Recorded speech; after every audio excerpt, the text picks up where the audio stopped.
Jiang Li never anticipated her rebirth. She found herself seated in a lavish villa, staring vacantly at her delicate, fair hands.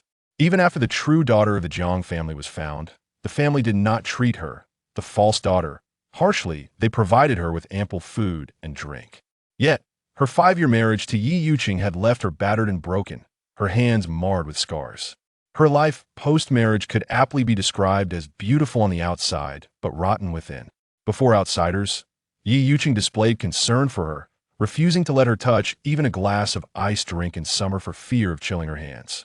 This affectionate facade was witnessed by the true daughter, Jiang Songer, who repeatedly approached Jiang Li, subtly suggesting that she divorce Yi Yuqing as she wished to remarry him.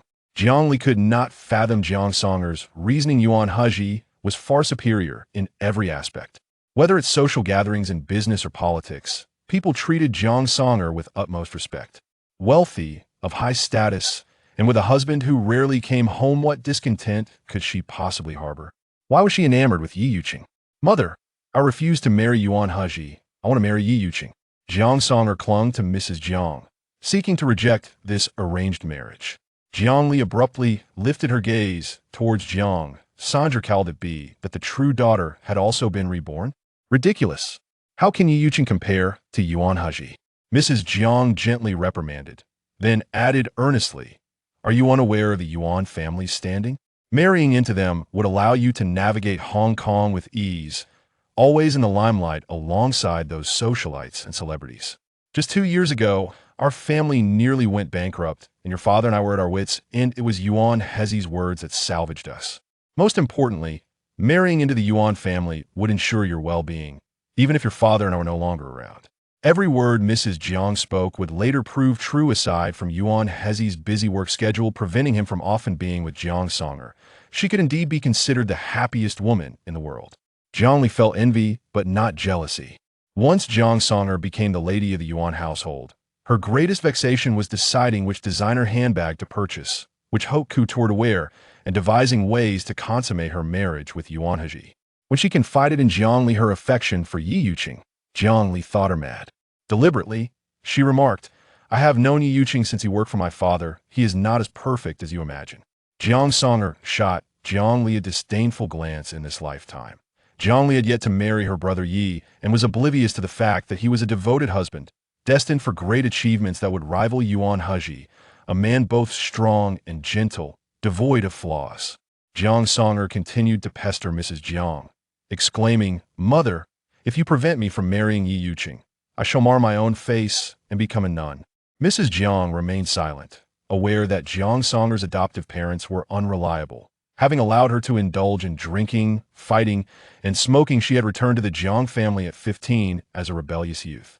However, the Jiang couple, burdened by guilt towards Jiang Songer, could not bring themselves to discipline her, leading to her becoming unruly and arrogant. Mrs. Jiang, frustrated by her daughter's infatuation, feared that Jiang Songer might act irrationally and coaxed. Why do you wish to marry Yi Yuqing? You must present a valid reason, otherwise. How can I persuade your father? Jiang Songer, filled with grievance, replied, Mother, I had a vivid nightmare where I married Yuan Hezhi, yet he adamantly refused to consummate our union. Yuan Hezhi, of noble birth and immense power, could very well have several illegitimate children whom I would never come to know of. Such a formidable man is beyond my control. Are you urging me to marry Yuan Hezhi for my happiness or the Jiang family's future? You tell me. Mrs. Jiang pondered in silence. Jiang Songer's disposition indeed seemed ill-suited for the Yuan family. If she married Yuan Hezhi while still yearning for Yi Yuqing, it would surely lead to disaster for the Jiang family. While Mrs. Jiang hoped for her biological daughter to wed Yuan Hezhi and her adopted daughter Jiang Li to marry Yi Yuqing, no agreements had been finalized, and a marriage exchange was not out of the question. Weighing the pros and cons, Mrs. Jiang smiled and said, You make a valid point. My dear, I will discuss your marriage with your father. Jiang Songer was elated. She had not expected to be reborn and was determined to marry Yi Yuqing, to be cherished and adored by him. Rising to her feet, she looked down at Jiang Li with a smug expression, her eyes gleaming with pride. I bought 2 bags yesterday. I wasn't fond of one of them, a green one. Sister, come to the bedroom. I shall gift it to you. Jiang Li obediently replied, Perfect. I want you to buy a new bag now. Jiang Songer pouted, as she found Jiang Li's submissive demeanor infuriating. Was as if she couldn't find a place to strike. Once out of Mrs. Jiang's sight, Jiang Songer's demeanor shifted, her voice turning sharp. If you dare to compete with me for Yi Yuqing, I will make you regret it. Jiang Li regarded her, as though she were a fool. I have no intention of vying for Yi Yuqing. You are the only one who believes he is a good man. In her previous life, she had not thought Yi Yuqing inferior to Yuan Hezhi. Yi Yuqing had risen from nothing, a man of ambition and responsibility, but she had forgotten that such men could also be ruthless. Jiang Songer crossed her arms, her posture haughty. You needn't malign Brother Yi in front of me. I have my own eyes to see. He is a gentle soul, and once I marry him, he will cradle me in his hands, even refusing to let me hold a glass of iced drink in summer for fear of chilling my hands. Jiang Li remained silent, not disputing her words. Indeed, Jiang Songer had been spoiled into foolishness, refusing to believe that Yi Yuqing was not a good man. Oh, but no. Although Yi Yuqing was cruel to her, he was infinitely humble and devoted to his white moonlight. When the white moonlight praised Jiang Li's exquisite calligraphy, Yi Yuqing commanded her to transcribe endlessly, indifferent to the wounds on her hands, her eyesight deteriorating, and her health waning. Yi Yuqing played the devoted husband in public, even refraining from allowing Jiang Li to fetch her own iced drink, ostensibly to protect her hands for the sake of serving his beloved. On their wedding night, Yi Yuqing was absent from their marital chamber. Instead, entangled with his white moonlight, Jiang Li served as a mere shield for their illicit affair. Like Jiang Songer, she too never consummated her marriage, but she did not care. Her sole desire was to live well, yet even this modest aspiration remained unfulfilled. Thus, she could not comprehend Jiang Songer, who, despite enjoying such favorable circumstances in the Yuan household, was determined to live that life herself. Jiang Songer had not purchased a handbag. She chose a green Hermes bag from her wardrobe to give to Jiang Li, as if she were bestowing a trinket upon a mere acquaintance. Yi Yuqing will be my husband in the future. You needn't set your sights on him. Rather, consider how to win Yuan Hezhi's favor. I hear he is impotent, but you are not the true daughter of the Jiang family and have no grounds to be picky. Even if you remain a widow, you will be the wealthiest widow in the world. Few are afforded such an opportunity. Jiang Li's lovely, fair face broke into a smile, her cheeks forming a delicate dimple. I understand. Thank you, sister, for relinquishing such a splendid match for me. Living under someone else's roof was no easy feat. Jiang Li had hoped that marrying Yi Yuqing would alter her circumstances, unaware that it would mark the beginning of her nightmares. Although she had contemplated rebellion, those around her were blinded by Yi Yuqing's facade as a devoted husband, leaving no one willing to aid her escape from his grasp.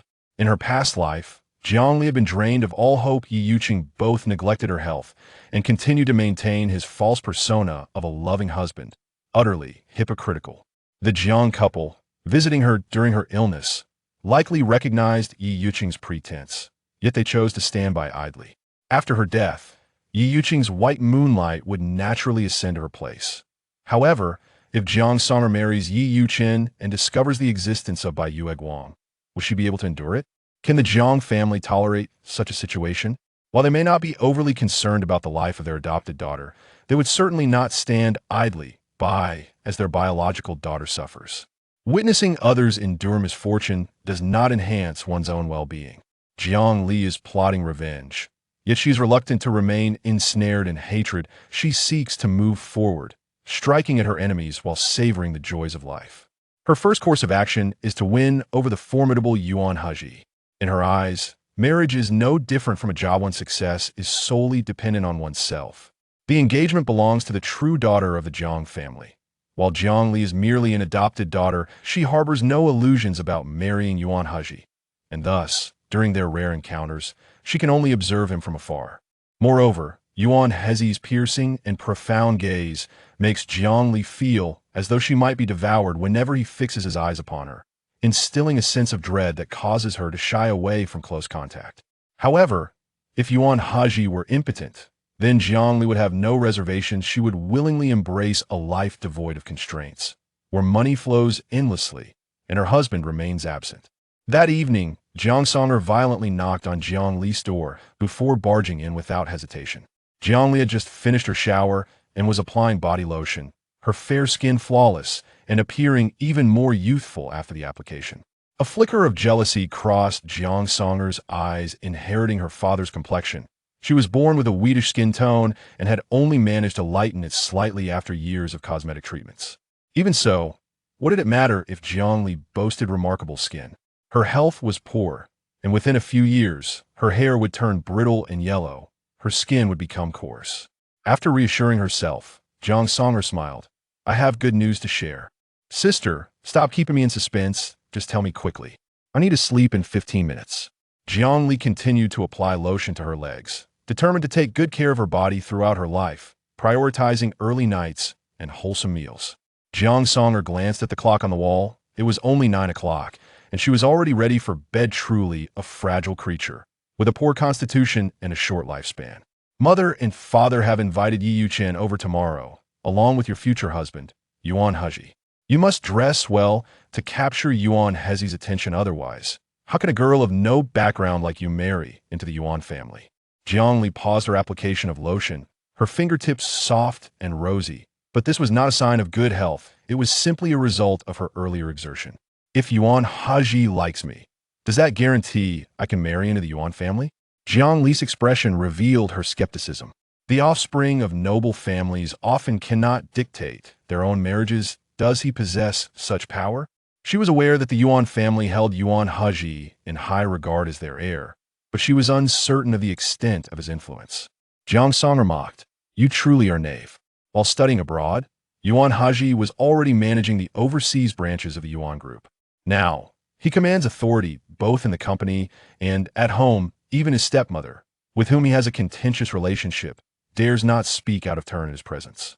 Although his stepmother could not manipulate Yuan Hezhi, Jiang Songer had suffered numerous covert setbacks at her hands. After all, the woman who marries into the Yuan family as a stepmother would hardly be virtuous. She certainly had no intention of enlightening Jiang Li. The Yuan family was no easy place to navigate, and it was best if Jiang Li met her demise there. Jiang Li pressed her lips together, a gentle dimple appearing on her cheek. Thank you for sharing this with me, sister.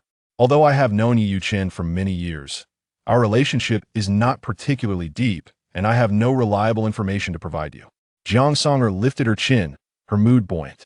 It is only natural that you do not know much about brother Yi. No one understands it better than I do. Once I marry him, I will be his most cherished woman. After watching Jiang Songer leave, Jiang Li rose to close the door. Tomorrow, she would meet Yuan Hezhi. She wondered what kind of woman he preferred and what attire she should don. The following morning, the Jiang residence buzzed with activity as early as 8 o'clock. Although the luncheon was scheduled for noon, the two esteemed guests warranted an early preparation. They needed to ascertain their preferred flower colors and any allergies to particular varieties. The choice of tableware could not be too plain or ostentatious, lest it reflect poorly on the family's reputation. Additionally, considerations for wine pairings, background music, or even hiring a pianist to perform were all in order. Jiang Songer and Jiang Li resided on the third floor. Jiang Songer possessed 4 or 5 rooms for her clothing, bags, and jewelry, while Jiang Li had merely one. Jiang Songer's bedroom door stood wide open, with a constant stream of people entering and exiting. The Jiang family spared no expense, hiring a top-tier makeup and styling team to ensure Jiang Songer would dazzle Yi Yuchen. A gossiping maid remarked, Miss is willingly marrying down to Yi Yuchen, and she's making such a grand preparation. I truly wonder what she hopes to gain. Jiang Li replied, Do not speak so carelessly. You still work here, and she could easily dismiss you with a single word. Jiang Li stood in the corridor for a moment before retreating to her tranquil bedroom. Sitting at her vanity, she scrutinized her reflection in the mirror.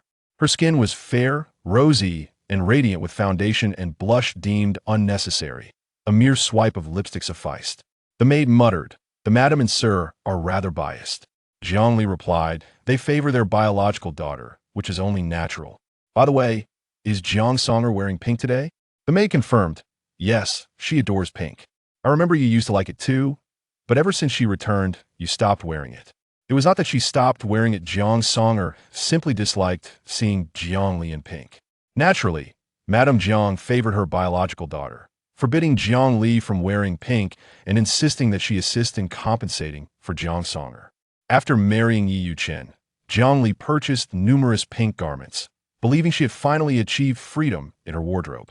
Little did she know, Yi Yuchen also disdained her wearing pink. He neglected her for half a month until she discarded all her pink attire, at which point he returned home, smiling and sharing dinner with her as if nothing had transpired. It was only later that Jiang Li learned it was not that Yi Yuchen disliked pink, but rather that Bai Yueguang favored the color such garments were reserved solely for her. The distinction between love and indifference was stark, yet in her previous life, she lacked the perspective to comprehend it. Jiang Li entered her closet, selecting a little black dress. The girl in the floor-length mirror boasted snow-white skin, lustrous black hair, and a delicate blush, exuding an ethereal charm. The maid lavished her with compliments. Jiang Li smiled. She too felt she looked exquisite, at least far more appealing than her previous gaunt self. Soon, midday arrived, the sun blazing, causing the flowers and greenery in the courtyard to wilt. Jiang Songer donned a pink mermaid dress and adorned her neck with a string of Australian white pearls as she rushed to greet Yi Yuchen at his car. Madame Jiang's lips twitched. Although she found her daughter's behavior somewhat embarrassing, she ultimately chose to remain silent. Jiang Deming sat comfortably on the sofa, perusing the newspaper while sipping tea, showing no inclination to welcome Yi Yuchen personally. Though Yi Yuchen had risen from humble beginnings, it was Jiang Deming's timely assistance that had spared him from many detours, enabling him to establish 2 publicly listed companies within a decade. To Yi Yuchen, Jiang Deming held the dual roles of a father figure and mentor, and particularly after the early demise of Yi Yuchen's father, Jiang Deming's significance in his life was magnified. As Yi Yuchen entered the room, the man was impeccably dressed in a suit, exuding elegance and courtesy as he greeted the Jiang couple. Madame Jiang, her smile warm, urged, "Please, make yourself at home. We are not strangers here."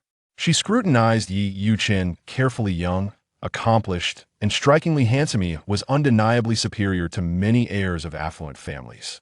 Had it not been for Yuan Hezhi's existence as a comparison, she would have wholeheartedly supported the idea of marrying her daughter to him. Today, the hurriedly arranged matchmaking banquet aimed to dissuade Songer from entertaining the notion of marrying Yi Yuchen. She understood her daughter, while Songer was fiercely competitive and would undoubtedly resent the idea of marrying beneath her, particularly to someone like Jiang Li. Once Yi Yuchen had taken his seat, Jiang Songer promptly positioned herself beside him, prompting a raised eyebrow from the man. He surveyed the surroundings and inquired, "Is Jiang Li not at home?" His question displeased Jiang Songer, yet she quickly reasoned that since Jiang Li had previously dated Yi Yuchen, his concern for her was only natural.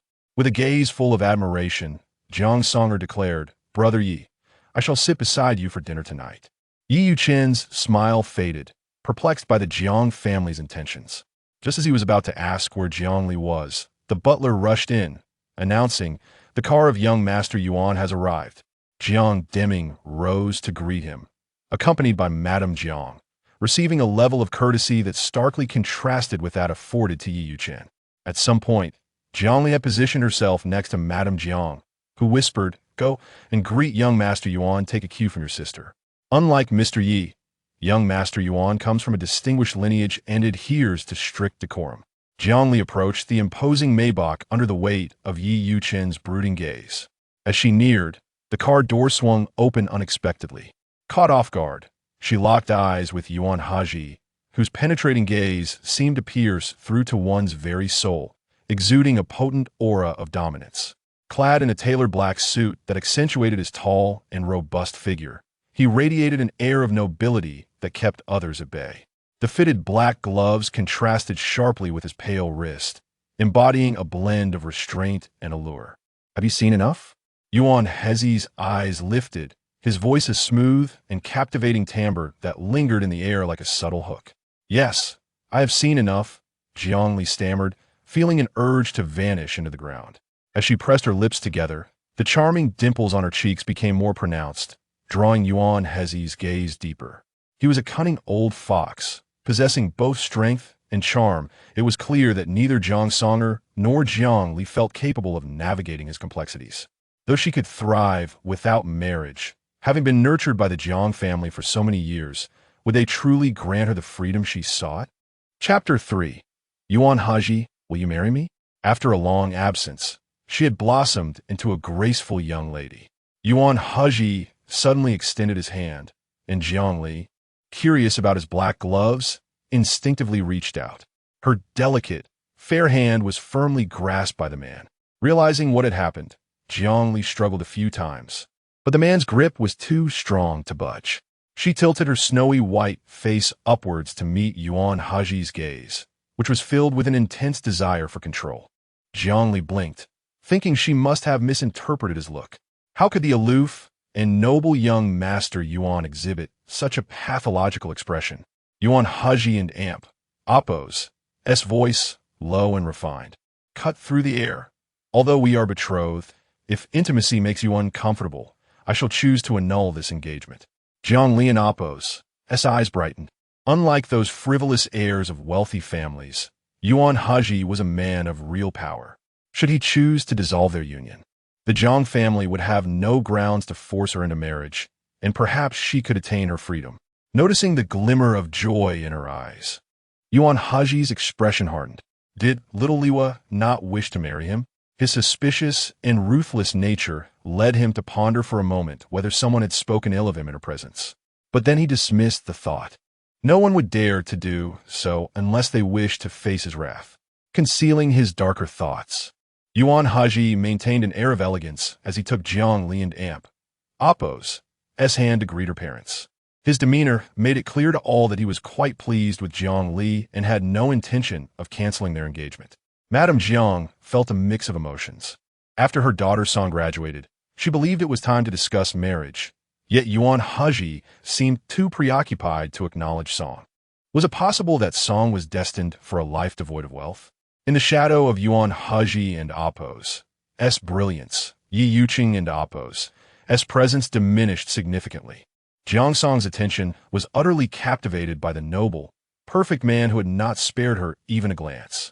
Though she had once enjoyed the lavish life Yuan Hezhi afforded her, to say she felt no lingering attachment would be a falsehood. Most importantly, Yuan Hezhi had never held her hand in the past. Why should Jiang Li be granted such an honor? Jiang Song, today adorned in 10-centimeter heels, lost her footing and was promptly caught by Yi Yuqing, who steadied her with a gentle embrace. Are you all right? His tone was nonchalant, yet it flushed Jiang Song's cheeks as she leaned against his chest, whispering, I'm fine. Thank you, Brother Yi. That's good to hear. Yi Yuqing subtly released his hold, suggesting they should join the others inside. Jiang Song, her face radiant with newfound affection, appeared smitten with Yi Yuqing, oblivious to the impatience simmering in his eyes.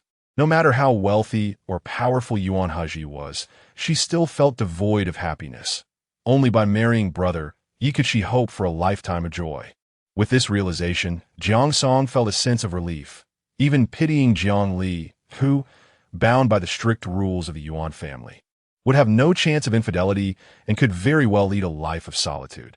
In the dining room, as they took their seats, Jiang Li discovered that she was directly across from Yi Yuqing. She quickly averted her gaze. The mere sight of him sent a pang of pain through her hand.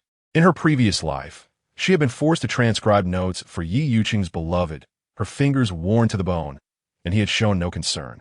She wished he could experience such torment himself. With her eyes cast down, she sat beside Yuan Hezhi, their hands still intertwined beneath the table.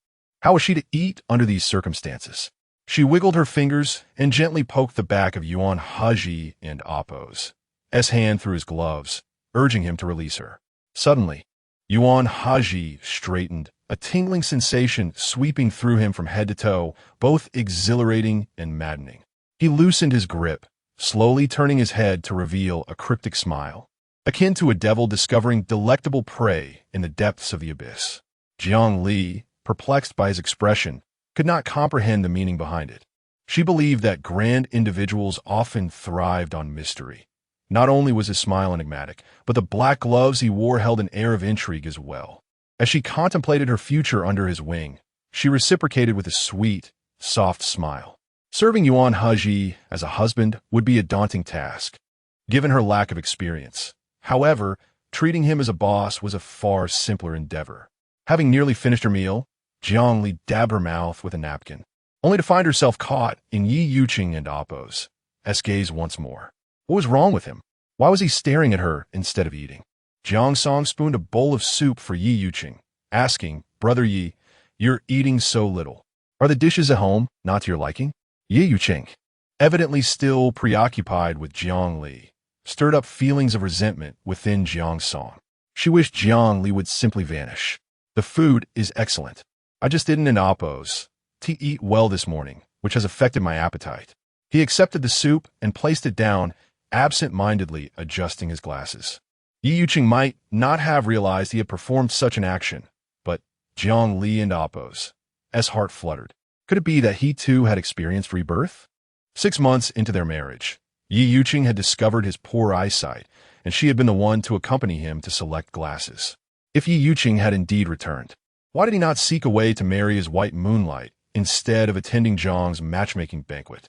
Did he believe her to be easily manipulated, hoping to torment her once more in this life? No, she would not fall into that trap again. With her eyelashes trembling, Jiang Li began to contemplate how to secure Yuan Hezhi and Appo's favor, yearning to expedite their wedding to avoid any unforeseen complications. Jiang Li and Yi Yuqing and Appo's subtle exchanges did not escape Yuan Hezhi and Appo's keen perception. He lifted his gaze towards Yi Yuqing, the air crackling with tension. How dare this insignificant person covet his little Liwa? Yuan Hezhi coldly remarked, "The weather is splendid today. Why don't you, Miss Jiang, take me for a stroll to aid digestion?" Jiang Deming, ever enthusiastic, chimed in, "Ollie, did you hear that? Accompany Hezhi for a walk and introduce him to our home." "Oh." Jiang Li rose, leading Yuan Hezhi through the garden. The tall, handsome man followed closely behind her. The proximity hardly evoked a sense of chivalry, but he seemed indifferent, his icy gaze fixated on her petite figure. Jiang Li felt anxious, the exposed skin of her neck glistening with a fine sheen of sweat in the cool indoor air. She found the towering man somewhat intimidating, fearing he might easily lift her and deliver a beating. With a rigid demeanor, Jiang Li explained the layout and decor of the house to Yuan Hezhi. His patience waning, he continued to listen only because he found her voice soft and clear.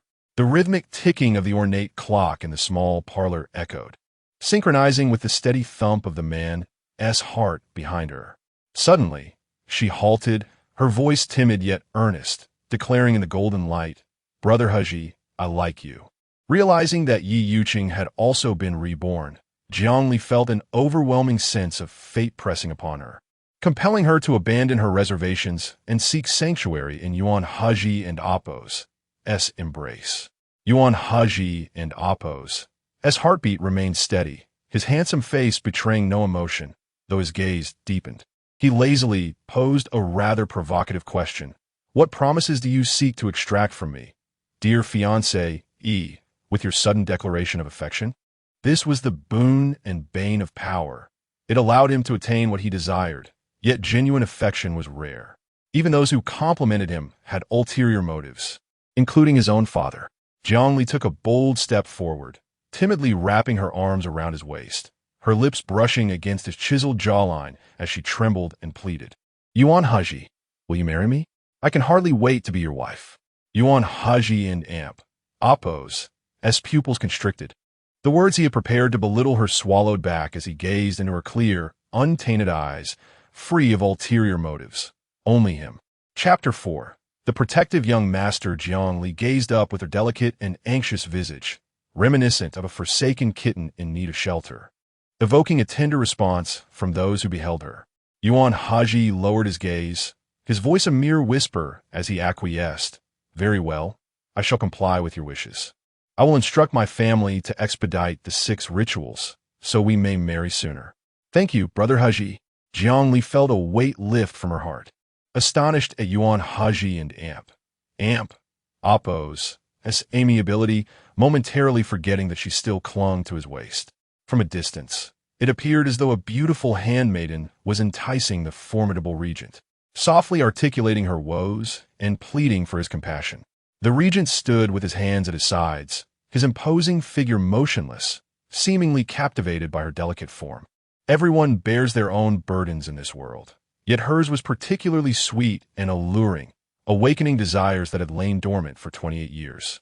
The regent, both ruthless and gentle, tenderly patted her cheek, his low, resonant voice praising her as a good child, assuring her that all her aspirations would come to fruition. Suddenly, Jiang Li recollected something and released her hold on Yuan Hezhi, stepping back. If I were to upset you after our marriage, would you make me eat bitter melon? I despise bitter food. It makes me feel unwell. Yuan Hezhi frowned, his handsome countenance grave. No one would force you to consume bitter melon. By marrying me, you shall become the matriarch of the Yuan family. No one would dare neglect you. You may eat whatever you desire. Has anyone ever punished you in such a manner? Jiang Li shook her head, feeling a warmth spread within her at his evident irritation. While Yi Yuqing would never harm her, his displeasure manifested in various tormenting ways, leaving her voiceless in her suffering. In contrast, Yuan Hezhi and Appo's demeanor struck her as entirely normal. She did not seek indulgence from her husband, merely a sense of normalcy.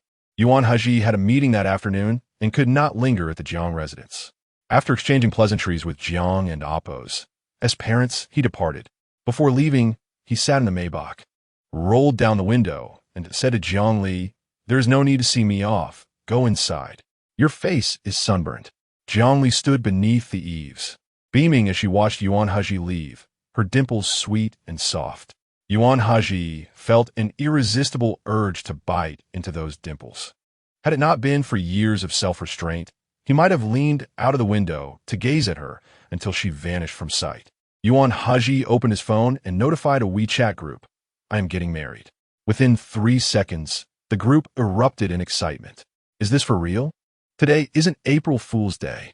The Buddha of the capital is still counting beads. How is our Buddha getting married? Young Master Yuan, your aloof persona has crumbled. Pray tell, are you jesting? How absurd. Which unfortunate girl has the misfortune of being ensnared by a wolf in sheep and Appo's clothing? Perhaps he heard whispers from outside. He seeks to marry and procreate to prove himself. Stop with the nonsense. Yuan Hezhi, who is the lucky bride?" Yuan Hezhi chuckled, amused by the banter, and promptly ejected the batch of idle bachelors from the WeChat group. He then dialed an unlisted number, his tone icy. "Find out who has fed Jiang Li bitter melon." The driver's eyelids twitched ominously. It seemed the young master had developed a fondness for Miss Jiang, and he was now protective of her.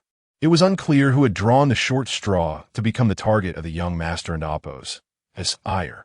The driver was well aware of Yuan Hezhi and Appo's capabilities.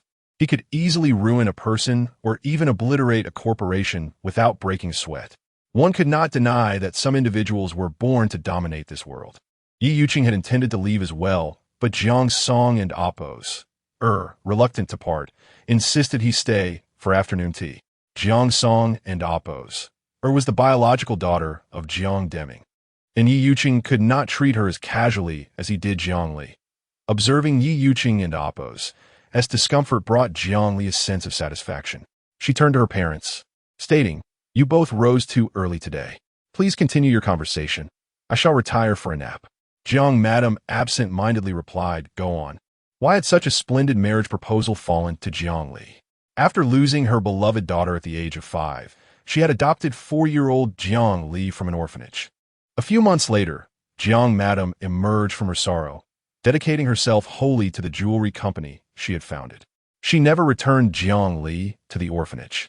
The Jiang family had thrived for over a century, and raising a young girl was well within their means. Most importantly, the Jiang family needed a daughter. Otherwise, the marriage alliance with the Yuan family would be rendered void. Who in Hong Kong would not desire to board the Yuan family's grand vessel? Jiang Madam had never regarded Jiang Li as her biological daughter. She intended to use Jiang Li to attract the Yuan family, waiting for her own daughter to return. And of course, it would be her biological daughter who would wed into the Yuan family. The Yuan family had been affluent for centuries, not to mention their wealth that could influence foreign politics. According to Yuan family regulations, only children born to a legitimate wife held inheritance rights. No matter how many illegitimate offspring there were, they would receive not a penny.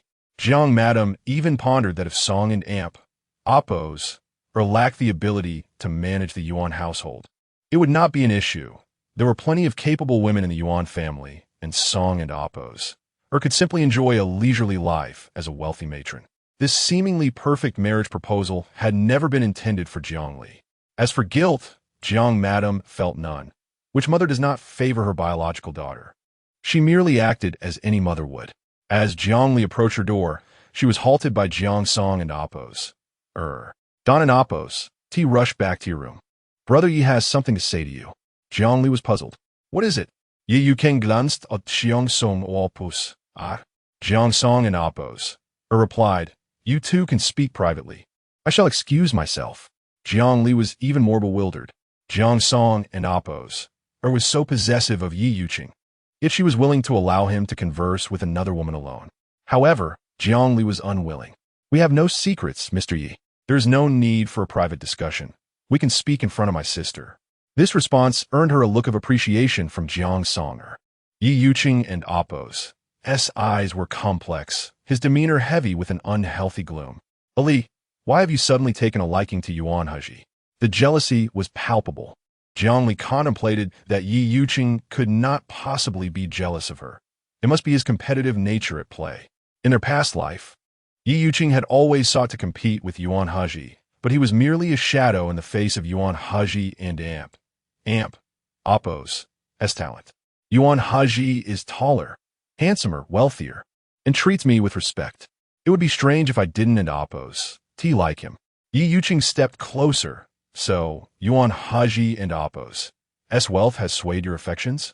Ali, you were once a woman untouched by the mire, exuding an aura of literary grace. When did you become so materialistic? Jiang Li felt a laugh bubbling up. In their previous life, Yi Yuqing had also lauded her, praising her beautiful handwriting while simultaneously tormenting her. How hypocritical. Mr. Yi, we are not even friends. On what grounds do you claim I have changed my affections? Jiang Li entered her bedroom and shut the door. Jiang Song and Appos, grasped Yi Yuqing and Appos' arm, offering consolation. Jiang Li is a gold digger. She does not like you. We're the perfect match. Yi Yuqing remained silent, his pale face appearing as though it might shatter. Jiang Song and Appos' heart raced. Yi Yuqing was infatuated, deeply affected by Jiang Li even before their relationship had been defined. If she were to marry Yi Yuqing, she could scarcely imagine the depths of his affection for her. He would likely offer his very life for her. Brother Yi, I wish to marry you soon. I will go discuss a date with my parents. Yi Yuqing pressed his lips together, his reluctance evident to all. Yet, Jiang Song and Appos' was unfazed. Her father had showered Yi Yuqing with kindness, and if Yi Yuqing were not to marry her, who else would he choose? Chapter 5. Though she bears the traits of a Yandere, for Jiang Li, the past few days since her rebirth have been characterized by an early rise and an early rest, albeit with troubled sleep. This evening, she was once again haunted by nightmares. In her dream, Yuan Hezhi had called off their wedding, and she had married Yi Yuqing instead, endlessly transcribing texts. Her fingertips had become raw and painful, yet a doctor would attend to her wounds, only for her to resume her writing afterwards. If she dared to refuse to transcribe for Yi Yuqing's cherished one, the household chef would serve her bitter melon at every meal, and the servants would rouse her every half hour, depriving her of rest and tormenting her body and spirit. Awakened abruptly by the nightmare, Jiang Li sat up in bed and immediately turned on the bedside lamp. A thin sheen of sweat glistened on her fair forehead as she clutched her pillow, gasping for breath, her heart still racing. She had already urged Yuan Hezhi to expedite their wedding plans, but she felt too shy to press him further. That would be too forward, and it was the last shred of dignity she possessed. After turning off the lamp and failing to fall asleep again, Jiang Li resolved to cast aside her remaining pride. After all, her life was far more precious than her sense of decorum. On the day of the matchmaking banquet, she had acquired Yuan Hezhi and Appos' private number. With each digit she pressed, her heart raced a little more. The phone rang several times before someone answered. Brother Hezhi? She ventured, but fell silent, intending to infuse her voice with a hint of coyness, only to find it overly sweet. It and Appos. It's almost midnight. You called me for something? The man sounded as though he had just awakened, his voice thick with sleep, a languid rasp trailing off. Brother Hezhi, why haven't you come to marry me yet? Jiang Li's voice, now stripped of any pretense, was soft and timid. Yuan Hezhi did not turn on the light, but reached for a cigarette. Upon hearing her words, he paused, his hand stilling. Her voice was more addictive than the nicotine itself. If only it could be a touch sweeter. Just as it had been moments ago, he found it utterly delightful. Who would have thought that the aloof and ascetic Yuan Hezhi had such a taste? I've spoken to my family, but preparing the betrothal gifts will take some time. There's no need to rush. Oh, Jiang Li replied, her mood dampened. Yet she could not afford to display negativity in front of her future benefactor. She smiled sweetly. I apologize for disturbing your sleep at such an hour. I just had a nightmare about us not being married. Yuan Hezhi and Oppos. S. Adam and Oppos. S. Apple Bob, as his previously indifferent gaze deepened with understanding. He recognized the allure Jiang Li held over him, but he hadn't anticipated its intensity. Don't worry, your nightmare will not come to pass. After hanging up, the tall and handsome man strode into the dressing room, leisurely selecting a suit. The Stefano Ricci tie lay perfectly atop his silver-gray waistcoat, the contours of his well-defined muscles lending the suit a striking elegance. He meticulously chose a watch to complement his attire. Uncle Wang, the elderly butler, had grown accustomed to sleepless nights. Any noise would rouse him.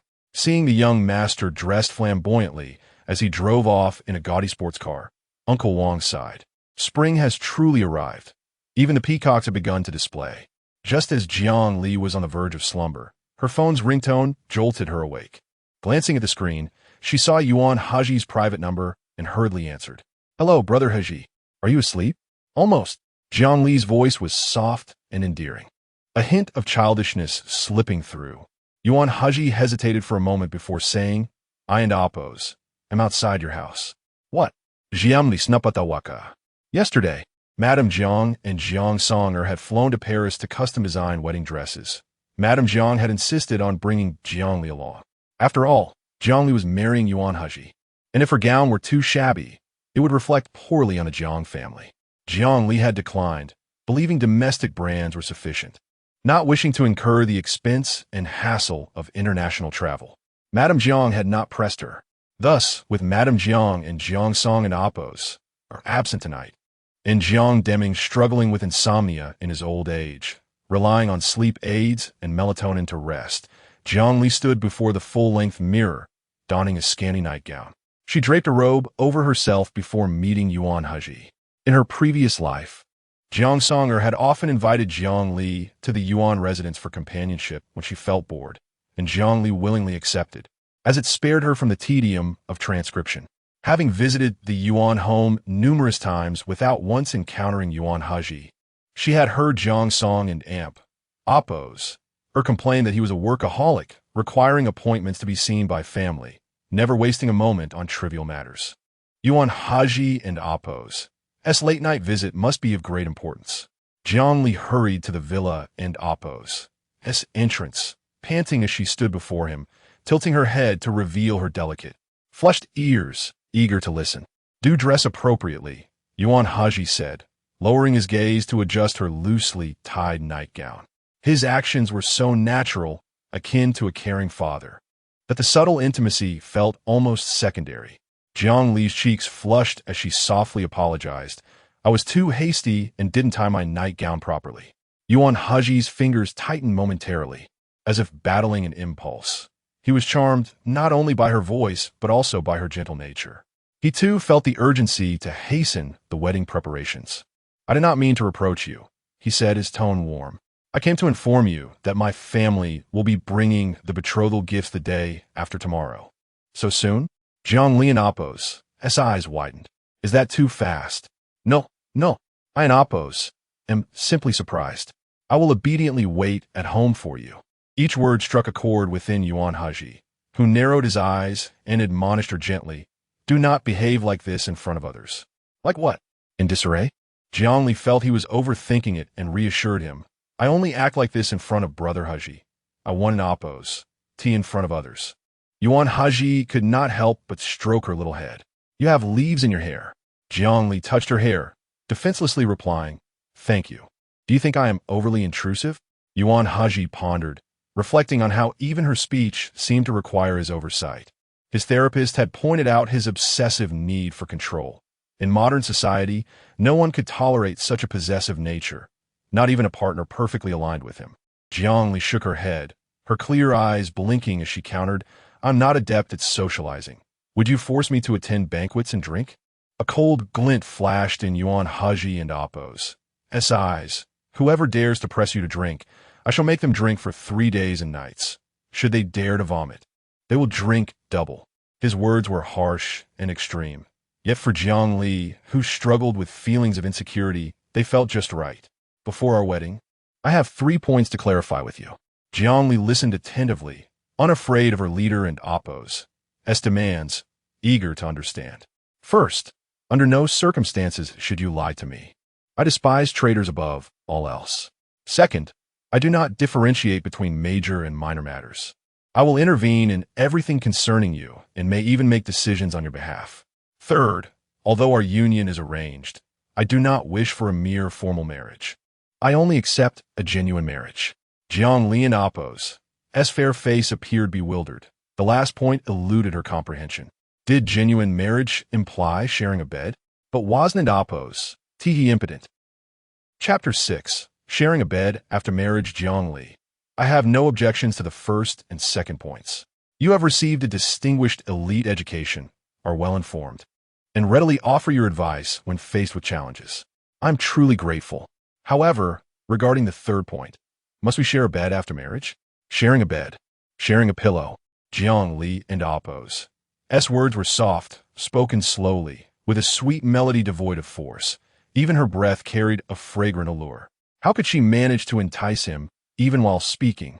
Yuan Hezhi, with one hand tucked into his pocket, responded in a voice that was both refined and firm, insisting on sharing a bed. Jiang Li, what if I am unwilling? She wanted to say she was willing, but her mind suddenly betrayed her. Yuan Hezhi and Appo's narrowed eyes and his strikingly handsome yet cold demeanor conveyed a frightening authority.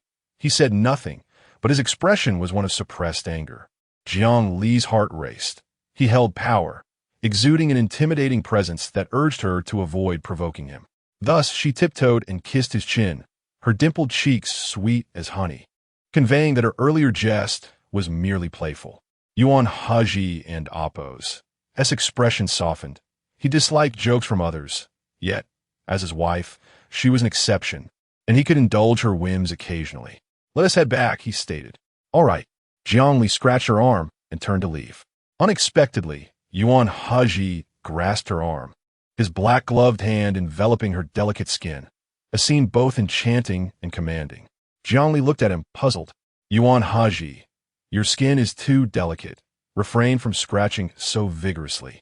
When we return, apply some floral spray. Jiang Li, even with the spray, it still itches. A little scratching brings comfort. Yuan Hezhi gently rubbed the pink bumps on her skin where mosquitoes had bitten her, then suddenly released her.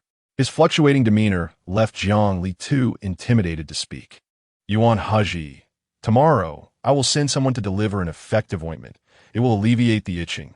With that, he departed. Jiang Li gazed at the rear of the black Ferrari, pouting slightly. Her future husband was indeed a difficult man to please. The next day, the Jiang family learned that the Yuan family would be sending a marriage proposal. Jiang Deming quickly summoned his wife and daughter back from Paris. After nearly 10 hours of flight, Mrs. Jiang appeared somewhat weary, intending to rest after lunch. To her surprise, Mrs. Yuan paid a visit. This Mrs. Yuan was not Yuan Hezhi's biological mother, but his stepmother, Song Wenhui. In her 40s, she was of average appearance and slightly plump, yet her smile exuded warmth. Mrs. Jiang welcomed her at the villa and Appo's entrance, not daring to show any disrespect. While Yuan Hezhi studied abroad, Song Wenhui had ascended to his father Yuan Liangjian and Appo's bed. She bore a son a year after their marriage. Who would dare underestimate her cunning and resourcefulness? Mrs. Jiang warmly inquired, "What brings you here?" Mrs. Yuan smiled amiably. "Tomorrow, we will come to propose marriage, so I thought I would scout the way and meet Hezhi and Appo's bride. Her name is Jiang Li, correct? I believe I and Appo's seen her at a banquet. She seemed like a quiet and well-behaved young lady, though I can't quite recall her appearance." After settling in the small living room, Jiang Li joined them to greet the guests. In her past life, She often visited the Yuan family to keep Jiang Song and Apos her company and encountered this gentle Mrs. Yuan frequently, who radiated kindness, embodying a benevolent spirit.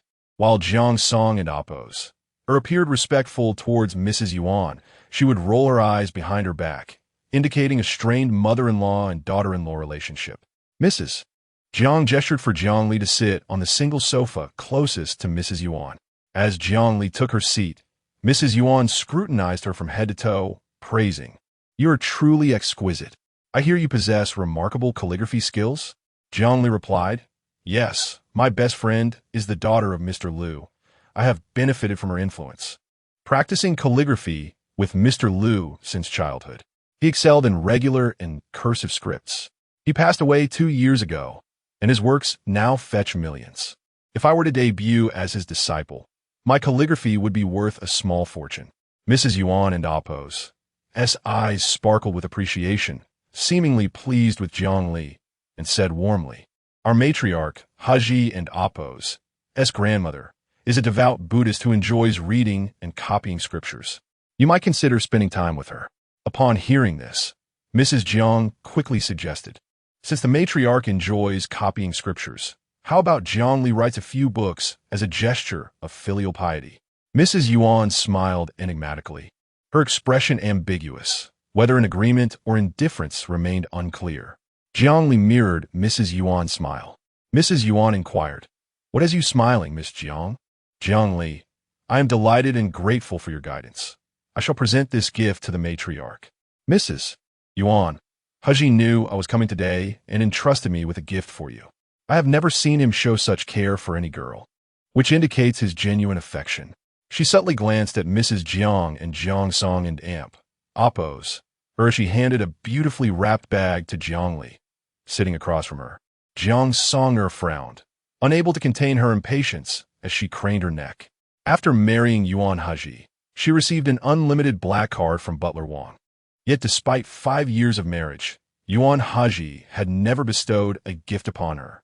Coming from a distinguished lineage, Yuan Hezhi was aloof and proud, showing little regard for anyone, including his own wife.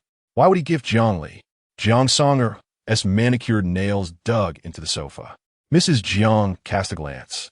Realizing that regretting now was futile, Jiang Li unwrapped the bag to reveal a plump little jar, exclaiming with joy, "It's an anti-itch ointment that also prevents insect bites." Jiang Songer let out a sigh of relief, condescendingly pointing at the jar. "A mere anti-itch ointment?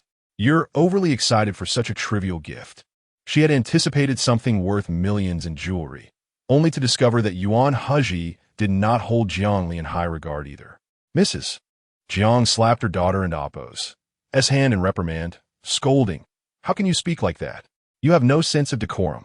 She then instructed her daughter to apologize to Mrs. Yuan. Chapter 7. He personally composes the marriage contract. Jiang Songer softly uttered her apologies. The original lady cast her a glance, maintaining her dignity and choosing not to hold a grudge. Years ago, the patriarchs of the Jiang and Yuan families had served together in the military, with the Jiang patriarch saving the Yuan patriarch's life, thereby binding their families in a betrothal agreement. Otherwise, the Jiang family could never have aspired to the Yuan family's status. After exchanging a few pleasantries with Mrs. Jiang, the original lady departed. For there was little to discuss today. The real event lay ahead on the morrow. Once the guests had departed, Jiang Songer returned to the living room and called Yi Yuqing in front of Jiang Li. "Brother Yi, the Yuan family is coming tomorrow to engage. When will you come to formally propose?" Yi Yuqing replied that he was quite busy with work and had no spare time recently. Jiang Song and Apos, dissatisfied, insisted, "Engagements are simple affairs. You can easily delegate it to professionals. I won't take no for an answer. You must come to propose the day after tomorrow." Yi Yuqing, in a patient tone, soothed her, and Jiang Songer's demeanor softened slightly. "I'll give you a few days' grace. But you must come to my house by the end of the month, or I shall have my father speak to you. Don't let work consume you. Take care of your health. I'll visit your office tomorrow. Bye." Jiang Li blinked, her expression a mix of bemusement and restraint from laughter. Oh, Yi Yuqing, how the tables have turned. If Yi Yuqing were deemed a tyrannical husband, Then Jiang Songer was indeed a tempestuous spirit, seemingly destined to bring him to his knees. In her past life, Jiang Li believed that Jiang Deming's kindness towards Yi Yuqing would ensure he treated her well, even if he did not love her. Yet, witnessing Jiang Songer's domineering attitude and Yi Yuqing's careful deference made her feel a pang of self-mockery. She was merely a cherished pet in the Jiang household. Overlooked by all, Jiang Songer felt a thrill of possessing something precious and couldn't resist boasting. Jiang Li, you must envy me. Jiang Li was at a loss for what to envy. Her silence was interpreted by Jiang Songer as disappointment. Yuan Hezhi's lineage is far too illustrious. He could never dote on his wife as Brother Yi does. If you wish to cry after marriage, feel free to reach out. Perhaps I can offer some comfort. Jiang Li replied, no need. Life is shaped by one's own actions. I believe I will fare quite well, as long as Yi Yuqing's white moonlight remains. No one who marries him will possess his heart. Regardless of Jiang Songer's circumstances, she had the Jiang family's support, while Jiang Li had to rely solely on herself. Yuan Hezhi was eager to propose, and he was busy on his end, while the Jiang family was equally occupied, investing heavily in a professional wedding planning team, which delivered several exquisite red dresses suitable for Jiang Li. Lacking a personal wardrobe, the dresses were placed in the living room, and Jiang Li had to retrieve them one by one to try on in her room. Some staff members whispered amongst themselves, speculating about her impending marriage to the illustrious Yuan family. Perhaps it's not that Yuan family. There are several families with the surname Yuan in Hong Kong. Indeed, how could she aspire to marry into such a family without even having her own dressing room? Suddenly, a group of fashionable women entered the Jiang family living room, each more stylish than the last. Mr. Yuan has sent us to deliver a few red dresses for Miss Jiang Li. The leading woman, Wang Ye, in her early 30s, with curly hair and golden chain glasses, exuded an impressive aura. After greeting Jiang Li, she conferred with Mrs. Jiang, ultimately designating 2 rooms on the 3rd floor for the dresses and accessories. One of those rooms was nearly unused by Jiang Song. With a fiery temper, Jiang Songer barged into the hallway, ready to scold them. Mrs. Jiang, maintaining a stern expression, pulled her back into the room. They are Yuan Hezhi's people. If you insult them, every word will be reported back to him. You are Jiang Li's sister, and he may not retaliate against you, but he certainly has ways to make Yi Yuqing's life difficult. Jiang Songer retorted defiantly, he dares. Mrs. Jiang rubbed her temples, perplexed by her daughter's audacity to challenge Yuan Hezhi. Just stay inside and refrain from causing a scene. Otherwise, I'll have Yi Yuqing postpone his proposal until next year. Lying on her bed, Jiang Songer felt a sense of frustration. After marrying Yuan He, who would dare to disrespect her? In her past life, if Wang Ye had spoken to her in such a manner, she would have slapped her without hesitation. Yuan Hezhi's power was formidable, but she had no desire to marry him again. Having witnessed his temper, she vividly imagined the consequences of his wrath. The emperor's anger could bring down 100,000 corpses and flood the land with blood, and it terrified her. Jiang Songer dialed Yi Yuqing, seeking his comfort. He answered promptly, but remained silent. Brother Yi, can you hear me? He replied, his voice notably husky. He offered her a few words of reassurance, and as her cheeks flushed and her mind became hazy, she eventually hung up. Brother Ye's voice is lovely tonight. I forgot to ask what he was doing, probably working out.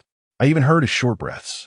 Jiang Li, possessing aslan de Baist, found the red dresses unsuitable since they were not tailored. Wang Ye, therefore, took to altering them on-site with needle and thread. She labored until 10:30, finally producing a satisfactory dress. Jiang Li thought, as long as it fit, she was not one to nitpick. Wang Ye insisted, we cannot settle for less.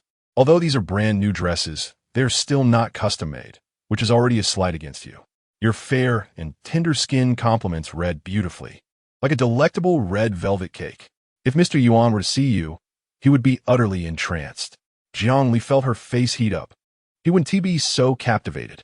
Yuan Hezhi was noble and upright, not a man to indulge in romantic frivolities. Wang Ye wagered with Jiang Li that if Mr. Yuan found her irresistible, she would owe her 2 red envelopes. The woman's straightforward nature left Jiang Li no room to refuse, and she reluctantly accepted the bet. After completing her tasks and showering, Jiang Li lay in bed and checked her phone, realizing it was already midnight. Just as she was about to drift off, she received a call from Yuan Hezhi. "Hello," she murmured, exhausted and sprawled on her bed, her voice languid and soft, as if melting into a puddle of sweetness, ready to be claimed. "You must be worn out today," Yuan Hezhi remarked. "Not as much as you. I know you are far busier and more fatigued," Jiang Li replied, propping her eyelids open with 2 fingers, unwilling to succumb to sleep while her superior was still awake. "What are you doing?" "Holding my eyelids open to keep myself awake."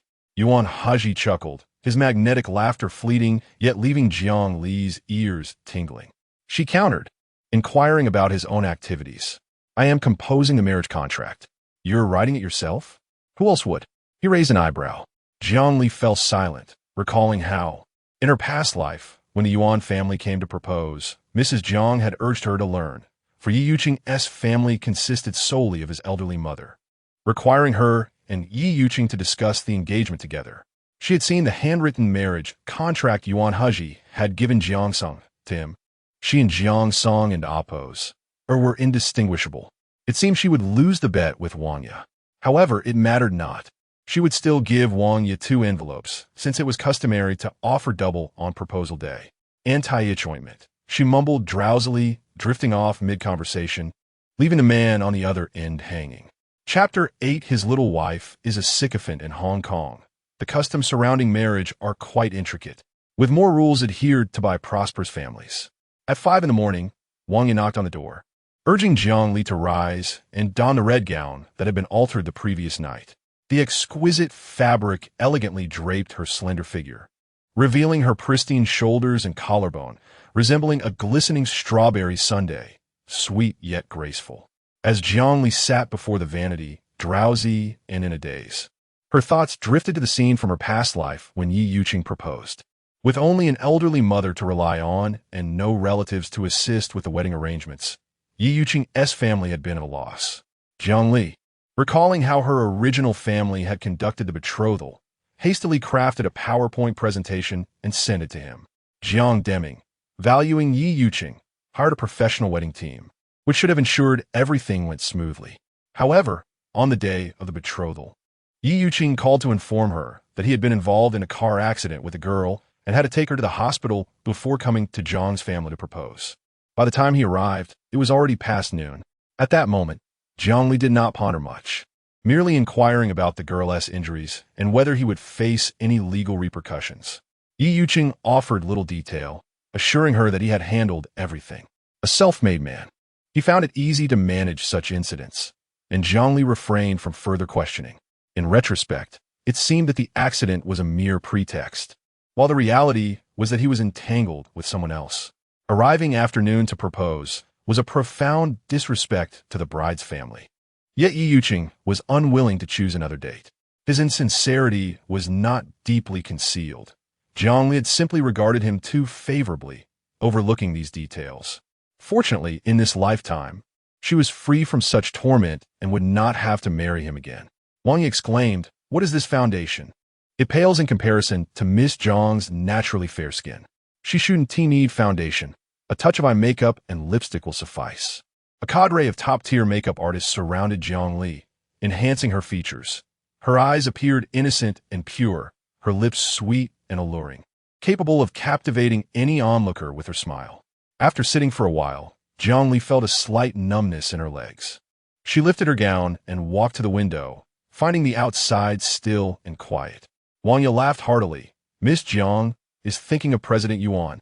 Don't fret. Even if they arrive, you cannot go down until all have disembarked and the betrothal gifts are brought inside. Look, a Rolls-Royce has just stopped at the villa entrance. Following closely were Cullinan, a Maybach, and a Bentley. The procession for the betrothal had arrived. President Yuan, whom Jiang Li had longed for, was indeed present. Though Jiang Li harbored no romantic feelings for Yuan Hezhi, Wang Ye's playful teasing caused her fair cheeks to flush with embarrassment, casting a coy glance at her friend. Wang Ye nearly squealed in delight, remarking on the exquisite bride-to-be, "President Yuan is truly fortunate." The living room had grown lively, filled with animated voices and laughter. A knock at the door summoned Jiang Li downstairs to greet her guests. Wang Yu winked, reminding her not to forget their wager. Jiang Li delicately lifted her skirt and, in her high heels, slowly descended the stairs. Tall and handsome, Yuan Hezhi was surrounded by admirers, exuding an innate leadership charm that drew attention wherever he went. As he observed the petite figure in a red velvet gown gliding down the staircase, he recognized her delicate nature, though he hadn't anticipated her dainty gait. Would they need to carry her when they went shopping or traveling in the future? Yuan Hezhi scoffed softly, yet his body betrayed his intentions as he approached the staircase and extended a gloved hand towards her. Jiang Li's eyes flickered with confusion as she took his hand, descending the final step. What was the significance of the gloves on such an important day? His fingers gripped hers firmly, while her thumb caressed the back of his hand. Discovering a faintly raised vein, there were no scars to be seen, oblivious to the intense possessiveness simmering within him. The little red velvet cake focused solely on unearthing the mysteries of her surroundings. Witnessing this tender exchange, the onlookers exchanged knowing smiles. Yuan Hezhi, a product of the illustrious Yuan family, radiated an air of nobility and dominance, and Jiang Li, by mere association, became the center of attention. Jiang Songer's gaze was particularly piercing, prompting Jiang Li to steal a glance back at her. Did she regret her decision to remarry? Suddenly, Jiang Li's delicate fingers tightened around Yuan Hezhi's hand, her head resting against his solid chest. Even through the fabric of his tailored suit, she could hear the steady thrum of his powerful heartbeat. Brother Hezhi, I wish to see the marriage contract, Jiang Li voiced sweetly, her words soft and melodic. An inexperienced young man might lean in to hear her better, but a man of Yuan Hezhi's stature would not indulge such behavior, even as he lowered his head slightly in compliance. Yuan Hezhi, unable to consummate their relationship, nonetheless felt an undeniable sensation in his ears.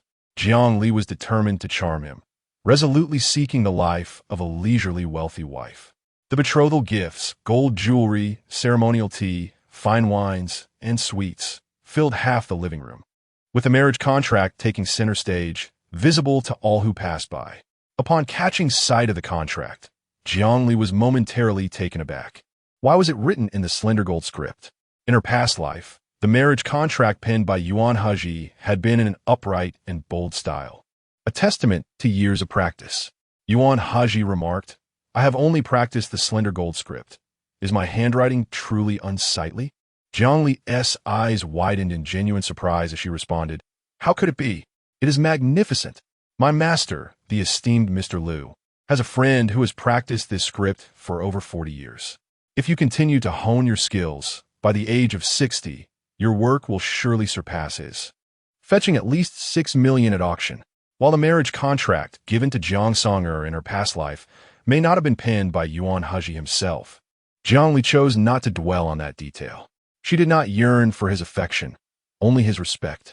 Yuan Hezhi's composed gaze revealed no hint of emotion. His little wife was a sycophant, adept at coaxing and flattering, akin to an addictive confection.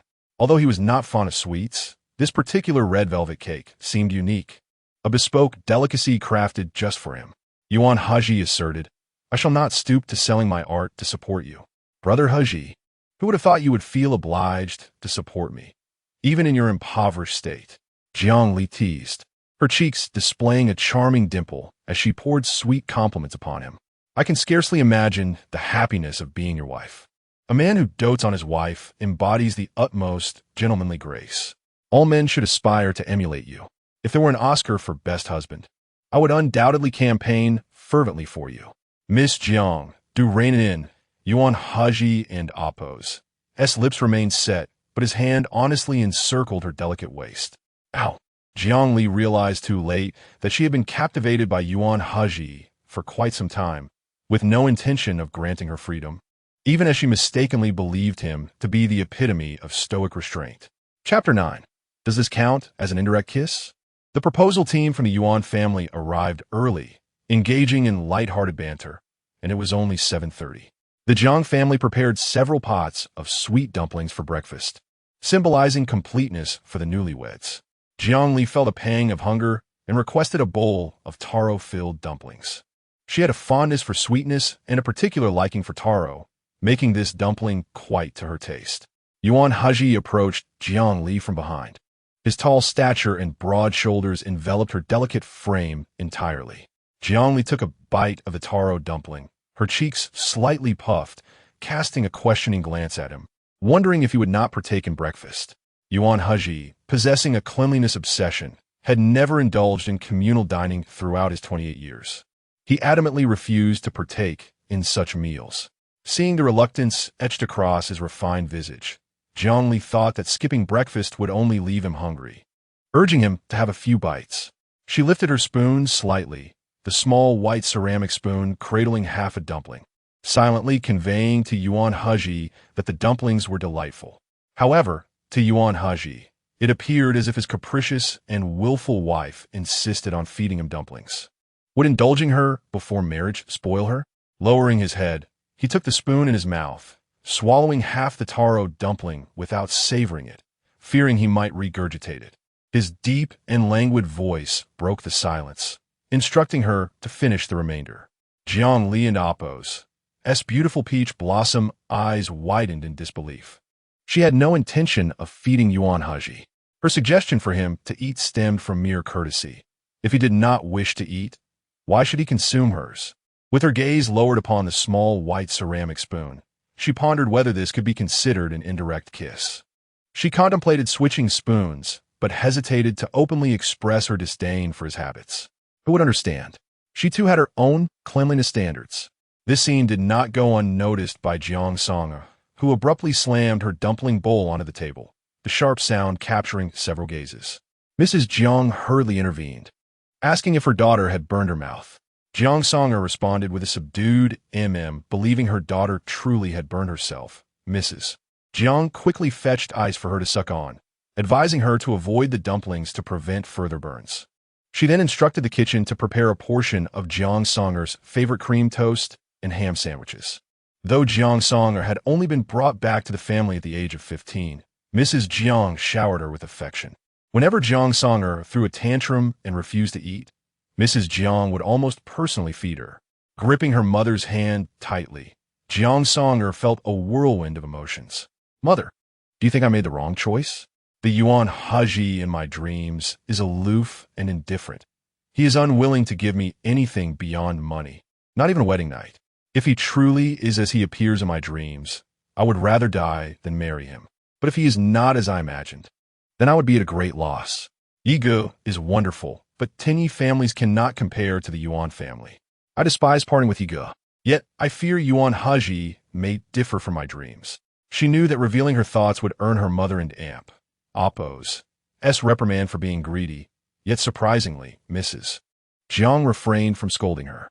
Instead, she calmly replied, "The one who saved the old master Yuan is your biological grandfather, not Jiang Li's. The person destined to marry Yuan Hezhi is indeed you. If you are resolute in your decision to marry him, I shall assist you in dealing with Jiang Li." Jiang Songer bit her lip, torn with indecision. After sampling a few dumplings, Mrs. Yuan dabbed at the corners of her lips with a napkin, her well-maintained and plump oval face scanning the room with curiosity. "Where's that child, Li? She has been here for quite some time, and I have yet to speak with her." Someone called for Jiang Li, bringing her before Mrs. Yuan. Yuan Hezhi's gaze softened slightly as he stood beside Jiang Li, appearing protective of her. Mrs. Yuan and Appo's smile deepened. She had been concerned that Yuan Hezhi might not favor Jiang Li, which would deprive her of future amusement. "Li, how many scriptures have you copied for the old lady?" As soon as the words left her mouth, the attention of the Yuan family members converged on Jiang Li. Still savoring the taro dumpling, she suddenly felt alarm bells ringing in her mind. Mrs. Yuan had laid a trap yesterday, awaiting her to fall in today. It was not as she had speculated. Mrs. Yuan was not enticing her to please the old lady with scriptures, only to be met with disdain. Indeed, if the old lady were to become angered, her defense would inevitably implicate Mrs. Yuan, drawing the ire of the matriarch upon her. Mrs. Yuan would not engage in such foolishness. What she desired was for Jiang Li to embarrass herself publicly, demonstrating how foolish and obsequious it was to curry favor with the old lady through scripture. Last month, Yuan Hezhi had caused her to lose face within the corporation. Today, she intended for Jiang Li to experience humiliation. Jiang Li's humiliation would reflect poorly on Yuan Hezhi. Seeing Jiang Li's silence, Mrs. Jiang quickly interjected, "Li has been diligent, copying scriptures since yesterday, but having only passed one day, she likely hasn't completed much." Mrs. Yuan retorted, "Yesterday, when Li expressed her desire to copy scriptures for the old lady, I felt the time was too short, and she might not do well. Why not let me take a look?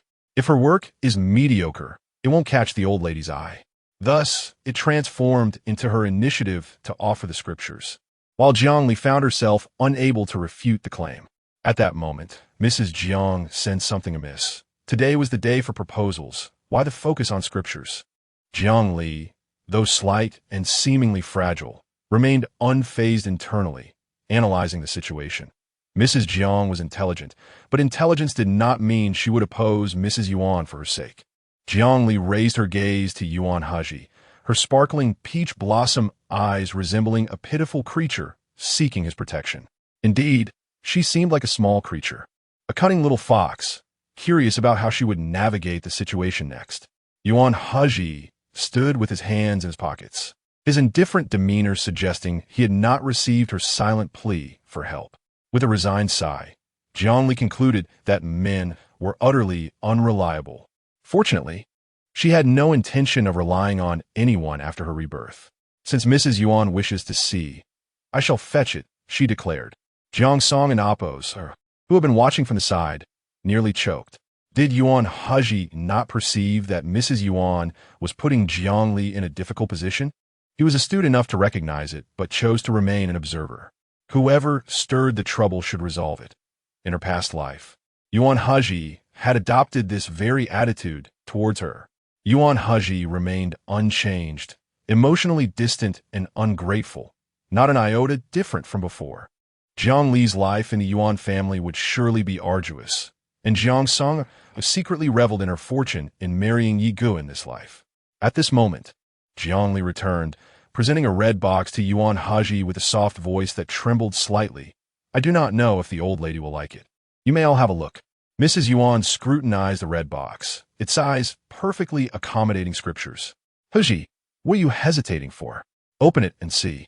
Your wife writes in exquisite small characters, and the scriptures she copied will surely be a delight to behold," she urged. Several members of the Yuan family whispered among themselves, questioning the wisdom of hastily presenting scriptures to the old lady, who was currently averse to any mention of Buddhism. Was this foolishness or sheer absurdity? Yuan Hezhi and Appos' bride was truly out of line. Yuan Hezhi and Appos' long, elegant fingers gradually lifted the lid of the box. Jiang Li imitated Mrs. Yuan and Appos' eager expression, filled with anticipation and excitement. Mrs. Yuan felt a foreboding sensation in her heart. Yuan Hezhi withdrew a scroll approximately the length of his forearm, his calm and composed voice stating, "Since this work is a gift from Miss Jiang to my grandmother, she should be the first to see it. I shall refrain from opening it myself."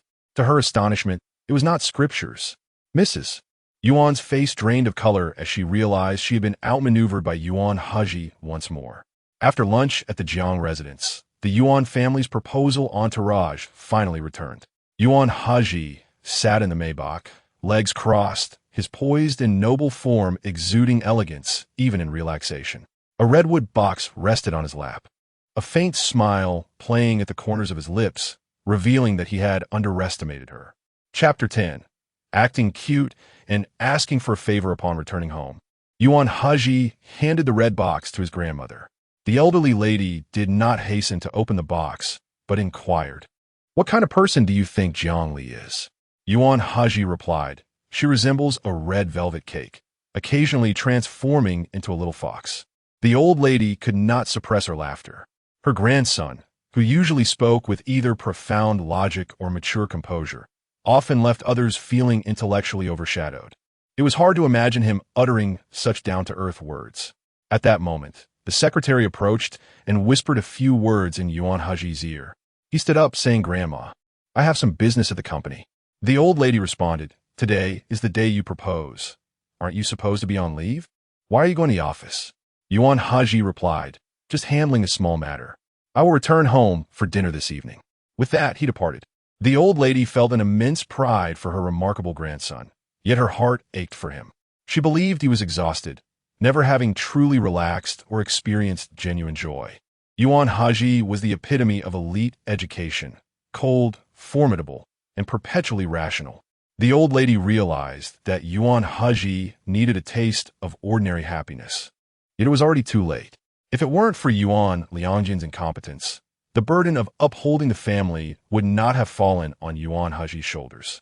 Those inept ones, who lacked consideration for Hezhi, were now causing trouble on his auspicious day of courtship.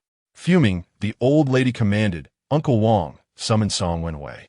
She loves to have others transcribe scriptures for me. She might as well come and do it herself." Uncle Wang replied, "Yes, ma'am." After the Yuan family departed, the Jiang family's relatives also left, but Madame Jiang's mother, Old Lady Zhao, remained. Holding her daughter's hand, Old Lady Zhao scolded. Wasn't it agreed that Jiang Li would marry Yi Yuqing and Song would marry Yuan Hezhi? Why has the arrangement changed? Madame Jiang smiled wryly. "Mother, how could I possibly favor an adopted daughter?" Old Lady Zhao retorted, "Is it possible that Jiang Li secretly seduced Yuan Hezhi, forcing the switch?" Madame Jiang clarified, "No, it was Song and Appos, or who took a liking to Yi Yuqing. She cried, threw a tantrum, and insisted on marrying him. You know her character. She means what she says." Unconvinced by the explanation, Old Lady Zhao and Appos, as furrowed brow reflected her discontent. You should not simply indulge her whims without making decisions on such an important matter. It will spoil Song. Madame Jiang comforted her mother, assuring her that won't happen. Our two families are close. We can surely protect a young girl. Song has endured much hardship in her childhood. She will undoubtedly enjoy boundless blessings in her later years. Old Lady Zhao glanced at Jiang Song and provocatively remarked, "Today, Madame Yuan made things difficult for Jiang Li, yet she effortlessly resolved the issue. I had no idea she was so capable." Once Jiang Li marries into the Yuan family and becomes the mistress, who knows, you might have to solicit her for business orders for the Yi group. Jiang Song and Appos, or found her grandmother and Appos, S words utterly distasteful, and retorted, "Whoever wishes to beg Jiang Li for alms can go ahead. I certainly want an Appos. She added, "Grandma, you are not defending me. You are simply unwilling to part with Yuan Hezhi, your prospective grandson-in-law. You wish for Yuan Hezhi to support the Jiang family while also lifting up the Zhao family. In her previous life, the Zhou family's chaotic affairs led to their downfall. And instead of striving to revive their fortunes, they clung to the Jiang and Yuan families like parasites. Jiang Song longed to sever ties with the Zhao family. Yet her grandmother would always cry to her mother, who would soften and continue to pour money into the Zhao family's financial troubles. The Zhao family was even more bothersome to her than Jiang Li. Old Lady Zhao trembled, incredulous. You are so rebellious?" Jiang Song and Appos, dismissed her grandmother and Appos as concern, asserting, "Brother Yi has risen from nothing. He is remarkable, and he cherishes me deeply. My life will undoubtedly surpass Jiang Li and Appos. Just wait and see." She rose and left the living room, retreating to her room for a beauty sleep. Fuming, Old Lady Zhao commanded, "Bring Jiang Li to me." Madame Jiang, fearing her mother might have an outburst, personally went upstairs to find Jiang Li. Jiang Li was currently assessing her dowry, as she was to marry Yuan Hezhi, and a meager dowry would invite mockery from the outside world. Therefore, her dowry was 5 times more substantial than her previous life. Additionally, part of the betrothal gifts from the Yuan family was to accompany her back, and upon tallying this portion, she found it exceeded the dowry provided by the Jiang family. Money seemed to lose its meaning, merely a string of numbers. Jiang Li dared not contemplate the splendid life Jiang Song and Appos had led in her past existence. Madame Jiang knocked on the door. "Ali, are you free at the moment? Your grandmother is looking for you." Jiang Li replied, "I am free." Her expression grew colder. Old Lady Zhao was akin to an elderly version of Madame Yuan, sweet in words, yet venomous in heart. Old Lady Zhao was aware of the value of Jiang Li and Apos as calligraphy. During holidays, she would always request a piece from her. When ill, she would summon Jiang Li to attend to her, for Jiang Li was adept at massages and cooking.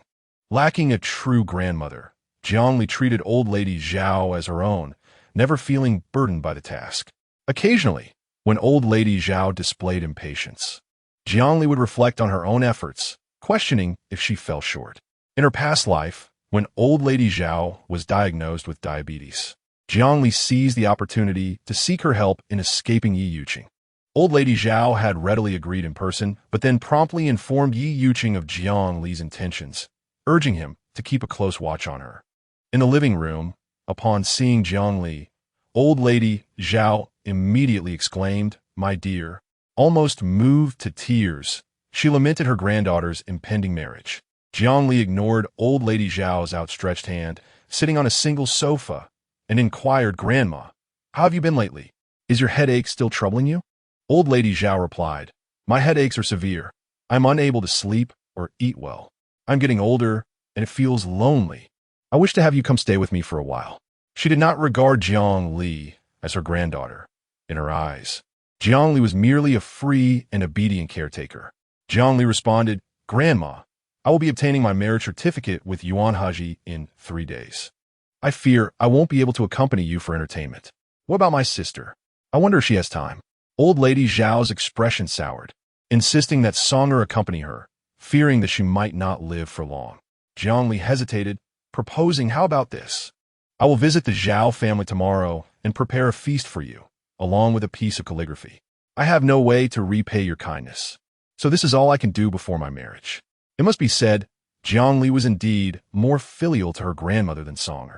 Madame Jiang sighed, "You have already done splendidly." Old Lady Zhao calculated in her mind that although Jiang Li was not her biological granddaughter, during times of disaster, could Jiang Li refuse to assist? If Jiang Li did not help, she would disown this granddaughter. After dinner, Jiang Li returned to her room and called Yuan Hezhi. After a few rings, he finally answered. "What is it?" His voice was particularly deep, as if he had just concluded a serious meeting, exuding an unassailable authority. Jiang Li's confidence waned slightly as she hugged her soft pillow, her voice becoming tender and delicate. "Hezhi, brother, I would like to ask you for a small favor." Yuan Hezhi replied, "What is it?" Jiang Li hesitated. "If I tell you, you might think I am unfilial." She wished to borrow 2 individuals to retrieve the calligraphy she had written for Old Lady Zhao from the Zhao family. Yuan Hezhi responded, "If that's the case, why call me?" His demeanor was icy. Any young girl treated this way would feel her pride wounded, likely hanging up the phone in protest. Jiang Li seemed oblivious to his coldness, sweetly calling out "Hezhi, brother," and blowing him a couple of kisses through the receiver. The air grew fragrant and sweet.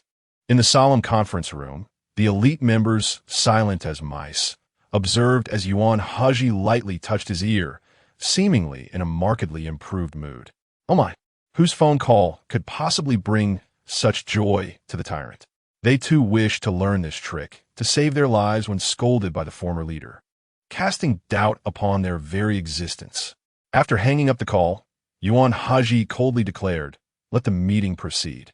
It seemed that the tenderness visible in his eyes moments ago was merely an illusion experienced by all. Chapter 11.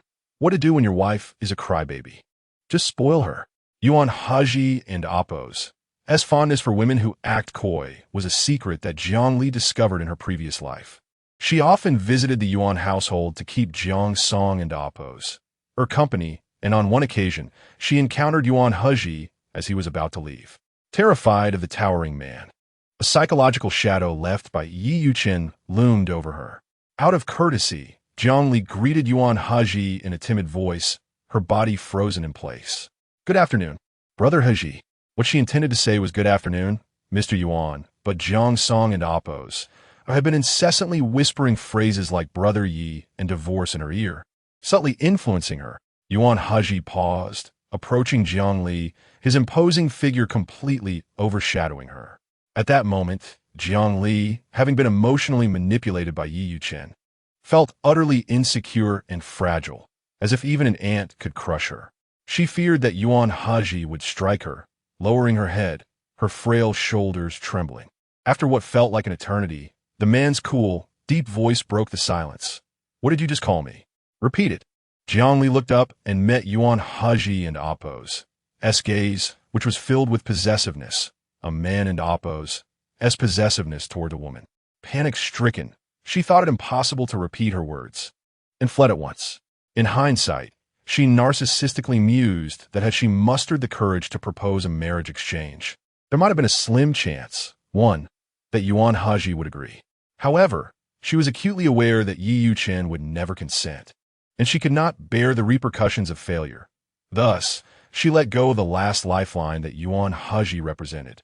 The following day, Jiang Li rose at 6 to wash up and climbed into the Bentley parked at the entrance, heading to the Zhao family residence. Two tall, muscular men occupied the driver and passenger seats, their suits straining against their robust physiques, exuding an intimidating aura. "Good morning, young madam," they spoke in unison.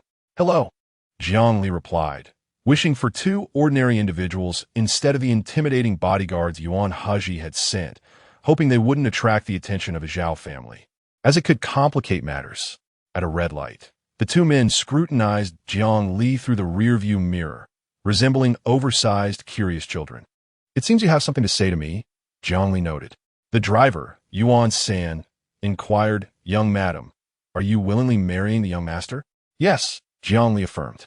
"My goodness, there truly are women who willingly marry this purebred demon." Yuan San Kuden and Appo's resist probing further. "Do you know the young master well?" Jiang Li, with a shy smile, replied, "I've never lived with him, but I know a little. He has been kind enough to assist me during my hardships." Yuan San and Yuan Si were taken aback. Having been by the young master and Appo's side for so long, they had never realized he was a good person. The young madam's perception of the young master is rather biased. How much charm has the young master cast on her? She is clearly infatuated. The Bentley arrived at the Zhao family gate. The trunk opened, revealing two wooden crates, and Jiang Li stood by, offering assistance. Yuan San and Yuan Si politely declined. Jiang Li exuded a soft, easily bullied demeanor, but the man behind her was domineering and fierce. Who would dare provoke him? Arriving too early, few members of the Zhao family were awake. Fortunately, Jiang Li knew the gate's access code and led her two bodyguards inside. She first visited the room of the elderly matriarch, not waiting patiently for her to wake naturally, as in her past life, but instead gently shaking her shoulders to rouse her. "Grandma, I've come to cook for you."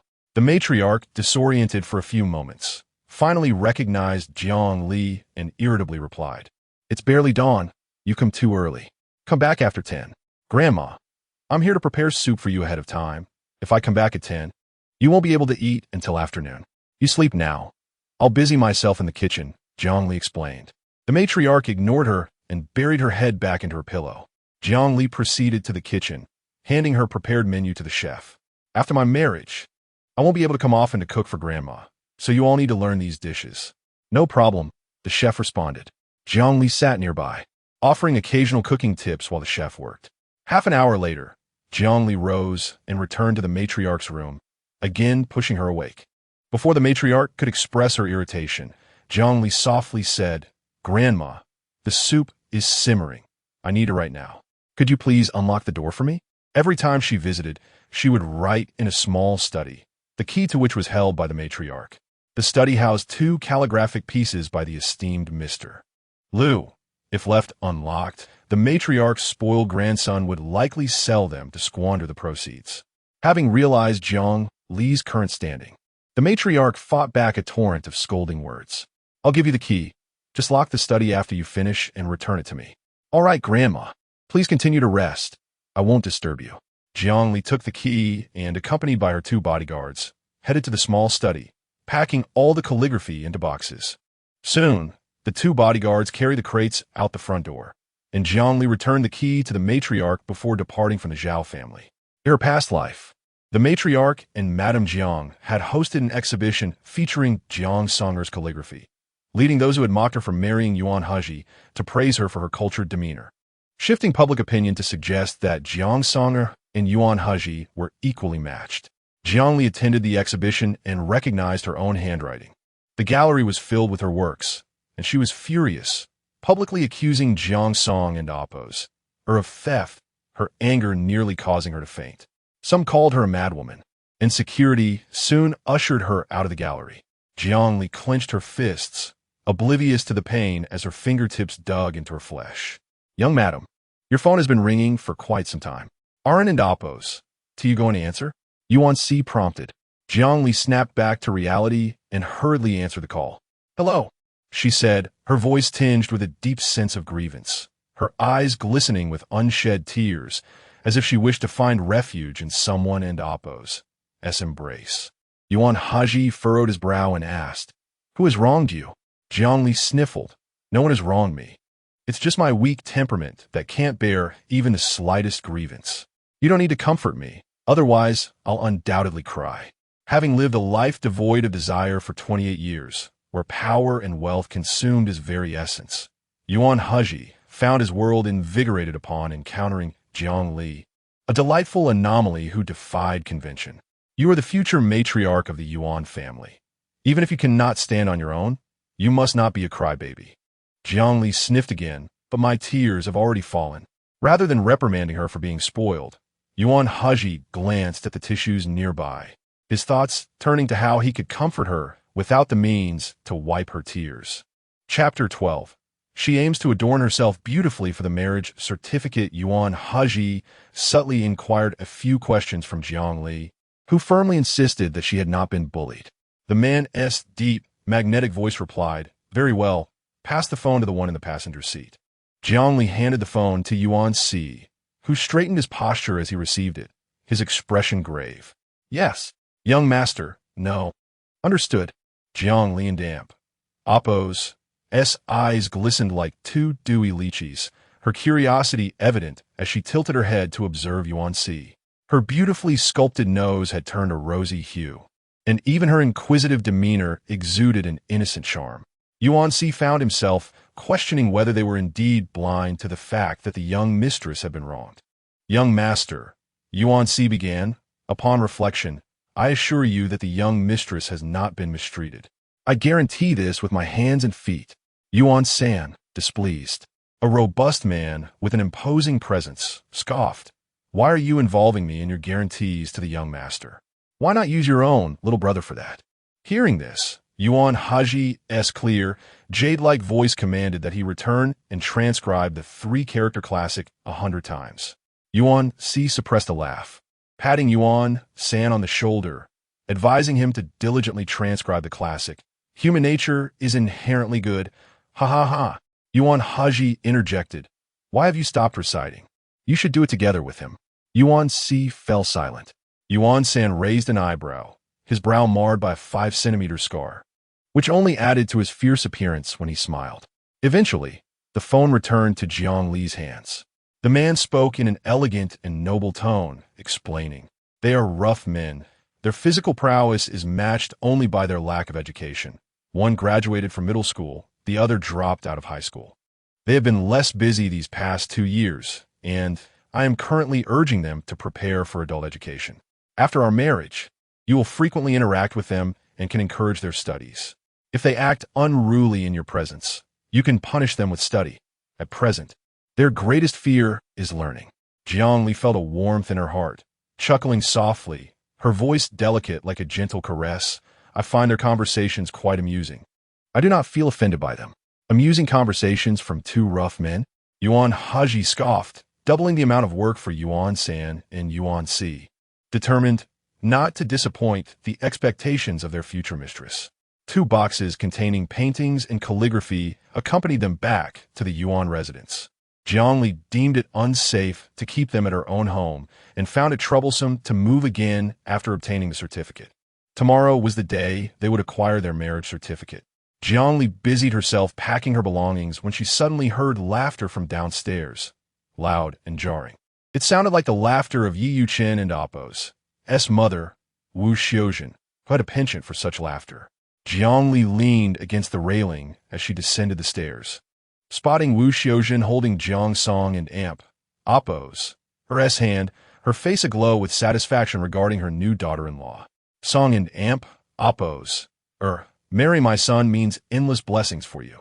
I am not one of those wicked mothers-in-law. I will treat you as my own daughter. When you both marry and have a chubby little boy, everyone will be envious. I have a way of caring for people during confinement. So even if you have 3 chubby boys, I will take care of you splendidly. Madame Jiang inhaled deeply, wishing to expel Wu Xiaojun from her home. Her daughter, a precious gem, was not a mere breeding machine. Compared to the dignified and elegant Mrs. Yuan, Wu Xiaojun appeared as a rustic peasant woman, and she truly looked down upon such a relative. Jiang Songer found nothing wrong with Wu Xiaojun's words. After all, Yi Yuchen was no impotent man, and she certainly intended to consummate their marriage and have children. Although pregnancy would be arduous, she believed her brother Yi would lovingly care for her in every aspect. With this thought, Jiang Song and oppose, did not consider pregnancy to be much of a hardship. Jiang Li settled into a single armchair and politely greeted Mrs. Wu. Wu Xiaojun turned her gaze toward Jiang Li. Although she was puzzled as to why the girl dating her son was now Jiang Song and oppose, she accepted it with pleasure. Jiang Li was more beautiful than Jiang Song and oppose, yet she was merely a false heiress, unworthy of her exceptional son. Jiang Songer clung closely to Wu Xiaojun, fearing that Jiang Li might win her favor and subsequently entangle herself with Yi. After greeting Wu Xiaojun, Jiang Li refrained from further conversation. In this lifetime, they were merely strangers. After bidding farewell to Wu Xiaojun, Jiang Song and oppose, warned Jiang Li fiercely, Yi is not a mama and oppose. S-boy, your attempts to please Wu Xiaojun are futile. He would never marry you. The one he owes his loyalty to is my biological father, not yours. Jiang Li replied quietly, I understand. On the wedding night, Wu Xiaojun laid a white cloth on the wedding bed, claiming it was a tradition from her hometown. In essence, it was a traditional and archaic practice to verify whether the bride was a virgin. Yi Yuchen harbored only thoughts of his first love. He did not consummate the marriage with Jiang Li. The next day, Wu Xiaojun discovered the cloth was pristine and, while she did not verbally express her thoughts, she secretly berated Jiang Li as a loose woman. On the second day of their marriage, Wu Xiaojun and oppose's proclamations ensured that the entire villa community was aware of her daughter-in-law and oppose's purported promiscuity and indiscretions before marriage. Jiang Li was furious upon returning to the Jiang residence, hoping her parents would rectify the injustice. However, Madame Jiang retorted, why didn't amp, oppose, Ti Yuchen consummate the marriage with you? When faced with issues, consider your own shortcomings instead of blaming others. Her tone was exceedingly harsh. One could only wonder how Madame Jiang would comfort Jiang Songer in this lifetime. Ali, Madame Jiang called. Jiang Li, lost in thought, turned to her with a faint smile, masking any unusual sentiments. Madame Jiang spoke gently. Although you are not my biological daughter, you have grown up by my side. I must admit, I feel somewhat reluctant to see you marry. How insincere. In this new life, Jiang Li no longer sought others in amp, oppose, love. She would learn to love herself. Mother, I too will miss you, Jiang Li replied. Be sure to visit home often. Your grandmother cares for you dearly, and you should visit her as well. The underlying message was clear. The Yuan family should assist the Zhao family more. I will go as soon as I have the time, Jiang Li assured. Seeing her remain so docile and compliant, Madame Jiang nodded in satisfaction. Having Jiang Li marry Yuan Hezhi was indeed a wise choice. It wasn't until evening that Jiang Li completed her packing. After a refreshing bath, she collapsed on her bed, unable to move. After a few minutes of recovery, she struggled to rise and apply body lotion. To live beautifully, healthily, and joyfully, one must maintain their skin as hydration. After applying the lotion, Jiang Li felt less drowsy and composed a text message to Yuan Hezhi. What time shall we meet at the Civil Affairs Bureau tomorrow? This world felt like an enormous stage, where even on the brink of marriage, the bride and groom were oblivious to their meeting time. After sending the message, she noticed it was already 11 o'clock. Yuan Hezhi had likely gone to sleep. She turned off her phone, preparing to rest, unaware of Yuan Hezhi's response. Regardless of how Yuan Hezhi perceived their union, Jiang Li was determined to present herself splendidly when they went to obtain their marriage certificate. In her past life, she had been too thin to adorn herself properly. That would not hinder her from being stunningly beautiful in this one. At the Yuan residence and study, Yuan Hezhi was reviewing documents. The soup sent by the old matriarch and the strong tea from the butler lay untouched beside him. After a while, the handsome, aloof man lifted his gaze from the pile of papers and glanced at his phone. Half an hour had passed, and there was still no reply from her.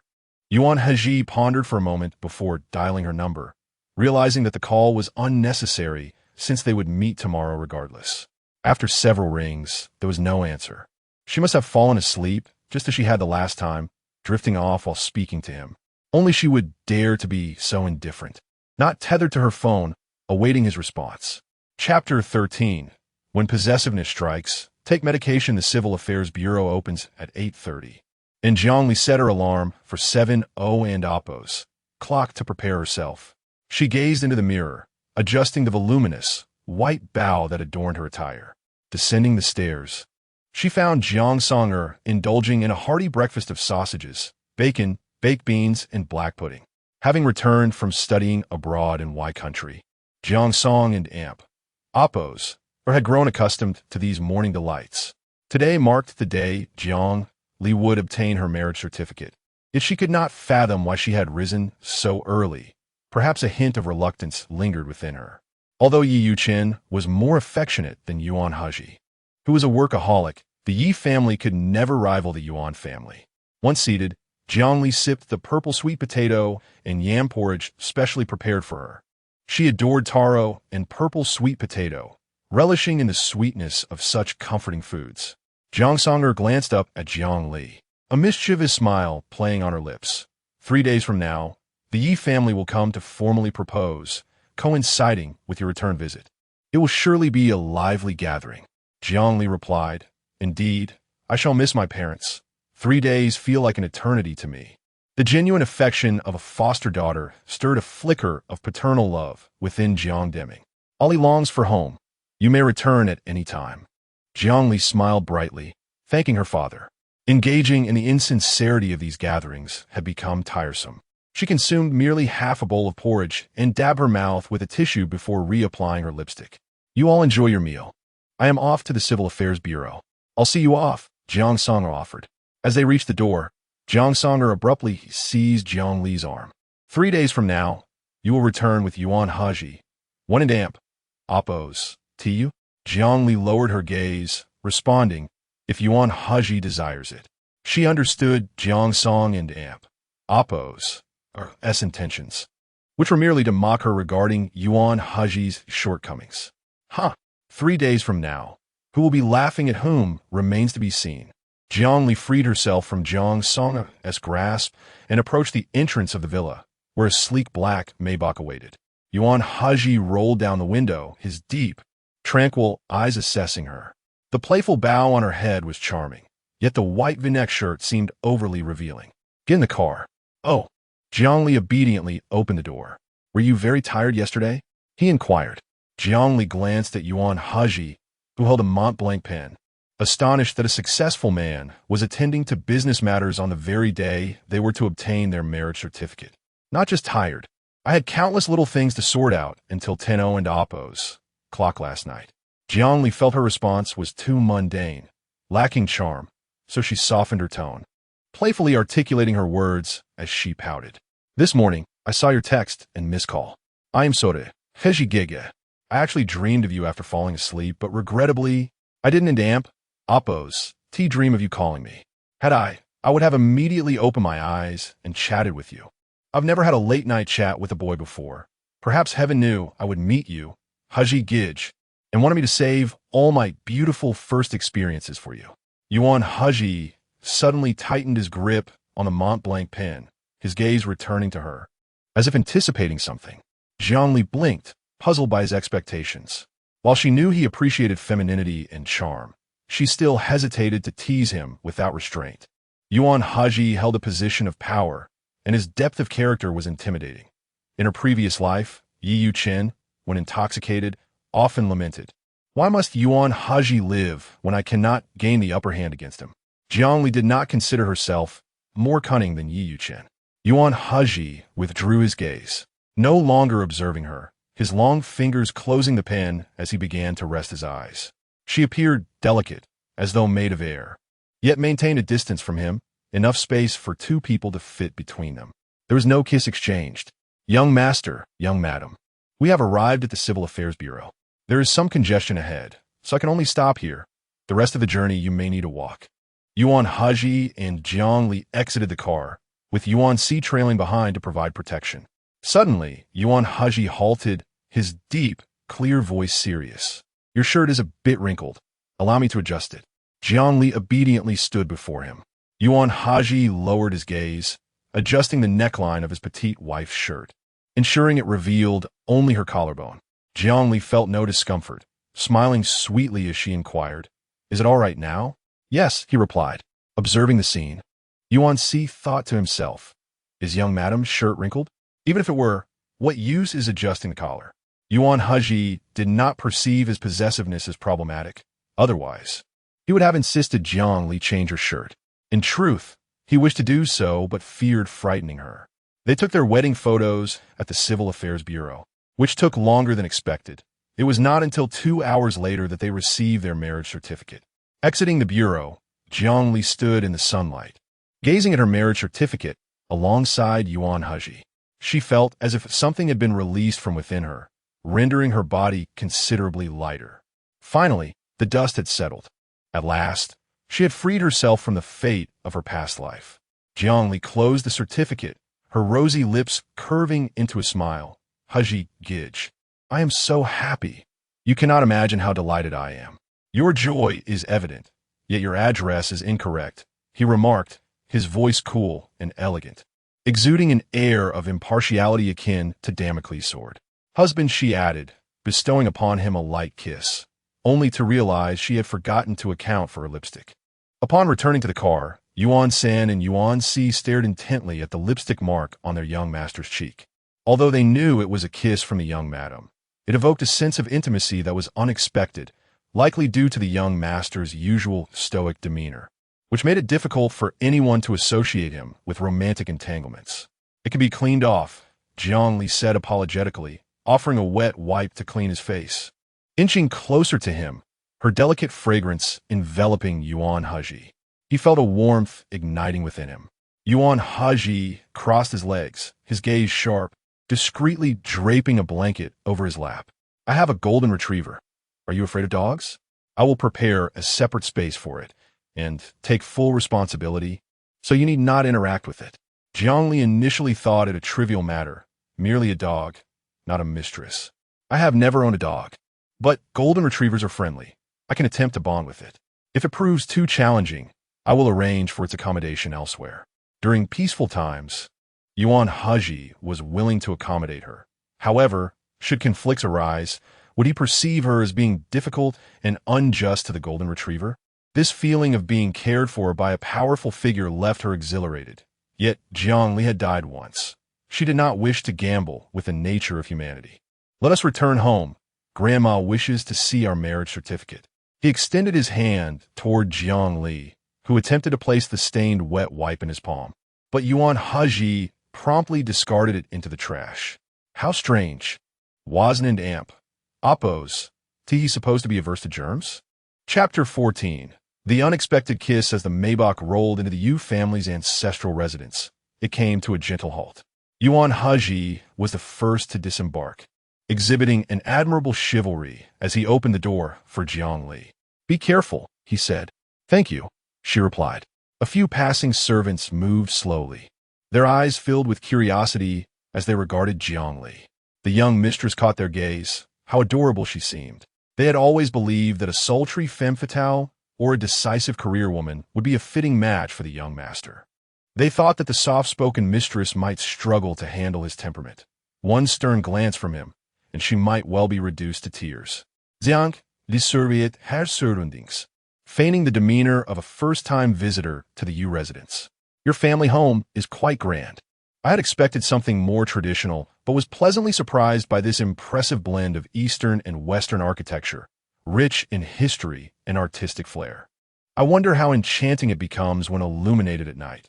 With such a maze of courtyards and gates, I might easily lose my way. Was she hoping for his hand to guide her? Yuan Hezhi, with an air of aloof elegance, extended his hand toward her. Jiang Li hesitated for a moment before grasping the large hand clad in a black leather glove. The house is indeed spacious. You'll become familiar with it in no time, he assured her, concerned that she might feel lost. Such warmth from the high-ranking leader. Jiang Li smiled sweetly. I'm not particularly fond of going out. It may take me some time to familiarize myself with the old residence. However, with your company, I believe I could navigate it in just 3 months. 3 months? Just how long had she anticipated it would take to acclimate to her new home? Yuan Hezhi opened his mouth to respond, but was interrupted by Uncle Wang, who stood nearby with a smile. The young mistress was playful and charming, while the young master exuded a cool and steady demeanor. The matchmaker truly knew how to weave their fates together. Yuan Hezhi replied with a calm voice, "There's no rush. Take your time to get accustomed to the house. My work keeps me busy, and I may not always be available to accompany you around the estate." Jiang Li remained undeterred, her eyes still sparkling as she gently remarked, "Darling, I suppose you prefer me to stay in the room, don't you?" Suddenly, Yuan Hezhi tightened his grip on her hand, causing her to clamp her lips shut. Realizing she had forgotten his condition, such teasing words were ill-advised. Uncle Wang hadn't expected the young mistress to be so bold, and his amusement deepened. The more he observed, the more he felt the two were well-matched.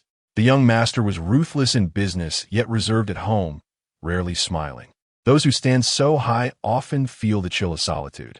With the arrival of the young mistress, he surely would not remain lonely. In the Shuana Hall, the matriarch of the Yu family studied the red book with great care before instructing someone to put it away. Jiang Li was puzzled. What the old matriarch contemplated was that it was a rare opportunity for someone to take interest in their family's formidable iceberg. She couldn't let Jiang Li escape with a marriage certificate. Jiang Li noticed a painting hanging on the living room wall, a gift she had asked Yuan Hezhi to present to the matriarch. "Grandma, thank you for appreciating my calligraphy and painting." Jiang Li and Appo's sweet voice and gracious demeanor melted away the last remnants of doubt in the matriarch's heart.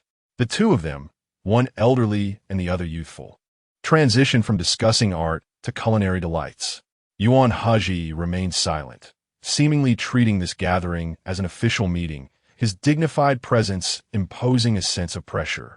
The matriarch, feeling the weight of his seriousness, instructed Yuan Hezhi to bring over 2 plates of pastries. She sometimes found it unbearable to endure her grandson's solemn demeanor and feared that over time, Jiang Li might also struggle with it. The matriarch's worries were unfounded. Jiang Li not only could endure it, but also hoped her husband would remain a steadfast presence. Having lived a second life, Jiang Li had long since internalized the mantra of self-reliance. The 2 plates of pastries were identical. Yuan Hezhi placed one before his grandmother and handed the other to Jiang Li. The matriarch huffed lightly, deeming him somewhat redeemable. Jiang Li took a bite of the water chestnut cake, which differed from what she had outside, much smoother and less cloying. She devoured 5 pieces without pause. Yuan Hezhi moved the cake aside and said solemnly, "Lunch will be served soon. Indulging in too many sweets will spoil your appetite." Hearing the commotion, the matriarch and Uncle Wang gathered to witness the potential for a quarrel on their first day of marriage. Modern young ladies are often pampered and cherished. Who desires a domineering figure after marriage? Jiang Li gazed longingly at the water chestnut cake, her tone dripping with sweetness as she pleaded, "Can I have some after dinner? I would miss it too much tonight." "Yuan Hezhi, you may." Jiang Li beamed, "Thank you. I won't have to think about the water chestnut cake tonight. My thoughts could be solely on you." Yuan Hezhi coughed awkwardly, dismissing the matriarch's amused gaze, and lowered his voice to advise his young wife that such sentiments should remain private. "All right," she acquiesced. After lunch at the matriarch's residence, Yuan Si informed them that all of the young mistress's belongings had been moved in. Jiang Li felt a busy afternoon ahead. "Do you need my assistance?" Yuan Hezhi inquired. Jiang Li shook her head. "They're all my things. You and Ting know their purposes. Please attend to your work." Yuan Hezhi left Uncle Wang with her. Uncle Wang had already prepared 2 rooms adjacent to the young master's bedroom, ready to accommodate the young mistress's belongings. "Are 2 rooms sufficient?" he asked. "I've only brought essentials. Some items remain at the Jiang family. 1 room will suffice." "Can the other room be my bedroom?" Jiang Li requested. Uncle Wang replied, "I cannot decide that. The young master has not indicated a desire to sleep separately, suggesting he wishes to share a room with the young mistress." Jiang Li had merely asked casually. After several hours of bustling with the 2 servants, she finally filled the 2 empty rooms. Her clothing was minimal. It was the scattered jewelry and trinkets that filled her space, not particularly valuable, but carefully selected by her. During the process, Yuan Hezhi's secretary, Zhao, visited to inquire if she needed assistance. She mentioned needing a place to store her paintings. Zhao responded, "Very well, I will report this to Mr. Yuan." "Report?" Jiang Li thought this trivial matter hardly warranted involving Yuan Hezhi. Uncle Wang could handle it. She looked to Uncle Wang. "The young master regards you highly. It seems only he can find a suitable space for you." "I cannot assist with that," Uncle Wang explained. Everyone seemed to hold great respect, no fear for Yuan Hezhi. Naturally, she felt intimidated as well. Jiang Li's mind was fatigued, and she opened a box filled with her paintings, feeling overwhelmed to the point of tears. As the sun set, a tall figure strode through the golden light, his polished black Oxford shoes gleaming, and his exquisitely handsome features reminiscent of a deity. Though his gaze remained chillingly indifferent, he knocked softly before entering. Jiang Li, seated on the carpet, had dozed off against the wooden box. Upon hearing a sound, she drowsily turned to Yuan Hezhi. Her fair and delicate face was unguarded as she offered him a soft smile. "I'm quite hungry. May we start dinner?" Yuan Hezhi swallowed hard, removing his black gloves. His towering presence enveloped her, and as she finally noticed his long, pale hands, he cupped her face, kissing her unexpectedly. His grip was firm, leaving no room for retreat, his fingers caressing her soft cheeks as if seeking her little dimples. His kiss was inexperienced yet fervent, filled with a possessive urgency. As Jiang Li struggled for breath, her body melted into the carpet. Yuan Hezhi maintained his aloof demeanor, resembling an ethereal being. Feeling defiant, Jiang Li playfully bit down on his adamant amp. Oppos, as apple. Chapter 15. How to spend the wedding night. As Jiang Li bit down, a sudden realization struck her. Dinner was imminent. Should there be a kiss mark on Yuan Hezhi's Adam's apple, she would undoubtedly be the prime suspect. Her lips grazed the man's rolling Adam's apple before she instinctively pulled away. With no support behind her, she was on the verge of collapsing onto the carpet when Yuan Hezhi reached out to steady her delicate waist. "Let us dine," he suggested, helping her to her feet, his demeanor as light as a feather, as if nothing had transpired. Jiang Li trailed behind him, her curiosity piqued. Why had he kissed her so abruptly? Wasn't he impotent? Could it be that Yuan Hezhi was capable of normal kissing, yet unable to perform otherwise? This notion was rather troubling. Moreover, he had removed his black gloves prior to the kiss. What a tantalizing prelude filled with sexual tension. Jiang Li did not indulge in the habit of reading steamy comics. Yet her good friend, Lu Qinxue, possessed a collection overflowing with them. Jiang Li had perused a few alongside her. Yuan Hezhi bore a striking resemblance to the obsessive-compulsive doctor in Doctor, a character who, while donning white gloves, could save lives, but once barehanded, sought to kiss and caress the female lead, often resorting to dark, creeping antics in her absence. To ensure her own safety, the female protagonist stockpiled white gloves at home. Should the doctor's gaze turn ominous, she would promptly don the gloves to restrain his beastly instincts. Jiang Li breathed a sigh of relief for the heroine, grateful that there existed a means to control the deranged doctor. Even in a comic world, one would expect the presence of law enforcement and legal counsel. Lu Qinxue, who reveled in such thrilling storylines, deemed Jiang Li excessively conservative. This was a comic universe, after all. Who needed laws? Let the fun commence. Lu Qinxue giggled. Just wait and see. Putting white gloves on the doctor won't help. He merely toying with the female lead. Jiang Li felt utterly devastated by the spoiler. Dinner at the Yuan residence was lavish. Upon taking her seat, Jiang Li discovered that only she and Yuan Hezhi were present. Do we all eat separately? She inquired. Yuan Hezhi glanced at the distance between them, his gaze deepening. Grandmother does not favor Song went away. Ever since she married into the Yuan family, we have dined apart, save for festive occasions. Jiang Li's clear, wide eyes widened in shock. Was it permissible to divulge such family secrets? In her previous life, she had accompanied Jiang Songer to the Yuan household for companionship, occasionally sharing meals with her, and had posed the same question to Jiang Songer. That inquiry had left Jiang Songer speechless, for she was unaware of the reasons and dared not ask Yuan Hezhi. Jiang Songer had scorned Jiang Li, admonishing her to refrain from prying into Yuan family affairs. Even if we were to switch places, Yuan Hezhi would never choose a woman with a past. Jiang Li nibbled on her beef cubes, recognizing that Yuan Hezhi shared this information perhaps out of a belief that she was gentle and harmless. Even if she learned the truth, she would never dare to flaunt it. At that moment, Uncle Wang approached with a dish, stating that the old lady deemed the chive dumplings delicious and had instructed the kitchen to prepare a portion for the young master and young mistress to taste. Observing the distance between the pair, he mused, "Is this a meal or a tug-of-war competition? Must we sit so far apart? Where should I place this chive dumpling?" Uncle Wang inquired. "If I sit in the middle, neither can reach it." Yuan Hezhi gently tapped the table, his cold gaze brooking no dissent. "Bring it over." Jiang Li rose and, with a lack of dignity, sat beside Yuan Hezhi. Had she known they would be alone for dinner, she would have bitten down harder on his Adam's apple. "Darling, I'm coming over," she exclaimed loudly. Uncle Wang could hardly suppress a chuckle. The young mistress was delightfully whimsical. Truly, the young master had struck gold. Yuan Hezhi remained impassive, eating in silence. Jiang Li munched on her vegetables, her cheeks puffed out. She only indulged in her favorites, completely avoiding those she disliked, such as broccoli, which she would not even touch. Suddenly, a piece of broccoli landed in her bowl. Jiang Li glanced at Yuan Hezhi. "Don't tell me you're pickier than a child," he remarked. Jiang Li set down her chopsticks, muttering, "I abhor broccoli. It has a peculiar taste. Eating it is akin to watching a horror film before bed. I and Amp, Oppos, DB restless all night." Was she merely feigning? Yuan Hezhi could easily discern the truth. He tapped the table again, his voice crisp. "What must I offer for you to eat it? Name your terms." Broccoli was simply too repugnant. She would rather die than consume it.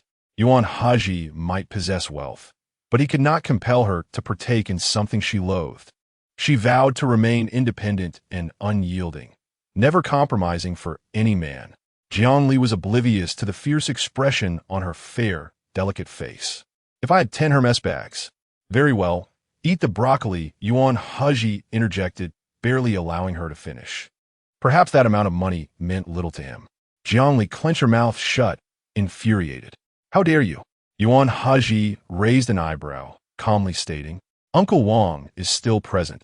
He will relay our conversation to grandmother, and they will both laugh at you, Yuan family and Oppos. S young mistress is pickier than child." Such a threat was utterly ruthless. Jiang Li reluctantly picked up a small piece of broccoli and shoved it in her mouth, chewing and swallowing. The fact that she could chew indicated she could consume it. She simply chose not to. Yuan Hezhi was well aware of this. For the next few minutes, he tempted her with jewels and treasures, coaxing her into eating several more pieces of broccoli. "Do you fancy private jets? I could have one painted pink, or in your preferred color. I'll teach you to fly. Once you learn, you can apply to the Civil Aviation Administration to soar through the skies above Xiangjiang." Jiang Li's complexion paled. "If I eat any more, I might vomit." "All right, I won't eat any more." His dining manners were exquisite, each movement seemingly choreographed, exuding an air of effortless elegance. Jiang Li, distracted, occasionally stole glances at Yuan Hezhi. She recognized the benefits of consuming broccoli for her health. Yet she detested it and had never encountered anyone who cared enough to coax her into eating. Wait a moment. Was Yuan Hezhi genuinely trying to coax her into eating broccoli? Before long, a servant arrived with chicken curry rice, stating that the madam found it delightful and had requested the kitchen to prepare a serving for the young master and mistress to taste. "Do give it a try. Sir also enjoys the chicken curry rice." Yuan Hezhi seemed oblivious, elegantly wiping his mouth before rising to leave. Jiang Li glanced at the aromatic chicken curry rice. Trailing behind him, The gesture of bringing the meal appeared almost provocative. They could only consume what she deemed worthy. Even you can see that. Am I a fool? Of course, I can see through this. Does she bully you like this at home? It an oppose. Downright despicable. You should have the kitchen prepare a dish of pickled fish for her, sour and excessive. Having spoken, Jiang Li felt somewhat crude and quickly donned a demure smile in an attempt to salvage her image. Yuan Hezhi's lips curled into a smirk. Your idea is splendid. He promptly instructed the kitchen to send a dish of pickled fish to Madame Yuan, emphasizing the need for haste. Madame Yuan was in tears, her commotion leaving Yuan Liangjian utterly exhausted. All these sounds were muffled beyond the bedroom door. After bathing, Jiang Li wrapped herself snugly. Although Yuan Hezhi was impotent, he could still kiss. Meanwhile, Yuan Hezhi was in another bathroom, his formidable frame clad in a black bathrobe as he sat upon the bed, exuding a strong presence. Upon noticing the noise, he closed the French book he had been reading and tapped his thigh, producing a sound neither too soft nor too loud. Come here. Come over. Sit on my lap. And he was not wearing his black gloves. The scene from Doctor, flashed through Jiang Li's mind, sending her shaking her head vigorously, her small face paling. She could flirt effortlessly, yet when faced with the reality, she felt utterly intimidated. The gaze of Yuan Hezhi flickered with a hint of darkness, yet his smile was gentle. I am 7 years your senior. Thus, I shall refrain from any advances tonight. Let's cultivate our feelings first before proceeding, shall we? Jiang Li could only nod in agreement. Good girl, come sit closer. How else shall we nurture our marital bond? Jiang Li's eyes widened in confusion. Must she truly perch upon his lap? The smile on Yuan Hezhi and Appo's lips remained unchanged, for he believed that intimacy between spouses often flourishes through physical contact. After all, why do young lovers share kisses daily? It seemed quite logical. Cautiously, Jiang Li approached and settled onto Yuan Hezhi's lap, reasoning that the worst outcome would be an unwanted kiss. Becoming a leisurely wealthy wife would surely require some sacrifices, and this was a price she could bear. Furthermore, sharing tender moments with Yuan Hezhi could even aid in balancing her feminine hormones. She had nothing to lose. Perhaps she ought to be more proactive. She pecked his cheek twice, her bright, dark eyes sparkling with purity, igniting a yearning within him. Yuan Hezhi acknowledged that holding her felt incredibly comforting. Her petite frame was entirely soft and inviting. However, he knew that prolonging this embrace could lead to complications. He gently placed her into the bed and murmured, "Time to sleep." He suffered from an affliction difficult to articulate, skin hunger. His hand, which had rested on her waist, was desperately trying to refrain from wandering, and his palm was slick with perspiration. Jiang Li remarked, "You'll be cold without a blanket. The air conditioning is quite low." Yuan Hezhi, with his eyes closed, dismissed the concern, claiming he was not cold. "Could you please don your black gloves?" she asked. Yuan Hezhi opened his eyes, warning, "If you don't sleep soon, I might kiss you." Jiang Li succumbed to slumber. Her husband was truly impotent, which she found rather fortunate. Should Yuan Hezhi discern her thoughts, he would undoubtedly render her unable to move at all. Chapter 16. Dreaming of nestling in his embrace. No, please. My hand hurts so much. Help me. Jiang Li was enveloped in a black comforter, while Yuan Hezhi lay beside her, sleeping soundly and maintaining a proper posture, with neither disturbing the other. In the still of the night, just as Yuan Hezhi was drifting off to sleep, he heard the woman beside him murmuring. The man furrowed his brow, his narrow phoenix eyes still closed. He valued efficiency during work and cherished tranquility when off duty. Anyone who disrupted the order he had adhered to since childhood would face dire consequences. Jiang Li spoke intermittently, showing no signs of stopping. Yuan Hezhi contemplated whether to switch rooms for the night, as he had work the next day.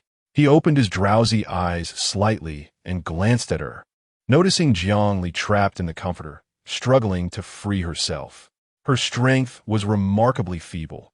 She couldn't even manage the blanket. Jiang Li's fair face was damp with perspiration. She was sweating profusely, her pearly teeth biting down hard on her crimson lips, nearly drawing blood. Yuan Hezhi's gaze sharpened, and he promptly pinched her nose. Unable to breathe through her nose, Jiang Li was forced to breathe through her mouth, sparing her abused lips. She groggily opened her eyes and accused him in a soft, boneless voice. "You're bullying me. You can't bother people when they're cleaning their ears, and you can't pinch their noses when they're sleeping, or they won't grow taller. What nonsense is this?" Yuan Hezhi released her nose, propping himself up on the bed with his arm.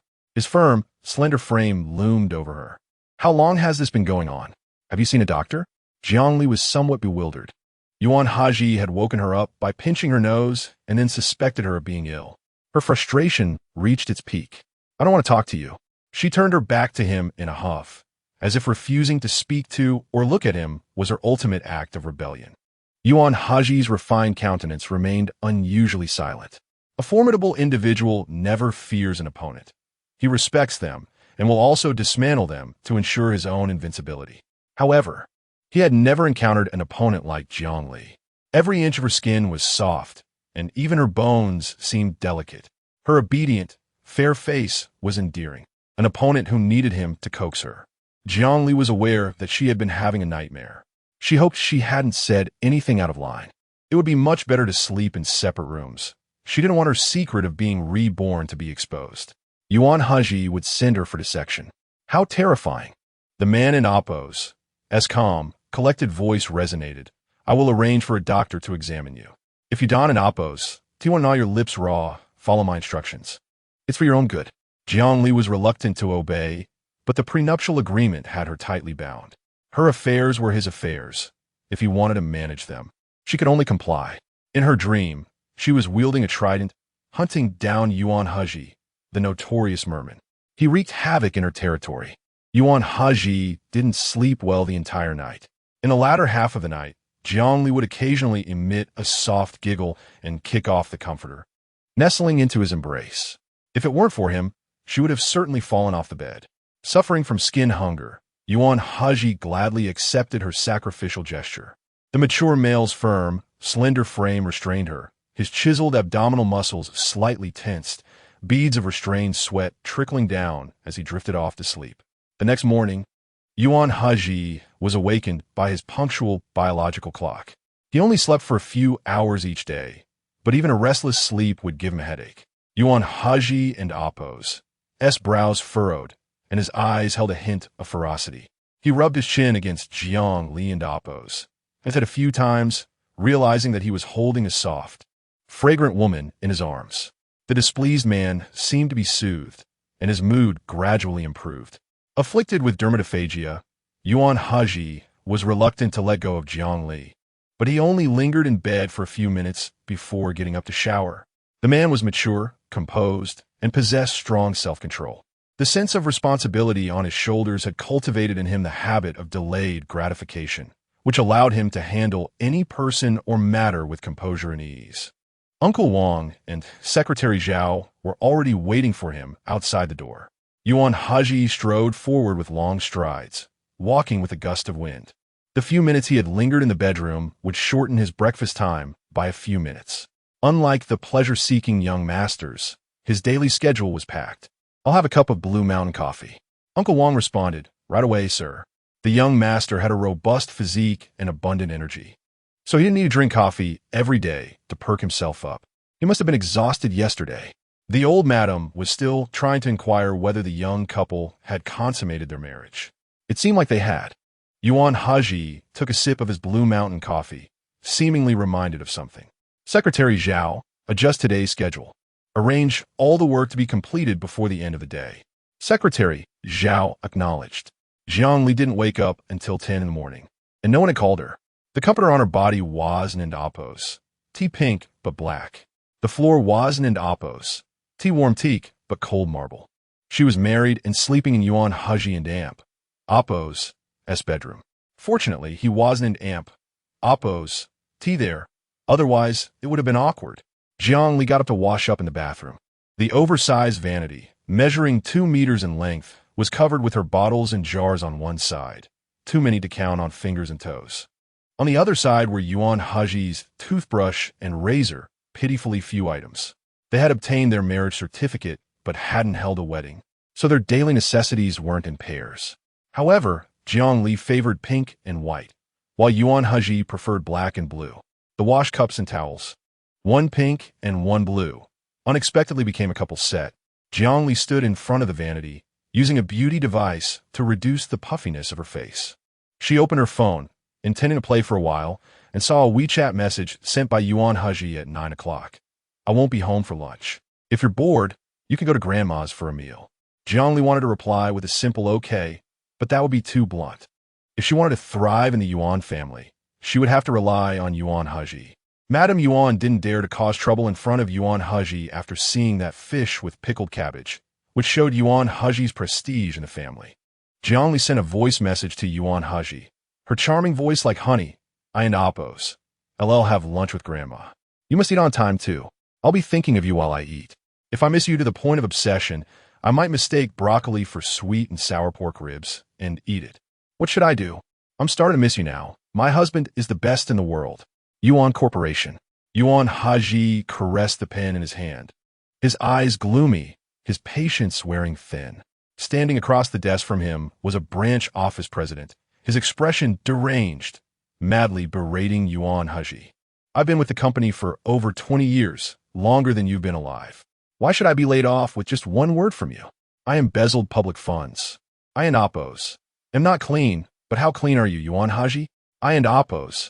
Am still your distant relative. Is this how you treat relatives? Yuan Hezhi, you and Oppos.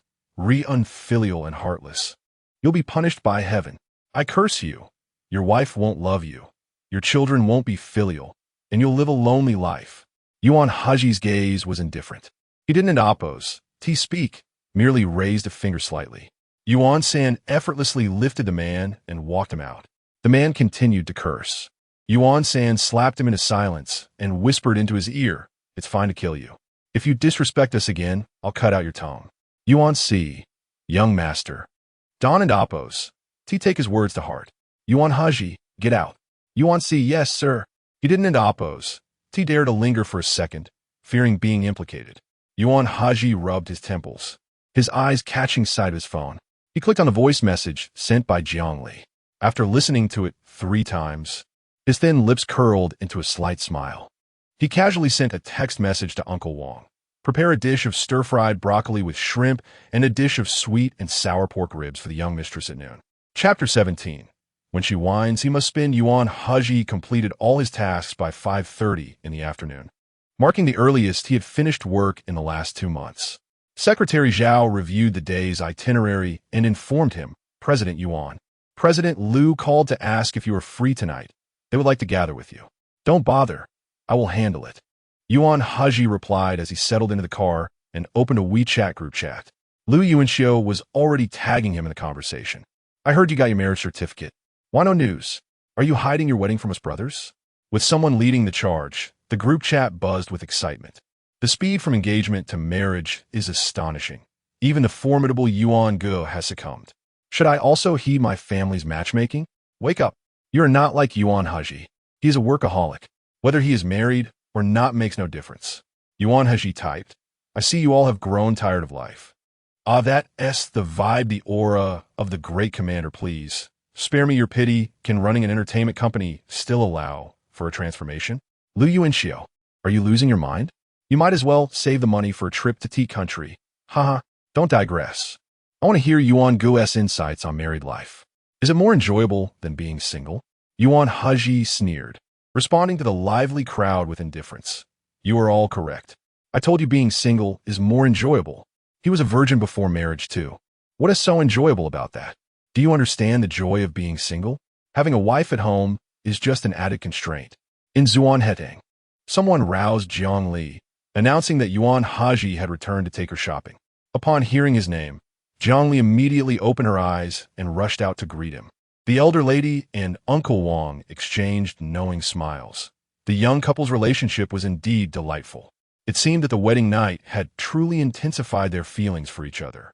As Jiang Li caught sight of the tall and handsome man, she leaped into his arms, enthusiastically patting his back with her small hands. Taking the opportunity to retaliate, she exclaimed, Husband, I miss you so much. Yuan Hezhi remained composed, grasping her mischievous hands. I promised to buy you a bag last night. Since it's still early, let us go now. Jiang Li replied, If you do this, it makes me seem petty especially after just 3 bites of broccoli. Yuan Hezhi countered. Did you have 3 pieces of broccoli for lunch? Not bad. I asked you to eat broccoli, and it's normal for you to harbor resentment. I don't mind your earlier antics. He was quite discerning when it came to separating personal feelings from professional matters. Jiang Li recalled in her past life how Yi Yuqing would serve her bitter melon feasts whenever she disobeyed. No wonder he always lost to Yuan Hezhi. Yi Yuqing lacked even half of Yuan Hezhi's magnanimity. He was destined to be outmatched by Yuan Hezhi for eternity. Noticing her emotional turmoil, Yuan Hezhi inquired, "Are you still upset?" Jiang Li shook her head. She was lively, but when she fell silent, Yuan Hezhi found it unsettling, unable to focus on the emails at hand. He exuded the charm of a mature man, his voice warm and accommodating, gently coaxing. Emotions can influence one another. If you are unhappy, I may not be happy either. I am open to hearing your thoughts, even if you are reminiscing about a youthful crush. I want to take it to heart. He thrived in the cutthroat business world. His insight remarkably keen. Lying to him would have serious repercussions. Jiang Li parted her lips, regaling Yi Yuqing. The atmosphere in the car grew tense. Yuan San and Yuan Si sat in silence, astonished by the audacity of the young mistress. Perhaps she was unaware that while the eldest son could tolerate many things, if he were to take it seriously, his mind would be sharper than a needle's eye. Yuan Hezhi's gaze became piercing, and Jiang Li realized she had been caught in a trap. Yuan Hezhi was evidently concerned about whether his wife had any past lovers.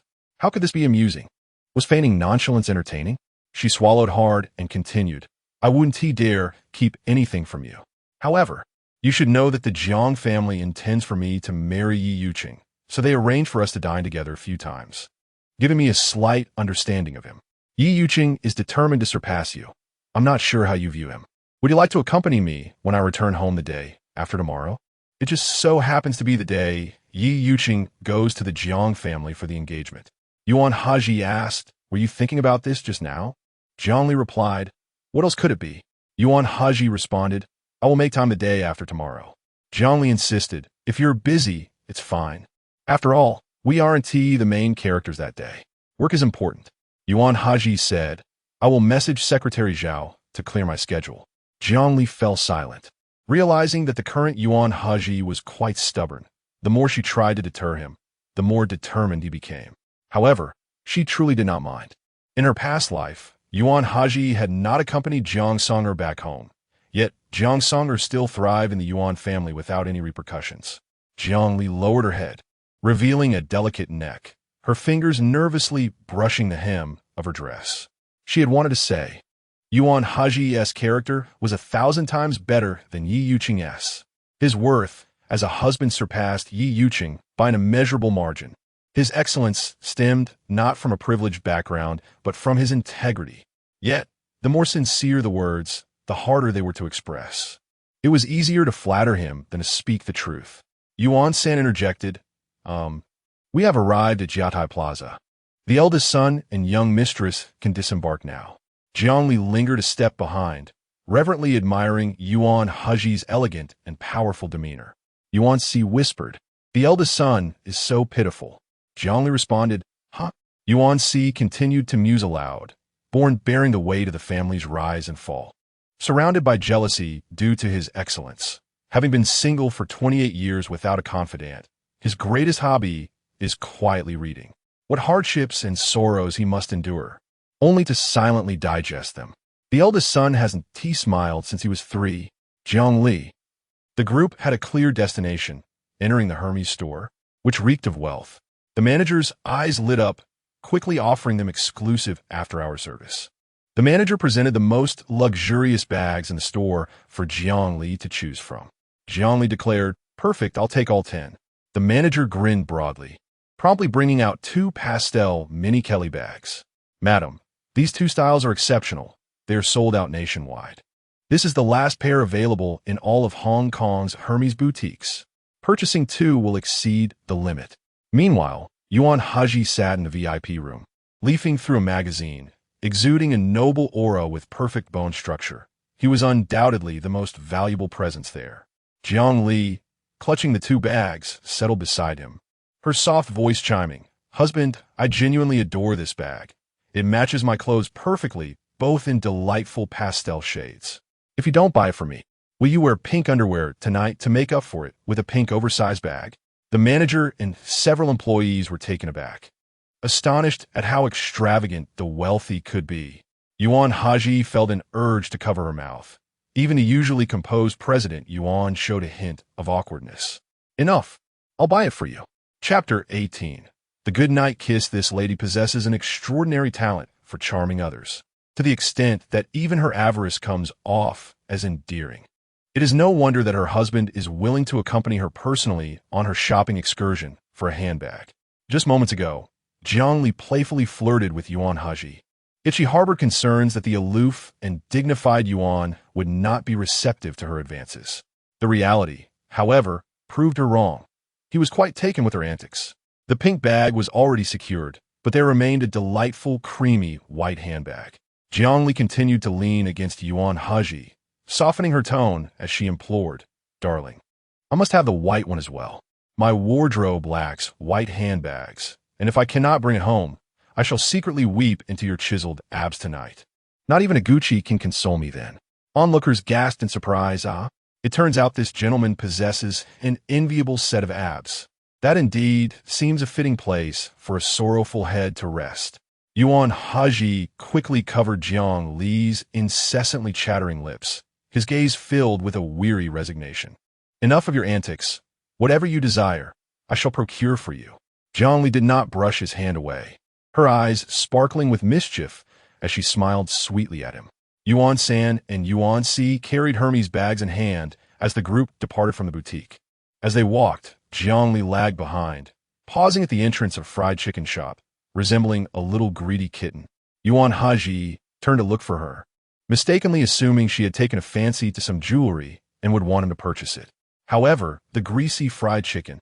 Yuan Hezhi took her hand and urged her forward, stating, "I have immense respect for their labor, yet much of the food available outside is far from clean, particularly fried items.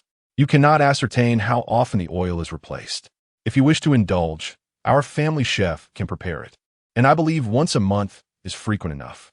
His warm voice carried an authoritative undertone, and with his firm grasp, Jiang Li felt for the first time as though she had a father. Following their departure, several high-end groups erupted with chatter. "The Ma family has certainly feasted this month. I witnessed a group pass by with an armful of bags. How tantalizing." Store manager, "It's not that we work particularly hard. It's just that lady is exceptionally skilled at being charming."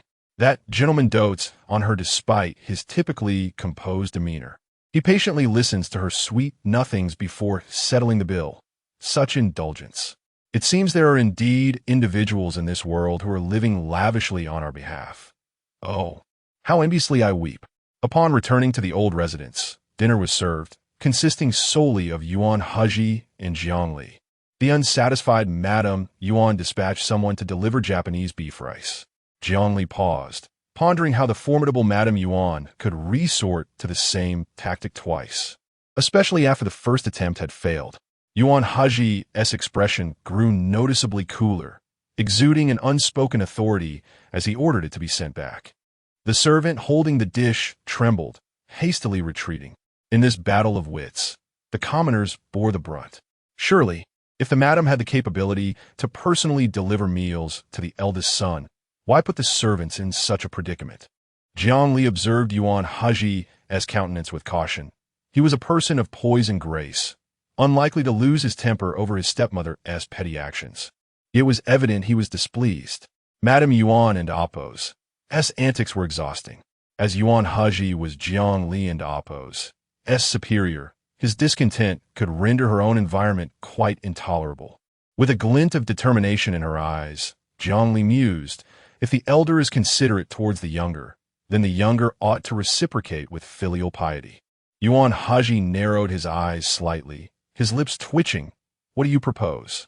Yuan San and Yuan Si regarded her with curiosity. "How about delivering a glass of strawberry apple orange juice to the madam? It's simply a blend of strawberries and apples, but it carries a rather unfortunate connotation of the whole family perished, perhaps too far-reaching." Yuan Hezhi replied, Song Wenhui is a member of the Song family. There is nothing wrong with that. Yuan Si, go to the kitchen and prepare a glass of strawberry apple orange juice for the madam. Yuan Si grinned, revealing a chilling smile, yes. Yuan Sen gave Jiang Li a thumbs up, impressive. The Yuan family's grand ship is steered by the eldest son, who, despite his prowess, is not impervious to the sharp edges of life. Yet, upon returning home, he must contend with the subtle torments inflicted by the madam, which, while not injuring him, certainly creates an unpleasant atmosphere. The young mistress has avenged them at last, unaware of their thoughts. Jiang Li was more than willing to showcase her knack for being annoying, a skill honed under the tutelage of her previous mother-in-law, Wu Xiuzhen. Although Wu Xiuzhen lacked formal education, her ability to vex others was unparalleled. After dinner, Secretary Zhao arrived, steadying a thick stack of folders in his arms. The sight made Jiang Li's scalp tingle. Secretary Zhao greeted her, to which she responded sympathetically, "You are working so late. It must be exhausting. I am merely the errand runner. Yuan is the one truly laboring." Secretary Zhao replied. Jiang Li detected a kindred spirit in his flattery. "Darling, do not work too late. Your health is paramount." Understood. Before departing, Yuan Hezhi instructed Jiang Li to investigate the third floor. What could possibly be on the third floor? The Yuan family resided separately prior to his marriage. Yuan Hezhi had inhabited this 5-story villa. Jiang Li, donning a pair of low-heeled mules, ascended to the third floor, which comprised a lounge, a water bar, and 4 rooms. She noticed an open door and stepped inside. The pristine white walls were adorned with framed calligraphy and paintings, some of which leaned against the walls due to lack of space. Yuan Hezhi had not only found a suitable place for her art, but had also organized it meticulously. Had she sought help from Yi Yuchan, he would have deemed it a waste of time, preferring to spend time with his white moonlight. How ironic. In her previous life, Jiang Songer had stolen her artworks for an exhibition to garner fame, and when she had asked Yi Yuchan for assistance, he accused her of jealousy towards Jiang Songer. If you have the ability, hold your own calligraphy exhibition. If you lack the talent, stay humble and refrain from being bothersome. At that time, Jiang Li's hands had nearly given out from transcribing for the white moonlight, leaving her no capacity to host such an event. As her thoughts returned to the present, Jiang Li sat cross-legged on the clean, warm wooden floor, carefully wiping the frame of a painting. Now that she was married to Yuan Hezhi, all her works were returned to her. Jiang Li's destiny would indeed transform. She would thrive, and those who had wronged her would face their due retribution. Jiang Li adorned herself with delightful fragrances, playfully twisting and turning on the black bed as Yuan Hezhi entered the master bedroom. The tall and handsome man, clad in a bathrobe, had just emerged from shower. His previously immaculate hairstyle now appeared tousled, with strands of black hair falling over his forehead, softening the intensity of his features. Yuan Hezhi pulled back the black blanket and settled on the bed. His cool, reserved gaze fell, methodically removing his black gloves before patting his thigh. In a deep, coaxing tone, he remarked, "We have yet to share a good-night kiss," which is the most fundamental form of intimacy between a married couple. "We agreed last night to nurture our marital bond. Merely come over and give me a kiss." In this era of reform and societal advancement, young couples openly display affection on the streets. What is a simple kiss between spouses? Yet, no ordinary couple requires the wife to perch on her husband's lap while he possessively embraces her waist and hips, sealing their lips for a solid 10 minutes. His robust arms were like iron clamps. Jiang Li exerted all her strength to escape, but to no avail. She had no choice but to surrender to the kiss, which, at least this time, did not result in her teeth colliding with his. Chapter 19. The mischievous little devil at his ankle today marks the day of the return visit. Jiang Li rose early to prepare herself and made her way downstairs to the dining room. There, she found Yuan Hezhi halfway through his sandwich, pen in hand, diligently signing documents. Goodness, Yuan Hezhi is exceptionally industrious and disciplined. No wonder he is immensely wealthy. Jiang Li took a seat beside him and cast a glance at the papers in his hand, filled with incomprehensible symbols. It was evident that he navigated such complex texts and data daily, which assured her he would never succumb to dementia. Uncle Wang approached with a bowl of milk and bird's nest soup. placing it before Jiang Li with a warm smile. The young master believes your constitution is delicate and requires nourishment. Please try this sweet and light dish. I shall instruct the kitchen to adjust it to your taste. Adjust? Such a commonplace word took on an air of control when associated with Yuan Hezhi. A sense of foreboding crept into Jiang Li and Appo's heart as she cautiously inquired, "Will I be having milk and bird and damp Appo's nest soup for breakfast for the foreseeable future?" Almost simultaneously with her question, the man responded with a nonchalant emotion. Without lifting his gaze, his aloof demeanor stood in stark contrast to the alluring, languorous look he had worn the previous night. This hypocritical disparity, removing the gloves only to reveal a twisted nature, seemed reminiscent of the delusional doctors in dramas. Yet, there was a distinction. At least Yuan Hezhi was impotent, incapable of truly imposing himself upon her. Jiang Li, emboldened by this knowledge, let out a soft huff. The bird and Appo's nest soup was quite palatable, and as she enjoyed her meal, her crossed legs swayed gently. The Yuan family was indeed affluent. Even the table legs seemed to be temperature-controlled, the material a mystery. Yuan Hezhi tightened his grip on the pen, his broad shoulders beneath the suit tensing, his gaze growing increasingly sharp and profound. Secretary Zhao hastily interjected, "Mr. Yuan, is there an issue with this document?" Yuan Hezhi swallowed hard, replying no. Jiang Li savored her milk and bird and damp Appo's nest soup for as long as her red-soled heels grazed the temperature-controlled table leg. After wiping her mouth, she turned her clear eyes toward Yuan Hezhi and, as he closed the document, said, "Darling, since you are so busy, there's no need for you to accompany me back to the Jiang family. I can manage alone." Yuan Hezhi replied, "I have cleared my schedule for this morning." Jiang Li countered, "But you truly are busy, and if I disrupt your work, I would feel terribly guilty." Yuan Hezhi furrowed his brow, suddenly reaching down to grasp her restless little leg. "Enough with the antics. Tidy up and prepare to leave." Secretary Zhao followed closely behind Yuan Hezhi, while Uncle Wang pretended to hear nothing, dutifully clearing the dishes, leaving Jiang Li in a state of confusion. What antics had she committed? Could it be that the temperature-controlled table leg was actually Yuan Hezhi's ankle? Oh, this was driving her mad. Jiang Li, while urging Yuan Hezhi to prioritize work, found herself inadvertently rubbing against his calf. Would he perceive her as a hypocritical little devil? This was indeed a colossal misunderstanding. Blushing, Jiang Li climbed into the car, stealing a shy glance at Yuan Hezhi before turning her gaze to the window. Yuan Hezhi paused with his pen, instructing, "If you feel nauseous, open the window. Any discomfort must be voiced, understood?" Jiang Li responded weakly with an "O."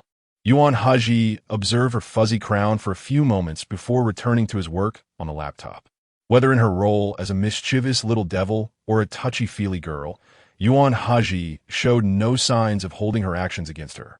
His mind was occupied with myriad matters, and he had long cultivated an open heart. If he were to fret over trivialities, he might as well not live at all. Moreover, Jiang Li was his partner. In terms of her appearance, demeanor, and character, she perfectly aligned with Yuan Hezhi's aesthetic. Thus, the extent of his indulgence toward her was something she would need to explore for herself. The Maybach arrived at the Jiang family villa, easily finding a parking spot, as the Yi family's proposal entourage had yet to arrive. Jiang Li and Yuan Hezhi walked side by side into the festive living room. Her smile was subdued, neither warm nor cold, yet faultless. Nature is hard to change. Even if Yi Yuchan had been reborn, he remained selfish and heartless.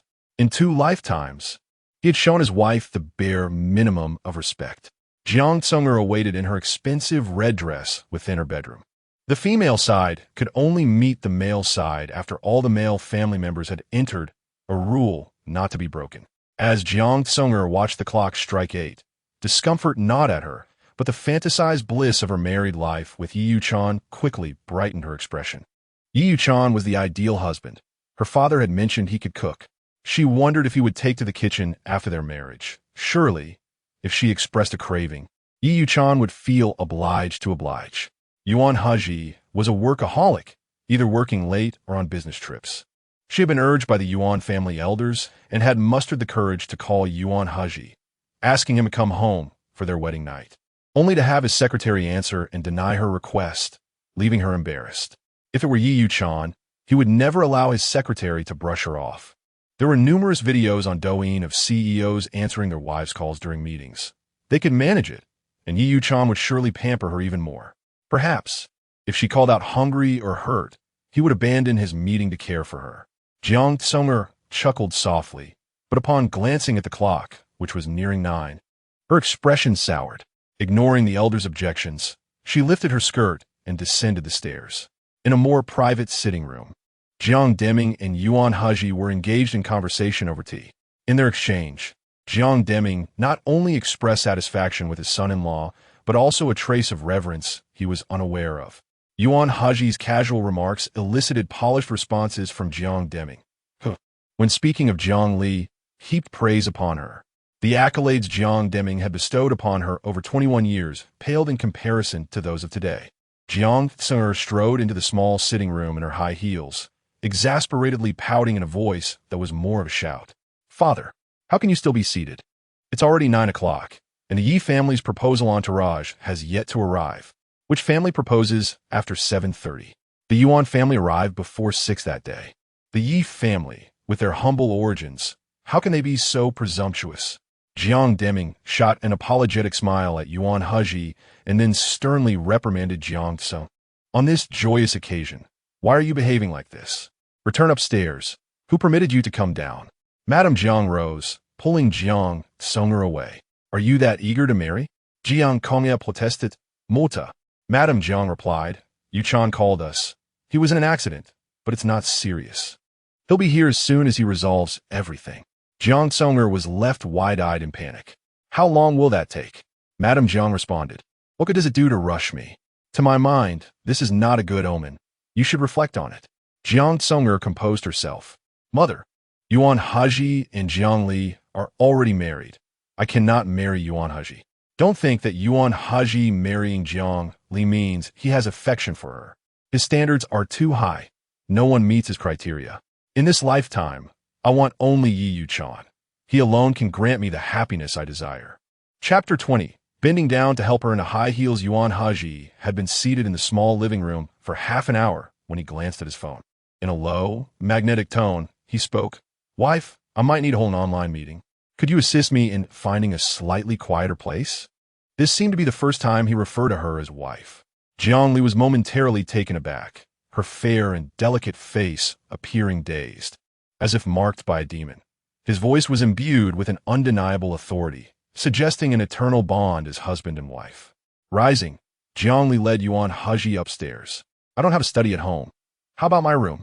It's at the end of the corridor and quite tranquil." "All right." Jiang Li's room was adorned in soft pinks. As the tall and robust man entered, Jiang Li felt a shiver run down her spine, as though her privacy had been invaded. In truth, Yuan Hezhi was merely searching for a place to sit. "May I sit on that sofa?" he inquired, tilting his head to look at her, his gaze calm and profound. "Of course." Jiang Li's cheeks flushed. What was she imagining? Yuan Hezhi smirked slightly, donning wireless headphones to commence his meeting. His voice, deep and measured, resonated with an air of authority as he spoke entirely in English. Jiang Li perched on the edge of the bed, hesitant to move, fearful of disrupting his meeting. Bored, she swung her legs, the red-soled high heels silently tapping against the carpet, while Yuan Hezhi's Oxford shoes appeared rather large. She had never closely observed a man's shoes. Were they all this size? Feeling languid, with no support behind her, Jiang Li gradually reclined on the bed, relishing the comfort. Her slender figure sank into the bedding, and for a fleeting moment, Yuan Hezhi's gaze darkened with a fleeting possessiveness. Soon, he concluded the remote meeting, approached the bed, and bent down to retrieve the red-soled high heels she had kicked off, gently helping her soft, fair feet back into them. Startled, Jiang Li straightened up and gazed at him in astonishment. "Thank you. Goodness, how could Yuan Hezhi bend down to help her with her shoes? Did he think she was too lazy to do it herself?" Jiang Li's ambition was to be an exemplary employee, and she did not wish to leave her superior with a negative impression of being slothful. "You might not know this, but I am usually quite disciplined. I just woke up too early today and wanted to catch a little more sleep." Yuan Hezhi lifted his hand to smooth her disheveled hair. You're delicate. Feeling drowsy is entirely normal. Once your body becomes stronger, you won't tire so easily. When your health improves, many things will become easier. Jiang Li had not anticipated Yuan Hezhi to be so understanding. She promptly dubbed him the second best boss in the world. Why second? One must leave room for improvement, right? Yuan Hezhi, with his hands in his pockets, exuded a commanding presence in his impeccably tailored suit that accentuated his broad shoulders and narrow waist. In a calm, unhurried tone, he remarked, "This is your boudoir. Would you mind giving me a tour?" "Sure," Jiang Li replied. "My room isn't large. You can see the entire layout at a glance. I also have a small dressing room, though it might be a bit disorganized." "No worries, I don't mind." How peculiar. He even wished to see a girl's dressing room. Surely all her secrets would be laid bare before obtaining their marriage license. She should have tidied the space, right? It was unlikely that anything scandalous would be found. What was she afraid of? She had never purchased anything too outrageous. Jiang Li opened the folding door to her dressing room. Her petite frame allowed her to navigate easily. But Yuan Hezhi's tall and sturdy physique barely fit through the doorway. "It's just clothes. There's nothing particularly interesting," she remarked. Her sleepwear consisted of delicate camisoles. Yet here she was, wearing long sleeves and pants in his presence. Was she guarding against him? This realization left him somewhat displeased. Yuan Hezhi lowered his gaze, a faint smile gracing his lips, yet his eyes were inscrutable. "Little rabbit, don't be nervous. I merely wish to see the space you inhabit. Even if I were to discover some indescribable little toys, I would not feel jealous. This dressing room is rather small, smaller than the bathroom at home. I shall arrange for a larger one for you when we return." His voice was soft and soothing, yet the commanding tone brooked no argument, radiating the aura of a leader. Jiang Li parted her lips, struggling to find a retort. "You don't be so fierce. I never said I would not accept it." Though a hint of fear coursed through her, she wrapped her arms around Yuan Hezhi and Apos' waist, her sweet and trembling voice daringly provoking him. "Husband, are you showing concern for me? Thinking I have suffered many grievances in the Jiang household? Please shower me with affection from now on. You are my only dear husband. So please don't speak to me so coldly. It pains my heart. I thought you no longer wanted me, and I felt so insecure," sobbing. Yuan Hezhi's large hand rested on her slender waist, realizing that his previous demeanor had been overly harsh. However, years of privilege and autocratic behavior made it challenging for him to bow his head and admit fault to anyone. Fortunately, Jiang Li was not one to endure grievances silently. She expressed any dissatisfaction immediately, understanding the importance of humility. "There is no question of not wanting you." Yuan Hezhi placed a gentle kiss atop Jiang Li's head, his hand unconsciously tightening around her, as if he wished to draw her into his very being. "Ouch!" Jiang Li exclaimed, startled. "I'm sorry." Yuan Hezhi quickly released his grip just as a knock echoed at the door, announcing that the car from the Yi family had arrived to propose marriage and requested their descent. Jiang Li glanced at the time.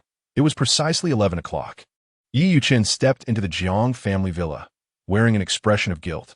The Jiang couple felt a twinge of dissatisfaction, but natural disasters and misfortunes are unpredictable.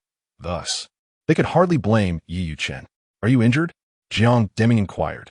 "Thank you for your concern, Uncle Jiang. I'm fine. The injured party was that girl. I took her to the hospital, which delayed my arrival." Jiang Song's face darkened. She felt anger brewing within, but was unsure of whom to blame. She could only mutter under her breath about that wretched little girl who had marred her joyous day. Upon hearing the words "little wretch," Yi Yuchen's smile faltered. In a previous life, Jiang Li had praised his understanding nature and had not held his tardiness against him. Jiang Song, having received a better education than Jiang Li, was expected to be more understanding.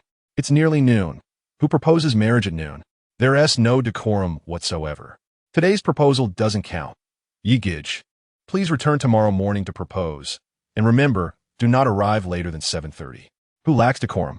Yi Yuchen's expression darkened, unable to contain his frustration. Did anyone ask for my opinion throughout this entire process? Yi Gij, what are you saying?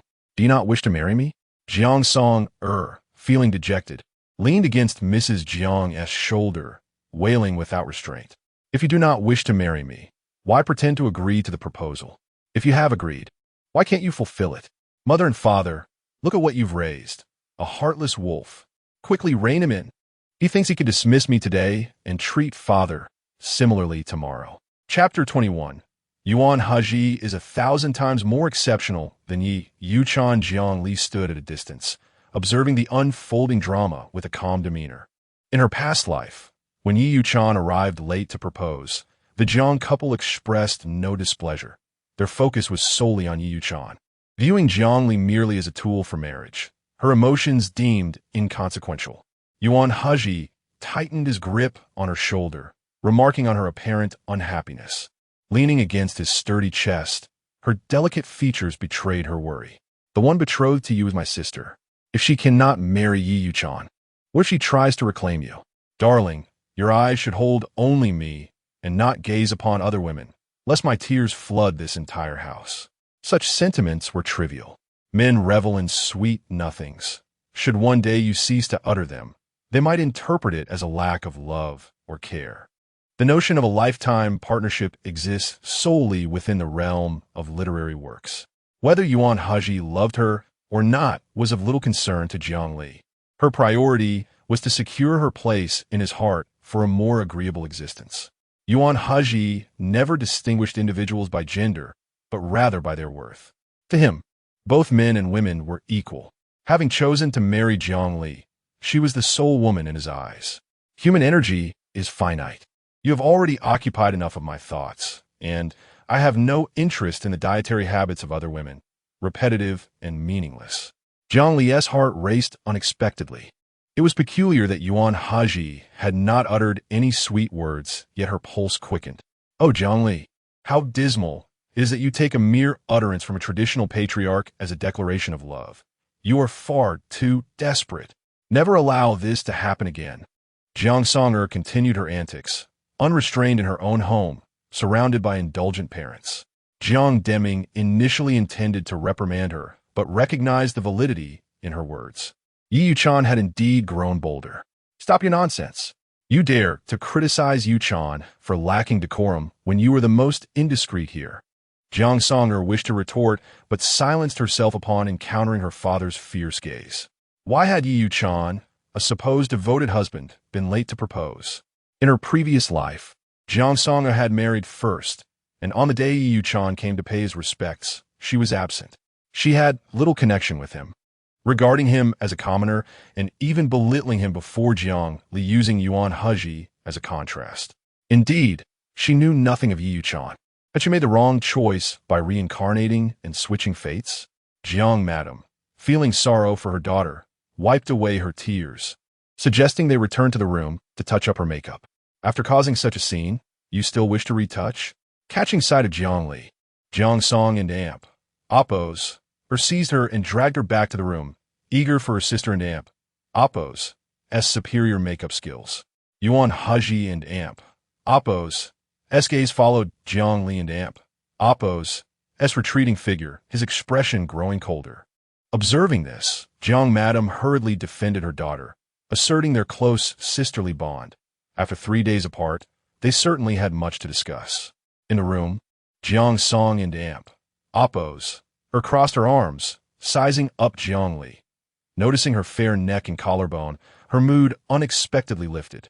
It seems you are not faring well under Yuan Hezhi and Amp, Oppos' care. Jiang Li remained silent, tacitly agreeing. It is advisable for even non-blood sisters to experience similar fortunes. If she thrived within the Yuan family, it would undoubtedly incite Jiang Song'er's jealousy and retaliation. Jiang Li, being rather meek, was deemed unworthy of bullying by Jiang Song'er. Are you not upset that Yi Yuchan was late to propose?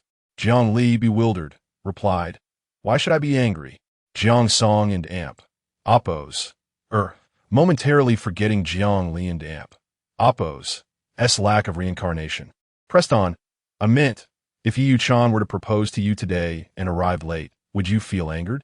After a moment of contemplation, Jiang Li shook her head. The proposal held significance, yet life itself was paramount. If Yi Yuchan demonstrated responsibility toward a stranger, he would surely extend greater care to his wife and family. If he were solely focused on the proposal, neglecting human life, it would render him cold-hearted in her eyes. In her previous life, she had believed this, perhaps placing Yi Yuchan on an undeserved pedestal. Jiang Song and Appo's. Her found merit in Jiang Li and Appo's reasoning. Yi Yuchan was indeed kind and responsible, and she should not have been so harsh with him. Yi Yuchan is quite exceptional, as you have noted. Tell me, do you regret switching fates with me? Upon receiving silence from Jiang Li, Jiang Song and Appo's spirit soared. Your regret is inconsequential. Your focus should remain on Yuan Hezhi, extracting from him what you can, as he is likely to provide only financial support. Jiang Li had a rebuttal on the tip of her tongue, yet ultimately swallowed her words. Yuan Hezhi was 1,000 times superior to Yi Yuchan. At the very least, he respected her and valued her artistic creations, accompanying her on shopping excursions, and even considering a more spacious wardrobe for her. However, such sentiments did not require sharing with Jiang Song. Lunch was served at the Jiang residence, but Yuan Hezhi, with a packed schedule, left for the company without partaking in a meal, merely advising Jiang Li to eat well and avoid being picky. Jiang Li wielding cumplía, indulging in her preferences, knowing he could not see her choices. Her appetite was fair, yet it seemed others were less inclined to eat. Jiang Deming had discussed matters with Yi Yuchan, determining that a new proposal would occur the following day, emphasizing the need for punctuality to maintain the dignity of both families. Just in case, I should accompany Yi Yuchan home today to ensure he is prepared. Yi Yuchan remained silent, as did Jiang Madam and Jiang Li. Jiang Deming, suppressing frustration, advised Jiang Songer to recognize the gravity of her upcoming marriage and to discern which matters were appropriate for discussion. Jiang Songer dismissed his concerns, stating, I will see Yi Yuchan off. Observing her father's troubled expression, Jiang Li reiterated her earlier encouragement, emphasizing Yi Yuchan's kindness. Jiang Madam felt a wave of relief, wishing her daughter had spoken such words to prevent any discord with Yi Yuchan. Jiang Deming sensed an underlying issue and instructed his secretary to investigate Yi Yuchan's whereabouts that day. Having witnessed Yi Yuchan's growth, he understood him better than most. A man who ascended from humble beginnings often did so by sacrificing his dignity. While he may have once been kind, the current Yi Yuchan bore no resemblance to that virtue. Jiang Deming even speculated that Yi Yuchan had not been involved in an accident. Rather, he had grown too independent and sought to distance himself from the Jiang family. With her objectives accomplished, Jiang Li bid farewell to her parents and departed in Yuan's vehicle. She would remain oblivious to Yi Yuchan's unspoken white moonlight, lacking the means to uncover the truth, thus leaving the investigation to her father. Upon returning to the Yuan household, Jiang Li slept until evening, unaware of the peculiar and possibly unsettling requests Yuan Hezhi would make, such as a good-night kiss as twilight descended. Jiang Li was roused from her slumber by hunger pangs. A glance at the clock revealed it was 6:30 in the evening. A text message from Yuan Hezhi explained that he would be absent for dinner, freeing her from waiting. It seemed a considerate husband, even a workaholic, would find time to inform his wife. Jiang Li responded to his message, then freshened up and headed to the kitchen in search of sustenance. Wang Shu and the chef were engaged in conversation, greeting her as young madam upon noticing her presence. Have you both dined? Jiang Li inquired. Yes, we have. What would you like for supper, young madam? Wang Shu replied. I desire everything, yet nothing in particular. May I peruse the ingredients? Perhaps inspiration will strike. She mused. Wang Shu, with a genial smile, acquiesced. Yuan Hezhi's villa boasted 2 expansive walk-in refrigerators, brimming with fresh produce and meats. Wang Shu trailed behind her, contemplating whether to inform the young madam that the old madam's appetite was lacking. I have inquired twice, but she demurred, claiming disinterest in food. I fear pressing further might irritate her, yet I worry about the impact on her health. Jiang Li and Appo's delicate face mirrored his concern. I shall visit grandmother. Perhaps after your meal, young madam, Wang Shu suggested. It is of no consequence. To thrive in the Yuan household, she needed more than just Yuan Hezhi as her pillar. In the Shuana Hall, the old madam was engrossed in a documentary, The Elephant Queen. The film depicted a formidable matriarch leading her herd on a perilous journey. Hyenas targeted a calf, and the inexperienced mother became separated from her offspring in the ensuing chaos. Ultimately, the matriarch intervened, rescuing the calf from a gruesome fate. Jiang Li entered quietly, settling beside the old madam, and watched the remainder of the segment with her. The old madam turned to Jiang Li, her demeanor subdued. "Have you eaten?" "Not yet. I intend to prepare Shangxi oil splash noodles. Would you care to join me, grandmother?" "It is less enjoyable dining alone," Jiang Li replied. Her sweet smile and endearing demeanor were far from off-putting. The old madam was reminded of her late granddaughter. "It is unexpected that you possess culinary skills. I shall sample your creation. Jiang Li ve'amat. Splendid. I shall endeavor not to disappoint." She proceeded to the kitchen, Wang Shu trailing behind, exclaiming, "You are truly remarkable, young madam." Even the young master and oppos, entreaties often fail to sway the old madam when she is disinclined to eat. "Do you truly intend to cook? I mean, there is no need for you to trouble yourself. The chef is adept at preparing oil splash noodles." While the Jiang family and oppos' standing may not rival that of the Yuan family, Jiang Li was, by all accounts, a genuine heiress. Her culinary prowess likely peaked at instant noodles. Jiang Li lifted her alabaster face, her enunciation clear and resolute. "I am capable of cooking." She harbored a fondness for noodles, having even taken lessons in their preparation. At times, she would muse that her affinity for noodles suggested Shangxi or Shanxi origins. However, these regions were distant from Hong Kong, making it improbable that her birth parents would journey so far north to abandon her. Wang Shu silently conceded that even if the young madam and oppos' efforts fell short, the chef would be on standby. An hour later, Jiang Li presented 2 bowls of fragrant, tangy, and spicy oil splash noodles. Spotting marinated chicken legs in the refrigerator, she retrieved 4, fried them, and then refried them. The combination of carbohydrates and fried food was simply irresistible. Wang Shu assisted Jiang Li in delivering the dishes to the old madam. "Did you prepare all of this?" the old madam asked, surprised. "Indeed," she replied, a hint of pride in her voice, her radiant eyes fixed on the old madam, like a bunny soliciting praise. The old madam's heart softened. "Hezhi is fortunate to have you. However, he will be deprived of this pleasure tonight. I am the first in this household to savor your cooking." She then retrieved her phone, snapping a photo to flaunt to her grandson. The fragrant, tangy, and spicy oil splash noodles were conducive to a hearty appetite.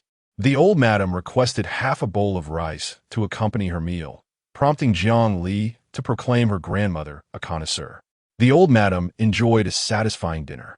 As she watched Jiang Li depart, her smile gradually faded. "She's a good child.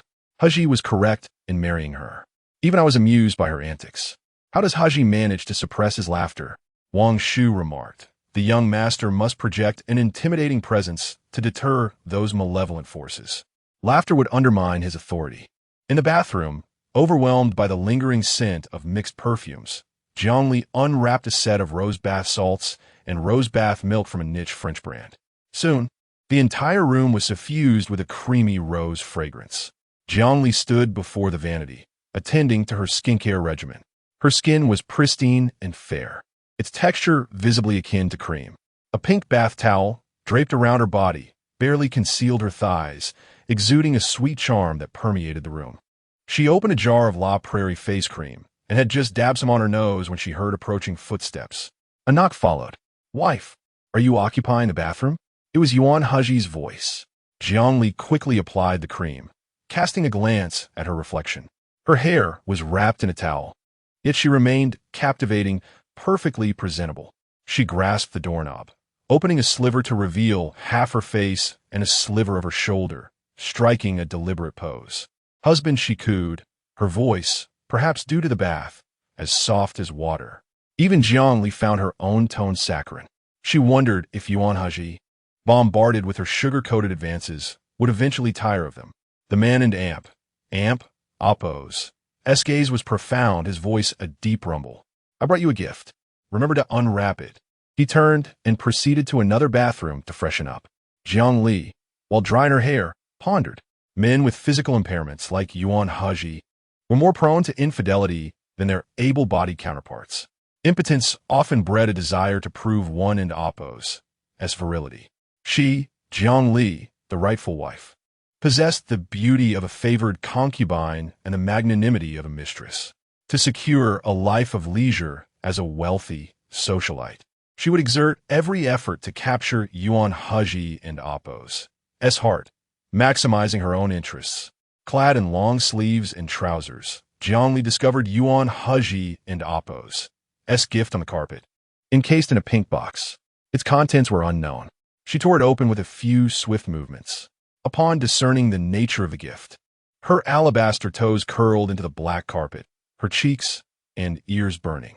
The gift was a pink silk nightgown, so diminutive when bunched together that it barely filled a fist, testament to the studio and Oppo's exploitative practices. The sanctimonious Yuan Hezhi, had he engaged in such games with Jiang Song and Oppo's? If not, did he find her amusing? The magnanimity of a mistress had ultimately earned her the treatment of a mistress. Jiang Li donned the nightgown and silently retreated into the covers, feigning death. She could refuse to wear it, of course, being the wife whom Yuan Hezhi had courted with 12 betrothal gifts.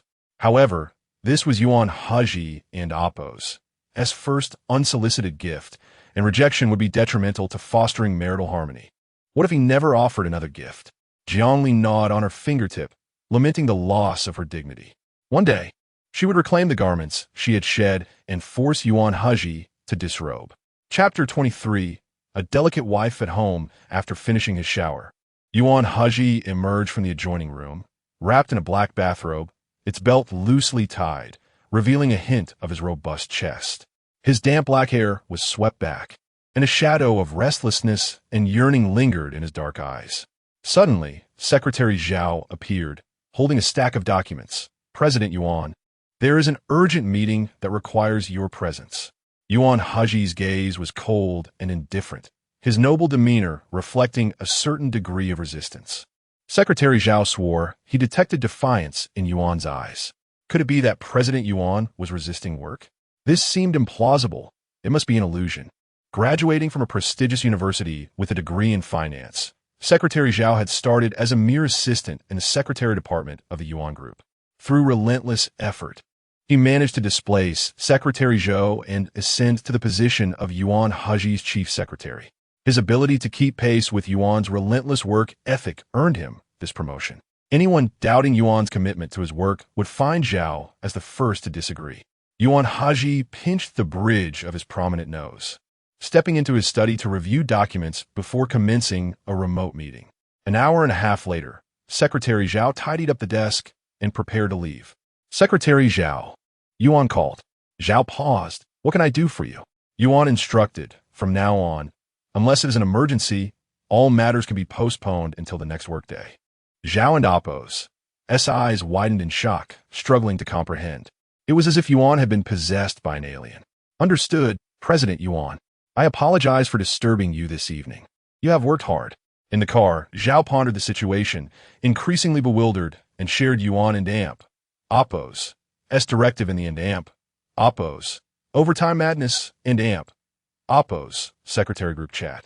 Our President Yuan is finally going to live a normal life. How delightful. What a bizarre surprise. Am I dreaming? President Yuan, doesn't he love work anymore? President Yuan is married. He needs to allocate some energy to family.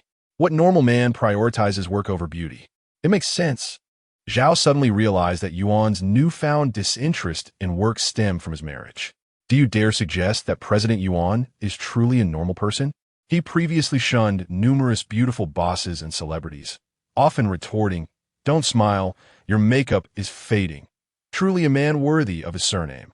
I once suspected President Yuan and Oppo's abstinence was due to impotence.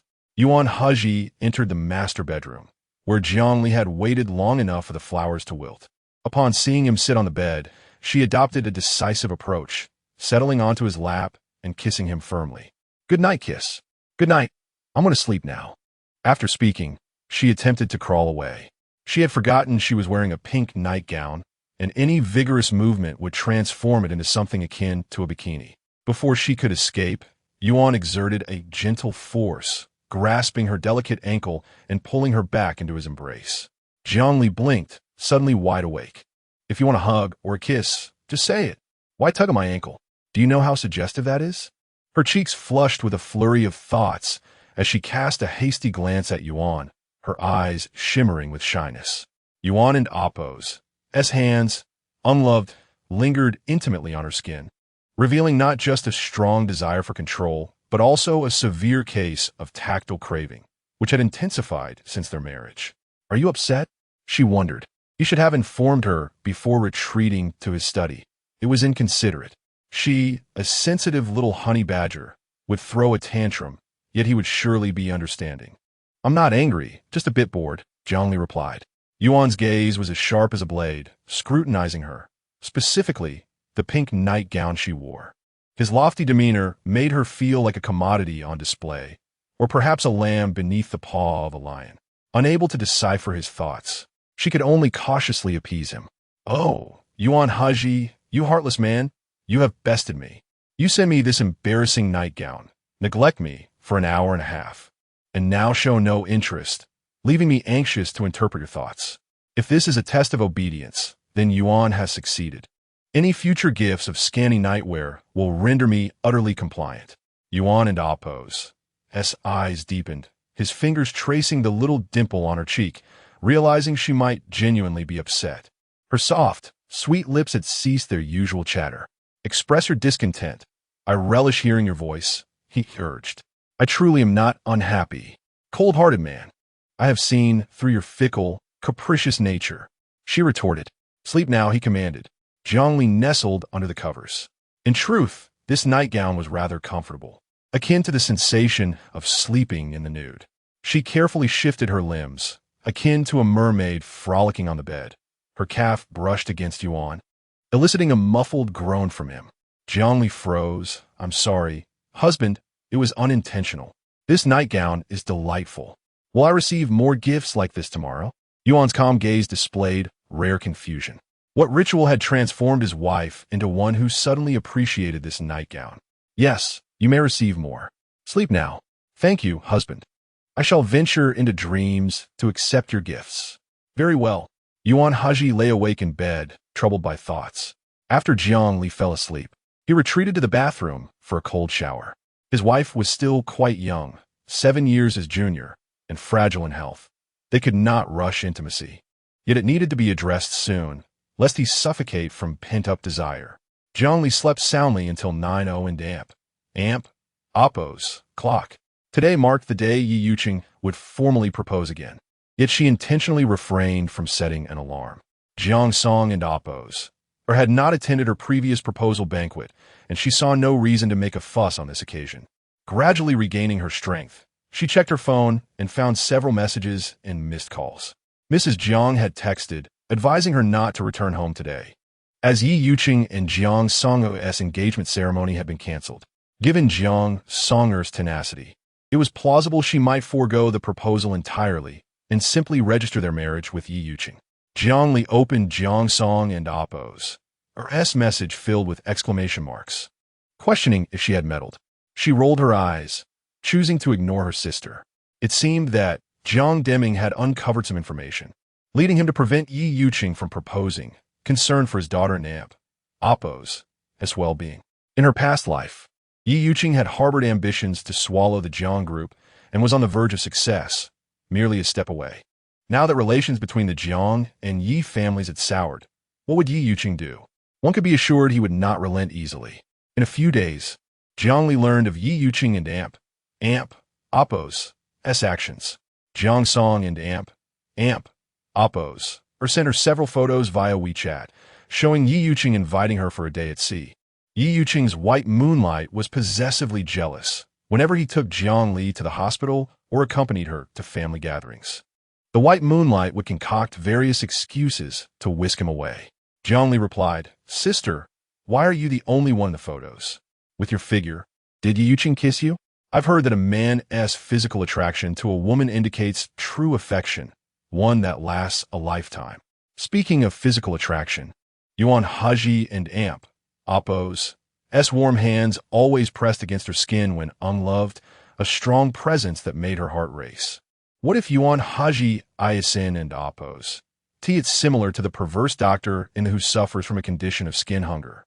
Chapter 24. He enjoys Jiang Li and oppos. Delicacy, greed, and superficiality. Jiang Li casually stoked the flames, not expecting Jiang Song and oppos to truly take the bait. Jiang Song and oppos questioned, if Yi Yuchan does not have a physiological attraction to me, why did he choose to go out on the sea for our first date? Jiang Li, her frail body propped up against two pillows, narrowed her beautiful peach-colored eyes. Most women opt for sultry bikinis when at sea, leading one to conclude that Yi Yuchan must be interested in Jiang Songer's physique. Yet, Jiang Li was aware that Yi Yuchan's first love relished sea outings, and after their marriage, he had purchased a yacht, frequently taking his first love out on the water. Even when not piloting the yacht himself, they would often board luxurious cruise ships and revel for several days. Jiang Li's fair, delicate fingers aimlessly scrolled through her phone's interface. Was Yi Yuchan and oppos' first love present on this ocean rendezvous? Soon, Jiang Song and oppos' video call came through. The screen displayed the opulent scene of a cruise ship, and the person live streaming was clearly not Jiang Song and oppos', as both Jiang Song and oppos' and Yi Yuchan appeared in the frame. Jiang Li sat up straight, her gaze fixed intently on the screen. The noise around her was cacophonous, but she only needed to see the individuals clearly. Jiang Song and oppos' was not in a bikini. Instead, she wore a red camisole that showcased a glimpse of her slender waist. She approached Yi Yuchan, leaning in closely, while he subtly created distance between them. His dislike for Jiang Song and oppos' was not personal. He abhorred physical contact with all women, as he wished to remain chaste for his first love. Jiang Song and oppos' asked Yi Gij, do you know what physiological attraction is? Yi Yuchan replied, I do not. Jiang Songer continued, let me demonstrate. Suddenly, she planted a kiss on Yi Yuchan's lips. Jiang Li could hardly contain her excitement, failing to notice Yuan Hezhi entering the room. The tall, refined man stood at the foot of the bed, his gaze on Jiang Li growing increasingly profound. In the video, the startled Yi Yuchan clenched his jaw, his fists tightening. Jiang Deming had already expressed dissatisfaction with him. If Jiang Songer slipped from his grasp, his plans to annex the Jiang group would be thwarted. Yi Yuchan remained stoic, coldly questioning, what are you doing? Jiang Songer feigned innocence, asserting that her feelings for him were physiological. Did he not feel the same? If you do not have a physiological attraction to me, how will we consummate our marriage and have children?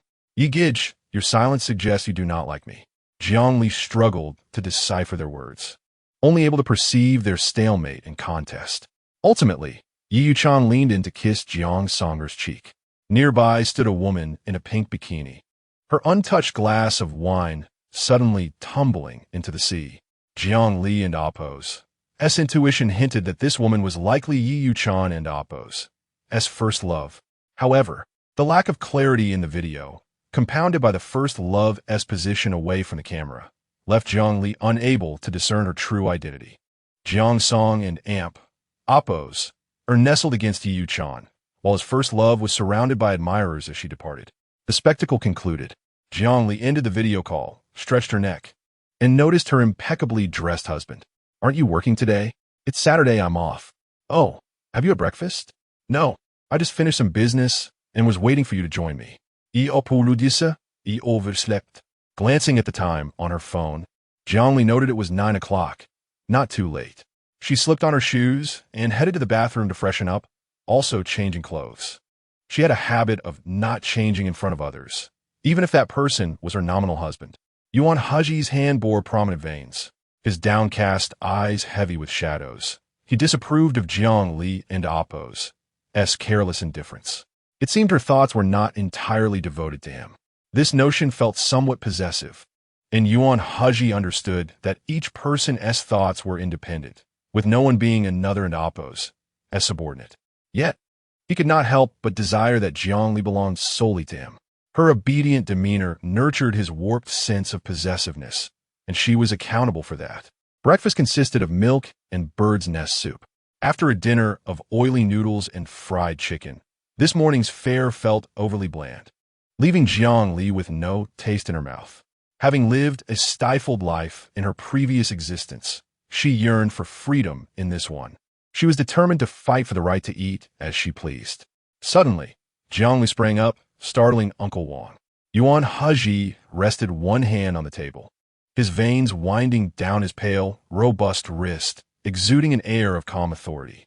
Jiang Li boldly sat in Yuan Hezhi and Appo's lap, emboldened by his cold demeanor, unafraid to act spoiled without fearing repercussions. Endowed with natural beauty, she effortlessly adopted a coy facade, her clear eyes striving to conjure a few tears, insufficient even to bathe an ant. Yuan Hezhi had saved her contact as little honey badger, and he did not wrong her. "Husband, feel my belly." She unabashedly drew his warm hand to her abdomen, knowing full well that when the day came her belly truly swelled, she would learn to fear. "I want fried rice with Chinese sausage. Anything spicy will do. This milk and bird's nest soup is too bland. It makes me nauseous. I could tolerate it once or twice, but too much will make me sick. Brother Hezhi, you are 7 years older than I. Can't you indulge your precious wife a little?" Yuan Hezhi's expression remained unchanged, his large hand hovering at her waist, his low voice slightly strained. "Even at home, you should tone it down a bit. You can speak to me properly." Romantic gestures undermine his authority. In truth, the mature and composed older man feared being entranced by his sweet little wife, leading him to act irrationally in front of others. "Can we not converse properly in the bedroom?" Jiang Li continued to tease, for she was a little woman. What need had she for pride? "Oomph, I won't even get oily noodles. If you don't give me something spicy, I will cause a ruckus." Her voice was soft, yet Uncle Wang, the servants, the chef, and even Yuan San and Yuan Si, who were playing chess nearby, all overheard her. Their expressions varied, each secretly observing the unfolding drama. Yuan San exchanged glances with Yuan Si. It seems that being spoiled works on a young master. Why hadn't we noticed this before? Yuan Si scoffed. "Try being spoiled with a young master, I dare you." Yuan San retorted, "If you go, I will too. You go first."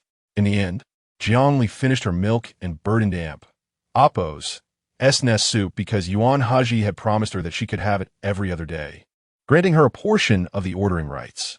Joyfully, she hopped off his lap, while Yuan Hezhi pressed his lips together, feeling a slight emptiness within. "There is a charity gala tonight. Will you accompany me?" he inquired. "Of course. I was merely a minor character at such events before, but now, having the glow of my dear husband, I shall surely become the center of attention." Yuan Hezhi chuckled softly, for he relished Jiang Li's delicacy, greed, and superficiality. Chapter 25. The little wildcat. Although he had never raised a cat, he longed to have one. Jiang Li suddenly recalled that Yuan Hezhi mentioned he had a golden retriever at home. "May I see your golden retriever?" she inquired eagerly. "Of course. Shall we go now?" he replied. The golden retriever's den was situated in a small wooden house not far from the villa, meticulously cleaned both inside and out, with a pristine mat and a spotless food bowl. It was evident that the dog was well cared for. "Demao," Yuan Hezhi called out calmly, but Jiang Li, curious, glanced into the doghouse only to find it empty. Suddenly, she sensed something unusual behind her. A wet object brushed against her calf.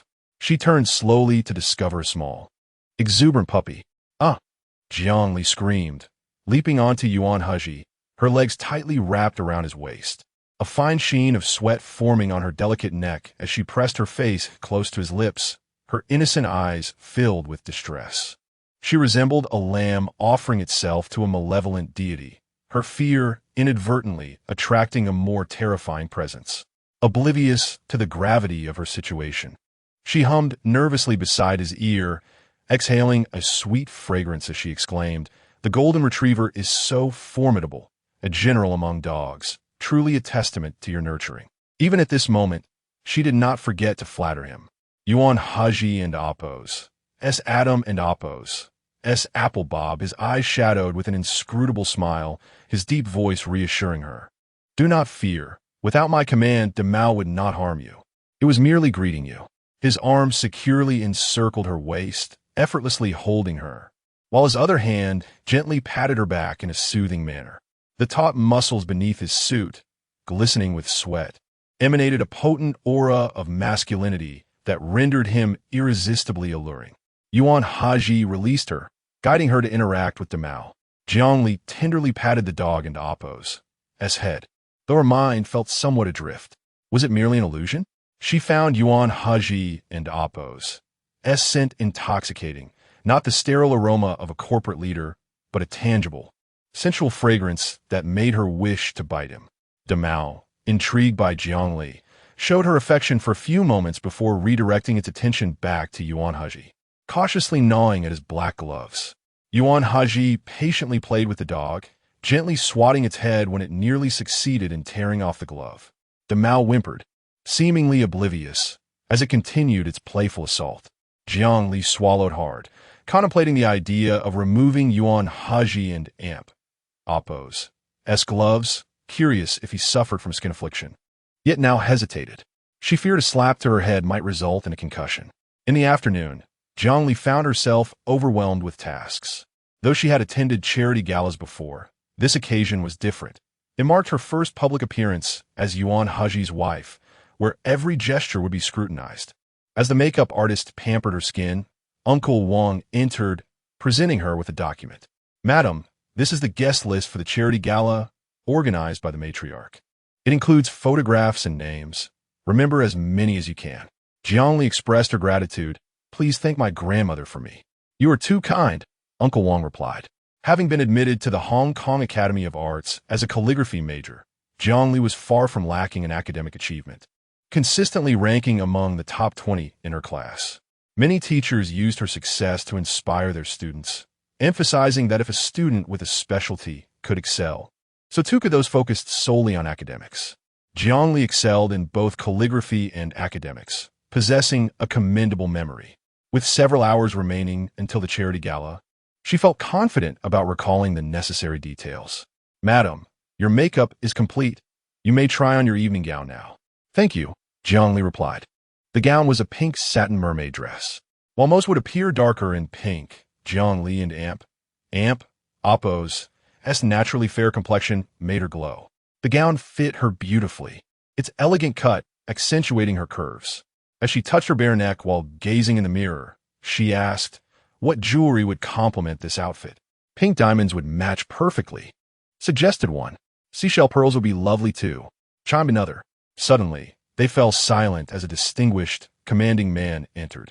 Yuan Hezhi held a blue gift box, revealing a dazzling diamond necklace within. Each diamond was the size of a pigeon's egg, causing Jiang Li's eyes to sparkle with delight. "How beautiful! Husband, your taste is impeccable. Please help me try it on." Her eager voice barely concealed her greed, yet Yuan Hezhi found her adorable and genuine. He gently moved her dark hair aside and adorned her neck with a heavy diamond necklace, her delicate beauty captivating all. In her previous life, Jiang Li seldom attended galas with Yi Yu-chan, lacking even a proper gown or jewelry. Though not materialistic, she recognized the truth. If she did not spend a man's money, other women would. Touching the diamonds around her neck, she looked up and kissed Yuan Hezhi's chin. "Husband, I fear I may never leave you. My lifelong dream has been to be a princess, and marrying you has fulfilled that dream. You are my long-sought Prince Charming. Unlike other women, I can only shine as a princess while by your side. Would you consider gifting me a gemstone necklace each month?" The crowd murmured, "What a clever ploy." Yuan Hezhi stood tall, his serious demeanor exuding authority as he caressed the back of her head with an air of possession. She was a beautiful yet superficial little wildcat, one he had never raised but wished to nurture. "I shall grant your every wish, my dear wife, and you shall continue to be this obedient," Yuan Hezhi promised. "I am the most obedient," Jiang Li exclaimed, surprised that he agreed to such an outrageous request, pondering what he could possibly gain from it. Perhaps merely the abundance of funds at his disposal. The charity gala unfolded in an extraordinarily luxurious exhibition hall. Upon their arrival, Jiang Li and Yuan Hezhi attracted considerable attention. In her past life, she had been insecure, sensitive, and starved for affection. Yet now, linked arm in arm with Yuan Hezhi, she exuded beauty, confidence, and grace. Yuan Hezhi introduced her to several influential figures, and Jiang Li greeted each gentleman and lady with charm. Soon, someone approached her to engage in conversation. After a brief exchange with a renowned architect, Yuan Hezhi, with a faint smile, remarked, "Dear, Master Zhou did not participate in the construction of a lakeside museum.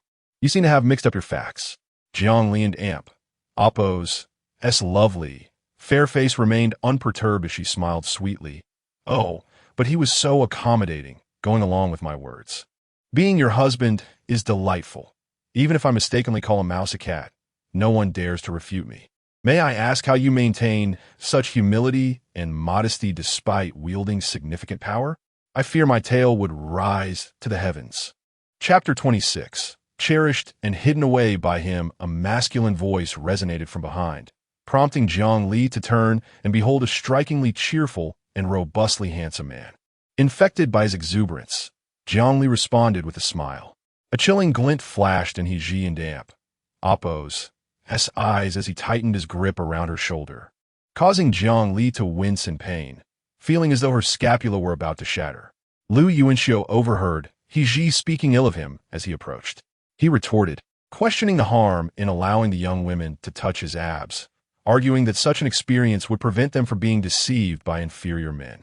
Jiang Li yearned to concur, but vehemently shook her head under Hezhi's piercing gaze. Instead, she playfully stroked his abs through his suit, professing her adoration for their sculpted perfection. However, she had yet to witness Hezhi's physique, despite being married for nearly half a month. Lu Yuanxiu, stroking his chin, scrutinized the couple and Oppo's subtle interactions. He mused on the loveless nature of arranged marriages, particularly one as deeply entrenched in familial ties as theirs. Doubting any spark of romance could ignite, he expressed surprise at their apparent affection, questioning if their passionate displays were merely for show. The phrase passionate displays brought a blush to Jiang Li's cheeks as she nestled into Hezhi's embrace. Any semblance of affection was meticulously cultivated by her, as Hezhi remained an aloof and revered figure, unlikely to be consumed by passion for anyone. A possessive fervor surged within Hezhi's eyes, yet his voice remained refined and composed as he dismissed Yuanxiu. He then summoned a server and requested a milky white shawl. When Jiang Li questioned his actions, Hezhi explained that it was for her, instructing her to keep it draped over her shoulders while he spoke with others, cautioning her not to wander too far. Despite being perplexed by Hezhi's behavior, Jiang Li complied, attributing it to his possessiveness. She recalled a similar possessiveness in Yi Yuqing, who would become irritable when other men flirted with her. Upon Hezhi's departure, individuals eager to curry favor gravitated toward Jiang Li, including Zhang Jing, one of the charity gala's organizers. Jiang Li seized the opportunity to inquire about the art museum, much to Zhang Jing's delight.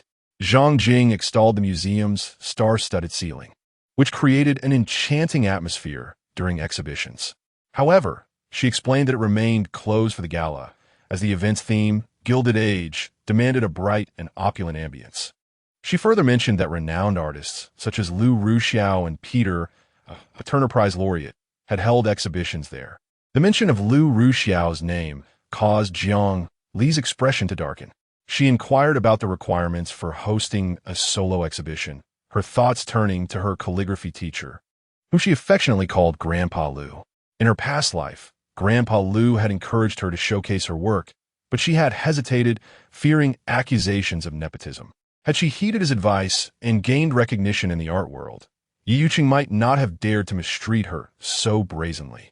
Sensing Jiang Li's underlying intentions, Zhang Jing candidly explained the museum's stringent standards, which prioritized influential events and exhibitions by accomplished individuals. She revealed the extensive negotiations and waiting period required to secure the venue for the charity gala. Understanding the museum's discerning nature, Jiang Li expressed her intention to visit future exhibitions. Zhang Jing cautiously inquired about her interest in hosting a solo exhibition, prompting Jiang Li to attribute the desire to a friend. Zhang Jing acknowledged the explanation with a knowing smile. As the charity gala's entertainment segment commenced, Hezhi located Jiang Li, who was leisurely strolling about. He adjusted the milky white shawl that was draped precariously over her shoulders, his broad chest pressing against her back. Exuding an aura of mature masculinity, Jiang Li met his gaze with a hint of timidity, her mind preoccupied with her own thoughts, leaving her with little inclination to flatter him. Hezhi frowned slightly, sensing a void where her effusive, sweet talk once flowed. When he questioned her silence, Jiang Li retorted, alluding to his icy demeanor. Hezhi raised an eyebrow, prompting Jiang Li to feign lightheadedness and express her need for ice to cool down. She then offered a perfunctory kiss, the lack of sincerity evident even to him. Hezhi pressed her for an explanation, leading Jiang Li to reveal her aspiration to follow in her calligraphy teacher and Appo's footsteps and host an exhibition at the art museum. She lamented the museum and Appo's high standards and her own obscurity, which she believed would hinder her chances of securing the venue. Hezhi simply hummed in response, prompting Jiang Li to prod him further. She pleaded with him to help her, emphasizing her lack of blood relatives and her reliance on him as her husband. She threatened to compare her plight to that of the little match girl if he refused to fulfill her wish. While securing the venue was within Hezhi and Appo's power, he harbored a mischievous desire to hear his wife beg him. Just then, the manager of the charity gala approached, disrupting their conversation with an unwelcome interruption. A saccharine voice interjected, proclaiming that Hezhi and Appo's wife was demanding and inconsiderate, unlike herself, who was content to be hidden away and spoiled by him. Chapter 27. Listening to little pair dimple, which little enchantress dares to entice Mr. Yuan in such a setting? How bold! Does she not know that Mrs. Yuan is also present? The manager, unable to bear any more, hastily departed. Yuan Hezhi possessed a rugged physique, with a cool, thin skin and deep, piercing eyes, presenting an appearance that defied aging. It was hard to fathom how mature and alluring this man would be in his later years. He gently lifted Jiang Li and Appo's chin with his fingers, his drooping eyelashes casting a shadow over his gaze as he nonchalantly assessed her plump, rosy lips. This was his routine for requesting a good-night kiss. Perhaps due to his prolonged authority, every gesture he made was imbued with an overwhelming assertiveness. Jiang Li clutched her rapidly beating heart. She had never kissed another man, so she was unaware if Yuan Hezhi and Appo's method of kissing, licking the roof of his mouth, nibbling on her lips, and even teasing her dimples, was standard practice.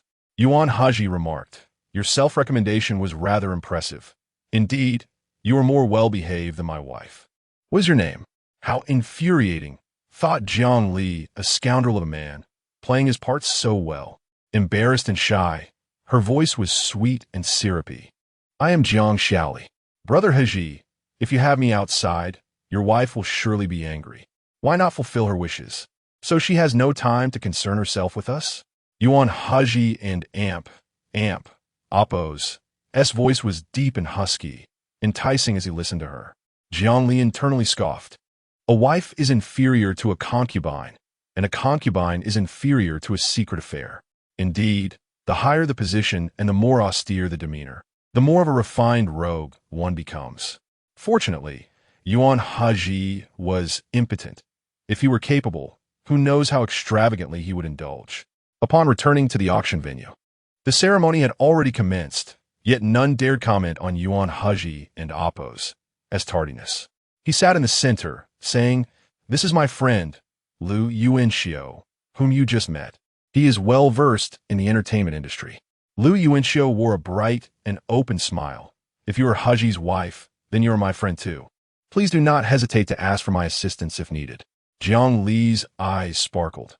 A blank check presented itself. How could she refuse? Yuan Hezhi straightened his posture, blocking their eye contact as the auction began. "See if there is anything you fancy." "Oh," Jiang Li murmured as she gazed at the auction stage. She had her eye on a Bulgari diamond bracelet with a starting bid of 500,000, not overly expensive. "What do you think, husband?" Yuan Hezhi perused the auction catalog, his attention captured by a pair of 7-carat sapphire earrings from Sri Lanka, with a starting bid of 2 million, worthy of her. Ultimately, both pieces of jewelry were secured by Jiang Li. As the auction concluded, the extravagant banquet dispersed amidst whispers of admiration for the custom black Maybach, with onlookers unsure of how to voice their thoughts until the car departed, at which point gossip erupted. Mr. Yuan and his wife made their first public appearance post-marriage. Their affectionate demeanor was quite convincing. I almost believed their love was genuine. Alas, another couple bound by a loveless union. What do you know? Hush. I heard from someone that a little vixen seduced Mr. Yuan, and he did not refuse. Previously, he was known for his ascetic nature. Yet who would have thought him so indulgent after marriage? Stop talking, or you might invite trouble. Upon returning to the Yuan family estate, Uncle Wang informed them that the old matriarch had yet to retire for the night and requested their presence. Is Grandma having trouble sleeping? Jiang Li inquired. Yuan Hezhi glanced at Uncle Wang. His busy work schedule left him little time to tend to his grandmother. One might say so. The old lady is 85 years old, and her nights are short, leaving her lethargic by day. She barely eats half a bowl, sometimes unable to finish even that. The last time she had a full bowl was when the young mistress personally cooked. Yuan Hezhi gently squeezed Jiang Li's neck, seemingly as a form of reprimand. Both the elderly and the young struggled with their health, and he disapproved of their indulgence in greasy meals, but tacitly allowed them to indulge once a month. In the study, the old matriarch was engaged in a solitary game of chess, maneuvering the pieces with keen concentration. How do you find this evening? She inquired. I learned a great deal. Jiang Li replied with a bright smile. Do share. Grandma, I have my sights set on the Sky Curtain Art Museum. I wish to hold a personal calligraphy exhibition there. Would you support me? That sounds wonderful. Of course, I shall support you, but I have no fame. Even if I secure the venue, who will come to see it? Am I to drag you and Uncle Wang along as my audience? Her playful banter caused the old lady to laugh heartily, disregarding any semblance of decorum. Jiang Li was beautiful, delicate, and talented, occasionally revealing a clumsy side that endeared her to others. The old matriarch began to plot for Jiang Li, assuring her, people will come to admire your calligraphy. Do not worry about that. Since you have this idea, I will contact Director Song for you. You could discuss your plans with him and let him take care of it. Rising from his seat, Yuan Hezhi interjected, Grandma, she has already asked me. I will handle this matter. The old lady regarded him with a knowing smile. Very well. The responsibility lies with the husband of the bride. I shall not compete with you for this credit. Jiang Li hurriedly insisted. Grandma has helped me tremendously. I will come by tomorrow to prepare something delicious for you. Upon returning to the villa where Yuan Hezhi resided, Jiang Li kicked off her high heels upon entering the foyer, ascending the stairs with her bare, snow-white feet. The sound of her footsteps was enticing. Yuan Hezhi lingered at the entrance, tugging at his tie, his atom and oppos, his apple moving with a seductive rhythm, as if this act eased his breathing. He leisurely removed his Oxford shoes and slipped into house slippers. At his feet lay Jiang Li and Amp. Oppos, his discarded high heels, the soles barely the width of his palm, adorned with sparkling diamonds, dazzling, delicate, and as dainty as their owner. The servants were aware of the young master's obsession with cleanliness. Everything had to be orderly and pristine. A personal steward who had served him for 5 years was dismissed for failing to pack properly during a business trip. Yuan Hezhi bent down, grasped the delicate straps of the high heels, and tossed them into the trash bin. All present held their breath. Even the young mistress had no privileges before the young master. Such was the tragedy of their union. On the way back from the study, Jiang Li's small feet, clad in high heels, glowed with a radiant whiteness. She deliberately swayed her skirt, revealing her pedicured toes painted in a burgundy hue, round and pristine, captivating even the most single-minded of men. Jiang Li mentioned that the soles of her high heels were made of lambskin, and after a day of extensive walking, they were utterly ruined, insisting that he reimburse her for 10 pairs of open-toed, stiletto heels encrusted with diamonds. Yuan Hezhi may not have been well-versed in women and oppos, as fashion, but he believed that red high heels suited her perfectly. After bathing and returning to the bedroom, Jiang Li was already asleep. Yuan Hezhi pulled back the covers and nestled closer to her.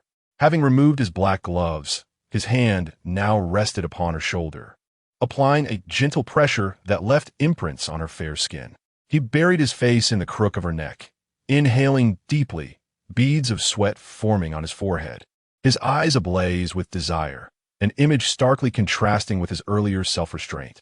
If only the woman in his arms were truly Jiang Li, he could indulge in his desires without concern for a fragile body and limits. Chapter 28. You are my wife, and also my medicine. Jiang Li awoke early, stretching languidly before casting a glance at the handsome man sleeping beside her. Yuan Hezhi appeared less formidable in slumber, his black robe slightly disheveled, revealing his broad and powerful chest. His sculpted physique, so deceptively alluring, seemed an attempt to compensate for inadequacies in other realms. Having been married for quite some time, Jiang Li had yet to behold the sight of Yuan Hezhi's abdominal muscles. Was this reasonable? Not at all. Yet as he slept soundly, she reasoned it harmless to sneak a glance, for he would remain oblivious. Gently, she lifted the covers draped over him, exposing his well-defined abs to the cool air. The clear and taut lines of muscle rivaled those of the chiseled men seen online. Such a fine physique, yet it seemed unnecessary, she murmured quietly, only to be met with a sudden halt of her laughter as Yuan Hezhi stirred awake. How had he woken up so soon? Jiang Li and Oppos. S mind momentarily faltered, but she quickly recovered, exclaiming, "Darling, you kicked off the covers. Let me tuck you in." His gaze was languid and heavy, strong arms resting behind his head, as if he perceived everything. In a hoarse whisper, he remarked, "You forgot to give me a good night kiss." Last night, after a shower, she had collapsed in his sleep without bestowing that kiss. Jiang Li replied, "I apologize, I won't forget tonight." Yuan Hezhi countered, "You can make up for last night now." Ah, was this something that could be compensated? A kiss more or less would hardly affect the feigned affections of their plastic marriage. Must you be so meticulous? Jiang Li protested, "I haven't brushed my teeth, and neither have you." He simply grunted in acknowledgement, donning his loosely tied robe and heading to the bathroom to wash up. Jiang Li followed him, grateful for the ample space at the sink, enough for 4 people comfortably. Her toothpaste was strawberry-flavored, and as she foamed at the mouth, she glanced at Yuan Hezhi, who had already finished washing up. His somber gaze lingered on her lips, and he appeared slightly irritable upon waking. Regret washed over Jiang Li. She had known better than to indulge her curiosity about his abs. After brushing her teeth for a full 10 minutes, her gums threatened to bleed. Rinsing her mouth, she sluggishly cleaned her toothbrush.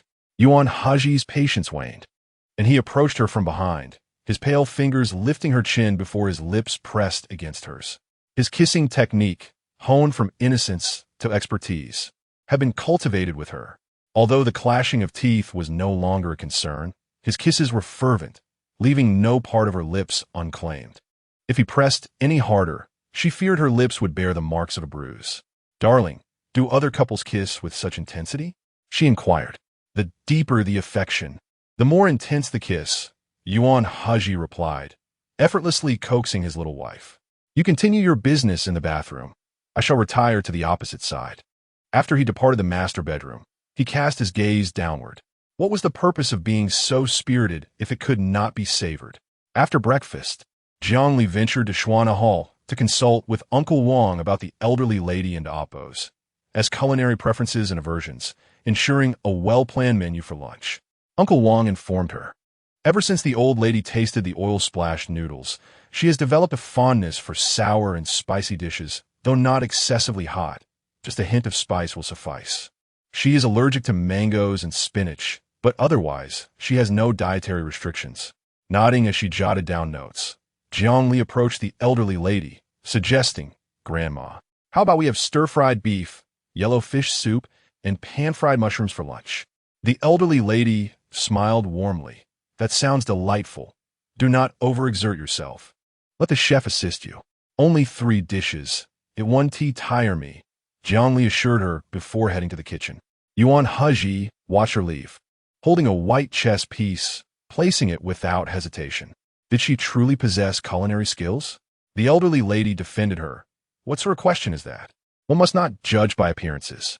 Although Ali may seem delicate, she is quite diligent and filial." Yuan Hezhi remained unconvinced, muttering to himself about her apparent laziness and spoiled nature. The elderly lady clicked her tongue. "If you doubt her, then win against me and observe her culinary prowess." Yuan Hezhi focused intently on the game, decisively defeating her within 10 minutes. The elderly lady, with a newfound appreciation for Jiang Li, suddenly found her cold-hearted grandson less appealing. Yuan Hezhi rose to seek out Jiang Li. Amid the bustling environment, he stood pristine at the kitchen door, overseeing the activities. Jiang Li glanced at the garlic in her hand and asked, "Would you like to peel the garlic and experience the joy of cooking?" To her surprise, Yuan Hezhi agreed, removing his gloves to begin peeling. Jiang Li pondered. Perhaps his use of gloves was not merely to protect his hands. Once he finished peeling the garlic, he inquired, "What shall we do next?" Jiang Li took the garlic cloves from his palm and placed them on the cutting board, declaring, "Your task is complete. Well done." The brief contact between their skin sent a shiver through the tall man, his gaze deep and brooding, as if wrestling with some unspoken longing. Suddenly, he grasped her delicate wrist firmly. Jiang Li, who was marinating the beef, was taken aback. Uncle Wang, witnessing this, hurriedly signaled the chefs to exit and close the kitchen door. Even if nothing were happening, it felt as though something had transpired. Jiang Li felt overwhelmed. Yuan Hezhi, despite his apparent shortcomings, seemed to harbor insatiable desires. Suddenly, he embraced her from behind, holding her wrist in an intimate manner. Was this the appropriate conduct for someone with his condition? "Darling, what is wrong?" Jiang Li blinked innocently.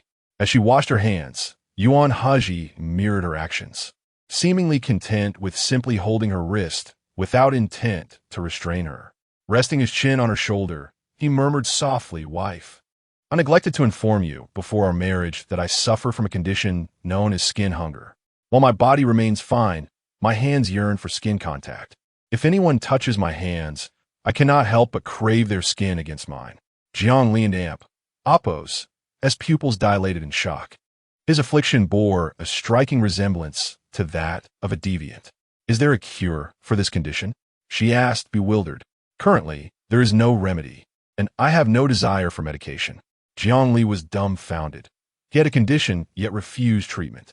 Did he wish to consume her instead? Yuan Hezhi chuckled lightly. "I also dislike being touched by others, but you are not just anyone. You are my wife. Henceforth, you shall be my remedy." Jiang Li felt an urge to scream. This was too much to bear. How could one differentiate between him and a deviant? Heavens, return my aloof and restrained husband to me. A premonition washed over her. The days ahead would no longer be as placid as before. At lunchtime, Jiang Li held her chopsticks in her right hand, her eyes vacant, mechanically chewing her food. Meanwhile, the candid Yuan Hezhi, no longer wearing gloves, held her left hand throughout the meal, refusing to let go. Chapter 29. A glimpse of skill, captivating Yuan Hezhi from the moment of his birth. Yuan Hezhi bore the weight of his family and Oppo's future upon his shoulders.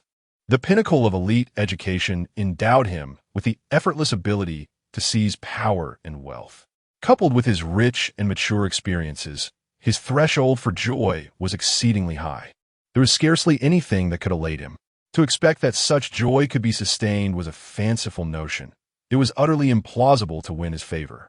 In earlier years, handsome suitors and beautiful maidens would often curry favor with Yuan Hezhi. Yet now, those socialites could scarcely be bothered to flatter him. Casting flirtatious glances his way was as futile as showcasing a bikini to a stone, yielding no reaction whatsoever. However, at present, Yuan Hezhi found himself in a state of delight. His long, pale fingers entwined with Jiang Li and Oppo's left hand. Sensing her attempts to break free, he tightened his grip. The intimate contact between their skin brought him an unprecedented sense of pleasure, an exhilarating sensation that pervaded both body and soul. The round table was ample enough that their subtle movements did not escape the notice of the matriarch, who smiled knowingly as she pretended to focus on her meal. With such an affectionate bond between the young couple, how far could she be from cradling her little grandchild? Yuan Hezhi picked up a pair of spicy and sour beef slices for Jiang Li, his voice low and unpretentious. "I shall release your hand once we finish our meal." Upon hearing this, Jiang Li ceased her playful antics. She harbored a fear that Yuan Hezhi might transform, like a character from a comic, shedding his white coat and gloves to become an unrestrained, obsessive husband. It felt as if she were not an independent person, but rather his cherished doll, subject to his whims. The moral evolution of humanity seemed to have overlooked his robust and unyielding nature. At times, Jiang Li wished she could alert the authorities on behalf of the comic's female protagonist. Once the meal was concluded, Yuan Hezhi relinquished Jiang Li's hand, prompting her to rub her slightly reddened palm. His fingers were rigid. She disliked holding hands with him, feeling an inescapable sense of powerlessness, as if she were forever to be toyed with in his grasp. Slowly, Yuan Hezhi rose, assisting Uncle Wang in clearing the table and transporting the dishes to the kitchen sink. His white shirt accentuated the broadness of his back, while the black vest, laced with diamond powder, exuded a noble elegance, emphasizing his well-defined physique. Uncle Wang commented, "Ah, he is deliberately showcasing his back. The young master is indeed displaying his plumage." The matriarch added, "After 28 years, this is his first time helping with the dishes. Who knew he could perform household chores? That rascal always knocked over dishes as a child out of sheer arrogance, refusing to help." After washing his hands in the kitchen, Yuan Hezhi naturally intertwined his fingers with Jiang Li's once more. She clenched her fist, resisting his grasp, yet his strong fingers slipped through the gaps, firmly clasping her soft hand. "Grandmother, please take your afternoon nap. We shall not disturb you," Yuan Hezhi declared, leading Jiang Li away from the Shuana Hall. He walked at a leisurely pace, even taking a longer route to introduce her to the architecture surrounding Shuana Hall. "Did you not say you were busy with work and had no time to show me around garden?" Jiang Li retorted, bemused by his inconsistency.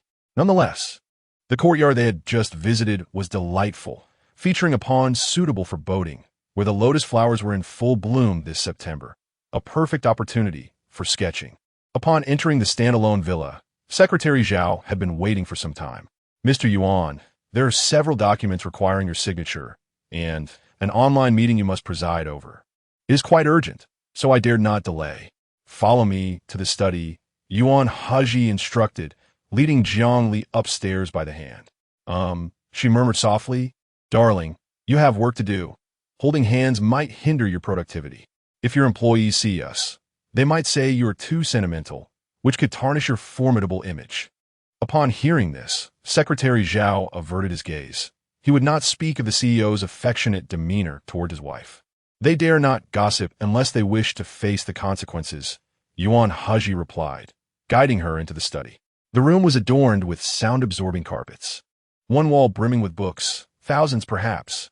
A grand desk, measuring 3 meters in length, dominated the space, surrounded by a few scattered chairs, a testament to his frequent endeavors within this sanctuary of knowledge. Jiang Li and Oppos. Social anxiety flared, and she hesitated to meet Secretary Zhao and Oppos' gaze. Instead, leaning against Yuan Hezhi in a flirtatious manner, her voice sweet as honey. "Hezhi, dear, I can no longer feel my hand. It feels as though the blood has ceased to flow. What if it gets damaged? I might not be able to hold your hand again, nor sneakily tug at your robe to touch those abs." "That which is yours requires no stealthy observation," Yuan Hezhi replied, loosening his grip as he settled into his chair, unfazed as he perused the documents. "Jiang Li Oppos, Ishatux Flusha Krimsun."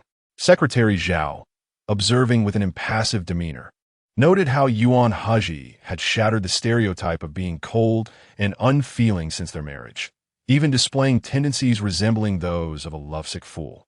Jiang Li contemplated leaving. It was evident that Yuan Hezhi had no intention of releasing her. The consequences of displeasing him were uncertain, as she preferred to remain oblivious to them. Bored, she surveyed the stern, weighty study. It was an environment that surely cultivated a sense of composure. This study tested one in Oppos' endurance. Yet not everyone could withstand the silent solitude and the relentless pursuit of knowledge. Jiang Li sank into a comfortable sofa, but within 3 minutes, she rose once more. Approaching Yuan Hezhi, she noticed a brush and rice paper nearby. "May I use these?" she inquired. "Of course," he replied. The man in the throes of work remained calm and collected, and she found herself drawn to this side of him. Jiang Li flashed him a sweet smile, revealing her charming dimples. Not far away, there was a tea table, which she tidied up slightly before borrowing it to practice her calligraphy. Since her rebirth, it had been ages since she had devoted herself to this art.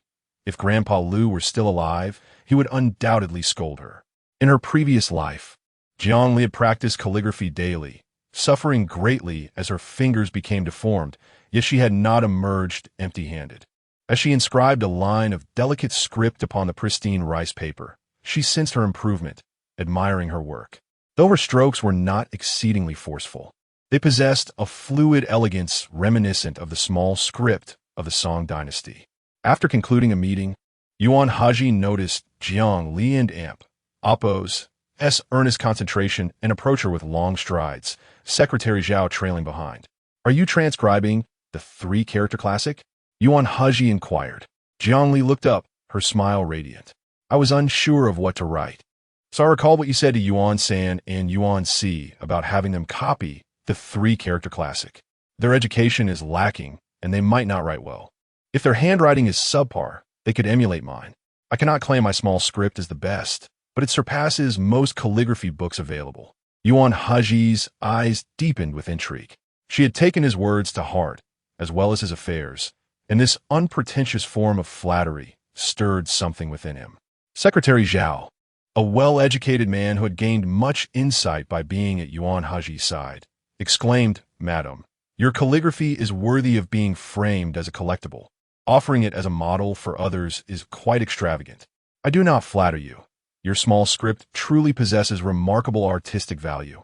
Even an outsider like me can appreciate its worth." He had assumed that the young mistress was no different from those socialites who merely squander their fortunes. How wrong he was. Chapter 30.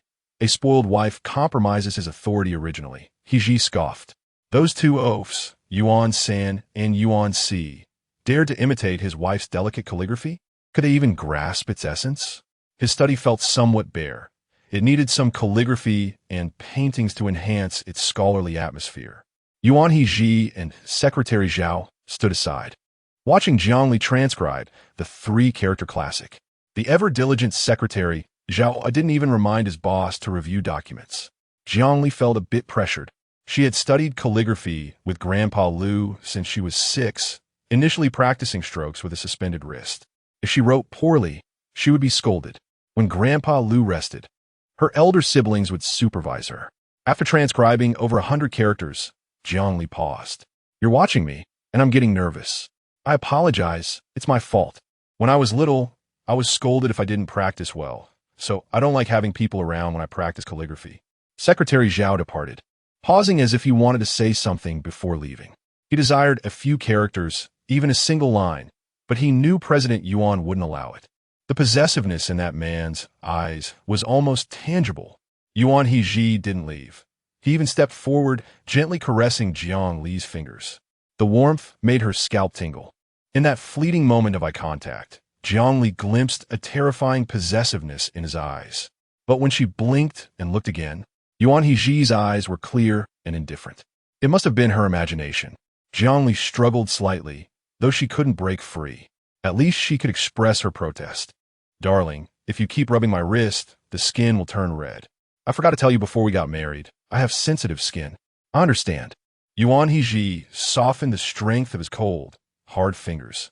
He yearned for physical intimacy, but couldn't bring himself to release her hand. She had to be the one to withdraw. Jiang Li placed her hands behind her back, her beautiful, clear eyes blinking. "Are you finished with work?" "Almost." Yuan Hezhi asked, "Do you want to continue transcribing the three-character classic?" "I've already started, and I want to finish it. Even if it's not for Yuan San and Yuan Si to use as a model, it could be used for our future children. Grandpa Lu personally wrote 2 calligraphy models for me, so I subconsciously have this sense of inheritance." But Yuan Hezhi was impotent. She was destined to have no children in this lifetime.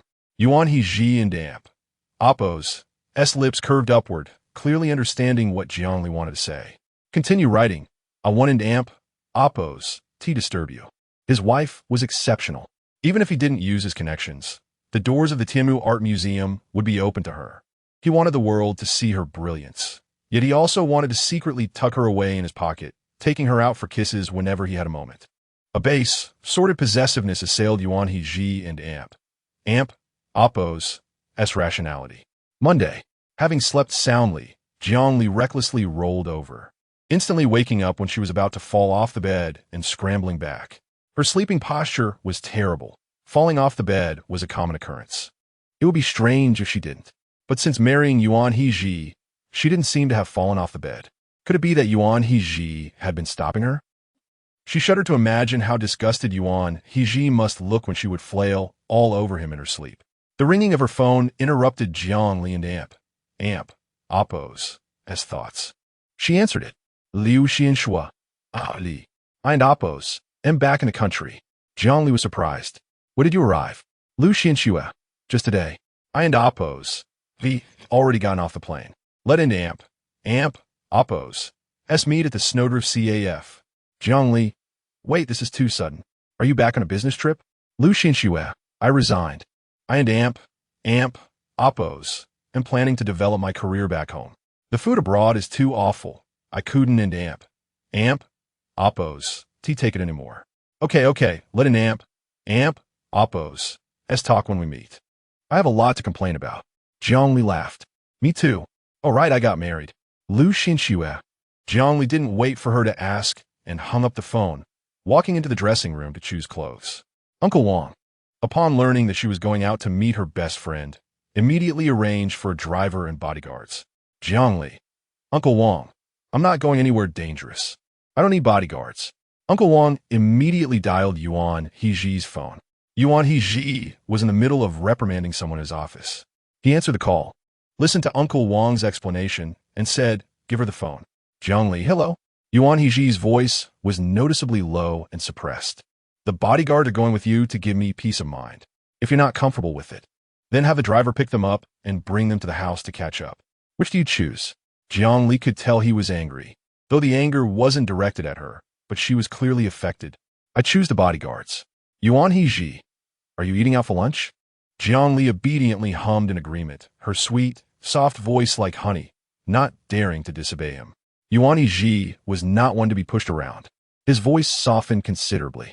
Don't rush home after you finish eating. I've arranged to meet Director Song of the Tianmu Art Museum this afternoon. Let's meet him together. Really? Then it's settled. Hezhi Gij, you're the best. If anyone can lead me out of this storm, it's definitely you.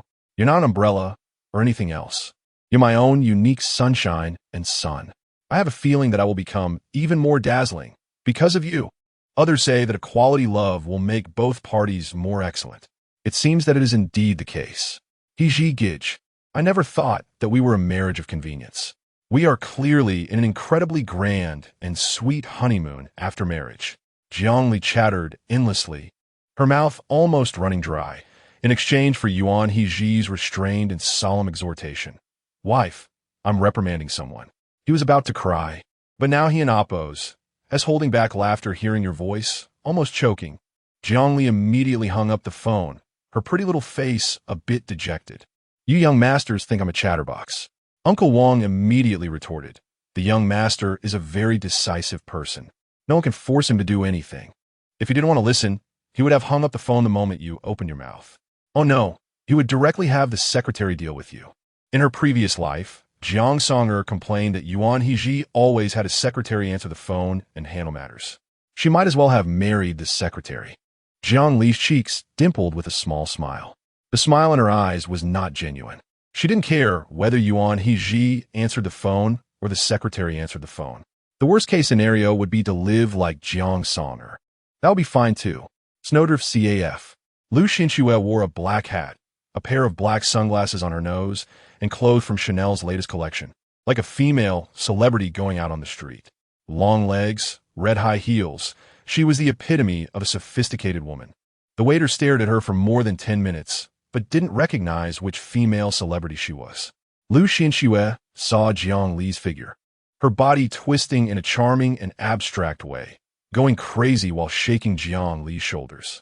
My baby, why did you get married? Am I not your bestie? Why don't you speak? Jiang Li was dizzy. Let's sit down and talk. Liu Xianxua put her arms around her shoulders, raised her chin. Woman, you have successfully aroused my interest. I give you 3 seconds to say the name of that blonde, otherwise I will kiss you. He and Oppos. S not blonde. He and Oppos. S Yuan Hezhi.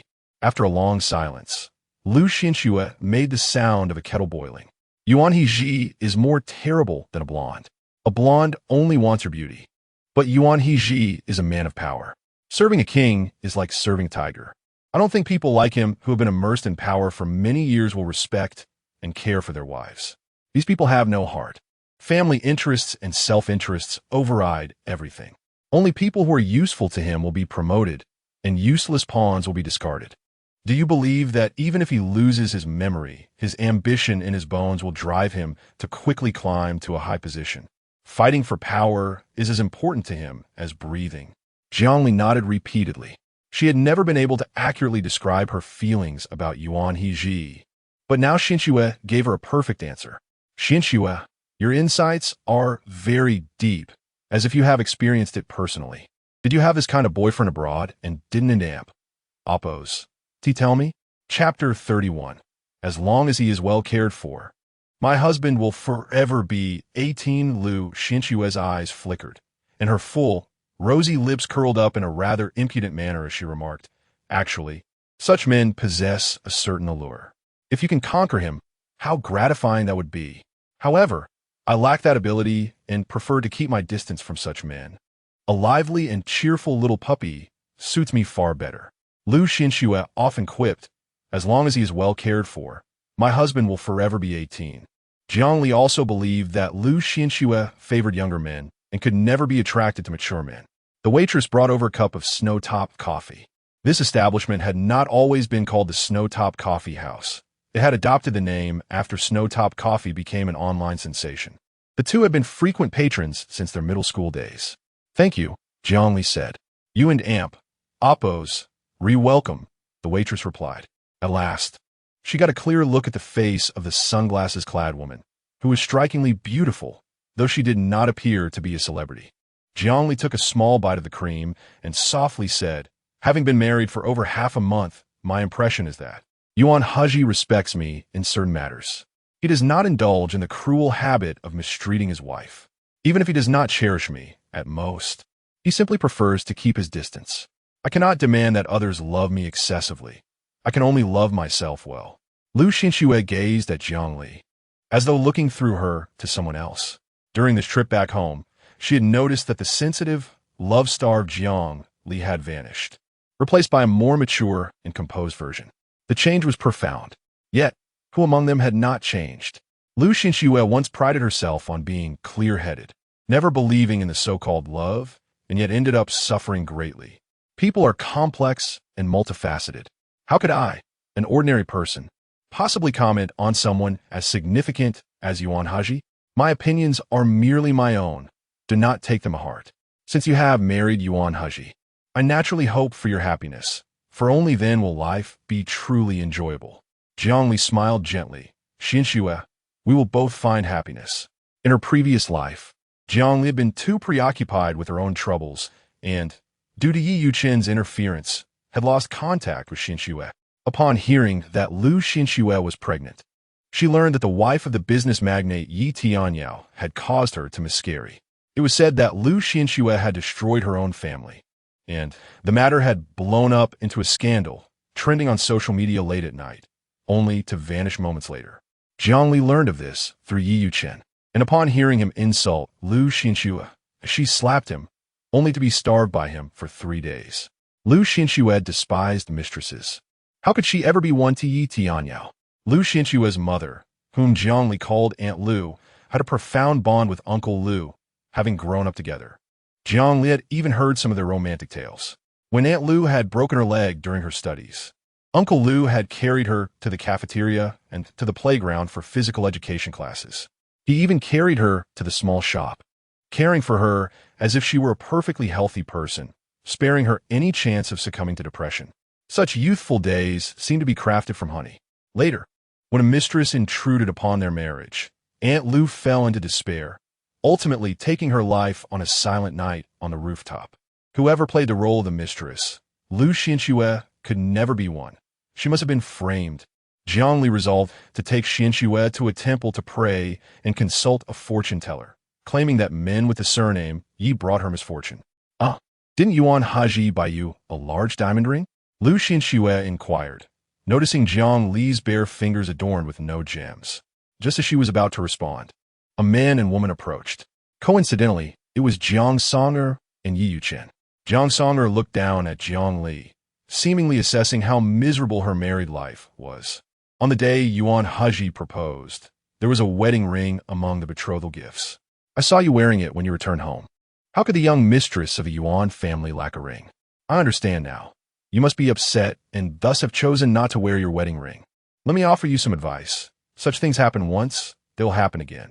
You cannot prevent it, so why not graciously accept it? Lu Xianxue was bewildered. Jiang Song, what do you mean by that? Are you bullying Ailey again? Do not speak carelessly. It was clear that the little vixen had been enticing Yuan Hezhi, calling him brother and claiming that it was fine if he spoiled her. How could he not refuse? Jiang Song covered her mouth, laughing. This gossip has spread throughout the circle. It cannot possibly be false. How could this be? Lu Xianxue exclaimed in shock. Jiang Li glanced up at them, slowly sipping her snow-topped coffee, her voice soft and languid. Don't just stand there, sit down and talk. Unperturbed by the green hat she had been forced to wear, she remained calm. Jiang Song pressed. Aren't you angry? It seems like you are unhappy. That makes me very pleased. Jiang Li turned her attention to the distracted Yi Yuchen, her mind already concocting a plan. Of course I am angry. Did you not see that I have thrown away my wedding ring? I shall make Yuan Hezhi get me a new one. Earlier, I passed by the CQ counter. This brand introduced a service 2 years ago where each person can only customize one wedding ring, symbolizing undivided devotion and loyalty. I shall have Yuan Hezhi gift me a CQ wedding ring. What do you think? Lu Xianxue was infuriated. I think it is unacceptable. How can you trivialize such an extramarital affair? Jiang Li quietly listened without contradicting, sighing inwardly. That little vixen was actually me. Jiang Song suddenly recalled that in her previous life, Yi Yuchen had worn a CQ wedding ring daily, constantly flaunting his undivided devotion and loyalty to his wife. She took Yi Yuchen's hand and led him through the back door of the snow-top coffee house into mall, directly taking the elevator to the 4th floor CQ counter. Brother Yi, let us customize our wedding rings at CQ. Yi Yuchen's pupils contracted, unilingli kanterin. Aren't you a CQ black diamond user? Customizing a wedding ring requires a year of waiting. I cannot bear to have you wait that long. Jiang Song blushed with happiness. It is all right. I am willing to wait. Yi Yuchen nearly ground his teeth in frustration. He had already ordered a wedding ring from CQ, meant for. How could he possibly order another one for Jiang Song? Notijing Yi Yuchen's redustanje. Jiang Song released his hand and, with a commanding tone, pressed him. You say you love me, yet you are unwilling to heed even this minor request. How can I have the courage to defy my father and marry you? I want a CQ ring. I do not desire any other. Yi Yuchen suppressed his disdain, realizing that a small concession could lead to greater chaos. He should have pursued Jiang Li. Her gentle nature would never lead to quarrels. In fact, I have already ordered a wedding ring from CQ. I had intended it as a surprise, but I did not expect you to be upset. Jiang Song was elated. I knew you were a wonderful husband, always thinking of me. Marrying the gentle and considerate Yi Yuchen was far better than being with the cold and unfeeling Yuan Hezhi. For lunch, they had Japanese cuisine. Lu Xianxue had to combat jet lag and had already left for home. Jiang Li was waiting for Yuan Hezhi to pick her up. Yi Yuchen must be feeling quite disgusted now. The carefully prepared CQ ring would be placed on the finger of a woman he did not love. CQ offered home delivery service, and when the customized wedding ring arrived at Jiang Li's home, she initially thought it was a surprise from Yi Yuchen. She tried on the ring, only to be met with Yi Yuchen's cold sarcasm upon his return, and not only did he take the ring away, he also forced her to apologize.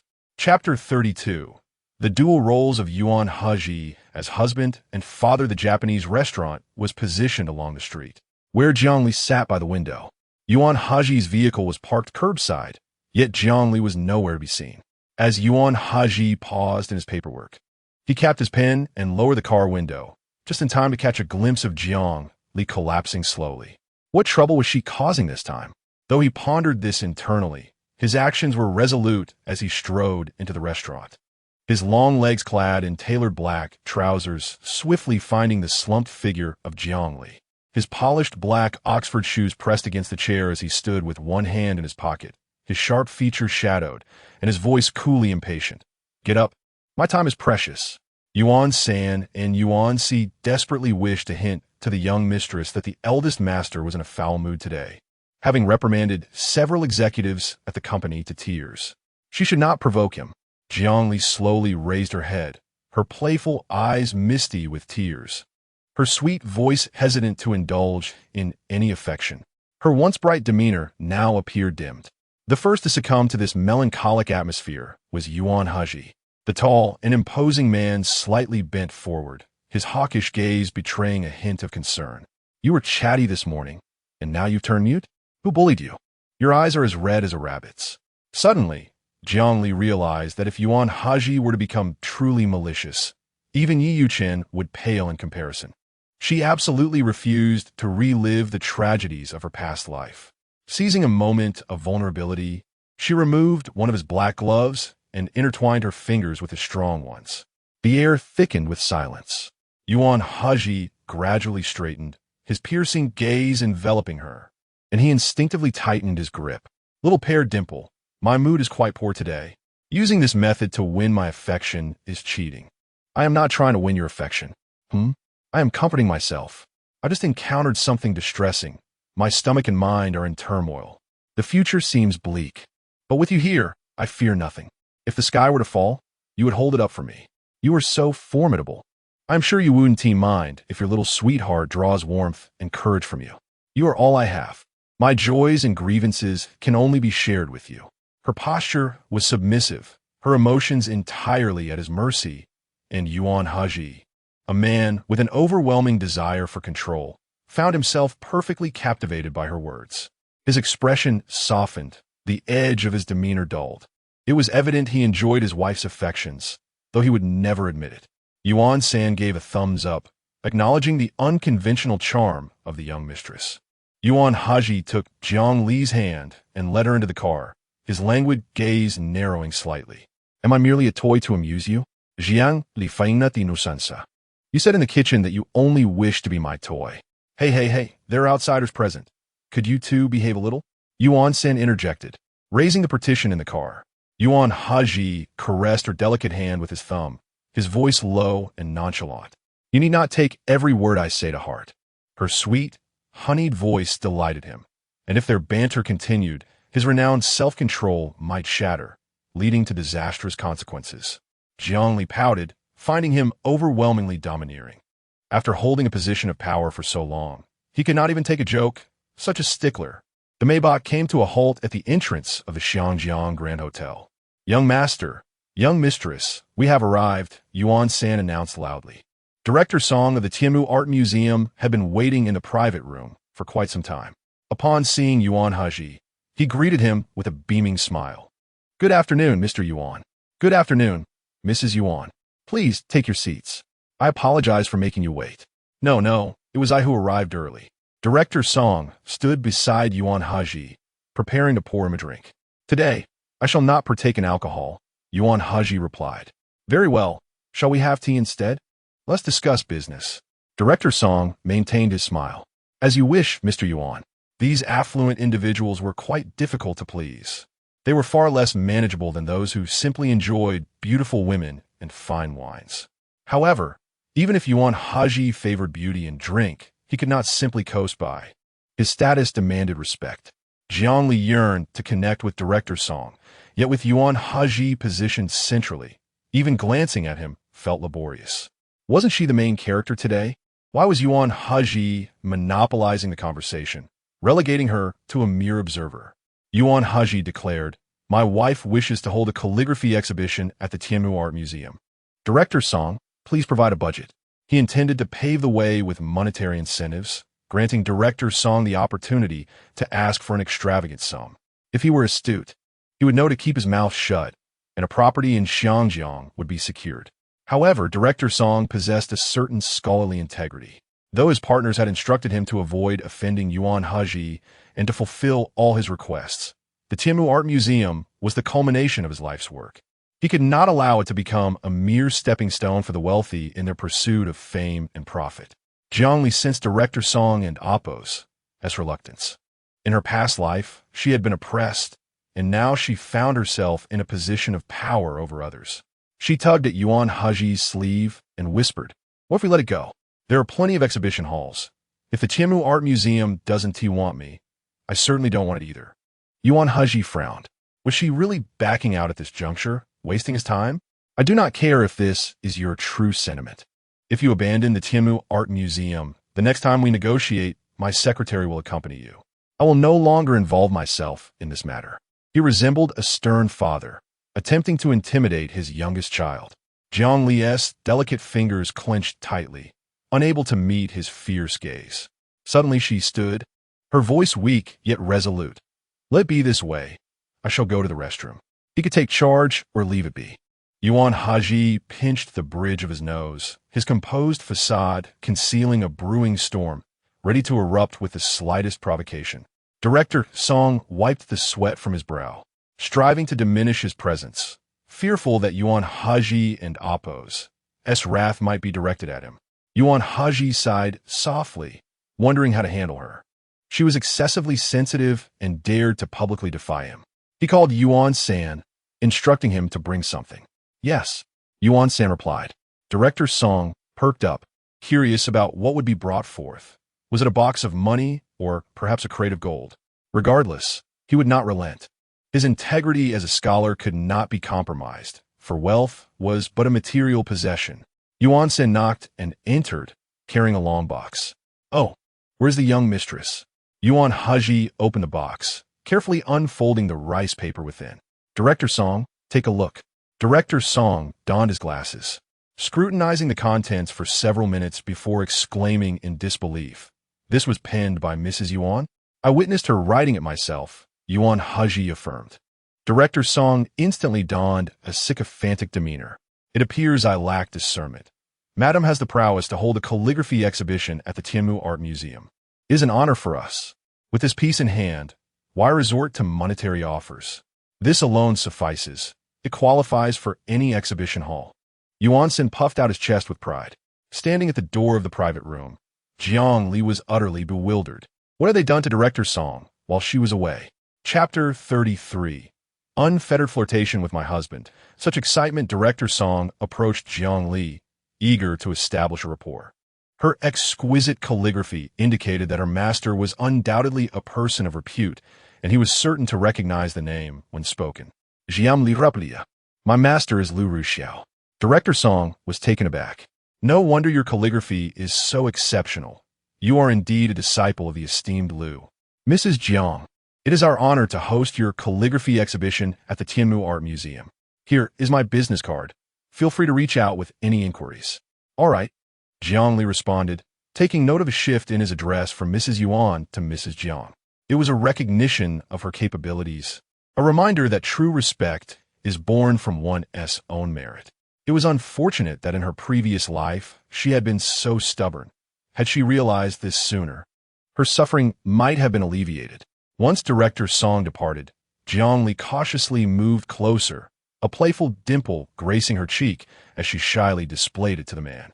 Yuan Hezhi sat in a plush chair, his long legs crossed, his deep-set eyes concealing an indescribable tumult of emotions.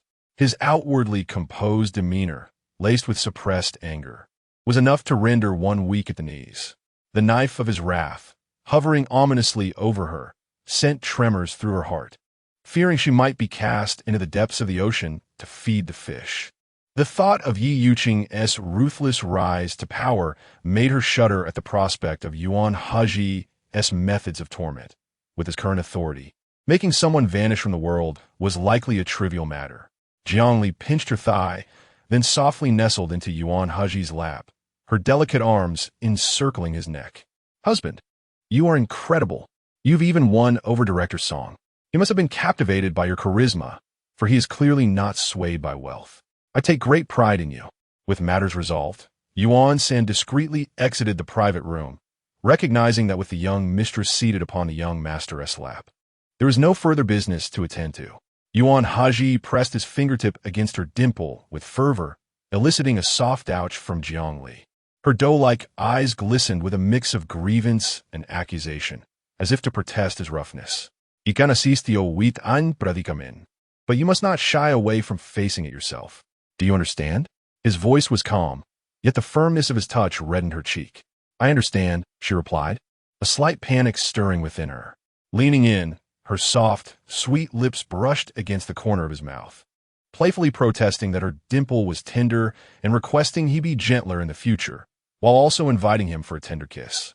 Yuan Hezhi's gaze was profound as he held her fluffy hair at the nape of her neck, the air thick with an ambiguous desire as he gently caressed her silky locks. He planted a soft kiss upon her cheek, embodying a blend of restraint and gravity. "Let us dine here before we head home. I'll be taking you home, but I must return to the office to work late." "Husband, you've worked hard," Jiang Li replied, returning to her seat, where she began to browse the menu on her iPad, asking him what he wished to eat. "Order what you like," Yuan Hezhi said. Without hesitation, she selected a few of her favorite dishes, blissfully unaware of how close she had come to being at his mercy. The tension in his forehead visibly taut. Yuan Hezhi had little appetite, contenting himself with a simple broth, his inner turmoil only intensifying.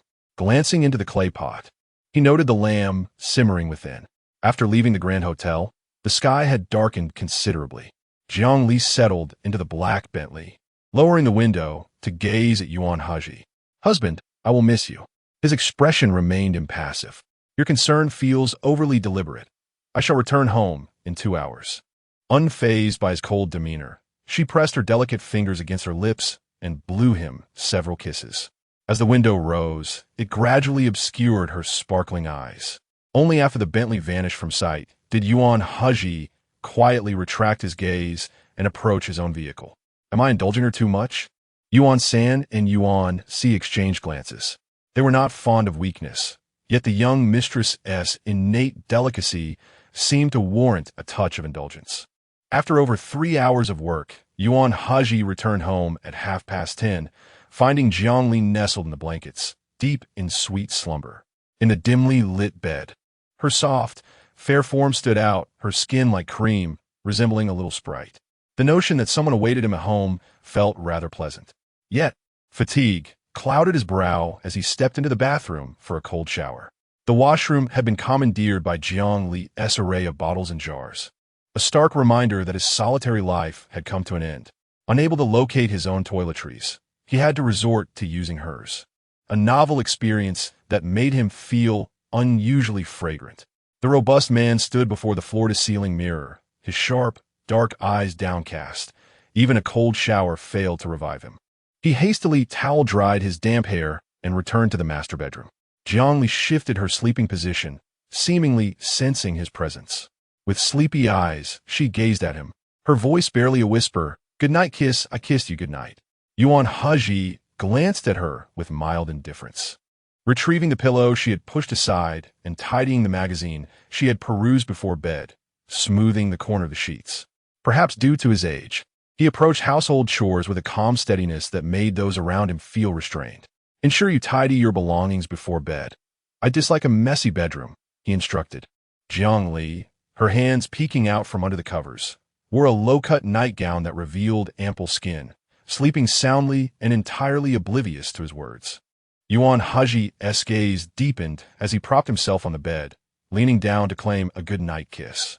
His prominent nose sank in her soft cheek, the kiss firm and insistent, as if his formidable restraint was ensnared within her gentle lips. Once the kiss concluded, Jiang Li remained unresponsive, lost in dreams where she felt submerged beneath the sea, the suffocating fear causing her to whimper, burying her head into Yuan Hezhi's chest. Her fragility compelled Yuan Hezhi to soothe her like a child, gently patting her back. Time slipped by, and before long, he too succumbed to fatigue, instinctively drawing her closer into his embrace as they drifted into slumber. The following morning, Jiang Li awoke to find a row of pillows positioned beside Yuan Hezhi, seemingly to prevent her from falling out of bed. In her childhood, no one had employed such a tactic to comfort her. Her parents merely said she would grow out of it. Yet when Jiang Song accidentally tumbled from bed, their narrative shifted entirely. The stark contrast between being loved and unloved was painfully apparent. Jiang Li lingered in a daze for several minutes before picking up her phone and dialing Yuan Hezhi's number, uncertain of her intent in reaching out to him. Chapter 34. The boss nonchalantly torments the scoundrel after dialing Yuan Hezhi's number. Jiang Li's voice, still soft from her morning slumber, greeted him. "Hello." I am looking for my husband. In the office of the Yuan Corporation, Yuan Hezhi paused in his perusal of documents, his tone gravelly. I am quite busy, and it is morning. What a nuisance to be so affectionate so early. Jiang Li, cradling her phone, curled her snow-white toes, as if she truly felt she had disrupted his work. Please tell my husband that I miss him dearly, having not seen him this morning. Yuan Hezhi contemplated hanging up. Jiang Li leaned closer, as if whispering sweet nothings in his ear. Mua, see you at dinner. She hung up first. Yuan Hezhi stared at his phone screen, a question mark suddenly appearing in his brilliant mind. How could someone like Jiang Li exist in this world, devoid of any sense of shame when being coy? She seemed to draw from an inexhaustible well of emotion.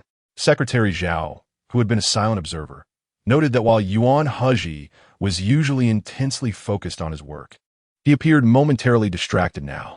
Clearing his throat, Zhao inquired, would you like some coffee? Yes, Yuan Hezhi replied.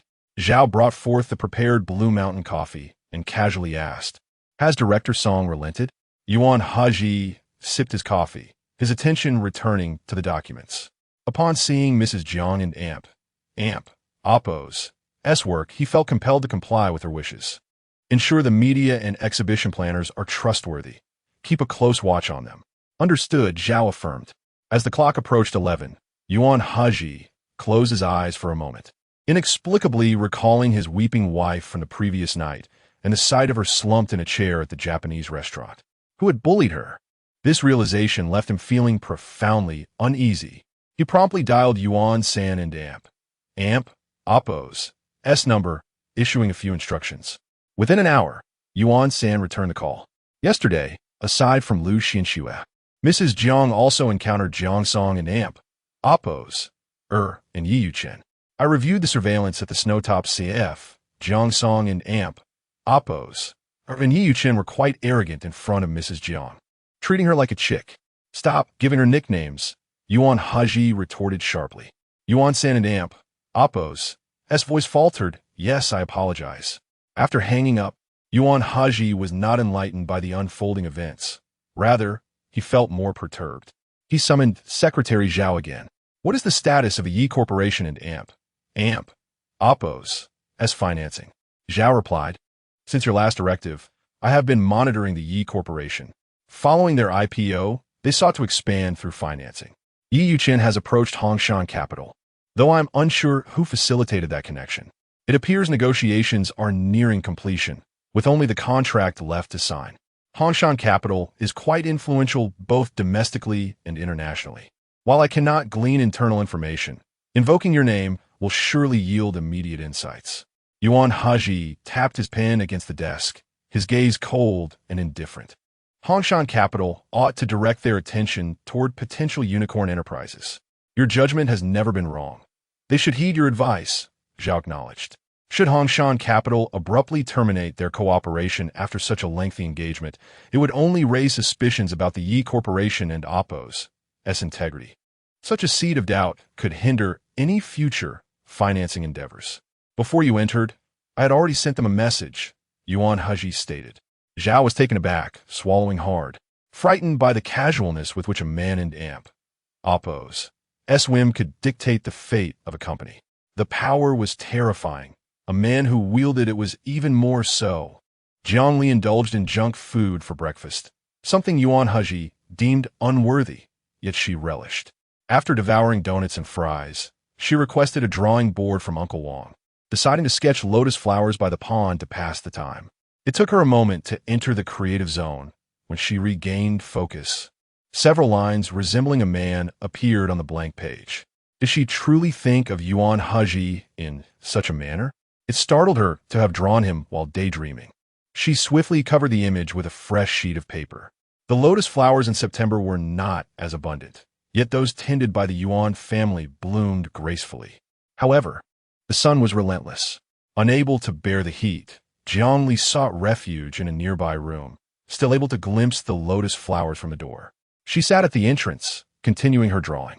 Suddenly, her phone vibrated. She picked it up and answered.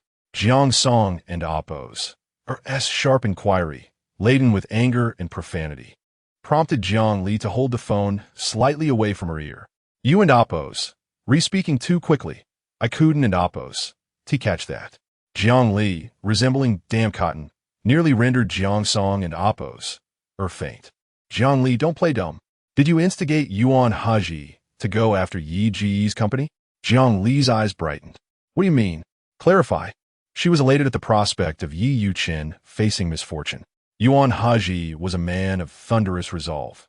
Once he took action, it would be with unwavering intensity. She urged Jiang Songer for clarity. Do you truly not know? Jiang Songer pressed. You must explain for me to understand, Jiang Li insisted. Reluctantly, Jiang Songer detailed the situation. Hongshan Capital abruptly notified Yi Yuqin this afternoon that they were terminating their partnership. Jiang Li questioned, what does their failure to cooperate have to do with Yuan Hezhi? Yiga claims it is connected to Yuan Hezhi. Yiga is quite capable and possesses his own sources of information. He is not easily surprised. Yi Yuqin could not fathom that Hongshan Capital had rejected him. He visited their Hong Kong branch, where the receptionist treated him politely, yet no senior executives made an appearance. Yi Yuqin's blood ran cold. In his previous life, collaboration with Hongshan Capital had seen his company's stock soar, elevating his worth 100-fold. He had finally freed himself from Jiang Deming's constraints and carved out a place for himself in Hong Kong. This was a pivotal moment in his life. Having been reborn, he expected things to proceed smoothly. Why, then, had complications arisen? He sought assistance from several friends, but none were willing to lend a hand. In desperation, he turned to Jiang Deming for help, only to be met with harsh reproach. Yi Yuqin bore it in silence. If he could just navigate this immediate crisis, then enduring a moment of humiliation would be worth it. Jiang Songer overheard part of their conversation in the study. Her father's harsh words pained her for Yiga. Accustomed to commanding Jiang Li, she said, Hongshan Capital has a close relationship with Yuan Hezhi. He can help Yiga through this. You say Yi Yuqin is capable. Then he should be able to overcome this challenge on his own. I cannot meddle in matters between men, especially in business. You have come to the wrong person. Jiang Li responded, promptly ending the call. She calmly set down her brush, then moved to the center of the room, joyfully punching and kicking the air. Reflecting on it, her methods of revenge against Yi Yuqin seemed trivial. He appeared to have lost nothing and suffered no pain. He merely could not wear the CQ wedding ring alongside his white moonlight. When Yuan Hezhi struck, he would surely forcefully grind Yi Yuqin and Oppo's face into the ground. At that moment, Jiang Li felt she had discovered the proper path to vengeance. Yuan Hezhi returned home early, entering just before sunset. Uncle Wang remarked, Madam is by the pond, painting lotus flowers.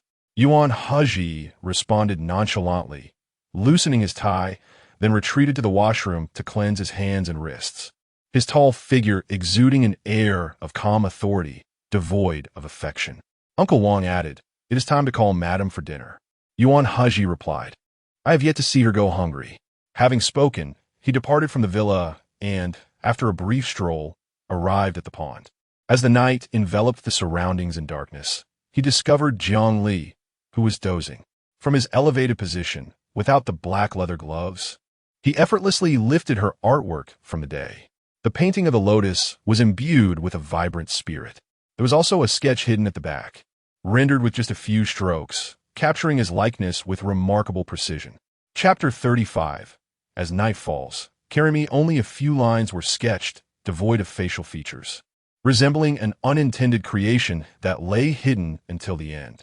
Yuan Hezhi possessed unimaginable wealth. He did not mind his wife indulging herself at home without a care. Yet, if she held him in her thoughts and expressed it on paper, he would feel a sense of contentment. Yuan Hezhi was but a mortal, not a deity. He too could experience joy and sorrow. Wake up, it's time for dinner. Someone was pinching her cheek. Jiang Li wished to evade and continue sleeping, but her soft body was gently straightened by another. As she opened her eyes, she struggled to recognize the man before her. Her voice, still foggy from sleep, came out softly, Yuan Hezhi. It was rare for her to call him by his full name. Who would dare address their superior so directly, lest they find themselves in trouble? Is it time for dinner? She inquired. Yes, we'll paint again tomorrow. Jiang Li obediently followed him. But as they stepped out of the dark room, she suddenly halted. Yuan Hezhi noticed her absence and turned back. What are you doing? Jiang Li said nervously. I'm scared. It's too dark. It feels like there are ghosts, and I can't see the path. The more she spoke, the more frightened she became. Her legs frozen in place. The moon had yet to rise, and the stars were sparse, creating an impenetrable darkness. Yuan Hezhi approached her. What do you want? Jiang Li remained silent. Speak. His tone was cold and detached, embodying a form of domestic coldness. Yet, Jiang Li was petulant, unafraid to voice her thoughts, pushing boundaries, climbing higher with every concession. You said before that my matters are your matters. Find a way to get me out, she asserted. Yuan Hezhi replied. Do you want me to carry you? Few dared to command me to act. Little paired dimple. Are you being too audacious? It seemed she had struck a nerve. Jiang Li deftly wrapped her arms around his neck, resembling a small kitten nuzzling against his chest, sweetly imploring. I was abandoned at the welfare home for 3 months. Having left my parents at a young age, I had to behave to eat there, and at the Jiang family, I had to obey even more. I cannot act spoiled with them because no one cares for me. Does Brother Hezhi care for me? If even you do not care, then what is my purpose in this world? I knew it. Those who are unloved are often deemed arrogant when they seek affection.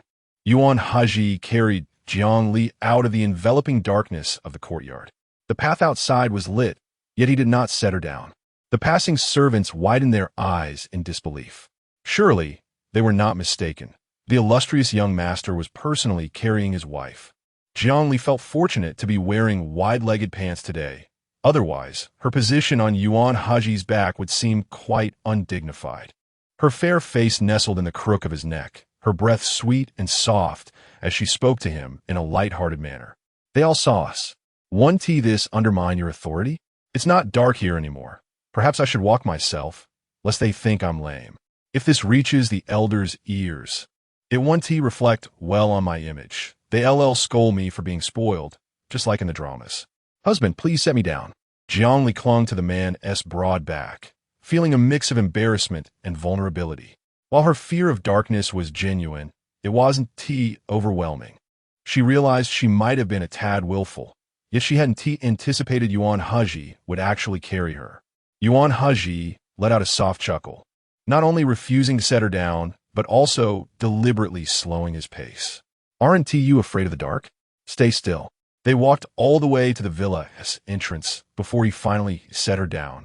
Their fingers intertwined without the barrier of black leather gloves as they entered the house. Uncle Wang, about to inquire why they had taken so long, caught sight of Jiang Li's flushed cheeks and refrained from asking anything further. Dinner was lavish, yet one dish stood out, stir-fried shrimp with broccoli. Jiang Li perceived it as a form of retribution from Yuan Hezhi. Although broccoli was far tastier than bitter melon, she still disliked its flavor. I heard from Uncle Wang that you haven't eaten broccoli lately. It's not good to be picky, Yuan Hezhi remarked. Jiang Li lowered her gaze, realizing that holding hands while eating was inconvenient. An inexplicable sense of oddity washed over her. She bore no feelings for Yuan Hezhi, and he might not harbor any for her either. Yet here they were, a seemingly mismatched couple dining while holding hands. Uncle Wang observed the pair. The young master had long suffered from skin sensitivity, yet due to his severe cleanliness obsession, he refused desensitization treatment. Now married, the young mistress could assist him in overcoming this. After all, wearing gloves was not a sustainable solution. Yuan Hezhi adeptly used his left hand to maneuver chopsticks, though his pace was somewhat slow.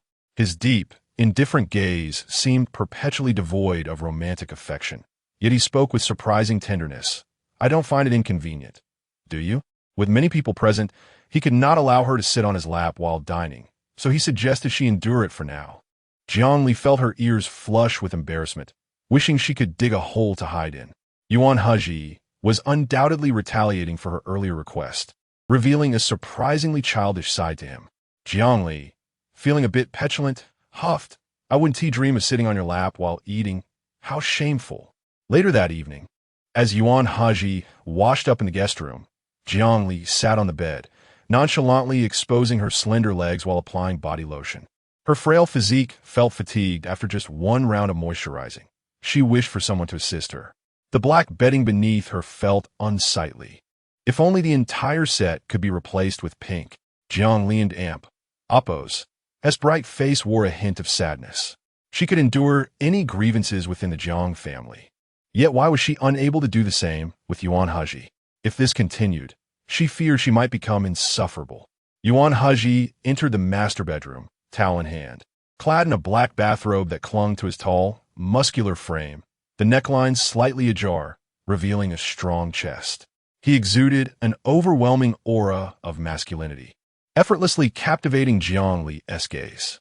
Post-marriage, he had contested her use of the master bathroom, suggesting he was indeed a considerate husband. He had already avenged her against Yi Yuqing and carried her for a stretch. Jiang Li wished to repay his kindness. "Husband, would you like an oil massage?" Yuan Hezhi stood before the laundry basket, his obsession with cleanliness flaring as he contemplated sending the dirty clothes to the laundry room immediately. He turned to face Jiang Li, who knelt on the bed, her skin against the black sheets appearing as if creamy butter had melted. She looked utterly delectable. "I know a bit about oil massage. You've worked hard at the office. Let me help you relax," she offered. Yuan Hezhi regarded her for a few seconds before he replied in a low, calm voice. "Go ahead." He shed his bathrobe and lay on the bed, his demeanor casual and accommodating, akin to soothing a child. If he wouldn't carry her, she would resort to pouting and charming him, nearly rolling on the floor. Now, she was offering him a massage, rolling with the circumstances. Jiang Li admired the sculpted lines of his back, touching her lips to ensure she wasn't drooling. She retrieved a gua sha board and several bottles of varying scented oils, inviting him to choose. With great seriousness, Yuan Hezhi cooperatively selected a warm, fragrant resin oil. As she glided the gua sha board down his broad shoulders, her touch gentle, she was cautious not to inflict any discomfort. After half an hour of diligent work, she cleaned a towel and wiped away the residual oil from his back. "All done," she announced, tossing the towel into the laundry basket. Upon returning, she found Yuan Hezhi with his eyes closed, peacefully asleep. A sense of accomplishment washed over her, as if she had successfully lulled the great demon king to rest. Chapter 36. Whose wife, whose heart ached when Yuan Hezhi awoke. The dawn was just breaking, and he had not enjoyed a restful sleep like this in ages. His situation was unique. He seldom indulged in massages. His body felt utterly fatigued, and the therapeutic treatment he received was merely through his clothing. A scenario where he had disrobed for a massage had never occurred before. Not far from him, Jiang Li was in deep slumber, a substantial portion of the quilt wrapped around her, perhaps feeling overheated, as her delicate white feet peeked out for a breath of fresh air. In the morning, a man's body is particularly sensitive, and Yuan Hezhi, being a mature and healthy male, felt the urge stirring within him. He swallowed hard twice and covered her feet with the quilt. After changing into sports attire, he set out for a run. It took him an hour to gradually quell the desires churning within. Wiping the sweat off with a towel, he made his way to Xuana Hall. The elderly matriarch, having had little rest, rose even earlier than Yuan Hezhi, with her glasses perched on her nose. She was engrossed in the morning newspaper. "Are you joining me for breakfast today?" "No, I merely came to check on you. I must return for a shower afterwards." "What's so interesting?" "It's the same every day."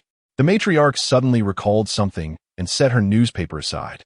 "Last night, did you carry your sister-in-law back after she fell asleep while painting?" Yuan Hezhi responded with a composed yes. The matriarch, noticing his serious demeanor, lost all inclination for gossip. "Your father came to see me last night, claiming Jiang Li was being too reckless and that she was leading you astray. He even mentioned a few eligible young ladies from distinguished families. I scolded him thoroughly. How could he, living as he does, dare to meddle in your marriage? You are steady and prudent, embodying the demeanor of a head of the family, which is commendable. Yet, I fear you may become stifled. Having a lively and spirited wife by your side brings me much comfort. Rest assured, grandmother, I will cherish my life with Jiang Li. To be honest, I have no strong feelings about marriage, but I'm grateful to have her." The matriarch's eyes widened in surprise. Her eldest grandson, who seldom displayed emotion since he was 7 or 8, evidently harbored feelings for his wife. Her thoughts swirled. "I know you have not yet consummated your marriage. I do not wish to intrude upon your affairs, but if there are any issues with your health, do not conceal them. A slight fissure appeared in Yuan Hezhi's composed face. After a moment's hesitation, he replied candidly, I am in good health.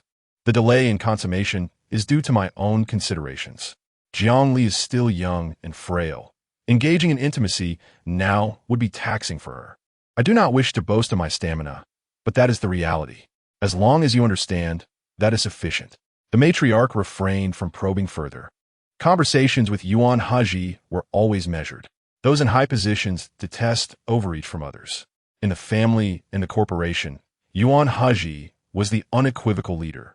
Yet, Yuan Liangjian and Song Wenhui seemed oblivious to the situation, presuming to dictate decisions for Yuan Hezhi simply because of their seniority. Upon returning to the villa, Yuan Hezhi found Jiang Li seated at the dining table, enjoying crispy roast chicken, with a bowl of untouched milk braised bird's nest beside her. Eat less roast chicken in the morning and finish the bird's nest. After saying this, he retreated to his room to shower and don formal attire. Jiang Li took another bite of roast chicken and obediently sipped the bird's nest. Under the condition of compliance, her breakfast choices became increasingly diverse. Although Yuan Hezhi exhibited a strong desire for control, as long as she did not oppose him directly, there was room for negotiation. This was a lesson Jiang Li had learned. To simplify his routine, Yuan Hezhi's breakfast consisted of fixed items, nourishing porridge, sandwiches, and black coffee, although he would occasionally vary the menu. Suddenly, he noticed an additional piece of crispy roast chicken on his plate and glanced at his sweetly smiling young wife. In recent times, he had discerned Jiang Li's temperament. She would not flatter him without cause, but would exert herself when in need. What are you plotting now? He inquired. May I have a bite of your sandwich? The sandwiches I've had before seem lackluster compared to the one in your hand. Surely, a sandwich you enjoy daily must be extraordinary. Perhaps eating it will make me as intelligent and capable as you. Uncle Wang stifled a laugh. Ever since the young mistress arrived, the household had become much livelier, with daily entertainment accompanying the eldest young master. Yuan Hezhi was at a loss for words. For the sake of a morsel, she could concoct any amount of nonsense. He cut a third of the sandwich for Jiang Li, saying this is fine at home, but not outside.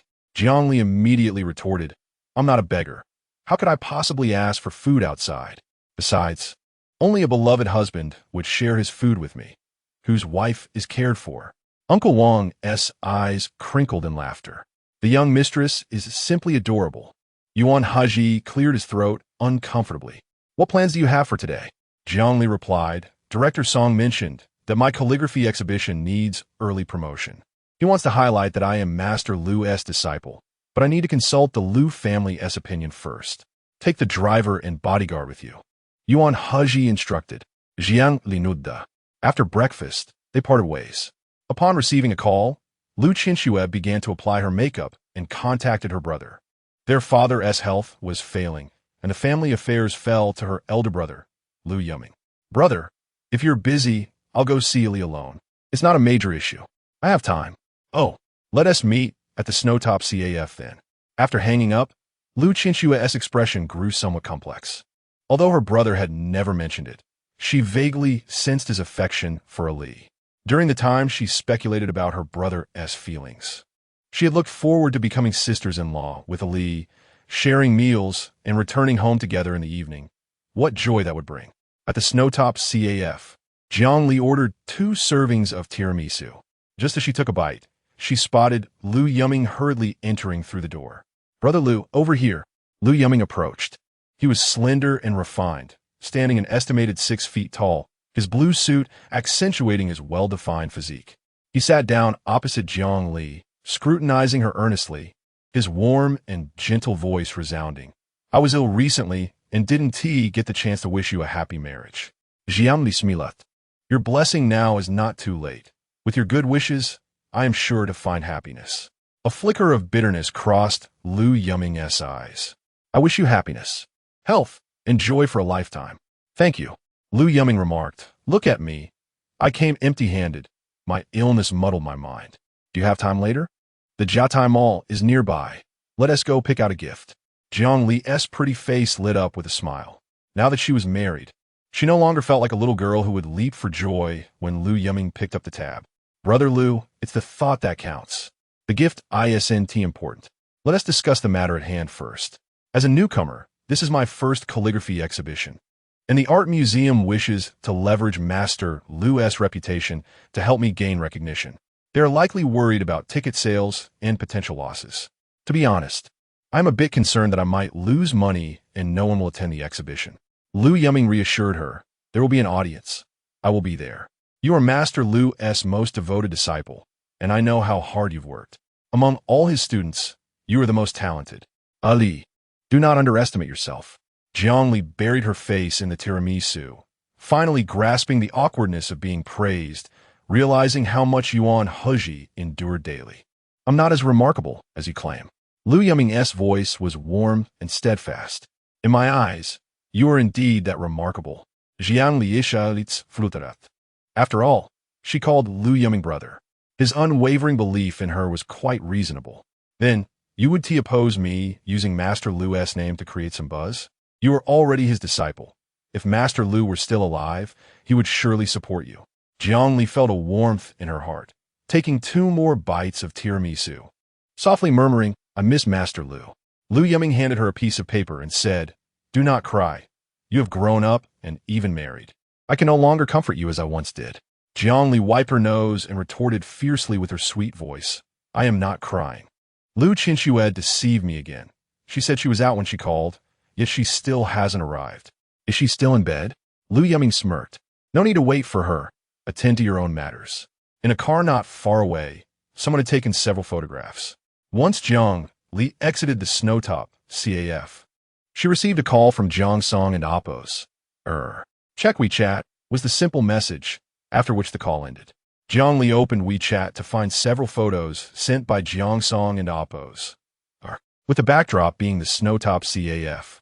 Due to the angle of the shot, Lu Yuming and Appos' gesture of handing over the paper appeared as if he were wiping away Jiang Li and Appos' tears.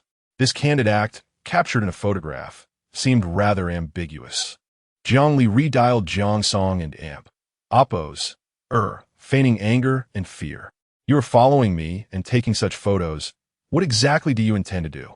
Jiang Song and Appos, accustomed to commanding, bluntly ordered, restore the collaboration between Hongshan Capital and Brother Yi. Yuan Hezhi has the capability to facilitate this matter. Whatever means you employ, seek his assistance.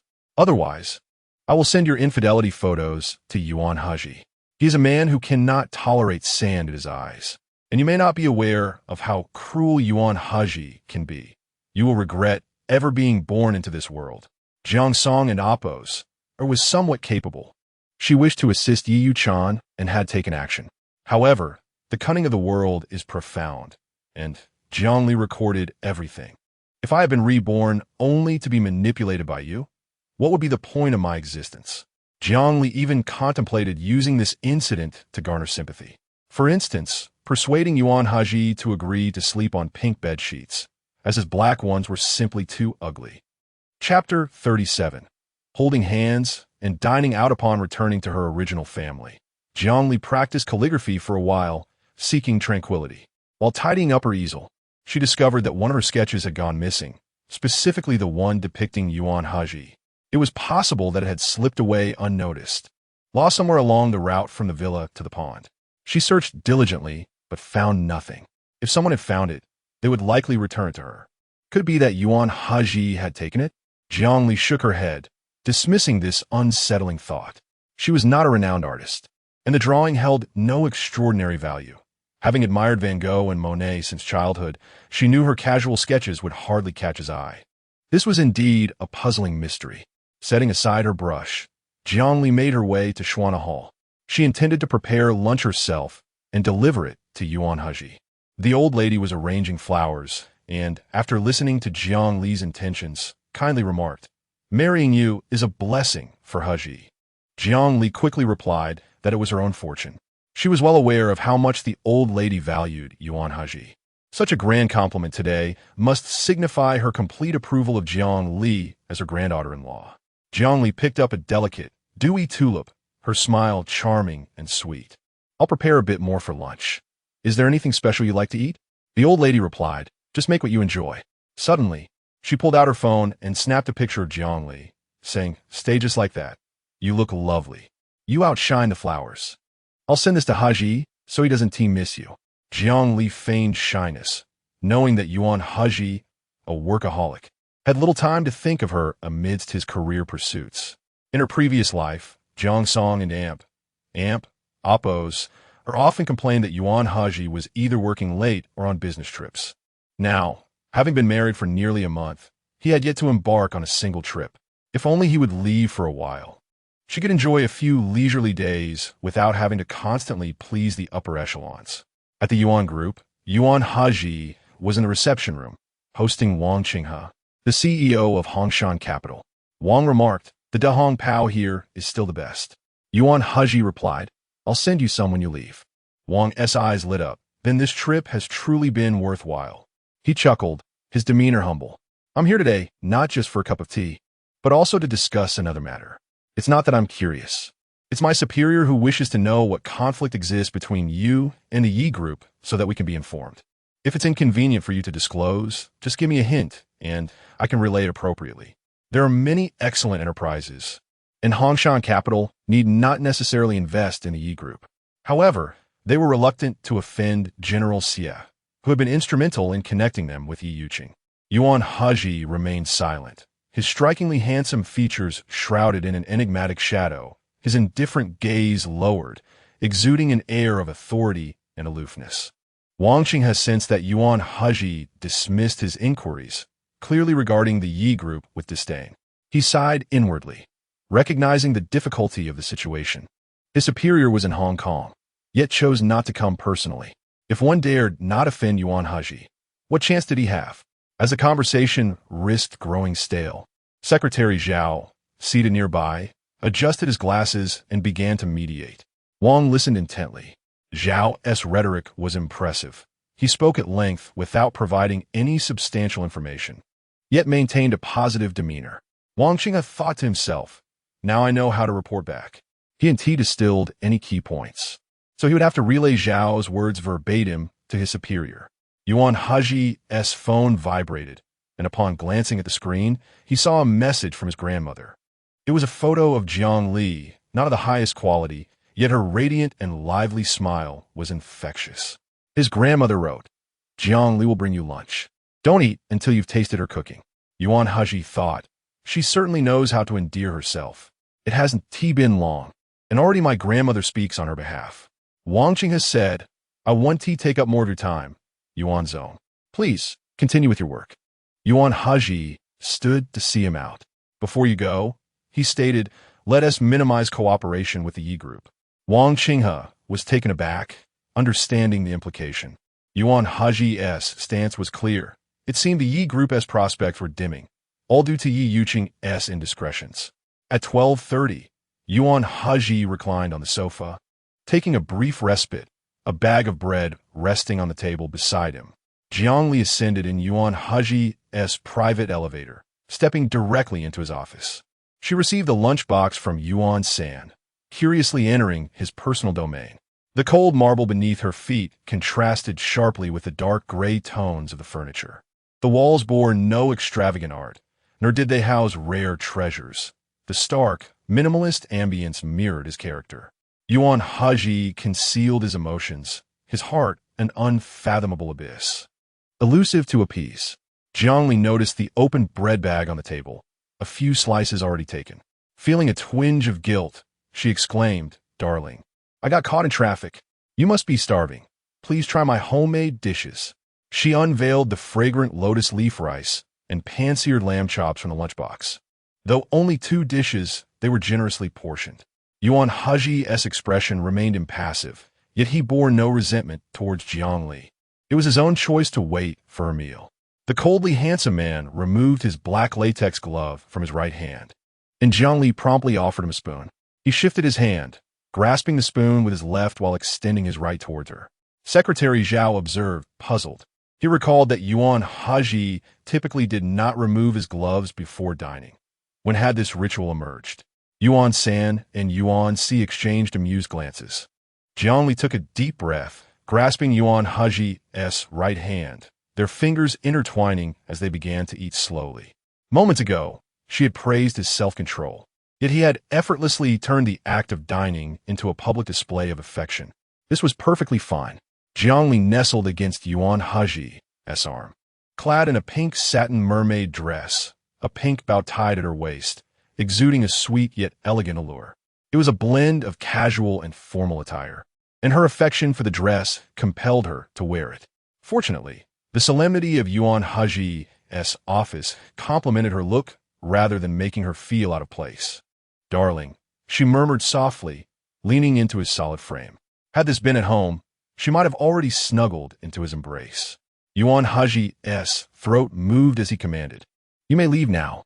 Yuan San, Yuan Si, and Secretary Zhao promptly exited the office. With no one else present, Jiang Li took the spoon from Yuan Hezhi's hand and nestled into his arms, her petite form settling on his thigh. She was truly spoiled, brazenly affectionate without regard for the setting, even neglecting to feed him. Oh, she sighed against his chest, her eyes glistening with feigned innocence, both enchanting and alluring. "Darling, I've been slandered by Jiang Song and Oppos." Chapter 38. Jiang Li and Oppos. As hospitalization, Yuan Hezhi furrowed his brows, his large hand supporting her trembling waist from her weeping. His voice calm and unruffled. "Sit on the sofa and speak properly." It felt no different from a business negotiation. All her advantages had vanished. Jiang Li, emboldened, not only remained seated, but also nestled closer into the man and amp. Oppos' embrace, her slender arms encircling his neck. "Brother Hezhi, you already bear the weight of half my life. My soul has found its home, and no other man could ever stir my heart. Jiang Song may not be my biological sister, yet we are family, and family must support one another to go further." Who knew she would resort to blackmail to save Yi Yu-chan and Amp?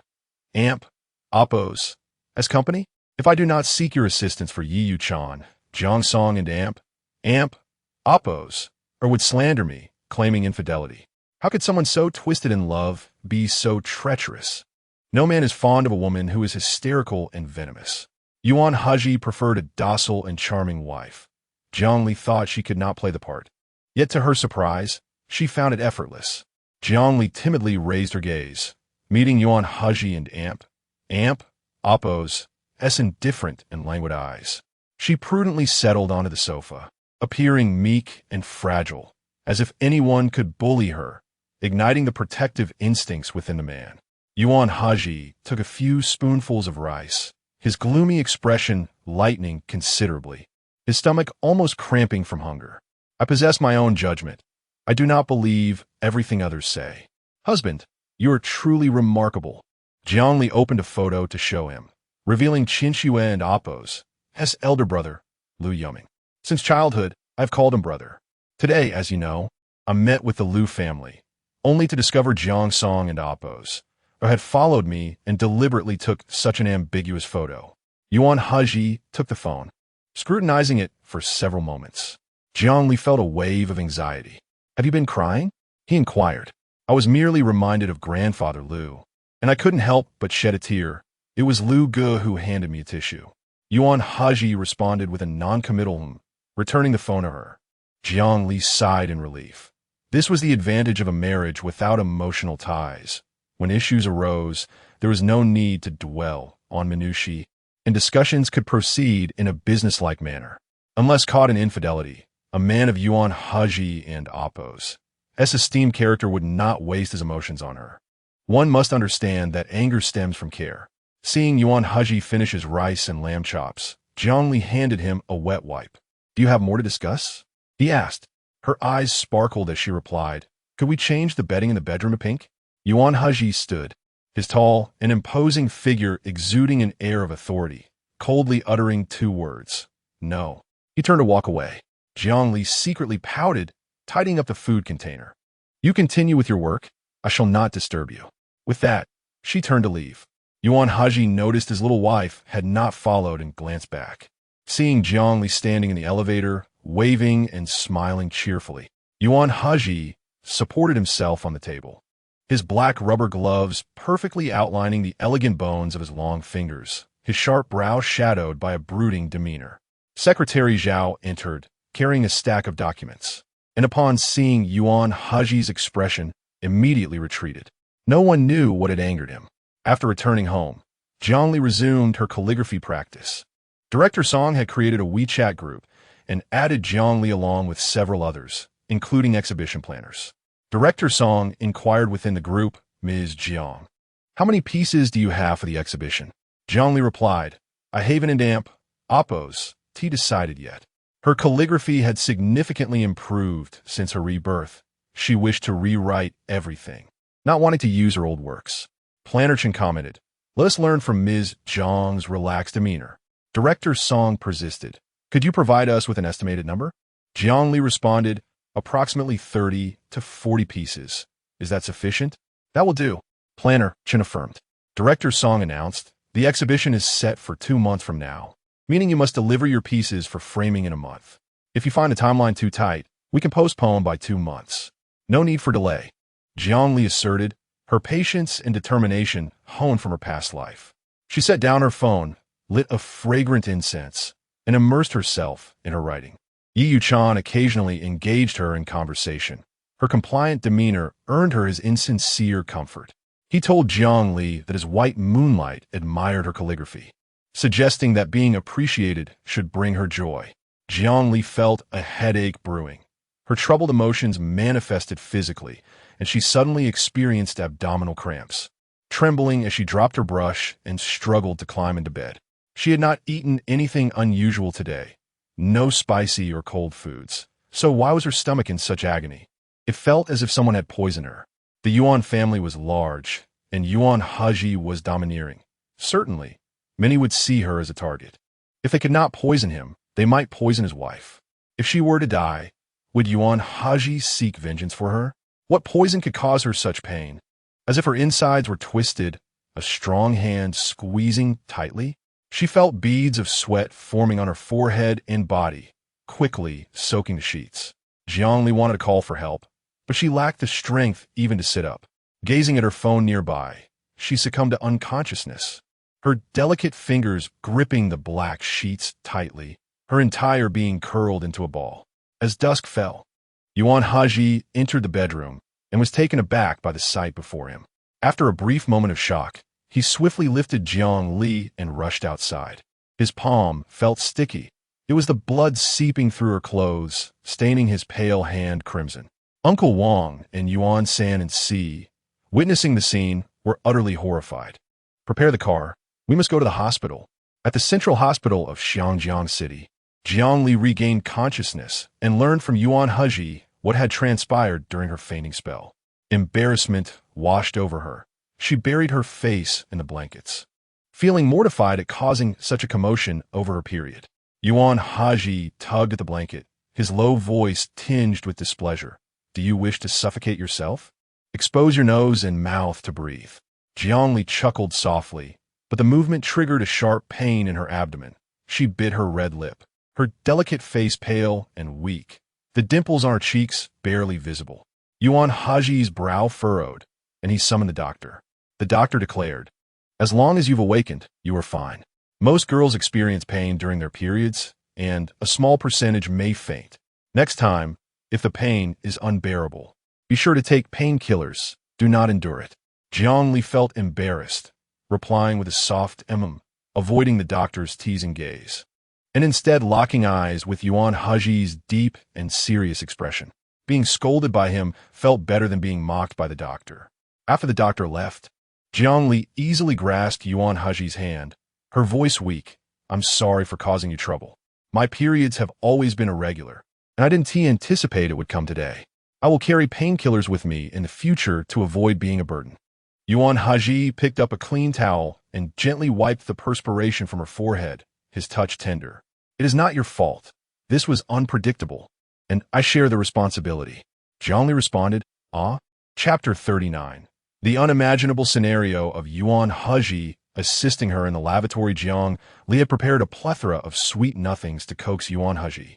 Acknowledging that today and Oppo's blunder was indeed her fault, she felt a tinge of embarrassment, especially considering that Yuan Hezhi, a person who valued dignity above all, had to endure the humiliation alongside her. In her bewilderment, she stammered, "What responsibility do you bear?" Yuan Hezhi replied, "I have seen your medical report and am well aware of your condition, yet I failed to seek timely medical assistance for you." Though there was no love between them, his refined upbringing and inherent nobility were sufficient to mark him as a commendable husband. He understood the importance of caring for his wife rather than shifting all responsibilities onto her. In stark contrast, Yi Yuchan and Oppo's affectionate persona seemed rather ostentatious.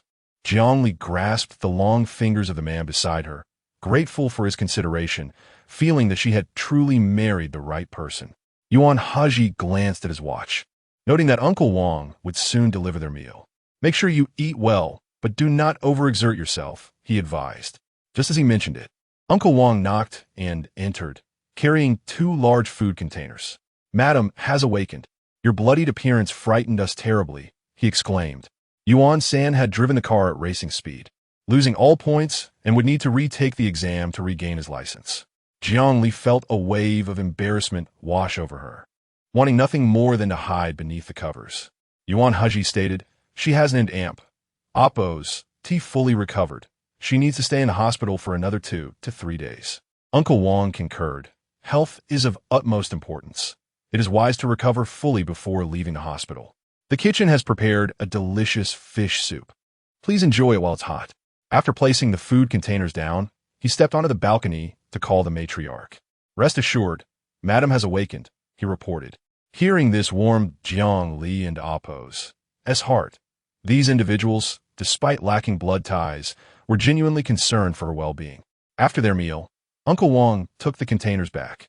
Yuan Hezhi sat on the sofa, working on his computer, while Jiang Li, feeling bored, lay on the bed playing with her phone. Before long, she felt a painful cramp in her abdomen that she could not endure any longer, so she weakly called out to Yuan Hezhi. The strikingly handsome man removed his headphones and approached her bedside, his deep voice resonating. "What is it?" Jiang Li's cheeks flushed inexplicably as she confessed. "I need to use the restroom." Yuan Hezhi inquired, "Can you get up by yourself?" She replied, "It's a bit difficult." Ultimately, he assisted her to the restroom, grateful that this VIP room had an en-suite bathroom. Seated on the toilet, Jiang Li clutched a piece of toilet paper, her ears burning with embarrassment at the thought of Yuan Hezhi aiding her. After a lengthy wait without success, she changed her sanitary pad and stepped out. To her surprise, Yuan Hezhi was still waiting by the bathroom door. "Does it hurt?" he asked. "It comes in waves, but it's not too painful now," she replied, lowering her head to wash her hands before quickly moving to the bed to lie face down. Yuan Hezhi returned to the sofa and sent a text message. "Please have that traditional Chinese medicine practitioner come over. I want to see him by tomorrow. All conditions stated by the doctor must be met." The reply came swiftly. "Mr. Yuan, the prescription costs 500,000. This doctor is taking advantage of the situation. Should I negotiate further?" Yuan Hezhi replied, "No need. I want to see you by tomorrow at the latest." Upon receiving Jiang Li's medical report, he had intended to ensure that she received proper care and had casually instructed his subordinates to take action, but had not followed up on it. As the clock struck 11, Yuan Hezhi shut down his computer, removed his suit jacket, and prepared to wash up in the narrow bathroom. His handsome yet stern face reflected in the mirror. He pondered why he had delayed addressing a matter that could easily be resolved with money. After a simple wash, Yuan Hezhi squeezed into the not-so-spacious hospital bed with Jiang Li. Observing his little wife curled up in pain while sleeping, his regret reached its peak. He questioned himself again. How could he have procrastinated on her treatment for the sake of a few 100,000? That night, Jiang Li struggled to sleep, plagued by nightmares. In a semi-conscious state, she seemed to see Yuan Hezhi in the darkness. Soft, warm lips brushed against his chin, akin to a young creature exploring the world, followed by gentle sounds as she nestled into his embrace. Her tiny head rubbed against his chest, seeking a comfortable position, soothing her distressed self before drifting back into slumber. Yuan Hezhi opened his eyes, having feigned sleep, and pulled Jiang Li closer, sharing more of the blanket with her. It appeared that the Jiang family had nurtured Jiang Li according to his preferences. With such meticulous care, he wondered what their true intentions were. In the middle of the night, Jiang Li awakened to find Yuan Hezhi beside her, startling her. He, a man of immense responsibilities and wealth, had chosen to stay by her side through the night, a testament to his character as a devoted and cultured husband. Jiang Li found herself comparing him to Yi Yuchan once more in her drowsy state before falling asleep again. When she awoke again, Yuan Hezhi was gone, leaving behind only the slightly indented sheets and lingering warmth. She assumed he had gone to work. The commotion outside the hospital room escalated, and suddenly, Yuan Sen knocked and entered. "Madam, your sister has come to visit. Do you wish to see her?" he inquired. Jiang Li was taken aback. "I was hospitalized last night." "How did she find out so quickly?" Yuan San's eyes were cold as he replied. "The traitor within has likely leaked the news. It spread within minutes." Jiang Li was unclear on who this traitor might be. Perhaps someone opposed to Yuan Hezhi, like the matriarch. "Since she is here, let her in," Jiang Li said. As Yuan San opened the door, Jiang Song and Oppos her stormed in, her high heels clicking aggressively as she pointed a finger at Jiang Li, berating her. "What audacity! You dare use the Yuan family's power to keep me out? It's utterly laughable. Jiang Li, do not forget that your status and dignity were granted by me." Had she been the sensitive and conflicted Jiang Li from her past life, she would have sulked in silence, possibly developing a health issue.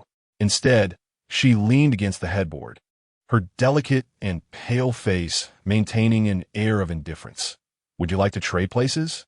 Incensed, Jiang Song and Oppos paused for a moment, realizing that being kept outside the room had sparked a fleeting sense of regret within her. She grappled with the importance of love versus power, unable to reach a conclusion. Jiang Li continued, "You claim this marriage was a gift from you. Am I to ask whether I had any choice in the matter?" Jiang Song and Oppos forced out a response. "So, marrying Yuan Hezhi has left you feeling wronged? Do not push your luck." Her words implied a trap, but Jiang Li refused to fall into the self-justifying pit. Instead, she shifted the topic. "How much of Yi Yuchan's sweet talk have you swallowed? Why are you so anxious about his affairs? You've changed entirely. Is it not entertaining to sow discord?" Jiang Song retorted, raising her chin in defiance. "Brother Yi understands the difficulty of seeking favors. He specifically instructed me not to beg you." "How fortuitous, for I am of no assistance to you," Jiang Li replied. Jiang Song threatened, "If you do not assist Brother Yi today, do not expect our help in the future." In her previous life, Jiang Li had been cautious and without fault, pleading for their assistance, yet no one had heeded her calls. "Please leave," she said. Yuan San, with his tall and robust frame, forcibly ushered Jiang Song out of the room. Once the door closed, tranquility enveloped the space. Jiang Li exhaled a sigh of relief, only to catch a glimpse of Yuan Hezhi standing at the bathroom door. She nearly leaped from the bed in shock. How long had he been there? And what had he overheard? Dear heavens! She hoped she had not misspoken. Chapter 40. Please have the doctor nurture her health. Yuan Hezhi's indifferent gaze shifted away, his white shirt neatly tucked into black trousers, accentuating the man's broad shoulders and narrow waist. He stood before the wash basin, lathering his hands. The proximity of his head to the mirror and the expansive movement of his arms made the small space feel even more constricted. After her rebirth, Jiang Li vowed not to feel pity for the man, yet guilt lingered within her. Yuan Hezhi had no obligation to remain, yet he humbly chose to stay and attend to her. Their quarrel had inadvertently hurt him. She should not have uttered the words, "Shall we change?" He must have heard her. Jiang Li slapped her own mouth and hesitantly approached Yuan Hezhi, who subtly evaded her, refusing to let her lean against him. He picked up the watch from the table and fastened it with calm composure, an attitude that spoke volumes of indifference. Yuan Hezhi sat on the sofa, organizing his laptop and documents before placing them into his briefcase. Jiang Li, in a state of distress, watched him leave the hospital room, her eyes glistening with tears of sorrow. Unbeknownst to others, one might think Yuan Hezhi had bullied her. Jiang Li lay back on the bed in a daze. She should not have allowed his emotions to weigh on her heart, yet sharing the same meals and bed made it inevitable. Had she known, she would have perched herself on his lap, for he was fond of that tactic, and she had never failed with it before. Yuan Hezhi sat on the sofa, taking a few moments to sort through papers perhaps anticipating her affectionate embrace. The more Jiang Li contemplated, the more convinced she became. She resolved to gather her strength, waiting for Yuan Hezhi's return that evening, eager to charm him. Yet, would he even stay overnight? After a hasty lunch, Jiang Li slept until dusk. Upon hearing the sound of the door, she immediately sat up and, with a sweet voice, exclaimed, "Darling, I miss you so much. You were the sole occupant of my dreams, where I lived multiple lifetimes, each beginning in hell, yet I always encountered you at the end. You stood there embracing me, soothing all the scars of my heart. You are powerful, gentle, and magnanimous, the only one capable of leading me out of nightmares. By the way, are you still angry?" The last question was of utmost importance. The lights in the room flickered on, revealing a frail, elderly man at the door, smiling at Jiang Li. "Though my surname is Gong Shu, you must not refer to me as Old Gong to take advantage." Who was this man? Jiang Li then noticed Yuan Hezhi behind Gong Shu, and in her slippers, she approached and hugged the man's slender waist. Yuan Hezhi tugged at her wrist, not forcefully, yet his deep voice chastised. "There are guests present. Behave yourself and stand properly." Jiang Li tilted her soft face upward, softly sobbing. "Are you still angry? If I let go, I may never hold you again." They stood at the doorway, embracing, while bodyguards and medical staff passed by, observing the scene. Yuan San and Yuan Si exchanged smiles, knowing that if the eldest master were truly angry, the young mistress would not dare to approach him. Yuan Hezhi remarked, "We and Oppos, LL discuss our matters later. First, let Dr. Gong check your pulse."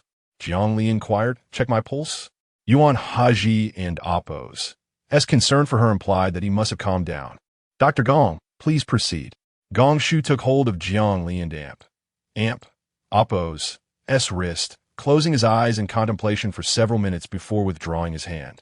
"Boss Yuan, your wife is quite frail. Irregular menstruation is a minor issue, but if she does not take care of herself, it may affect her longevity." Jiang Li and Oppos' eyelids twitched. "Was this for real?" Gong Shu added, "Those who do not believe me will be afflicted by ailments and death." Jiang Li was momentarily speechless. The old doctor's words were rather cutting. Yuan Hezhi's eyes darkened with intensity as he replied, "Dr. Gong, I trust you will heal her." Gong Shu, skilled in medicine, had one flaw. He loved money. "I can certainly treat her. However, I will require 2 prescriptions to restore her health, each priced at 1 million. Jiang Li almost retorted, "You might as well rob a bank." Yuan Hezhi remained composed and astute, unlikely to engage in a losing business transaction. He would not fall prey to the old doctor's schemes. "I will call the bank now and transfer 2 million to your account. But you must remain in Hong Kong for 6 months, and I will only release you once I see results." Jiang Li was taken aback. Gong Shu pondered, "The cost of living in Hong Kong is quite high. Will you reimburse me?"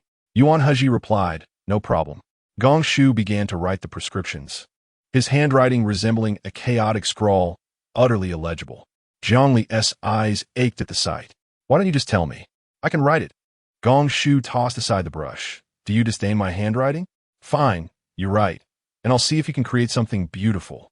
He rattled off the names of the herbs and their quantities, and upon glancing down, the elegant and dynamic small script danced upon the paper, rivaling the beauty of flowers. Gong Shu inquired, "How long have you been practicing?" Jiang Li replied, "I began practicing calligraphy at 5 or 6 years old." Gong Shu retorted, "My great-grandfather's handwriting is not inferior to yours." Jiang Li chuckled, "You flatter me." She was unaware of how Gong Shu's great-grandfather wrote, but comparing oneself to elders was always impolite. Gong Shu picked up the 2 prescriptions. "Let me check if you made any mistakes. Your small script is quite impressive. Why don't you take a photo? I want to keep these 2 prescriptions to practice my own handwriting." Was this old doctor a skilled practitioner or an old rogue? Jiang Li felt apprehensive about Gong Shu's diagnosis, fearing for her own longevity. "Dr. Gong, I have no issue giving you these 2 prescriptions. If your prescriptions prove effective, I will gift you a scroll of my calligraphy as a token of gratitude." Gong Shu's eyes sparkled. "This wager is splendid. I will check your pulse monthly and adjust the prescriptions and dosages according to your health status. By the way, until her health improves, it is best to refrain from intimate relations." Yuan Hezhi glared coldly at Gong Shu, having not mentioned that earlier. Gong Shu scratched his nose, falling silent. After spending 3 days at the Central Hospital in Hong Kong, Jiang Li's menstruation had nearly concluded, and she clamored to return home. The hospital food was unappetizing, hygiene was inconvenient, and brewing traditional medicine was a hassle. Yuan Hezhi chose to accompany her home on Saturday. On Saturday morning, Yuan Hezhi was engrossed in the stock market on his tablet when he glanced up at his vain little wife, stating, "It's getting colder today. You'll catch a chill in that dress. Change into something else." Jiang Li bit her red lip, her lively eyes filled with defiance. She pecked his cheek, initially yielding before complying. "I'll wear it. Yuan mentioned that there are reporters outside. If I look unattractive, I will be mocked online for eternity. I refuse to be captured in unflattering photos." Yuan Hezhi turned his gaze to Yuan San, his icy glare sharp as a blade. "You've been talking too much lately. Go home and copy the 3-character classic twice." Yuan San dare not retort, secretly thankful that the young mistress had gifted him a small calligraphy book of the 3-character classic, so copying it was no burden. The sky was overcast, just as Yuan Hezhi had predicted, and it was indeed chilly with raindrops falling steadily. Yuan San, Yuan Si, and the driver sheltered Jiang Li beneath a black umbrella. As she stepped outdoors, she immediately regretted her choice. The ethereal fabric of her dress billowed in the wind. Yuan Hezhi extended his arm, wrapping a pink blanket around her delicate shoulders, his arm encircling her protectively, resembling a handsome and formidable bodyguard. He even shielded Jiang Li's face with his hand to prevent excessive exposure and potential scrutiny from public opinion. The treatment she received was akin to that of a beloved star, as if she were the most precious of treasures. The lurking reporters managed to capture only one distant photograph, featuring a darkened sky, a suit, a large umbrella, and in the center, a splash of pink, soft and exceptionally precious. Such meticulous protection. They couldn't even capture her face. Indeed, it's a cold wind blowing. Be grateful.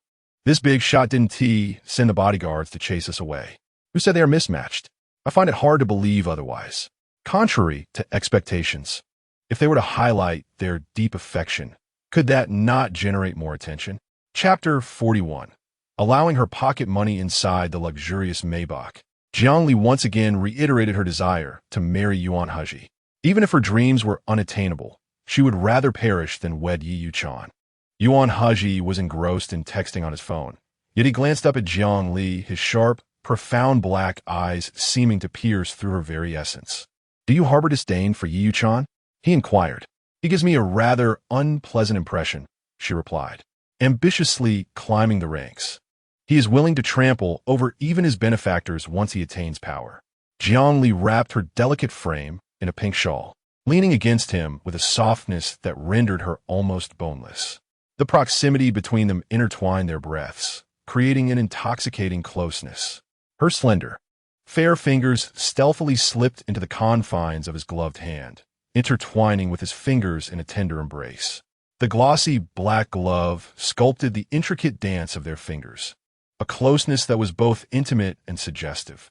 Yuan Hezhi's gaze deepened, captivated by the softness of her delicate skin, a sensation that rivaled the thrill of pursuing power. Becoming an addiction. This addiction implied a vulnerability, a disadvantage in his relentless pursuit of progress. Unbeknownst to Jiang Li, she was teetering on the brink of danger. Her reasoning was simple. She could not allow any rift between Yuan Hezhi and Yi Yuchan, compelling her to employ every means to endear herself to Yuan Hezhi. Did he truly suffer from craving for skinship? His composure was unshaken, unaffected by the fervor of their closeness. Was he merely composed, or was his self-control remarkably strong? If it was the latter, it would not be surprising. After all, Yuan Hezhi had deftly navigated the formidable Yuan group at the tender age of 28, demonstrating that impulse was not his guiding force. Had she possessed even half of Yuan Hezhi's prowess in her past life, she would have undoubtedly bested Yi Yuchan with ease. Upon returning to the Yuan family's ancestral home, Jiang Li found herself yearning for the imposing, dark bed, a rather unattractive sight, yet remarkably comfortable for slumber. As she pushed open the master bedroom door, intent on collapsing onto the bed, she was greeted by the sight of pink sheets. Just a few days prior, When she had mentioned it to Yuan Hezhi, he had vehemently refused. Turning around, she beamed at Yuan Hezhi, who stood at the doorway, and impulsively planted a kiss on his cheek. Yuan Hezhi instinctively wrapped his arms around her petite frame, shutting the door to shield their moment from prying eyes. Those meddlesome relatives should be reprimanded for not clearing out and instead inviting Uncle Wang and others to witness our intimacy, he thought, mildly vexed. Yuan Hezhi's gaze fell. His strikingly handsome features shadowed, his lips pressed into a cool, aloof line. In front of others, you must maintain your decorum. You cannot simply cling to me and act whimsically, nor should you utter those private sentiments. I understand. I shall be mindful of your dignity, Jiang Li replied, nodding obediently. Yuan Hezhi scoffed internally, wishing she could truly exercise restraint. At that moment, a knock on the door interrupted them. Jiang Li immediately straightened, ceasing her affectionate gestures. Yuan Hezhi opened the door, revealing Uncle Wang. Young Master Lu has come to see you. He has brought his own luggage. Luggage? Yuan Hezhi echoed, glancing back at Jiang Li. His graceful, elegant wife sat on the bed, her gaze tender and reluctant to part with him. Yuan Hezhi pondered whether he had been too harsh, scaring her into silence. This was not his intention. Rest well, he instructed gently. Jiang Li nodded, her mind drifting to how Jiang Songer had managed to secure her own bedroom, often going 10 days or more without seeing Yuan Hezhi. Upon encountering Lu Yuanxiu, he appeared quite casual, his long legs beside a 33-inch suitcase. I'm quite the loyal friend, aren't I? This time, I'll accompany you to Wan Leishan's Wang. Yuan Hezhi shot a glance at Uncle Wang. Do you comprehend what he is implying? Uncle Wang responded, I have a rough idea. You typically retreat to Wan Leishan's Wang for peace of mind every couple of months, and this time, young Master Lu wishes to join you. Recent events had been tumultuous, culminating in the momentous occasion of marriage, and each day had been extraordinarily lively. Yuan Hezhi almost forgot the routine he had maintained for the past 2 years. In his youth, he had indulged in underground boxing, street racing, and even helicopter skiing. However, as he matured, the allure of such thrills faded, and the gravity of leadership restrained him. In the past 2 years, he had developed a habit of retreating to Wan Leishan's Wang to reflect on gains and losses. This extreme self-discipline intimidated his friends and family, making the prospect of accompanying him to Wan Leishan's Wang seem daunting. Lu Yuanxiu anticipated Yuan Hezhi's gratitude, but was met with indifference. Your kindness is appreciated, but I'm afraid I lack the time to visit Wan Leishan's Wang at present. Rubbing his chin, Lu Yuanxiu raised an eyebrow. I understand. Newlywed bliss has you reluctant to leave your darling wife behind. You wouldn't find peace at Wan Leishan's Wang. Yuan Hezhi, with his hands in his pockets, maintained an air of composure. It's not entirely as you imagine. I have a business trip tomorrow. If you find yourself with nothing to do, you may accompany me. I am in need of a sociable assistant. Huh? Lu Yuanxiu scoffed, retreating with his luggage. Call you the great commander. And you truly think I'm just a social butterfly? He began typing in their WeChat group, sharing this delightful news. Brothers, the king of competition has ceased to compete. Yuan Hezhi has married and no longer has time for Wan Leishan's Wang. Ha ha ha. Great news indeed, worth celebrating. Next time we gather, I'll bring some beautiful ladies. The lecture above. Type with your hands, not your other appendages, okay? Lu Yuanxiu, I saw your media praising Yuan Hezhi's devotion to his wife. Is that not just empty flattery? Yuan Hezhi, I have yet to see what your wife looks like. Can we take a look? Upon logging in, Yuan Hezhi promptly expelled anyone requesting to see his wife from the group, leaving a comment, a bunch of single fools. This stirred a whirlwind of reactions, and no one dared to ask for a glimpse of his wife again, bombarding Yuan Hezhi with comments that denounced his arrogance. Yuan Hezhi's personal assistant and housekeeper had yet to arrive, and Uncle Wang had assisted in packing his business trip luggage. Jiang Li had helped him select a tie, but had otherwise left the packing to him. Packing may seem simple, yet it is a meticulous task. In her previous life, Jiang Li had once helped Yu Chan pack, and forgetting even a single tie had led to her humiliation over the phone. Before bed, Yuan Hezhi withdrew 2 bank cards from his wallet and presented them to Jiang Li. She sat on the bed, puzzled as to why he had suddenly thought to give her bank cards. The substantial dowry from the Jiang family combined with the Yuan family's generous betrothal gifts, would last her several years. This card is for domestic spending, opened under your ID. I will transfer 5 million yuan to it as your monthly allowance. The other is a global black card, which you can use overseas. It's my supplementary card. The downside is that I will receive messages for every transaction you make. But the upside is that there's no spending limit. Who could possibly find fault with an abundance of money? Jiang Li clutched the two cards, seamlessly launching herself into Yuan Hezhi and Apop's embrace to plant a good night kiss on him. Her lips were sweet, her body soft, her mind blissfully simple. Yuan Hezhi squinted his sharp, shadowy eyes, ruffling Jiang Li's hair. What a greedy little wife you are. Chapter 42. A candy that captures the heart of my traveling husband. As her husband prepared for a business trip, Jiang Li felt a sense of glee in her dreams.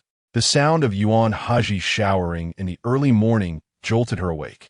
With her eyes still closed and sleep eluding her, she decided to rise and freshen up.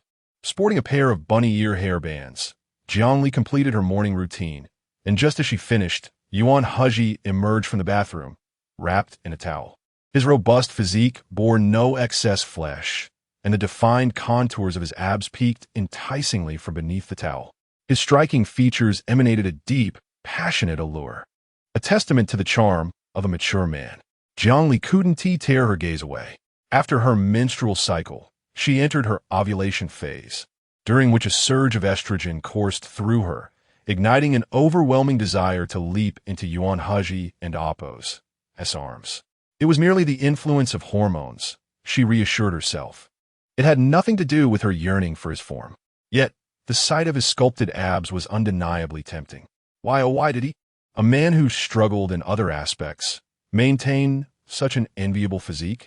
Yuan Hezhi lingered, towel-clad, standing tall behind her as he dried his hair, every movement exuding an intoxicating aura of masculinity.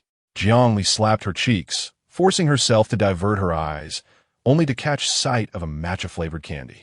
It was a recent favorite of hers, a delightful treat she often indulged in during her baths. She must have taken too many last night and left some uneaten. Yuan Hezhi's business trip would last 5 days, and she couldn't help but wonder if he would stray during his absence. As Jiang Song had suggested, if Yuan Hezhi were to be unfaithful, she would have no evidence to confront him. Thus, it was imperative that she seize him before he departed. Unwrapping the candy, she placed the thumb-sized matcha treat in her mouth and, on tiptoes, pressed her lips against his cool, thin ones. Protectively, she savored the candy, sharing its sweet aroma with him, allowing him only a taste of its delightful flavor.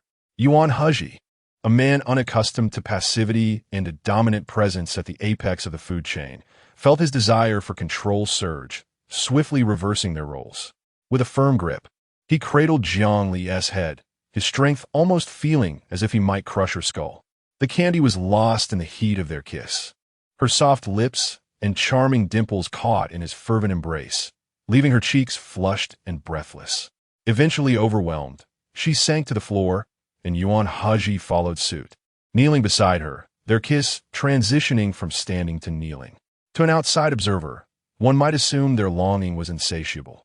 After all, it was merely a piece of candy. Yet Yuan Hezhi's competitive spirit was insatiably fierce. Her lips swollen from his ardor. The most painful sensation was the pressure on her head. For a fleeting moment, she felt as though her skull might burst beneath his grasp, his hands like a vice. Stop fooling around. Once you've recovered your strength, Yuan Hezhi's voice was husky. Jiang Li chose not to argue. If he struggled in that regard, then let him revel in verbal victories. Dressed in a classically tailored black suit, he exuded an aura of serious restraint. Jiang Li handed him a packet of matcha candies, her lips slightly puffy as she pouted. Darling, eat one of these whenever you think of me. The small package contained around 7 or 8 candies, which Yuan Hezhi casually tucked into his trousers pocket. Jiang Li smiled brightly. You better eat them all. I'll be checking when you return.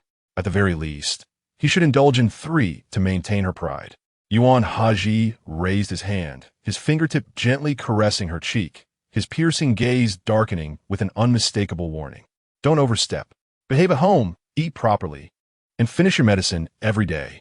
As she watched Yuan Hezhi's convoy depart, Jiang Li leaped on her bed. eagerly reaching for her phone to contact Lu Xinxue for some fun. Hey, you used to be a pampered little bunny, but now that you're married to Yuan Hezhi, you become a captive one. Where do you want to go? An amusement park? Don't look down on me. Jiang Li retorta. Lu Xinxue's eyes sparkled as she freed herself from Yuan's drivers and bodyguards. Yuan Hezhi's eyes and ears. How about we hit the dance floor? You've never been to a nightclub in Hong Kong, have you? A ticket for 399 grants you access to the entire building of clubs and bars. Jiang Li fell silent, busy applying foundation to conceal her flushed dimples, a lingering reminder of Yuan Hezhi's passionate kisses, urging her to behave. I knew you wouldn't have the guts for that. So, what is your plan for Good Housewives? Lu Xinxue teased. Stop joking. I need you to accompany me to some art exhibitions in the next few days. I lack experience and need to learn from others, Jiang Li replied earnestly. Sure. I'm not keen on working at home either. I'll join you for a few days of fun. After hanging up, Jiang Li felt a rush of adrenaline. Was she truly too conservative? She had lived for 21 years without stepping into a nightclub. Before heading out, she selected her most alluring outfit, a tight-fitting white backless dress. With her curvaceous figure and flawless skin, the dress accentuated her sensuality while maintaining an air of innocence. Jiang Li found herself captivated by her own reflection. Uncle Wang, I'm going out with a friend to see an exhibition. I want to be home for lunch. Understood. Young madam, Uncle Wang replied, his smile concealing a hint of amusement, akin to watching a tender cabbage venture into the pigsty. He discreetly snapped a photo to send to the eldest young master, who was still in the air. It would be intriguing to see his reaction once he landed. The oil painting exhibition Jiang Li wished to attend wouldn't conclude until 4 in the afternoon, leaving her ample time. After meeting with Lu Xinxue, they discussed where to have lunch. However, before they could settle down, Jiang Li received an urgent call from Yuan Hezhi. His voice was unusually cold, sending a chill down her spine, leaving both her and Lu Xinxue in stunned silence. It wasn't until Yuan Hezhi hung up that Jiang Li felt alive again. I need to change my dress, she declared. Don't say a word. There's a clothing store nearby. Let us go browse, Lu Xinxue urged. Upon entering, the shop assistant's eyes lit up. Mommy, I just saw a fairy. Could you recommend some dresses for me? Something more conservative, preferably knee-length. The assistant recognized the luxurious brand of Jiang Li's dress and regretfully informed her that their store only carried regular brands, not high-end ones. Jiang Li magli rubia. That's fine, as long as it's not backless. She snapped a photo of herself in her original dress, then another in her new outfit, sending both to Yuan Hezhi. Darling, I've changed my dress. Please don't be angry. I said I wore the backless one because I missed you so much. Would you believe me? But that's the truth. I couldn't bear your absence, so I dressed beautifully to mask my sadness. Mwamua, I'll kiss you 500 times. Please don't be upset. Yuan Hezhi read the message, but did not respond, leaving Jiang Li anxious as she rubbed her temples. I should have worn a backless dress today. Lu Xinxue exclaimed, Sweetheart, you look stunning in that dress. I must admit, you look more beautiful in a backless dress than I do. Don't let Yuan Hezhi manipulate you. Men of his stature tend to be possessive, which is a flaw of power, not yours. Jiang Li felt no manipulation from Yuan Hezhi. Rather, she sensed her own precarious position in his household, prompting her to tread carefully. Regardless, I've complied with his wishes. I'm starving. Let us eat first. Meanwhile, far away in S province, Yuan Hezhi consumed the last of the matcha candies immediately upon landing, his handsome features shadowed by an ominous glare. Chapter 43. Who is the white moonlight of the ex-husband? At noon, they dined on local cuisine at a private kitchen, the flavors mild yet delightful. Jiang Li felt a profound satisfaction. Nurturing her health in this second life was of utmost importance, for only with a sound body could she muster the strength and cunning for revenge. Lu Xinxue bore a heavy heart, more anxious than Jiang Li, the very party involved. Ali, you won't face any punishment upon returning home, will you? The formidable authority of Yuan Hezhi was no jest. He had declared over the phone that should Jiang Li not change her dress, he would return to his sister. To disrupt his demanding work schedule merely to help Jiang Li change clothes? It could not possibly be that simple. Lu Xinxue had heard from her brother about Yuan Hezhi. who once made a significant businessman kneel at Wan Leishan's Wang for 3 days, begging for forgiveness, only for the man to end up bankrupt. Yuan Hezhi, a man of high status, would not stoop to sordid deeds such as murder or trafficking. However, he possessed ample means to achieve his goals. Lu Xinxue glanced up to see Jiang Li still eating. Ali, you must stop eating. Did you hear what I said? I did, Jiang Li affirmed, finishing her last spoonful of bird's nest. With a resolute expression on her fair face, she declared, although Yuan Hezhi often runs a tight ship at home, I still hold a certain standing. He would not punish me. Lu Xinxue eyed her skeptically. Is that truly the case? Indeed, Jiang Li replied. Let us visit the art exhibition. It takes half an hour to get there, and we cannot afford to delay any further. If we do not waste time changing clothes, we shall arrive just in time. Recalling Yuan Hezhi, Jiang Li glanced at her phone. He still had not replied. A sense of unease lingered in her heart. At the Hong Kong Sea-Style Art Museum, Jiang Li and Lu Xinxue entered seamlessly with their electronic tickets. The attendees included well-dressed professionals, fashionable young women, and modestly dressed workers. Jiang Li found the atmosphere quite appealing. Despite her previously tumultuous life, the world still bore its beauty. These paintings are far too abstract. They cannot compare to our country's ink-wash paintings, Lu Xinxue remarked. Jiang Li chuckled. Having studied and worked abroad, I expected you to appreciate oil paintings more. Lu Xinxue smirked. I once admired oil paintings, but a detestable individual I know collects them, so I have since lost my taste for them. I refuse to share an affinity for anything he likes. I wish I could be as straightforward as you, Jiang Li mused. You're just overthinking it, Lu Xinxue teased. What do you envy about me? If anything, I envy you. I envy your straightforwardness, your candor. Such qualities surely reduce the likelihood of developing health issues, Jiang Li countered. Lu Xinxue chuckled. Then you may envy me. I have no such health concerns. Suddenly, a sharp, shrill voice pierced the serene environment. Jiang Li recognized the voice and turned to see Jiang Song, and Yi Yuchen. What an unfortunate encounter. Yi Yuchen muttered a few soothing words to Jiang Song, It's not unintentional. I believe she is quite deliberate in her actions.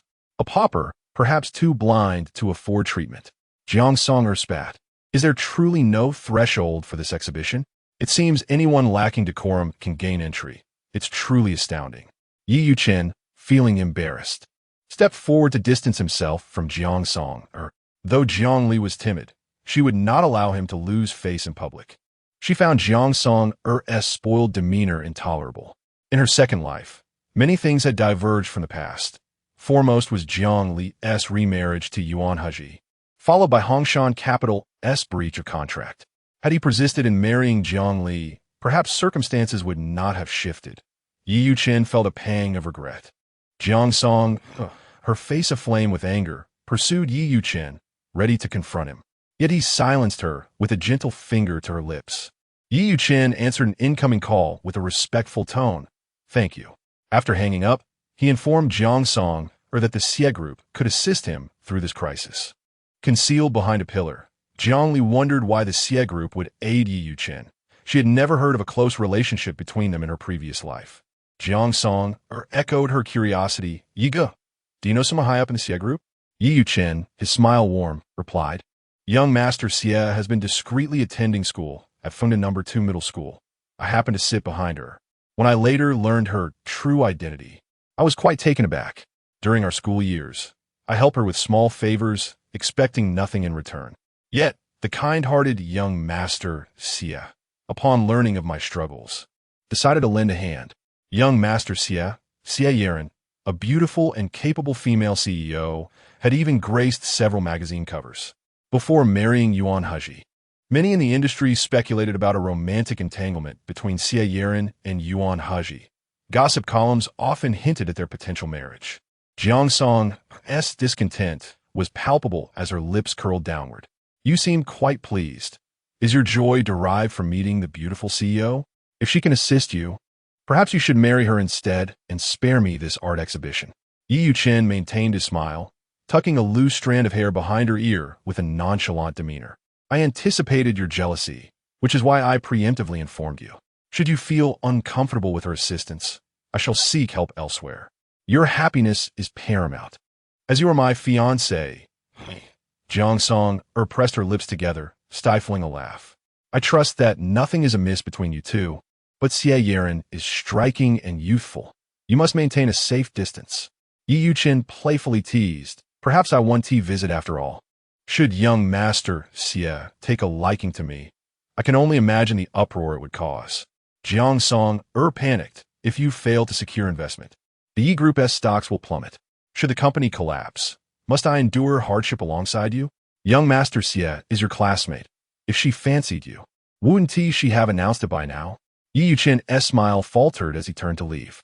Jiang Song bit her lip tightly. Her words had been blunt, yet they held a kernel of truth. If the Yi Group were to fall, she would share in the ensuing struggles, causing her parents distress. Jiang Li followed Yi Yuqin out of the Hong Kong Sea-Style Art Museum, her mind racing with a ludicrous speculation about who Yi Yuqin's white moonlight might be. Lu Xinxue grasped Jiang Li's wrist as they watched Yi Yuqin walk away. Do you intend to chase after his car? Ali, please don't tell me you have feelings for Yi Yuqin. If Yuan Hezhi discovers this, he may very well end your life. Jiang Li replied firmly. Even if every man in the world were to perish, I would never harbor feelings for Yi Yuqin. Yet, Jiang Song's concerns were not unfounded. Xie Yeren, with her beauty and talent, coupled with their history of mutual support as classmates, might indeed lead to complicated emotions over time. Liu Xinxue binshe Jiang Li isa suftche. Bemused, why fret over Jiang Song? You should be more concerned about yourself. Xie Yeren has been linked to numerous prominent young figures, but her rumors with Yuan Hezhi are the most prevalent. While Yuan Hezhi maintained a clean slate before marriage, the Yuan and Xie groups have numerous collaborations. Guard your heart against potential turmoil. Chapter 40 for the original Mrs. Yuan and Apos. Ears flushed red. Did she truly desire a child that much? Upon returning to the Yuan residence, Uncle Wang informed her that the herbal medicine was ready. Should she drink it now or wait a while? Jiang Li had already endured a bitter dose that morning. She grimaced, but decided it was better to face the pain briefly than to prolong it. Uncle Wang chuckled, remarking on the bitter nature of good medicine, suggesting that once her health improved, she could bear a child with the eldest young master, filling the house with joy. With so many elders around, the little master and little miss would be able to collect a bounty of red envelopes. Jiang Li too longed for a child, one that shared her bloodline, so she would no longer feel so alone in this world. Yet, it was inconceivable that Yuan Hezhi would grant her such a wish. The thought of her becoming pregnant was rather alarming. After finishing the herbal concoction, Jiang Li returned to her bedroom and opened her computer to search for Xie Yeren. Although there was an abundance of news regarding Xie Yeren, it was all superficial gossip, leaving her unable to uncover her true interests and hobbies. Rubbing her temples, she found such blind suspicion exhausting. Life was long. A cunning fox would eventually reveal its tail. Before long, Uncle Wang knocked on her door. Young madam, I forgot to inform you that the dressing room prepared for you by the eldest young master has been set up on the 3rd floor, spanning a generous 300 square meters. Some shoes, bags, and clothes have already been placed there. You should take a look. In her childhood, Jiang Li had a dressing room, but after Jiang Song returned, she had moved into a smaller room, with what was called a dressing room merely a partition corner. The dressing room Yuan Hezhi had arranged for her was vast enough that one could ride an electric scooter inside. Although he had a rather fiery temperament, he was a man of his word, and Jiang Li felt it was not too much to lower her pride and appease him. After all, Yuan Hezhi could easily make Yi Yuqin's life a nightmare with just a flick of his fingers, and there were many areas where she needed his assistance. How should she charm Yuan Hezhi? She contacted Secretary Zhao, who informed her that Yuan Hezhi was busy but did not specify what he was occupied with. It was clearly a brush-off. Was this the kind of life Jiang Song and Apos had led in her previous life? It seemed rather stifling. Jiang Li was acutely aware that she had initially positioned Yuan Hezhi as a leader rather than a husband, so she did not feel hurt by his neglect. Huan Ti faced criticism from superiors.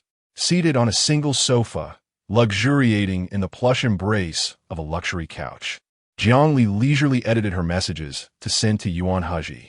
She patted her flushed cheeks, too shy to reread her words, feeling quite warm in her own skin. To deal with a stern, self-controlled patriarch like Yuan Hezhi, one needed to be bold. In Provinces, within a towering office building, a tense and oppressive meeting was underway. The formidable presence of the top boss was intimidating.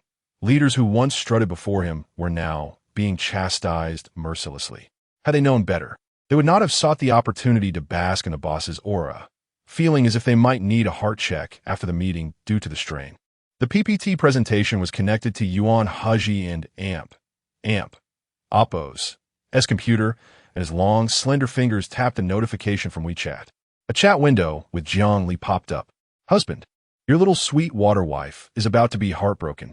She's just a girl abandoned in an orphanage. What security can she hold? I made a mistake today, and you can punish me however you wish. Discarding all my backless dresses is fine. For the sake of the baby in my belly, please don't hold it against me. The baby misses you, and so do I. I will hold my breath until you reply. The serious atmosphere of the conference room shifted to one of amusement, with everyone wide-eyed and curious. Yuan Hezhi had labeled this person as Little Honey Badger, wife. How adorable his wife was. Surely any mistake could be forgiven. Little Sweetwater, why was Yuan Hezhi and Oppo's wife so sweet? It suddenly made him seem less intimidating. The notion that Yuan Hezhi was to become a father was shocking, and no one had heard a whisper of it. Pregnancy was a private matter. Who would boast about it, as it would imply revealing their intimate life? I'm dying here. Your lovely wife is holding her breath. Hurry and respond. Secretary Zhao noticed Yuan Hezhi's silence and leaned in to remind him. Sir, your WeChat chat has been projected. Yuan Hezhi immediately closed WeChat, leaving a single period as his response to Jiang Li. Everyone in the meeting room was satisfied. The First Lady would no longer have to hold her breath.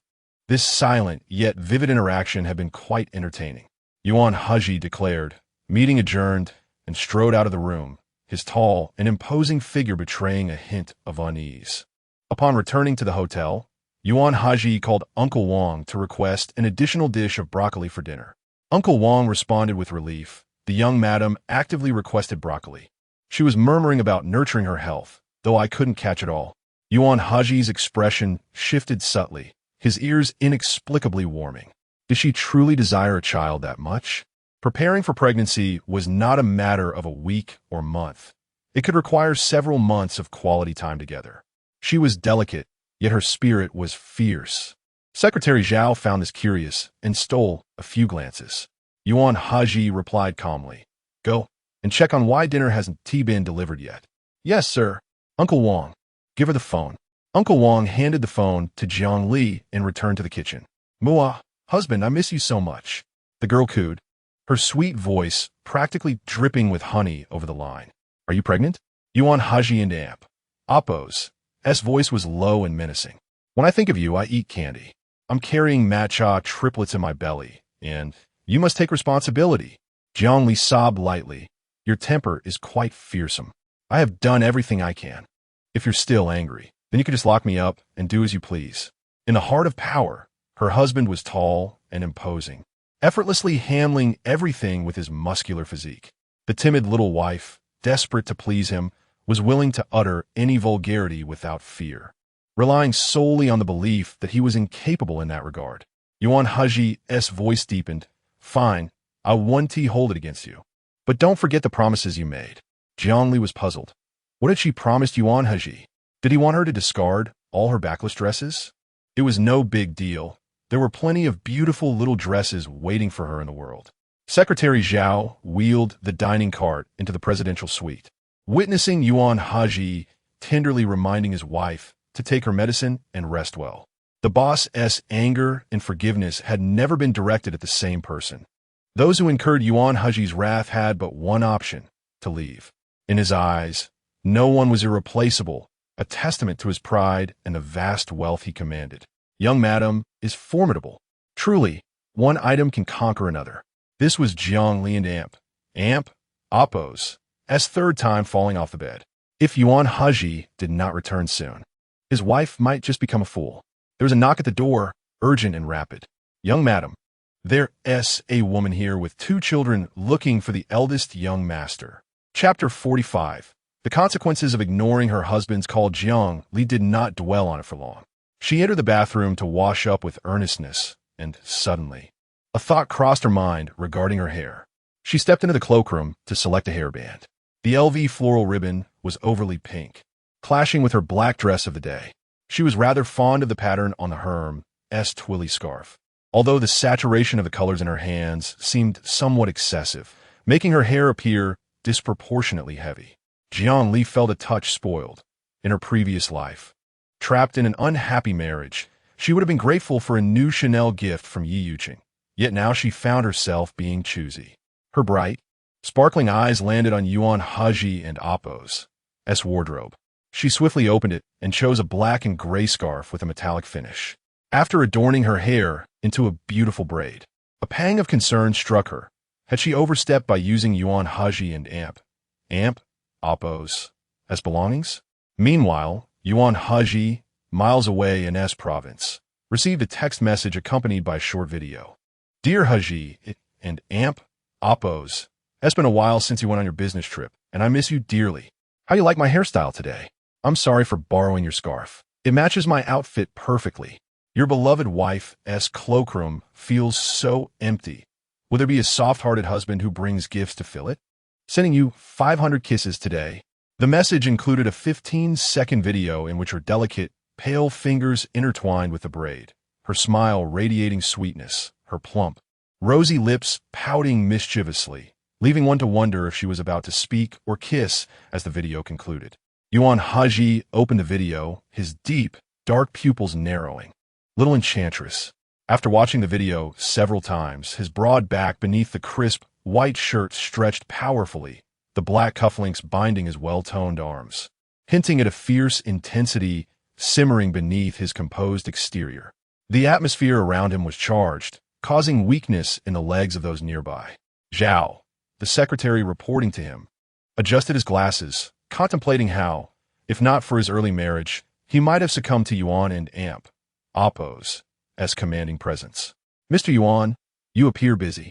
I shall report on the new regulations shortly, Zhao suggested. Continue, Yuan Hezhi replied, his grip on the phone firm, yet his fingertips occasionally caressing the cool screen. A stark contrast to her warm, soft skin. His adorable little wife had a cute way of demanding gifts, yet he yearned to hear her sweet, greedy voice in person.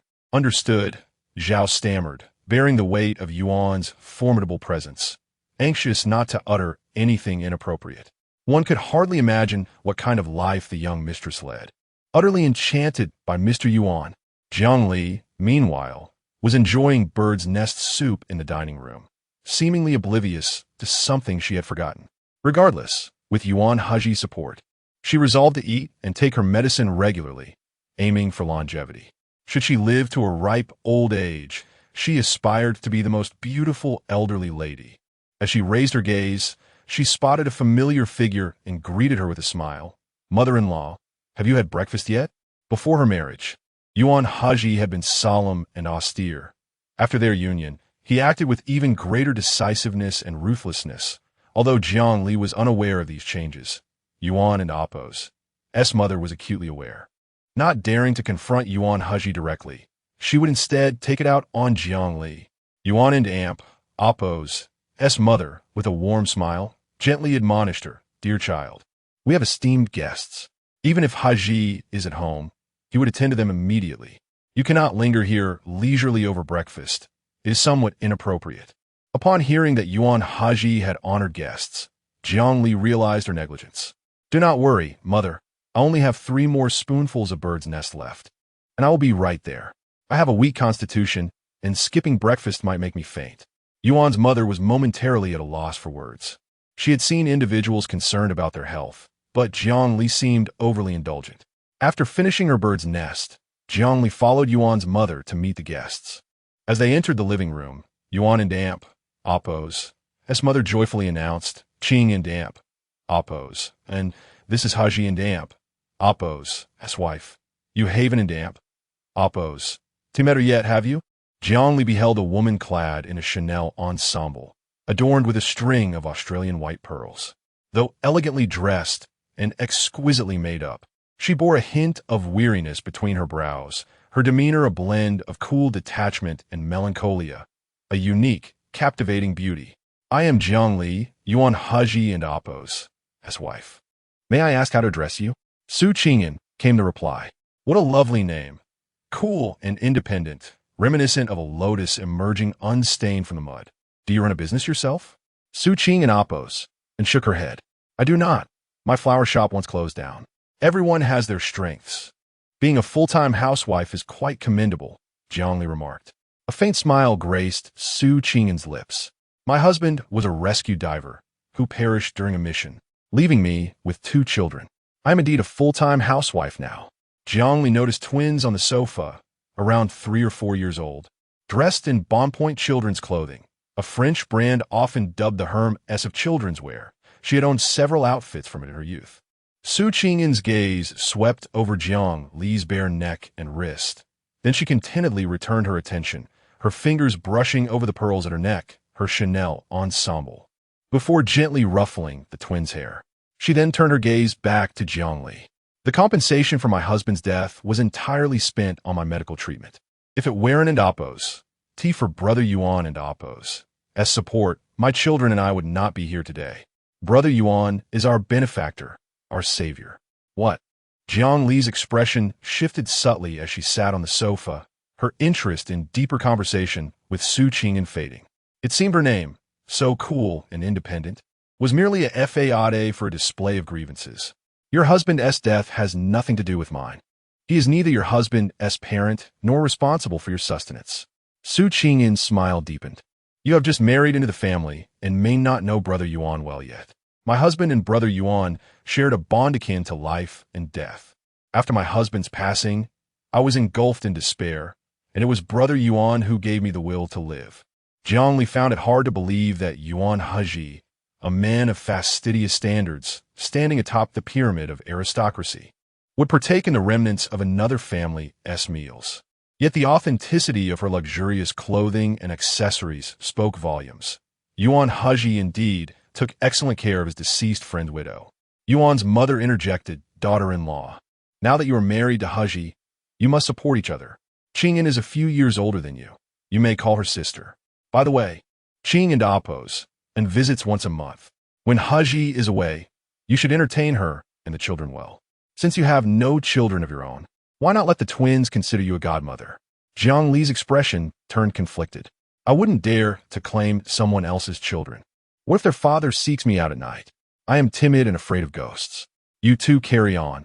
I must return to drink my herbal medicine. Yuan's mother was not her biological mother-in-law. A mere show of respect sufficed. Moreover, Yuan Hezhi was Jiang Li's direct superior.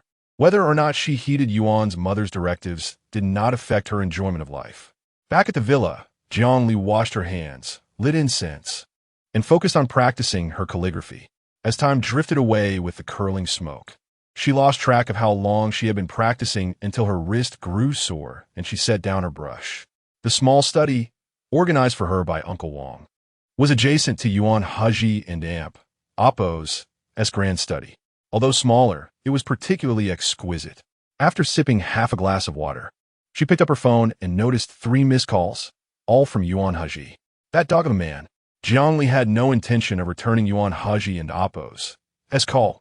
Instead, she dialed Lu Qinxue and Apos' number. Hello. Lu Qinxue answered, her voice hoarse. Where have you been sneaking off to? Your voice sounds so raspy. Lu Qinxue lay on her bed, rolling her eyes. I went to the office yesterday. I am a chief financial officer of Lu Group. The company's minor troubles are vast, and overtime is abundant. Jiang Li chuckled softly, recalling the widow who had come to meddle, her voice tinged with melancholy. I had a rather unfortunate day. Yuan has taken a widow as a mistress. Lu Qinxue perked up instantly. What? A young noble from a prestigious family has such peculiar tastes? Jiang Li replied. That and Apos, that's what they say. I am somewhat skeptical. Lu Qinxue advised, do not jump to conclusions. It will be wise to confirm with young Master Yuan. After all, it could be a misunderstanding. Many couples drift apart due to layers of miscommunication. If young Master Yuan truly has an ambiguous relationship with that widow, then you should carefully consider your next steps. With a man like Yuan He, one must approach with subtlety, Never utter words that close off possibilities, or you'll be the one to suffer. Self-respect can crumble before authority. You may believe your independence and confidence will earn his kindness, yet it is merely his benevolence. Employ gentleness against rigidity. Only then will those powerful figures feel remorse, allowing you to maintain an advantageous position in the game of life. Jiang Li increasingly sensed that Qianxue had experienced romance abroad, perhaps even with a significant figure, for her understanding of elite psychology was uncanny. Qianxue, I feel you're on the brink of becoming an expert in love. Why not write a book? I would read it word for word. Lu Qianxue mused. I genuinely have thoughts of publishing. Once I have sorted the company's accounts, I shall begin writing, aiming to rescue those bewildered, anxious, and insecure souls. Jiang Li shukladligli. She sat at an angle, cautious not to disturb her dress or hairstyle.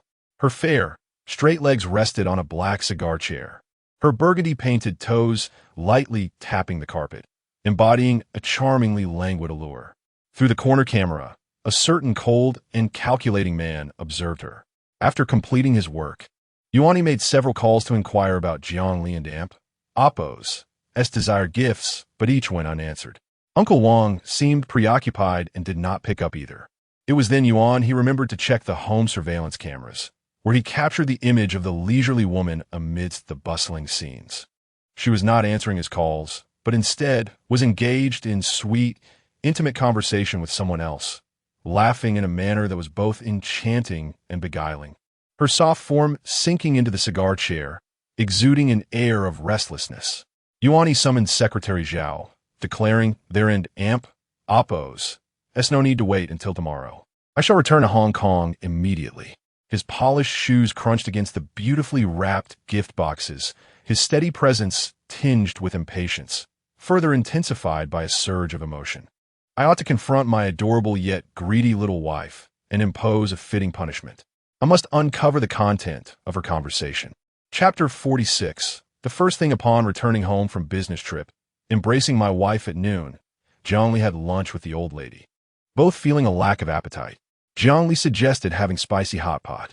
After some hesitation, Uncle Wang communicated with the chef and agreed to their choice. Although such fast food offers little nutritional value, it was certainly better than not eating at all.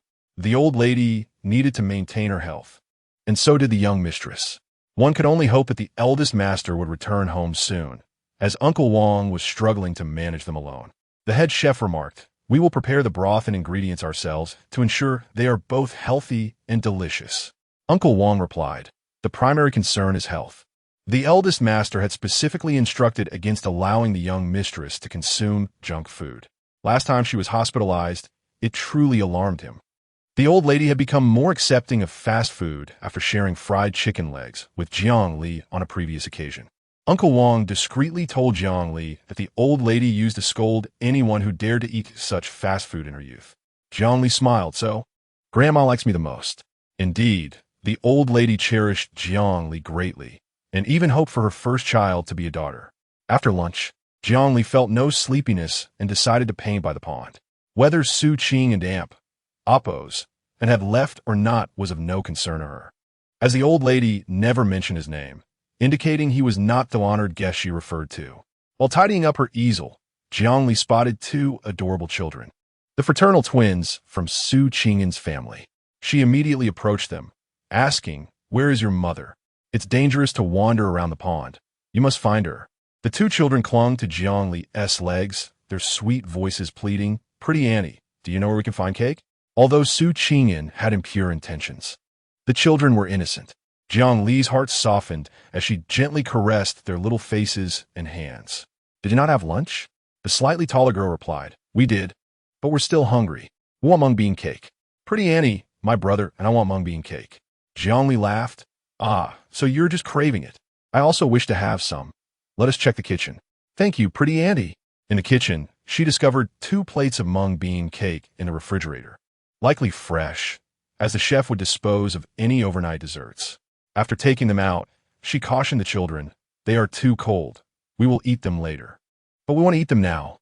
The 2 little ones, resembling famished creatures, eagerly grabbed the mung bean cakes and shoved them into their mouths.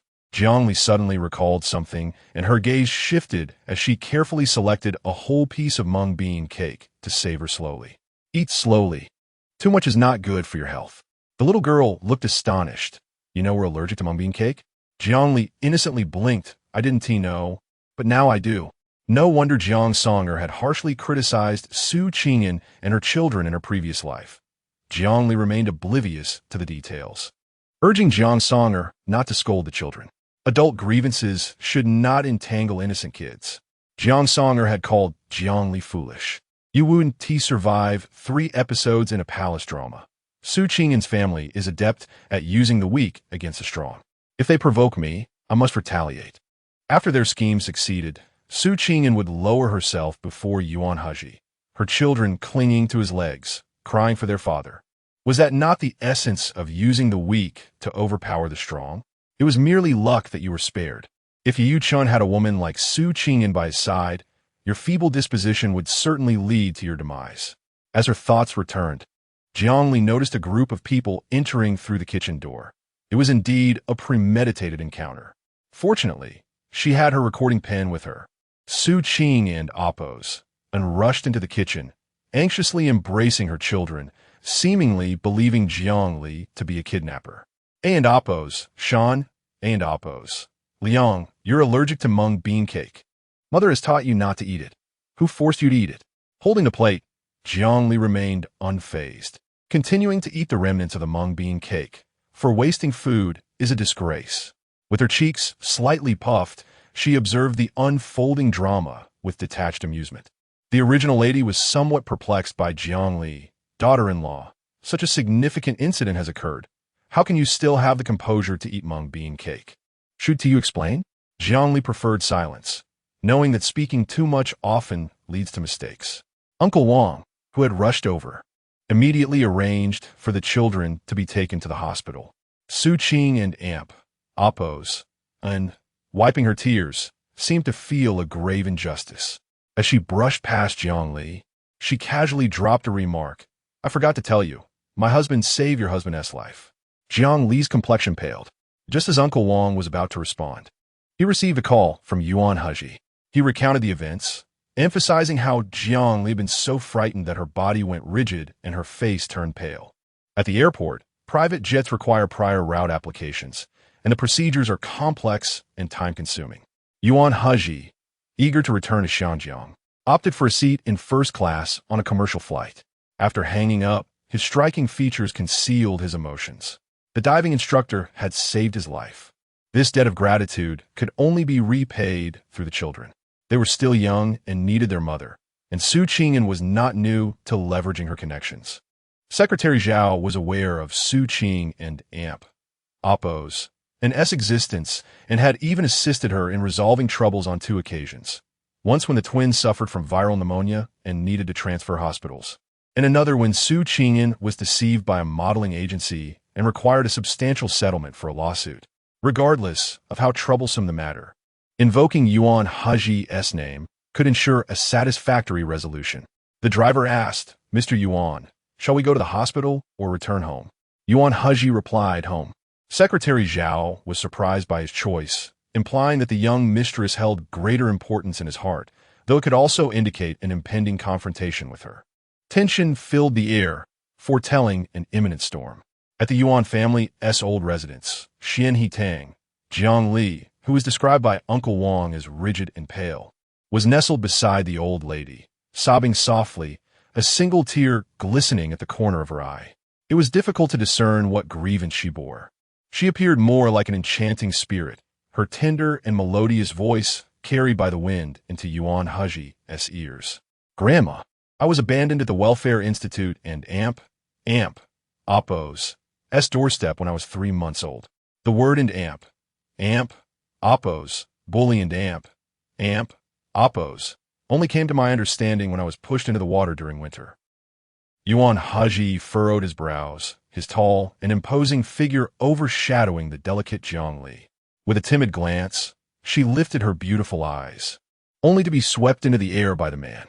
The sensation of weightlessness collided with her sense of security as she listened to his strong and powerful heartbeat.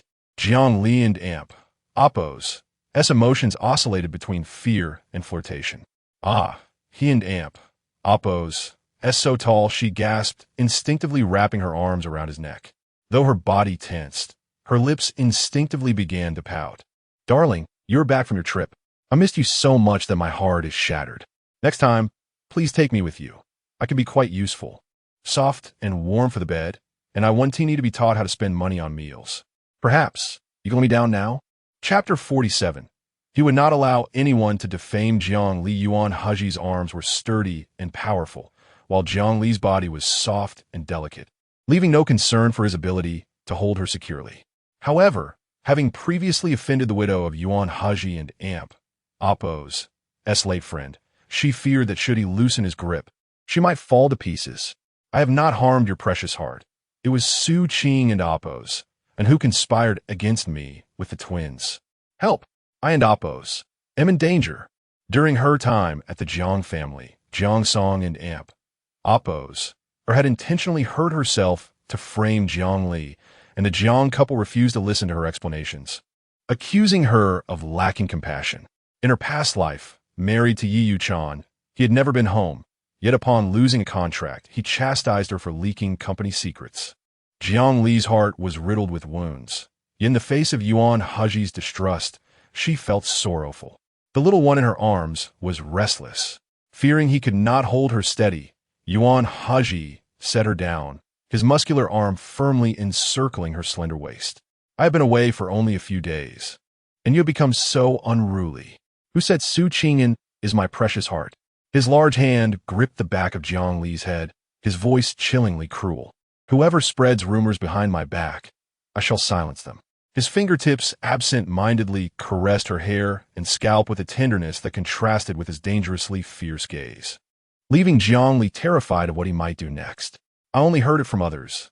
I do not know that person. Jiang Li's face turned pale, and in her fear, she chose to lie. Very well, I shall not blame you. I will have someone investigate, and when we find her, I will have her tongue severed. No. Jiang Li stood on her tiptoes, plaintively kissing the man's chin, her sweet breath trembling. I'm sorry. Please do not cut out my tongue. It is very useful. She slipped her hand into his gloved one, intertwining her fingers with his long, cold ones, mimicking his motions as she gently caressed him, a mixture of affection and flattery. Yuan Hezhi's throat bobbed as he tilted his head back slowly, his body seemingly unable to resist the temptation, his cold, piercing eyes lowering, brewing emotions that Jiang Li could not decipher. If I continue to touch you, you will surely lose control and end my life. Why did you say and Amp? Oppose. Su Qing and Amp. Oppose. And is my precious heart and Amp? Oppose. Jiang Li queried. I thought you favored her. Is your husband a foolish and unreasonable man, disregarding the truth? Brother Hezhi is very wise. I merely misjudged your intentions. Yuan Hezhi scoffed lightly. I do not favor Su Qing and Oppose, nor do I favor you. Jiang Li bit her lip, obediently nodding. She did not dare to hope for Yuan Hezhi and Oppo's affection. She merely wished for him to respect the truth, for the fault was not hers. The old lady, fearing the two might quarrel, sent Uncle Wang to intervene. Uncle Wang knew all too well how frightening the young master could be when enraged. Fortunately, nothing untoward occurred.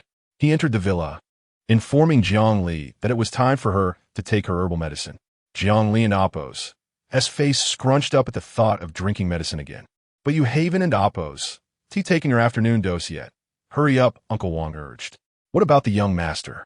Upon hearing Yuan Hezhi and Oppo's name, Jiang Li dared not delay any longer and pinched her nose to finish the bitter concoction.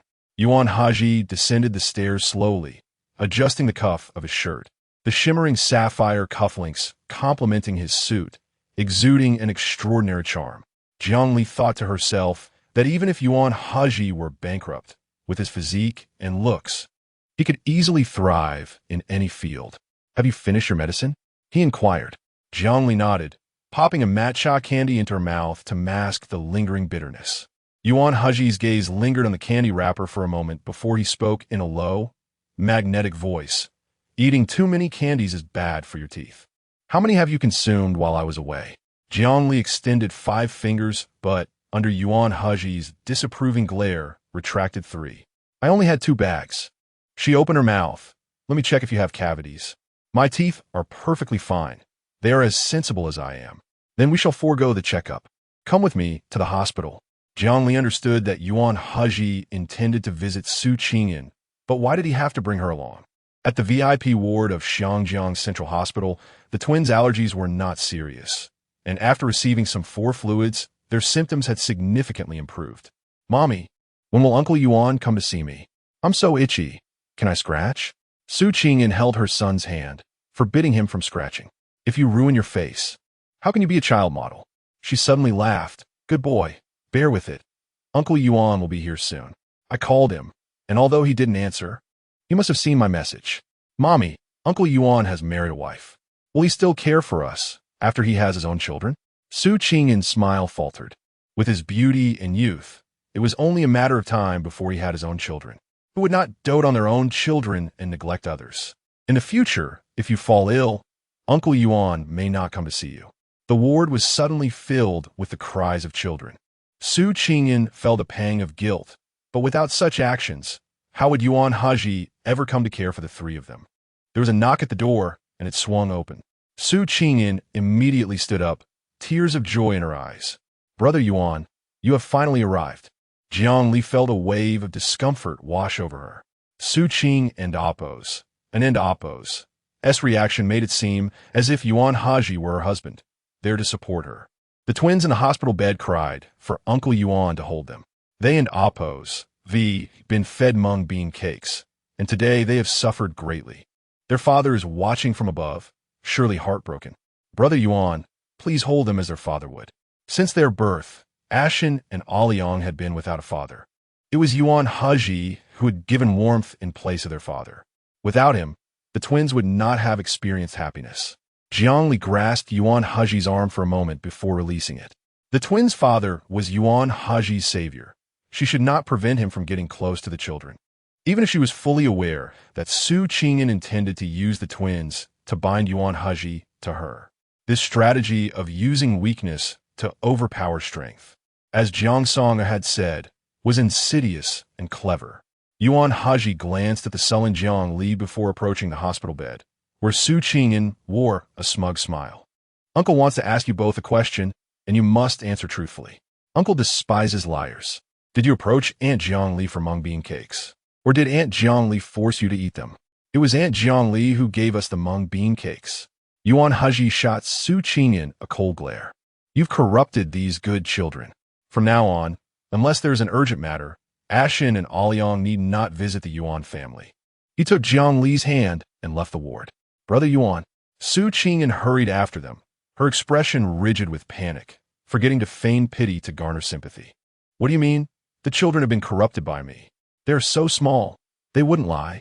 Yuan Hezhi's patience wore thin as he adopted his usual aloof demeanor. To perform tricks right under my nose, I truly do not know who has given you such confidence. Dare you claim you did not instruct the children to pester Jiang Li for mung bean cakes? Su Qingyan laughed bitterly, tears streaming down her face.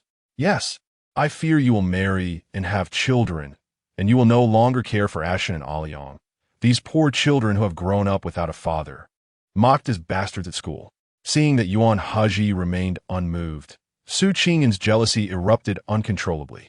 Does Jiang Li not bear any blame? She knew the twins were allergic to mung bean cakes, yet failed to stop them in time. She even finished 2 trays of mung bean cakes, attempting to destroy the evidence. Jiang Li interjected, You truly despise me, painting me as a foolish and wicked glutton. Can't I be a deep and cunning femme fatale instead? Beneath the cold gleam of Yuan Hezhi's eyes, I possess a clear understanding of my wife's character, whether virtuous or malevolent. Even if her heart is filled with malice, it does not justify your audacious provocation towards her. Do not claim that she bears no fault in this matter. Even if she does, it is not your place to cast judgment upon her. The composed and authoritative man seems as though he is about to inscribe the words protector of kin upon his forehead. Su Qingyan, your husband has once saved me, and I have likewise come to his aid in silence. Whatever debt I owed him has now been settled. Let this be the end of it. Leaning against the wall, Su Qingyan found it hard to believe that Yuan Hezhi could be so heartless towards her. Jiang Li siga inwardly. Recognizing that Yuan Hezhi indeed had intentions to nurture the two children. With his watchful eye, they may not lead lives of opulence, but at the very least, they will be untroubled by hunger or want. Alas, Su Qingyan's foolish greed has ruthlessly severed the future of these two children. Chapter 48. The restless original zone. Without a goodnight kiss, the Maybach turned back. As soon as Yuan Hezhi entered the car, he closed his eyes to rest, appearing quite fatigued. Yet, even in this state, his dignified and commanding aura remained undiminished, as if he had never relaxed. Remembering what Yuan Hezhi had said in the hospital, Jiang Li patted her rosy cheeks. How could someone who has lived 2 lifetimes be so easily moved by a few words from others? Jiang Li mused, pulling out her phone to send a WeChat message to Lu Xinxue. A few minutes later, Lu Xinxue replied, "It and amp, oppos, as quite normal for a wife to adore her husband. You're not enamored with someone else's man." Jiang Li countered, "But do you think Yuan Hezhi would actually like me? Although he defended me in front of Su Qingyan, he has also stated he wouldn't and oppos to show me any favoritism. This man is too inscrutable. I cannot fathom his thoughts." Panda head crying. JPG, Lu Xinxue responded, "I believe Yuan Hezhi is upholding his wife, not Jiang Li. Any woman who becomes Yuan Hezhi's wife will be the one he defends." Jiang Li exclaimed, "Master Lu, you should write a book." Lu Xinxue sent a shy emoji in response. After a playful exchange of emojis, Jiang Li and Oppo's racing heart gradually calmed. In her previous life, Jiang Song-er and Yuan Hezhi's relationship was fraught, yet it did not prevent Jiang Song-er from wielding Yuan Hezhi's black card. Respected everywhere as the young mistress of the Yuan family, the privileges Jiang Li enjoyed were no different from those of Jiang Song and Amp, Oppos. She should not mistake Yuan Hezhi and Oppos upbringing for love. When others treat her with kindness, she ought not to bare her heart so readily. Such mistakes must not be repeated in this new life. The confusion in Jiang Li and Oppos' eyes slowly cleared, the blush on her fair cheeks fading, replaced by a sweet, charming smile as she met Yuan Hezhi and Oppos' gaze, now wide awake. "My dear husband, you worked so hard. You return only to attend to my matters. How about I give you an essential oil massage after dinner, so you can enjoy a good night's sleep?" Only a trace of perspiration remained on Jiang Li's phone screen. A faint reminder to Yuan Hezhi of her recent heartfelt display, one he had not witnessed in time. Yuan Hezhi toyed with Jiang Li's delicate fingers, showing no disdain for the moisture lingering in her palm. Perhaps it was merely his illusion, but he found her scent delightful. Occasionally, he would take her soiled garments to the laundry, even curiously inspecting her nightgown, wondering if it was truly dirty or if he had mixed up the clothes. For it smelled quite lovely to him. "How did you come to learn about essential oil massages?" Yuan Hezhi inquired. "My mother is often busy with work, and I couldn't bear to see her tire herself out. So I secretly learned to massage, hoping to alleviate her fatigue as best as I could. However, once Jiang Song-er returned home, my mother forbade me from massaging her. If I hadn't married you, this skill would have gone to waste." This time, Jiang Li spoke the truth, not merely to amuse Yuan Hezhi. In her past life, she had never massaged Yi Yuchan and felt fortunate that he was devoted to his white moonlight, avoiding any intimate contact with her. Otherwise, it would have been unbearable. After dinner, Yuan Hezhi elegantly wiped his mouth, suddenly instructing Uncle Wang not to allow Jiang Li to indulge in sweets casually. With a daily allowance of candy and 2 plates of desserts, is she attempting to ruin her teeth or transform into a little piglet? "I protest," Jiang Li exclaimed. "Protests are futile. My wife may not be conventionally beautiful, but she cannot be a little piglet with a mouth full of cavities. My sleep quality suffers when you care for me, so I must also consider your health. Be good. I shall take a shower first." Jiang Li playfully shook her fist at his retreating figure. Uncle Wang chuckled, noting that it was indeed quite strict to monitor her diet. Yet the young master was only concerned for her well-being, as 2 plates of mung bean cake were indeed excessive. Unbeknownst to him, once the young master learned to speak, Sir had wanted the eldest master to oversee the younger one, but the eldest had outright refused, claiming he was not the younger one's father. The eldest master harbored feelings for her, so he worried about even the smallest matters regarding her sustenance. If he did not, then familial ties would hold no weight. Realizing he had spoken too much, Uncle Wang retreated to the kitchen with the dishes. Jiang Li was a well-behaved child. The most rebellious act she had committed was taking cold showers to catch a cold, hoping to garner her parents' concern, but the outcome was predictable. They cared little for her existence. She merely wished for her parents to take notice of her, whether through scolding or punishment, desiring a complete childhood. Now, that childhood wish had been fulfilled everywhere she turned. A guardian watched over her, knowing where she went, what she purchased, and what she ate. Jiang Li rubbed her face, reflecting on how foolish childhood wishes could be. In the master bedroom, the bathroom, ever since she had given Yuan Hezhi an essential oil massage last time, the room had filled with various massage supplies, enough to open a store. Jiang Li knelt on the bed, diligently massaging Yuan Hezhi, though she too felt exhausted, resolved to fulfill her promise. As she neared the end of her ministrations, Yuan Hezhi and Appo's phone rang.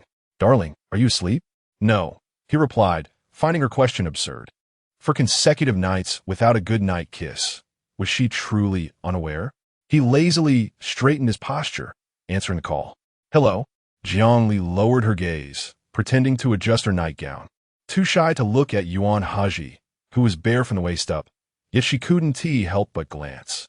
His shoulders were broad and steady, the lines of his muscular physique carved like valleys, glistening with oil from the massage, his back muscles taut and defined. His fingers, distinctly knuckled, rested on his abdomen. And Jiang Li and Appo's gaze inevitably drifted to the black pajama bottoms that clung to his slim waist, the defined muscle lines suddenly tensing. Yuan Hezhi and Appo's calm, powerful gaze bore into Jiang Li, and before she realized it, he had ended the call. Her cheeks flushed crimson as she turned her head away, feeling anything but innocent. "Cough, cough. Is there something you needed?" "Nothing of consequence," Yuan Hezhi replied hoarsely. The call had been from Lu Yuanxiu, his just-turned 20-year-old brother, who had developed feelings for a 30-year-old female CEO. Lu Yuanxiu wanted to meet with him, but he had declined, suggesting they meet the next day, and that Jiang Li would likely accompany him. Jiang Li turned, her youthful, bashful eyes glistening. "Then, you should get some rest. Have you forgotten the goodnight kiss?"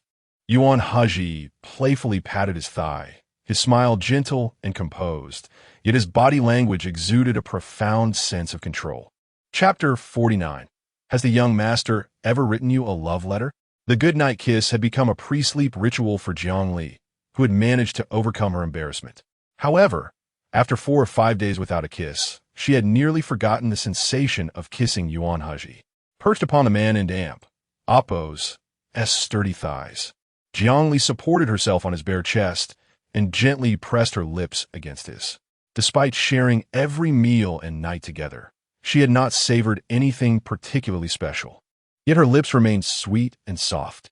Yuan Hezhi relished the dominance in their exchanges, kissing her for merely a few seconds before capturing her head with both hands, kissing her fiercely and passionately, nearly overwhelming her senses. Jiang Li was utterly defenseless against him, tears streaming down her cheeks. Even as she attempted to retreat, Yuan Hezhi held her firmly in his grasp. "Ouch, my lips hurt," she murmured.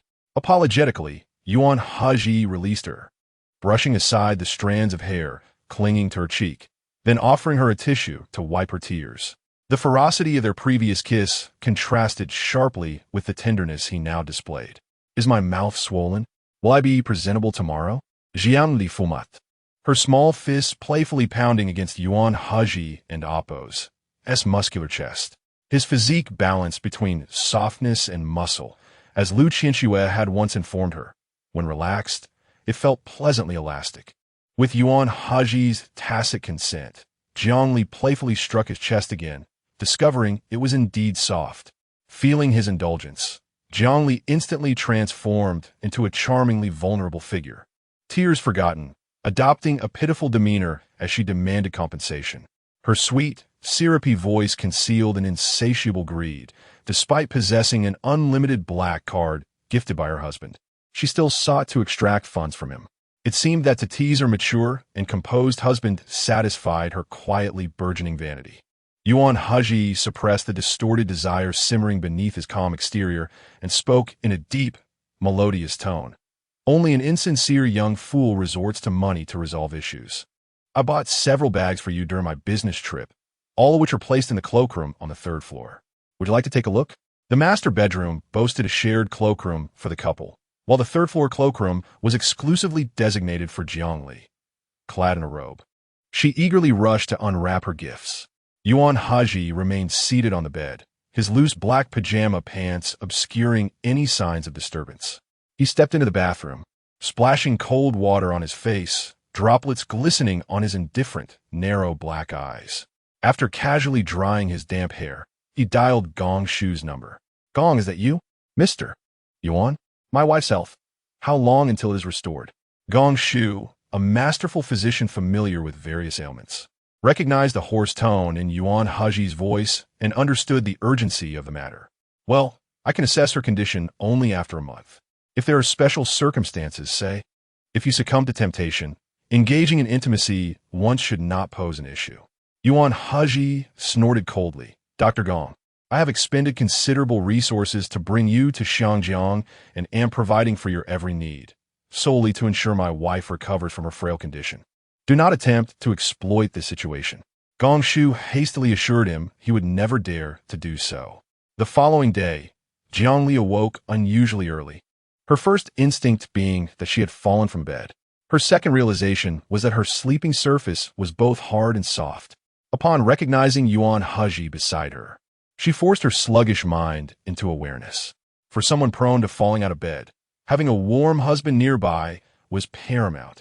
Suddenly confronted with her husband's handsome face, Jiang Li felt an irresistible urge to reach out her arm and gently caress his sleeping visage. Her soft fingertips traced the sharp lines of his brows and the bridge of his nose, and he remained undisturbed, indicating that his sleep was indeed restful. She withdrew her arm, snuggling deeper into the warm covers, her fingers gliding along the contours of his muscular arm until they found his slightly rough palm, which he instantly grasped tightly. Startled, Jiang Li shivered and struggled slightly, but he merely uttered a low, authoritative sound that filled the air with an undeniable presence. She ceased her movements, leaning against him, her body yielding entirely. Yuan Hezhi had already awakened, yet he found the sensation of holding his wife while she slept too delightful to interrupt. Had his sensitive palm not been touched, he would have never exposed his playful little wife and Appo's antics. "I and Appo's am getting up. You can sleep a bit longer," he said. Jiang Li nodded in agreement. Yuan Hezhi lifted the covers, tucking her in snugly. She discreetly admired her husband and Appo's broad, alluring back before he turned, his muscular arm resting perilously close to her ear. Alarmed, Jiang Li instinctively burrowed deeper into her blankets, for his eyes resembled those of a wolf, cold and fierce. Secretary Zhao and Appo's wife greeted him each morning with a kiss, and one day he had explained he had seen a lipstick mark on his cheek. He told me that affectionate couples share kisses both in the morning and at night. "My dear, do you think our relationship is strong?" Jiang leaned Appo's. His eyelashes fluttered nervously. She dared not say otherwise. Yuan Hezhi appeared to possess a perfectionist streak, not only aspiring to stand tall, but also insisting that their marriage surpass others. "Of course, our relationship is wonderful." Jiang Li replied earnestly. "Good morning kiss," he commanded softly, the intense predator and Appo's demeanor juxtaposed with a semblance of restraint, as if he wished for her to offer willingly. It was difficult to discern whether this was flirtation or playful bullying.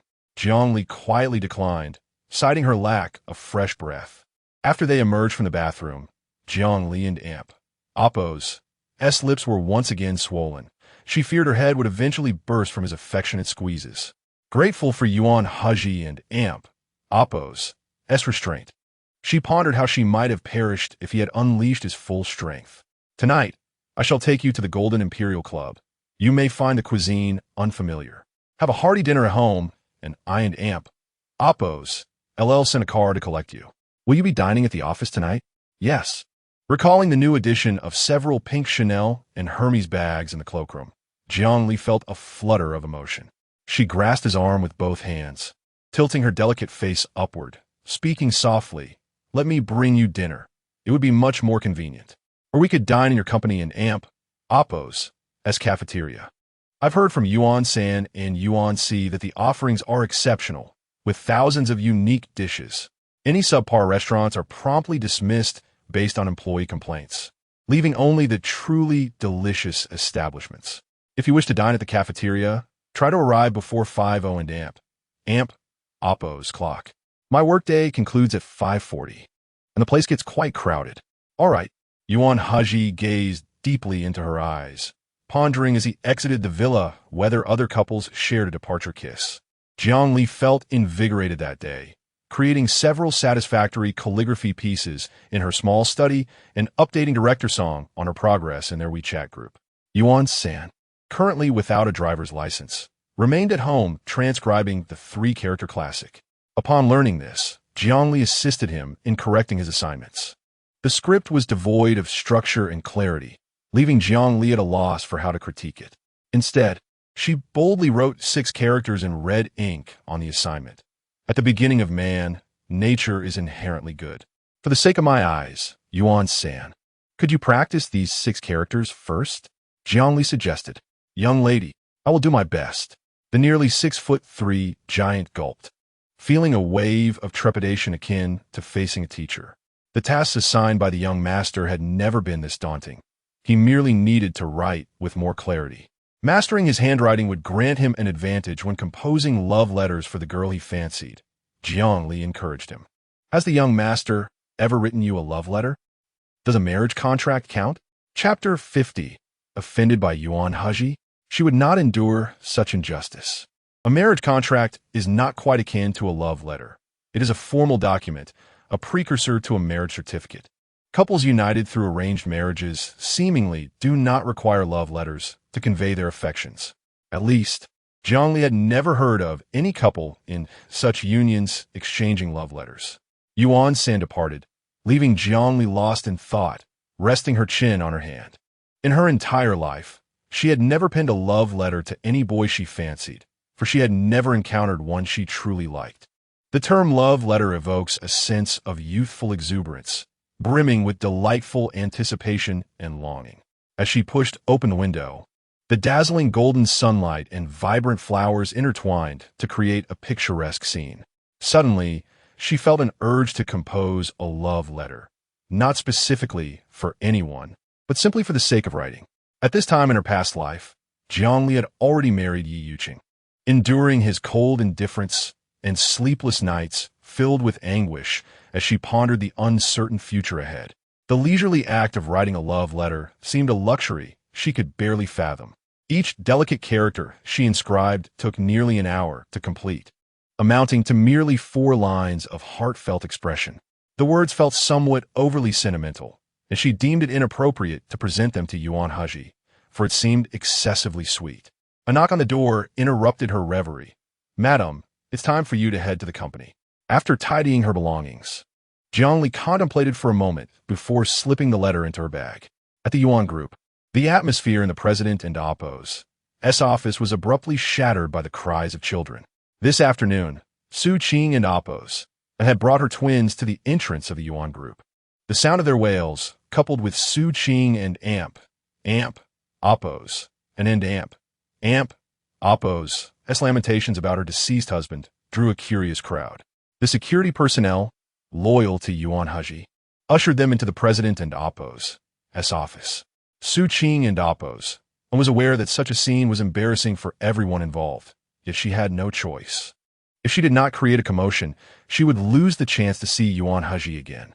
She was indifferent to her own plight, but the twins were too young to navigate these waters without support. The bodyguards escorting her into the office showed no signs of leaving. She was powerless. Could she truly harm the physically imposing Yuan Hezhi? While fear gnawed at her, she also yearned for the power and influence that came with his status. Regrettably, the flirtatious glances she cast at Yuan Hezhi were as futile as tossing stones into water. "Brother Yuan, I truly have matters to discuss." Could you please dismiss them? I am frightened. Yuan Hezhi, however, lacked the patience to indulge her pitiful performance, withholding even a glance.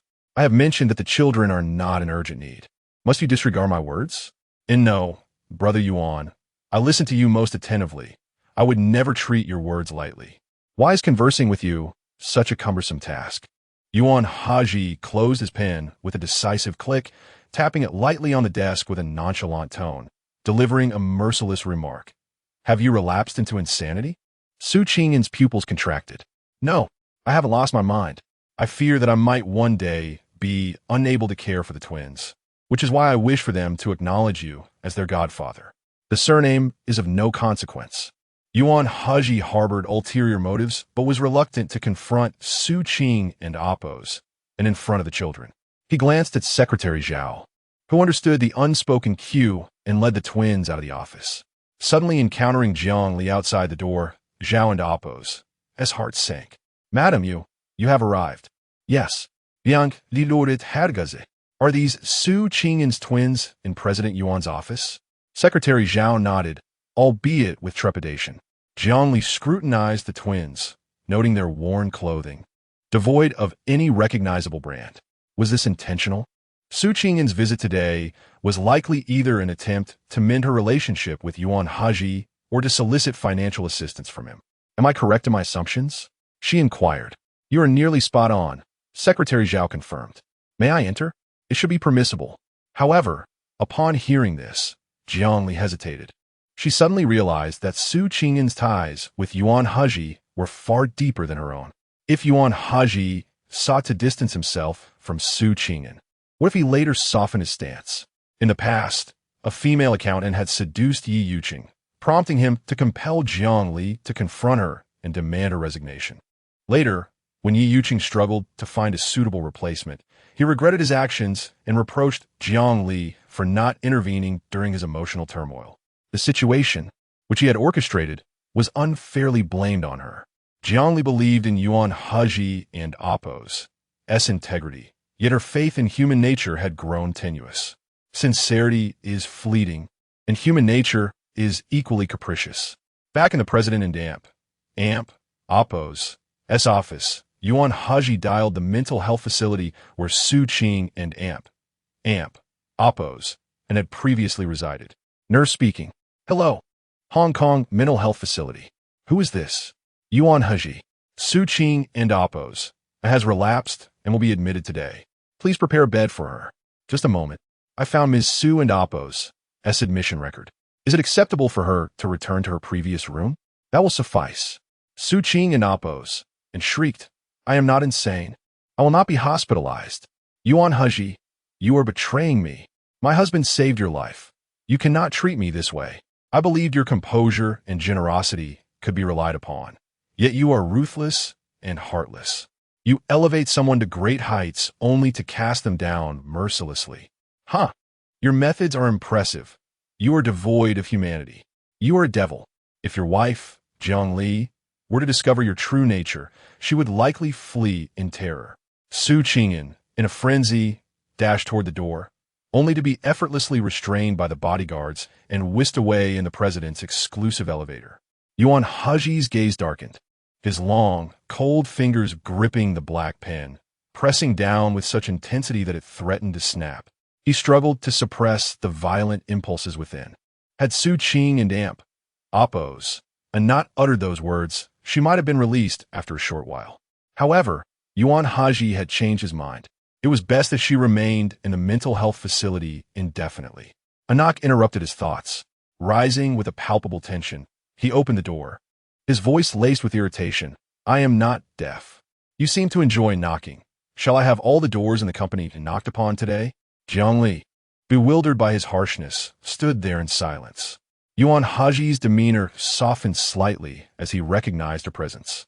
What brings you here? Jiang Li, having endured no grievances since their marriage, felt her determination solidify against Yuan Hezhi's unexpected outburst. She inhaled deeply, her clear eyes shimmering with unshed tears as she retrieved the letter from her bag, her voice quivering with vulnerability. I came to invite you to dinner and even prepared a love letter to give to you. Very well. I shall disturb you no longer. I will go and knock on every door in the company. If I cannot finish, I shall not deserve a place at the dining table. Chapter 51. Helping his wife with her bag, yearning for the love letter, Jiang Li was seething with anger, her emotions plainly reflected on her face.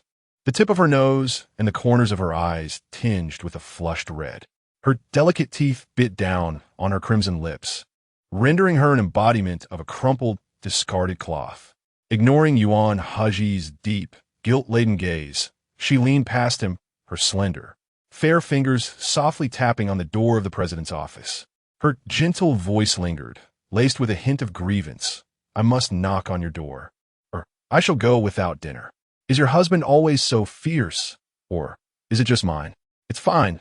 My heart is already numb. Even if his words cut, they cannot harm this cold, lifeless heart. Jiang Li returned the letter to her bag, took out a tissue to wipe her nose, and without a glance at Yuan Hezhi, turned and knocked on the next door. Yuan Hezhi pressed his lips together. The air conditioning in the office was quite strong, and she, dressed in a charming little dress, felt a chill. He removed his suit jacket and draped it over her shoulders, the black fabric accentuating the strength of his long arms, the tailored vest highlighting his broad, masculine shoulders, akin to a steadfast guardian. Without uttering a word, Yuan Hezhi silently followed Jiang Li, accompanying her as she knocked on every door on the floor. Besides the president's office, there were the secretary's department, conference rooms, and the general manager's office. By the end of their rounds, everyone had become acquainted with Jiang Li. She refrained from knocking further, not because her fingers were weary, but because she felt she was intruding, and also because Yuan Hezhi was seizing the opportunity to introduce her as the president's wife. Jiang Li received a flurry of well wishes for a long and happy marriage and hopes for children. Faced with so many smiling faces, her anger inexplicably dissipated. Without the fuel of rage, Jiang Li became meek, her small head gently resting against Yuan Hezhi and Apos' chest, akin to a mischievous kitten seeking affection after trouble. Yuan Hezhi, tall and imposing, lowered his indifferent gaze, from this angle only able to see her slightly reddened nose, exuding an air of innocence. Have you released all your frustrations? He inquired. There's no frustration. I was merely saying hello to everyone, Jiang Li replied, tilting her fair face upward, feigning innocence. Yuan Hezhi chuckled softly, his deep voice ambiguous, leaving one to wonder if he was amused or displeased. I misspoke. It is only natural for you to be upset. Since you have vented your feelings, let us consider this matter resolved. Your husband is not an autocrat. I shall respect your reasonable requests. Prepare yourself for dinner. Jiang Li responded with a soft emem. When a tyrant suddenly turns reasonable, it truly could soothe her anger. She absent-mindedly toyed with a mother-of-pearl button on his suit, murmuring, "You're bending the rules." It was a nonsensical remark, yet Yuan Hezhi understood. This is not bending the rules. I am 7 years your senior and should naturally accommodate your temperament. Jiang Li's anger was entirely extinguished. Secretary Zhao, standing against the wall, nervously held onto 2 children. When Jiang Li knocked on doors, Zhao and Apos' heart raced, fearing Yuan Hezhi would lose his temper. Such a scene was unprecedented in the Yuan group, starkly contrasting Yuan Hezhi's usual composed demeanor. It was evident that the president's wife held a unique position in his heart. Recalling Yuan Hezhi's instructions, Secretary Zhao led the 2 children away. Su Qingyan, stepping over her husband's lifeless body, clung to the 2 children, attempting to climb the social ladder through Yuan Hezhi. Normally, the children were not permitted to see their grandparents, but now Su Qingyan was confined to a psychiatric facility in Xiangjiang, making it suitable for the grandparents to care for the children. Zhao felt a pang of sympathy for the children, had it not been for Su Qing and in Apos' insatiable greed. Yuan Hezhi would surely have cared for them until adulthood. What a blessing that would have been. Now, the children were sent back to their hometown and would likely not return to Xiangjiang for many years, severing their ties with Yuan Hezhi. In the company cafeteria, Jiang Li ordered a dish of sweet and sour pork and, upon seeing roasted duck, requested half a duck. Dipped in sugar, it melted in her mouth, rivaling even the finest duck restaurants in the capital. Yuan Hezhi sat beside her, a plate of sweet and sour ribs before him, yet his mind was elsewhere, as Jiang Li sneakily devoured half of his dish. Was that letter truly a love letter? When she had taken out earlier, he and T seen it clearly. Yuan Hezhi occasionally dined in the cafeteria, and employees were not surprised at his presence. But with Jiang Li at his side, all eyes were on them. Look, that's the president's wife. So beautiful, with such skin and those eyes, like a fairy descended to earth. The way she eats looks so delightful. I want to try the president's wife's dishes too. It seemed Yuan Hezhi was somewhat distracted. How could he be so absent-minded with such a stunning wife beside him? After all, they were a couple brought together by a marriage of convenience. There must be little affection involved. Don't you know? The president visited every executive's office, formally introducing his wife. Is it a sign of indifference? As Yuan Hezhi and Jiang Li left the cafeteria, they left the whispers behind. The Maybach drove towards the Golden Club. Yuan Hezhi glanced at his wife's Chanel bag before retracting his gaze, his deep voice resonating. The Golden Club is owned by a friend of mine. The environment is quite decent. Since this is your first visit, I must remind you of two things. Do not enter rooms indiscriminately, and do not eat things at the entrance without permission. While it is unlikely anything untoward will happen, being cautious is never misplaced. In his description, the Golden Club sounded like an ordinary establishment, yet Jiang Li knew it was anything but. In her past life, after the Yi Group secured financing, Yi Yuqing and App's wealth surged, allowing him to apply for a gold card at the Golden Club. Becoming a member not only expanded one's social network, but also granted access to the club's extensive resources. Members could summon helicopters for transport globally or easily arrange for luxury yachts for birthday celebrations. Wait a moment. Yi Yuqing had once described the club and App's grandeur to Jiang Li, yet he had never taken her there, and thus she had never had access to a secondary card. What a fade of self-made success he presented. The Maybach drove directly into the Golden Club, and upon alighting, Yuan Hezhi proactively took Jiang Li's bag. In her puzzled gaze, he presented her with a shimmering gold membership card, successfully diverting her attention. My secondary card is with Secretary Zhao for convenience in entertaining clients here. I have procured a gold card in your name, and any manager can explain its benefits in detail far better than I could. Hubby, you are so good to me. I believe in love again. Jiang Li kissed the gold card in her hand, her cheeks displaying a charming dimple. An utterly pedestrian act that did nothing to diminish her unique grace. Yuan Hezhi chuckled softly. In moments of greed, his little wife was at her most endearing. Chapter 52. The more you play matchmaker, the deeper my love grows. The waiter led the two of them to the private room reserved by Lu Yuanxiu. Upon seeing Yuan Hezhi, Lu Yuanxiu strode over, exclaiming, "I and App's. V waited for quite a while. You finally made it." He greeted Jiang Li with a radiant smile. Jiang Li responded with an elegant yet polite smile. Lu Yuanxiu inquired, "Have you eaten?" Yuan Hezhi replied, "Yes." Lu Yuanxiu lowered his voice. "My brother and his girlfriend are inside. I didn't end App's. To expect her to show up. This is a blatant provocation. You must persuade them to break up. Consider it a favor owed to you." He emphasized the words girlfriend with a hint of bitterness. Curiosity piqued in Jiang Li's heart. How old was Lu Yuanxiu's brother? What age could a female CEO, 10 years his junior, possibly be?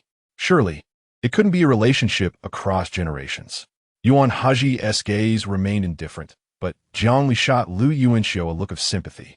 Lu Yuanxiu remarked, "Your wife possesses more empathy than you do." Yuan Hezhi cast his eyes down toward Jiang Li and replied, "She even shows compassion toward the dog I raise." Lu Yuanxiu was momentarily speechless. Had they not grown up together, he would have dearly wished to silence Yuan Hezhi for his sharp tongue. Jiang Li couldn't help but smile. It seemed that when with Lu Yuanxiu, Yuan Hezhi was considerably more relaxed, speaking with casual ease, devoid of the usual solemnity. "Brother, what are you two discussing at the door?"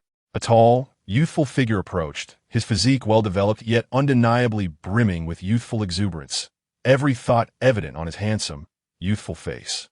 Lu Yuanxiu introduced Jiang Li, Let me present my younger brother, Lu Xiaoze.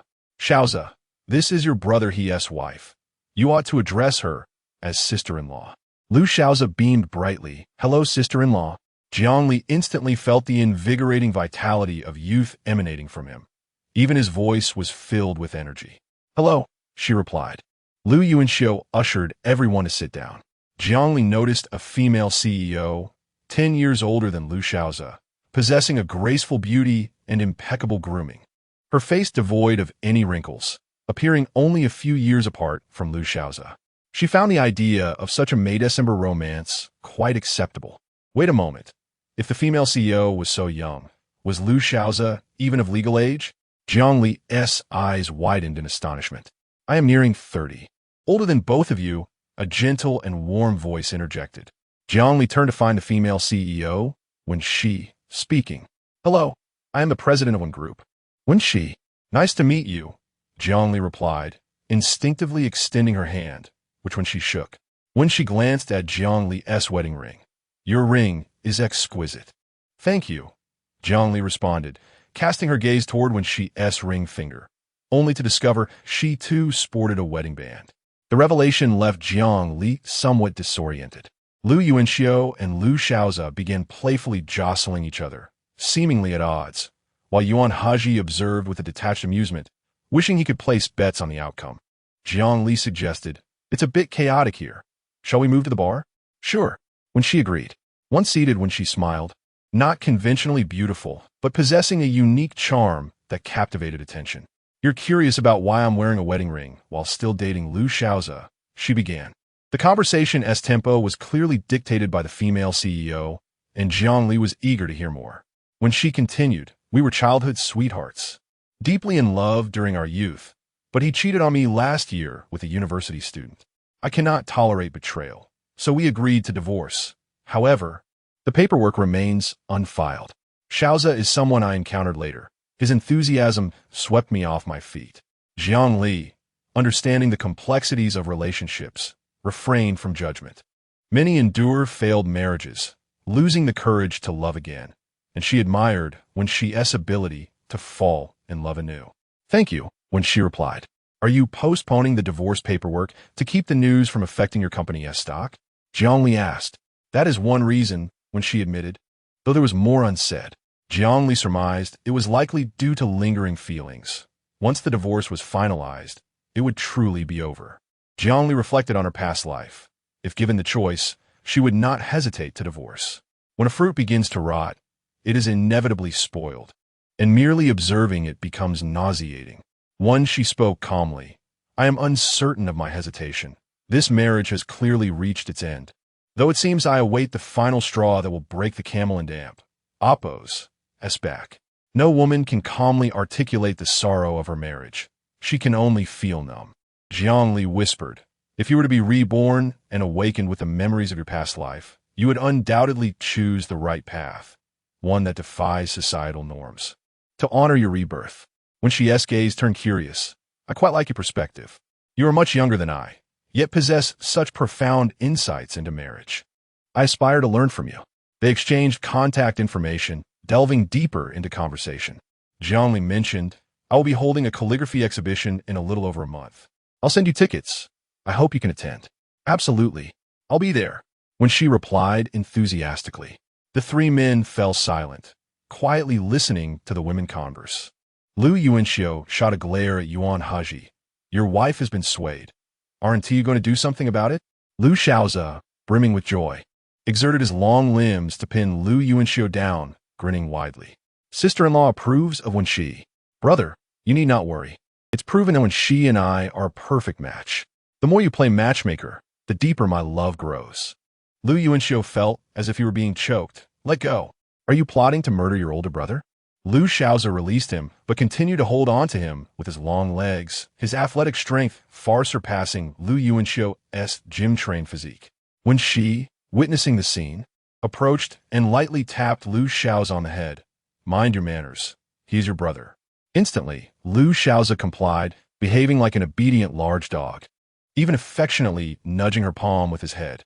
Lu Yuanxiu, watching this unfold, was infuriated, pounding the sofa in frustration.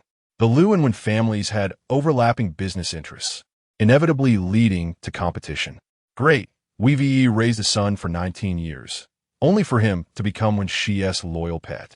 When she announced, "I will accompany Jiang Li to the restroom. We may browse a bit afterwards. If it gets too late, I will see her home." Yuan Hezhi lifted his gaze, his eyes glinting with fierce possessiveness. "No need. I will call her home when the time comes." When she smiled, internally amused by his dictatorial nature. How charming Jiang Li is. It and amp, oppose, as a pity she has married him. As soon as when she exited the private room, she received a phone call from her secretary. Jiang Li excused herself, heading to the restroom. Upon her return, Jiang Li took a wrong turn and, rounding a corner, spotted Yi Yuqing. At this moment, he had yet to acquire the coveted gold card, likely having entered with someone else. Seeing him sour Jiang Li's mood, she turned to leave but was called out by Yi Yuqing. "Jiang Li, I heard you're preparing for a calligraphy exhibition. Not everyone can navigate the art world. You're setting yourself up for humiliation. Not only will you embarrass yourself, but you'll also bring shame upon Yuan Hezhi." Chapter 53. Would you like to take a bath together?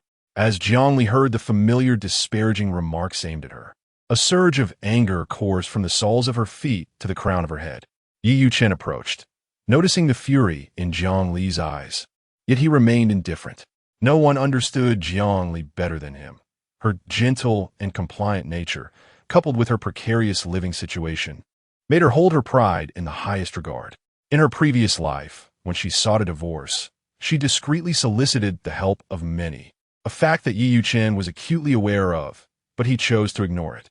He knew Jiang Li valued her dignity and self-respect, and would never bring her grievances to light, rendering her no threat to his plans. Whether or not Jiang Li retained memories from her past life was irrelevant.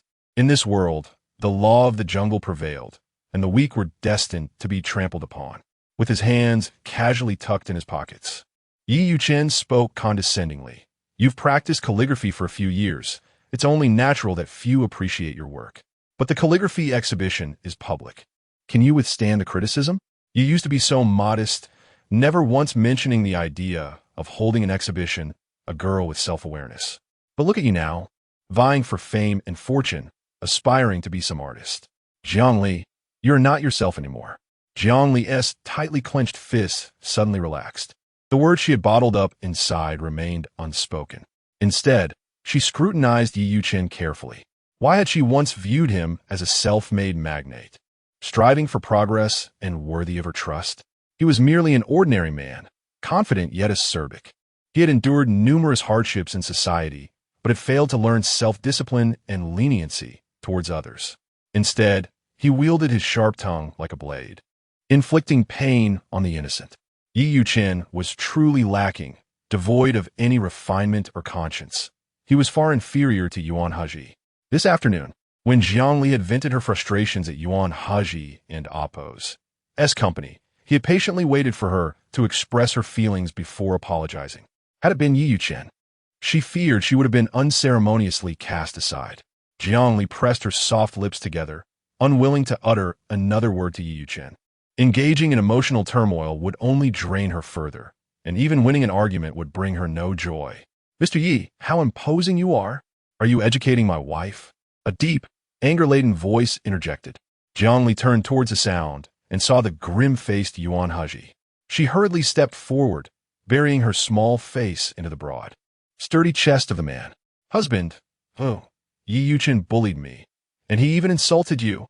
He called us into oppos, monkeys and oppos," she lamented, using into oppos, monkey and oppos, in a derogatory sense. "Just because I want to hold a calligraphy exhibition." Yi Yuqing furrowed his brow fiercely at the scene before him. Jiang Li, ever compliant and discreet, would never embarrass him in public. Did she even comprehend what she was saying? Did she have no shame left? Yi Yuqing replied, maintaining his composure, "Mr. Yuan, I'm not educating your wife. I am about to marry Jiang Songer, making me Jiang Li's brother-in-law. I am merely expressing my perspective. Jiang Li lacks the capability to hold a calligraphy exhibition, forcing it will yield no fruitful results. You should help her recognize the reality, so she may grow." Arriving just in time, Lu Yuanxiu stroked his chin, incredulous at Yi Yuchen's audacity to instruct Yuan Hezhi. Did he possess the audacity of a bear? When she shared the same thoughts, believing Yi Yuchen and Oppo's arrogance in advising Yuan Hezhi was utterly foolish. Earlier, upon hearing Yi Yuchen belittling Jiang Li, she had rushed back to the private room to seek Yuan Hezhi and Oppo's support for Jiang Li. Yi Yuchen appeared to be considering Jiang Li and Oppo's interests, yet he was, in truth, undermining her at every turn. What gave him the confidence? Standing nearly 6 feet tall, Liu Shaozi radiated an imposing presence as he brazenly challenged Yi Yuchen. Even if you are her brother-in-law, you cannot bully my sister-in-law. Do you know why the elderly live to 100? It is because they mind their own business. If you are envious and resentful, find a man to marry and enjoy a good life. Yi Yuchen's expression darkened. With the support of Yuan Hezhi, Jiang Li felt an overwhelming sense of injustice. Wrapping her arms around Yuan Hezhi's lean waist, softly murmuring, "Gij Hezhi." The 2 syllables were barely audible, but Yuan Hezhi heard the tender, plaintive brother. His throat tightened, his heart ached. His large hand gently caressed Jiang Li and Oppo's hair, a tender and intimate gesture brimming with protective instinct, proclaiming his claim over her. Yuan Hezhi's eyes burned with rage. "Yi Yuchen, what right do you have to speak to Jiang Li? Conceal your narrow-mindedness. No one cares for your opinions." He then issued a stern warning. "The Hong Kong market will not miss you. I'll see who dares to finance the Yi Group." Yi Yuchen's complexion paled. Jiang Li cast a glance back at him before leaving, sheltered in Yuan Hezhi's embrace. Yi Yuchen, with a stiff gait, entered a private room to discuss financing matters. With his back turned to him, the woman's cold voice gradually emerged. "I am aware of everything that transpired outside. If anyone else had said such words, I would dismiss them as mere bravado. But when it comes from Yuan Hezhi, who would dare disregard his words? You do not know Yuan Hezhi well, do you? He may appear domineering, yet he seldom takes things to the extreme or makes irrevocable statements. I do not know what grievances you hold against him or Jiang Li, but I cannot assist you with the financing." Once the crowd dispersed, Yi Yuchen, consumed by rage, began to wreak havoc in the private room, triggering the alarm. The manager hurried in with security, surveying the chaos. The manager smiled awkwardly. "Cash or card?" "Compensation," Yuan Hezhi retorted, carrying Jiang Li's handbag and opening the car door for her. Jiang Li lowered the window and waved it when she and the others. "Goodbye. Don't carry those bad emotions into the night," when she called out. "You too," Jiang Li replied. Once the Maybach drove away, when she remarked, "I didn't expect Yuan Hezhi to be even more protective after marriage. I thought such a rational man would maintain a respectful relationship with his wife. But who would have thought? Perhaps this is the magic of love." Liu Shaozi, with his piercing dark eyes, quipped, "Does she like domineering CEOs? Doesn't she fancy athletes?" Liu Yuanxiu perked up, eagerly anticipating a quarrel between the two. 3 years is a generational gap, 5 years a chasm, with such disparities in status and age. Their novelty will wear off in no time.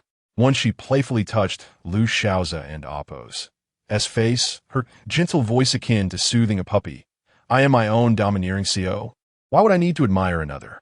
You are an exceptionally talented athlete, and I care for you and your career. Until the competition ends, you shouldn't come to my house. I fear it might distract you. Don't feel wronged. I will make time to watch your training and competitions. There will be plenty of opportunities to meet." Liu Shaozi beamed with joy, eagerly sharing plans to introduce her to his coach and teammates. Meanwhile, Liu Yuanxiu lit a cigarette, his handsome features devoid of expression. It seemed that when she's willingness to compromise for Liu Shaozi would keep them together for the foreseeable future. At the Yuan family's old residence, Yuan Hezhi pondered how to cheer Jiang Li up. Uncle Wang informed him that the shoes recently purchased for the young mistress had all been placed in the coat room. Upon hearing this, Jiang Li immediately ceased her sulking in Yuan Hezhi and Oppo's embrace and hastened to the coat room. 2 revolving shoe cabinets brimmed with high heels from Dior, Prada, Chanel, Manolo Blahnik, and more. Round-toed and square-toed, woven in suede, embroidered and strappy. The styles and craftsmanship were dazzling, and Jiang Li adored every pair. eagerly slipping into a pair of Chanel woven round-toed heels. Jiang Li turned in circles before Yuan Hezhi as he entered the coat room. Her delicate, fair ankles twisted playfully, and her waist swayed enticingly, oblivious to the fact that Yuan Hezhi and Apos' breathing had grown heavy. The girl and Apos' melodious voice resembled the sweet chirping of a warbler, soft and pure. As she inquired of Yuan Hezhi, "Is it beautiful?" The man's profound gaze descended upon his wife's flawless, alabaster instep, and he replied with a low, contemplative mm. Words escaped his lips without the filter of thought. "Shall we take a couple and amp? Apos' bath together?" Chapter 54. The unaware jealousy of Yuan Zong. Jiang Li was momentarily taken aback. Did those words truly come from Yuan Hezhi? His frivolity starkly contrasted with his usual austere demeanor. While she could tolerate his domineering nature, she found it difficult to accept his apparent indulgence in carnal desires. "No, surely we won't be taking a romantic bath together, because I want to make you a late-night snack." Jiang Li's gaze was resolute. "You hardly ate at the company cafeteria, and I even swiped several pieces from your plate of ribs. I shall prepare a new dish of sweet and sour ribs for you." Yuan Hezhi leaned against the doorframe, halting Jiang Li's escape with an insidious and sickly possessiveness, his dark eyes fully enveloping her. "Wife, why are you always being harassed by Yi Yuchan? Before our marriage, you dined alone with him several times, yet I sense a deep bond between you two. Could you elucidate the nature of your relationship with Yi Yuchan?" Jiang Li's heart sank, his keen perception unnerving her. She wished to conceal the truth of her rebirth, yet Yuan Hezhi was not easily deceived. Her father had no son and held Yi Yuchan in high regard, while her mother, fearing Yi Yuchan might usurp the Jiang family's assets, often whispered about him. Thus, my impression of him is not favorable. He also looks down upon my status as an adopted daughter. If we speak of deep connections, it is Jiang Song and Apos' and Yi Yuchan who share a profound bond. Jiang Song and Apos' was able to return to the Jiang family thanks in part to Yi Yuchan and Apos' assistance. In fact, on the day Jiang Song returned home, it was Yi Yuchan who accompanied my parents. I dined with Yi Yuchan a few times before marriage, and the memories are vivid. He was perpetually on his phone, displaying a complete lack of respect for me. Perhaps I am merely an adopted daughter without any leverage in his eyes. Jiang Li felt as though she were walking a tightrope. Any misstep could provoke the capricious tyrant and Apos' wrath. She timidly raised her gaze, her eyes shimmering with fear and grievance, deliberately sniffling. Yuan Hezhi pinched the bridge of his nose, perplexed by his own emotions. Tonight, he found himself particularly sensitive to the matter between Jiang Li and Yi Yuchan. In any case, keep your distance from Yi Yuchan. His eyes harbor many ulterior motives. Such a person cannot amount to much, but can certainly create considerable trouble. Jiang Li nudda obediently, assuring him she would stay away from Yi Yuchan. As for the late-night snack, I shall forego it. I will take a shower, Yuan Hezhi declared. Yet Jiang Li still craved her snack. Half an hour later, she sat in the dining room, savoring grilled skewers. After his shower, Yuan Hezhi, having waited in vain for a good-night kiss from his wife, descended the stairs in search of her. "Did you take your herbal medicine this afternoon?" Yuan Hezhi asked, pulling out a tissue to wipe the sauce smeared across her lips. "I did, before leaving home," Jiang Li replied, inquiring if he would join her. "I do not eat such things," he stated. "Are all fitness enthusiasts so disciplined, or is it merely you, Brother Hezhi, who is so diligently self-restrained? If I possessed even half of your resolve, I would surely become an exceptionally outstanding person." Jiang Li hastily chewed her food, showering him with compliments. "Sometimes, I feel as though I am dreaming. Did I truly marry Yuan Hezhi? How fortunate I am to have such a cultured husband. Perhaps the heavens deemed my previous life too arduous, thus granting me the privilege of marrying the Son of Heaven in this lifetime." The kitchen buzzed with activity as Uncle Wang peeked in, draping his clothes over his shoulders. The young lady is once again causing a ruckus for the young master. He mused, yet the young master exhibited no sign of impatience. In fact, the corners of his mouth twitched slightly. Yuan Hezhi's deep voice resonated, little paired dimple. I have become immune to your coquetry. Eat another skewer, and then you must wash up and go to bed. Jiang Li, with hair cascading down her cheeks, found it difficult to eat, but was reluctant to relinquish her skewers. Husband, could you help me tie my hair? It gets quite bothersome. I've been experimenting with hairstyles lately. What do you think of short hair? Yuan Hezhi frowned. Long hair is lovely. Do not cut it short. Oh, she replied, disappointment evident in her tone.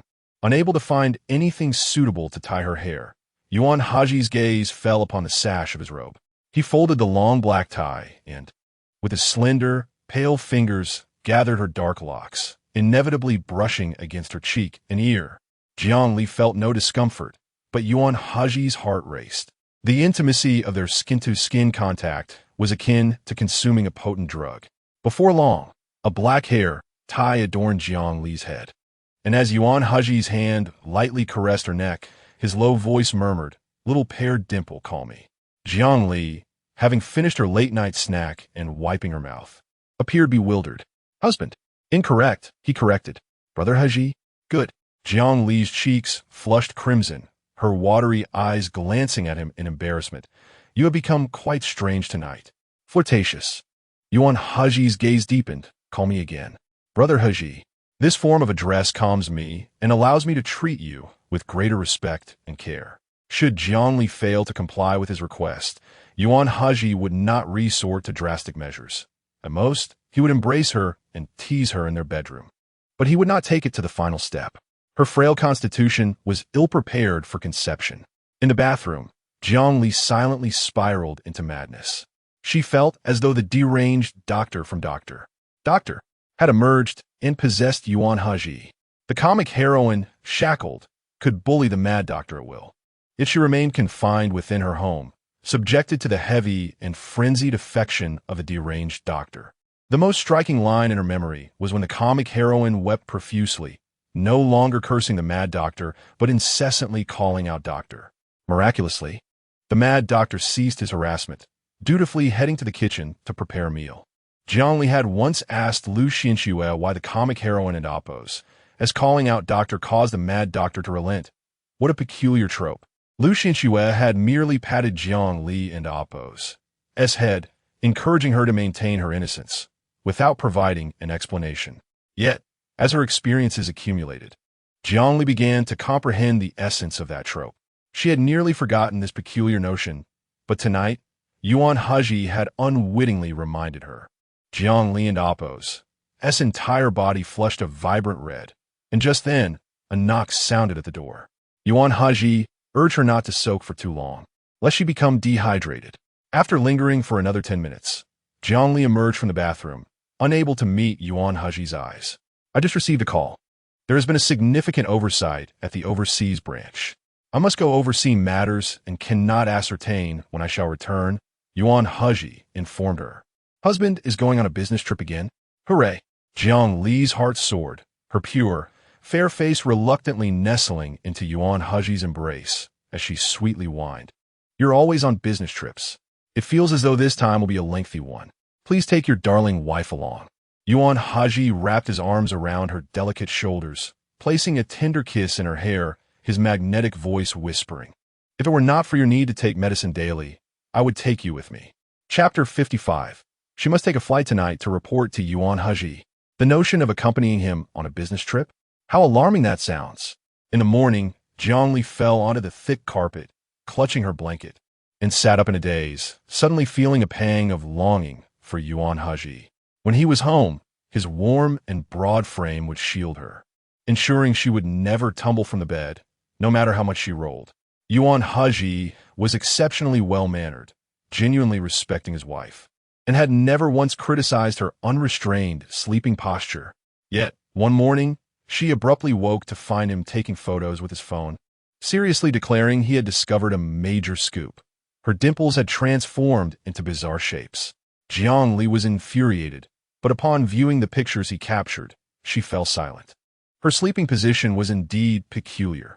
She had no idea her body could contort into such awkward poses. She wondered if Yuan Hezhi had deleted her unflattering photos. But she dared not check his phone secretly. Jiang Li rubbed her sleepy face. In truth, Her days at home with Yuan Hezhi were not arduous, and could even be deemed quite comfortable. She grabbed her phone and messaged Yuan Hezhi. "Dearest husband, once again I have fallen from the bed in your absence. No amount of wealth can compare to having a warm husband by my side. If only you were here, I would gladly forego luxury cars and villas."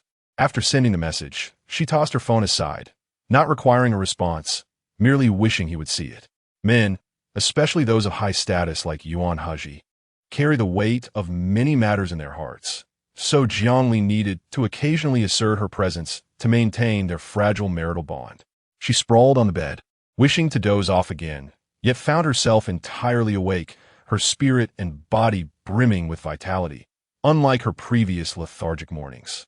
Dr. Gong's Shu and Amp, Oppos, as prescribed medicine seemed genuinely effective. As Jiang Li rose to wash up, she entered the dining area only to encounter an unexpected guest, causing her smile to fade. Jiang Song and Amp, Oppos, lounged in the main seat, her handbag carelessly tossed on the sofa, exuding an air of relaxation that suggested she was the mistress of the house. "Sister, you cannot sit there casually. Even in Yuan Hezhi and Amp, Oppos' absence, that seat must remain unoccupied," Jiang Li remarked. "What?" Jiang Song and Amp, Oppos, replied, incredulous. When she had lived here in her previous life, she sat wherever she pleased, as Yuan Hezhi often disappeared for days on end. What need was there to reserve a seat for him? "Where's your husband?" Jiang Songer inquired. "On a business trip," Jiang Li replied. Jiang Song's eyes darted around. "How long is he away? Why didn't you accompany him?" Uncle Wang, carrying bird's nest soup, frowned, disapproving of Jiang Songer's lack of decorum in prying into private matters. "He didn't allow me to go," Jiang Li stated, sounding like a burden, as if Yuan Hezhi found her distasteful. Jiang Songer inexplicably felt relieved. She had thought Yuan Hezhi would change upon marrying another woman, yet he remained indifferent to family matters. Jiang Li sipped her milk and bird's nest, casually asking, "Sister, what brings you here today?" "In 10 days. It will be an auspicious day for Yi Gu to come and propose. I've come to inform you." "I almost forgot. Your mother-in-law is waiting for us to talk." "Let us not keep her waiting," Jiang Songer replied. Having never married into the Yuan family, she found the matriarch exceedingly kind, often calling her. Although uncertain of the matriarch's intentions, she sought to leverage her support to assist Yi Gu through a difficult time. Jiang Li swallowed. "I haven't seen my mother-in-law in days. I should indeed pay her a visit. I'll join you after breakfast." Jiang Songer smirked. "You've only just married and already neglecting your mother-in-law. Aren't you afraid she'll impose rules on you?" Jiang Li calmly replied, "Sister, you may not be aware, but my health is quite fragile. If I don't take care of myself, it could affect my longevity. The doctor advised me to eat on time, or I might faint, leading to dire consequences." Jiang Songer was taken aback. No wonder Jiang Li had met an untimely death in her past life. It turned out her health had been in jeopardy. Their mother often lamented Jiang Songer's poor choices in marriage, claiming Jiang Li had the better fate. Yet here they were, Jiang Li seemingly devoid of fortune. As Jiang Li entered the courtyard where her mother-in-law resided, she spotted her father-in-law, Yuan Liangjian, seated, and sensed trouble was brewing. She chose the farthest seat from him. "Daughter-in-law, why sit so far away? I can hardly hear you. Come sit beside me," her mother-in-law urged with a warm smile. Jiang Li returned a smile, mirroring her mother-in-law's. A disingenuous display of politeness.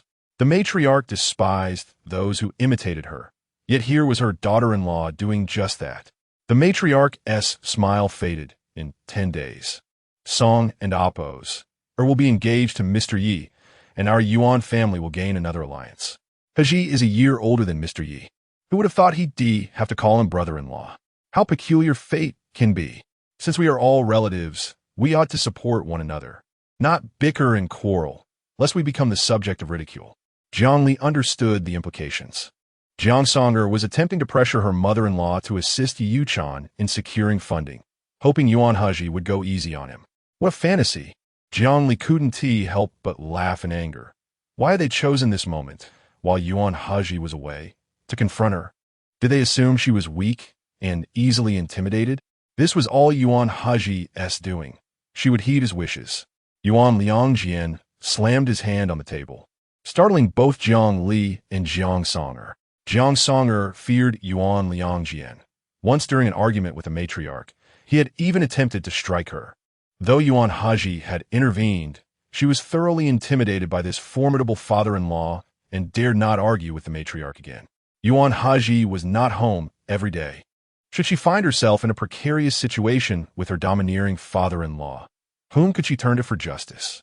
Yuan Liangjian's deep, stern voice resonated. You were initially meant to marry Yi Yuchan, yet you ended up with Hezhi. If it weren't for you, why would Hezhi target Yi Yuchan? Can you honestly claim it has nothing to do with you? Jiang Li responded with clarity and poise. It sounds as though I am involved. But do I possess the ability to manipulate Yuan Hezhi? You all know what kind of person he is. This is merely normal business competition, not a personal vendetta. Yuan Liangjian dismissed her explanation. I care not for the nature of the competition. Hezhi must not continue to be misled by you. When he returns, I will discuss your situation with him, and whether you can remain in the Yuan family will be decided. Upon returning to the standalone villa, Jiang Li's expression was more serious than ever. This was no longer a place she could endure. Uncle Wang, carrying herbal medicine, looked alarmed. Madam, what has happened? Jiang Li replied, Uncle Wang, please prepare 3 days in oppos worth of medicine for me. I need to take it with me. Unable to tolerate this indignity any longer, she resolved to take an overnight flight to confront Yuan Hezhi. Chapter 56. Exhausting oneself as Jiang Li boarded the plane. Uncle Wang finally managed to reach Yuan Hezhi by phone. He scarcely had time to greet him before diving straight into the matter at hand. Today, the sister of the young madam has arrived. The madam summoned them for a conversation, and the master was present as well. I am unsure of what they discussed, but upon her return, the young madam bore a grave expression, indicating she was likely upset. She has such a gentle temperament. She must have felt wronged and is unwilling to confide in me. The young master need not worry. I could not stop the young madam. She has already boarded the flight, and with the chaos abroad, she is traveling alone. Please remember to dispatch someone to the airport to receive her. At the overseas division of the Yuan group, Yuan Hezhi hung up the phone, his handsome visage darkened with an ominous chill. Kneeling beside him was a well-dressed young man, his face battered and bruised, pleading earnestly. Brother, you must save me. I had no idea she was Jason and Oppo's mistress. Had I known, I would never have slept with her. Jason has close ties with the local gang leader. Just the other day, I nearly met with an accident because of them. Brother, you are my only hope. I'm terrified to go outside. The mere sight of a red sends chills down my spine. This ISN and Oppos, our homeland. They are armed, even with sniper rifles. If I step outside, I could be shot. Brother, please help me. 2 stalwart men stood a short distance away, watching with disdain. How could he lack even half the courage of the young master? Being a mere cousin, Yuan Hezhi lowered his gaze, his piercing eyes filled with a chilling intensity, as if he wished to peel the skin from his cousin. Yuan Hezhi released his grip, no longer daring to tug at his brother and Oppo's trousers. Brother, I realize my mistakes. I shone and Oppo's dare again. Yuan Hezhi gripped Yuan Hezhi and Oppo's hair fiercely, as he was a brother he had watched grow up, and with a heavy hand, he patted his head. Get up. Thank you, brother, thank you.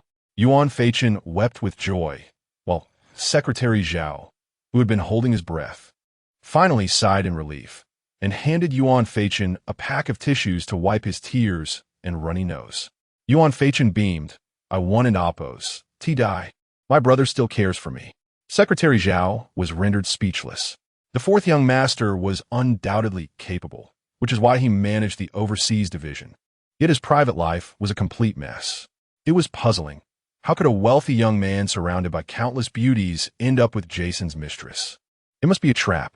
Yuan Hezhi turned to Yuan San and Yuan Si, instructing, Your young madam has arrived in Paris by plane, alone. I need you both to personally go to the airport to receive her. Yes. Yuan San and Yuan Si replied promptly. As Yuan Hezhi gingerly dabbed his tears, he exclaimed, Sister-in-law is coming? Brother hasn't and Oppos. Held a wedding yet, so I have yet to meet her. I have a villa by the Seine. I and Oppos. LL handled the party arrangements to ensure a grand welcome for for sister-in-law. Secretary Zhao adjusted his glasses, envious of the fourth young master and Oppo's remarkable nonchalance. Yuan Hezhi scoffed coldly. Yuan Feichen, misinterpreting his brother and Oppo's demeanor as approval, began making calls to arrange for drinks. Yuan Hezhi leaned wearily against his desk. His tailored white shirt rolled up at the sleeves. A few drops of blood splattered amongst the disordered documents behind him. Your place is no longer safe. We will not be staying at your villa tonight. What? Yuan Feichen hastily canceled the party and knelt to embrace Yuan Hezhi's leg, pleading to stay with him that night. Yuan Hezhi, losing his patience, cursed, "Get lost." After boarding, a flight attendant approached Jiang Li, inquiring if she needed a blanket or beverages. Jiang Li requested a blanket, but had no intention of resting. To remain alert, she occupied herself with the in-flight tablet, playing mahjong, do di zhu, and then watching movies. The flight attendant passed by again, noticing Jiang Li's red-rimmed eyes, and asked if she required rest. "I do not need to rest. I must stay awake until we land. If I fall asleep, you must wake me." How much could she express with mere words? She needed Yuan Hezhi to witness her weariness for it to hold any weight. The flight attendant smiled. "I will do my best." This young lady seemed to be flying for the first time and appeared frightened, striving to keep herself alert. Before landing, the flight attendant made one last round, observing Jiang Li with her wide, bloodshot eyes, and couldn't help but admire her determination. She had seen many afraid of flying, but never someone so terrified. If Jiang Li were aware of the flight attendant and Oppo's thoughts, she likely would not have argued. Although she felt a tinge of fear about flying, she had completely forgotten her trepidation during this long journey, focused instead on crafting her grievances for maximum impact. After much contemplation, Jiang Li resolved against filing a complaint. No one could bear to hear disparaging remarks about their parents, regardless of their failings. In her previous life, Jiang Li had lived with her mother-in-law, Wu Xiuzhen. For a time, this miserly and bitter old woman had no visitors during her illness, illustrating her failures in life. Even though Yi Yuqing frequently quarreled with Wu Xiuzhen, it did not prevent him from caring for her. He would not allow anyone to slander his mother. If Yi Yuqing could be so loyal, how much more so would the cultured Yuan Hezhi be? While she could not speak ill of her elders, Jiang Li could brew a pot of green tea to offer Yuan Hezhi. After all, she could not afford to be at a disadvantage. This was not Jiang Li's first visit to Paris, but it was the first time she felt so lightheaded upon arrival. She pushed her suitcase through the crowd, her body feeling weightless, her spirits low, and her vision blurred. "Young madam," Jiang Li heard someone call her name, and turned to see Yuan San and Yuan Si, along with Yuan Hezhi. Upon first glance, Yuan Hezhi's distinct aura of nobility and composure was impossible to overlook. "Hi." Jiang Li raised her hand, ready to respond, but suddenly, her vision darkened, and she fell backward. A scream erupted nearby as she closed her eyes, catching a glimpse of the panicked Yuan Hezhi before her consciousness faded into darkness. How weary she felt. When Jiang Li awoke again, the decor surrounding her was distinctly European. Where was she? A low, husky male voice floated into her ears. It sounded like Yuan Hezhi. She shifted closer to the edge of the bed, straining to hear more clearly. Yuan Hezhi was on the phone with Uncle Wang, stating, "I and Oppo's. V received her. It and Oppo's. It's nothing but fatigue." Uncle Wang replied, "Just now, the master and madam unexpectedly left for a trip. Did you know? They say it in Oppo's. S.A. trip, but it feels more like an escape." Yuan Hezhi scoffed, "Leave them be. If they have the ability, let them never return home." Uncle Wang dared not respond. The young master rarely displayed his emotions, let alone express dissatisfaction towards his elders. Clearly this time, the master and madam had gone too far. After hanging up, Yuan Hezhi stepped out onto the balcony and, with a single glance, realized Jiang Li was feigning sleep. "I heard from the flight attendant that you stayed awake for 12 hours on the plane. If you had accidentally dozed off, the flight attendant would have had to wake you. Do you know how many people have died from staying up late? Jiang Li, do you realize what you are doing?" How do you know what had transpired on the plane? Jiang Li opened her eyes, and for reasons she could not comprehend, upon seeing Yuan Hezhi, she felt a wave of grievance wash over her, far more profound than the humiliation she had suffered at the hands of her in-laws. Chapter 57. Is Yuan Hezhi really unacceptable? Yuan Hezhi and Amp, Oppos, S. angry demeanor was quite terrifying. His hands braced against the foot of the bed. His white shirt stretched tightly across his shoulders, the fierce contours of his muscles threatening to tear the fabric apart at any moment. His tall figure resembled that of a lithe and handsome leopard, a stark contrast to his usual calm and composed temperament. The sleeves of his shirt were rolled up, revealing strong forearms veined with a palpable sense of power and control. Jiang Li longed to approach Yuan Hezhi, yet she feared the potential for harm. Having lived a second life, she cherished her body immensely and regretted staying up late on the plane. Torn between timidity and the desire to be pampered, she timidly crawled to the foot of the bed, her delicate, trembling arms encircling Yuan Hezhi and Oppos' neck, her voice soft and plaintive in his ear. I and Oppos am afraid of flying, so I didn't dare to sleep. I know I was wrong. Yuan Hezhi wrapped his arms around her waist, pulling her close, his piercing gaze scrutinizing her. If you and Oppos afraid of flying, why did you rush here overnight? Jiang Li and Oppos' long, thick eyelashes concealed a tear that threatened to fall, her tear-streaked face pale and damp, radiating a captivating beauty that might suggest she had been wronged. She only knew that crying like this could penetrate Yuan Hezhi and Oppos' heart. One tear could convey 1,000 words. In a whisper, Jiang Li murmured, Yes, I'm afraid of flying. Why did I come here overnight? Because I miss you so much. I long to see you. Only by being by your side do I feel that there's still loved ones in this world who care about my grievances and tears. I don't and Oppos know where this impulse and courage come from. Perhaps it's the power of love. I love you so much, Yuan Hezhi. Yuan Hezhi and Oppos' expression softened considerably as he noticed the fatigue in her eyes. He gently tucked her back into bed, thoughtfully adjusting the covers. I already know about what happened at home. I was abroad while my father and Aunt Song hurriedly went on a trip, but I will ensure you receive an explanation. Jiang Li obediently replied with a soft recalling a winter at the orphanage when several children pushed her into the water. The director intended to punish them, but they lied, claiming she had insulted them and escaped punishment. I don't and Oppos. Do you need anything else? I just want fairness. Yuan Hezhi wiped away her tears, which fell like beads, evidence of her genuine sorrow.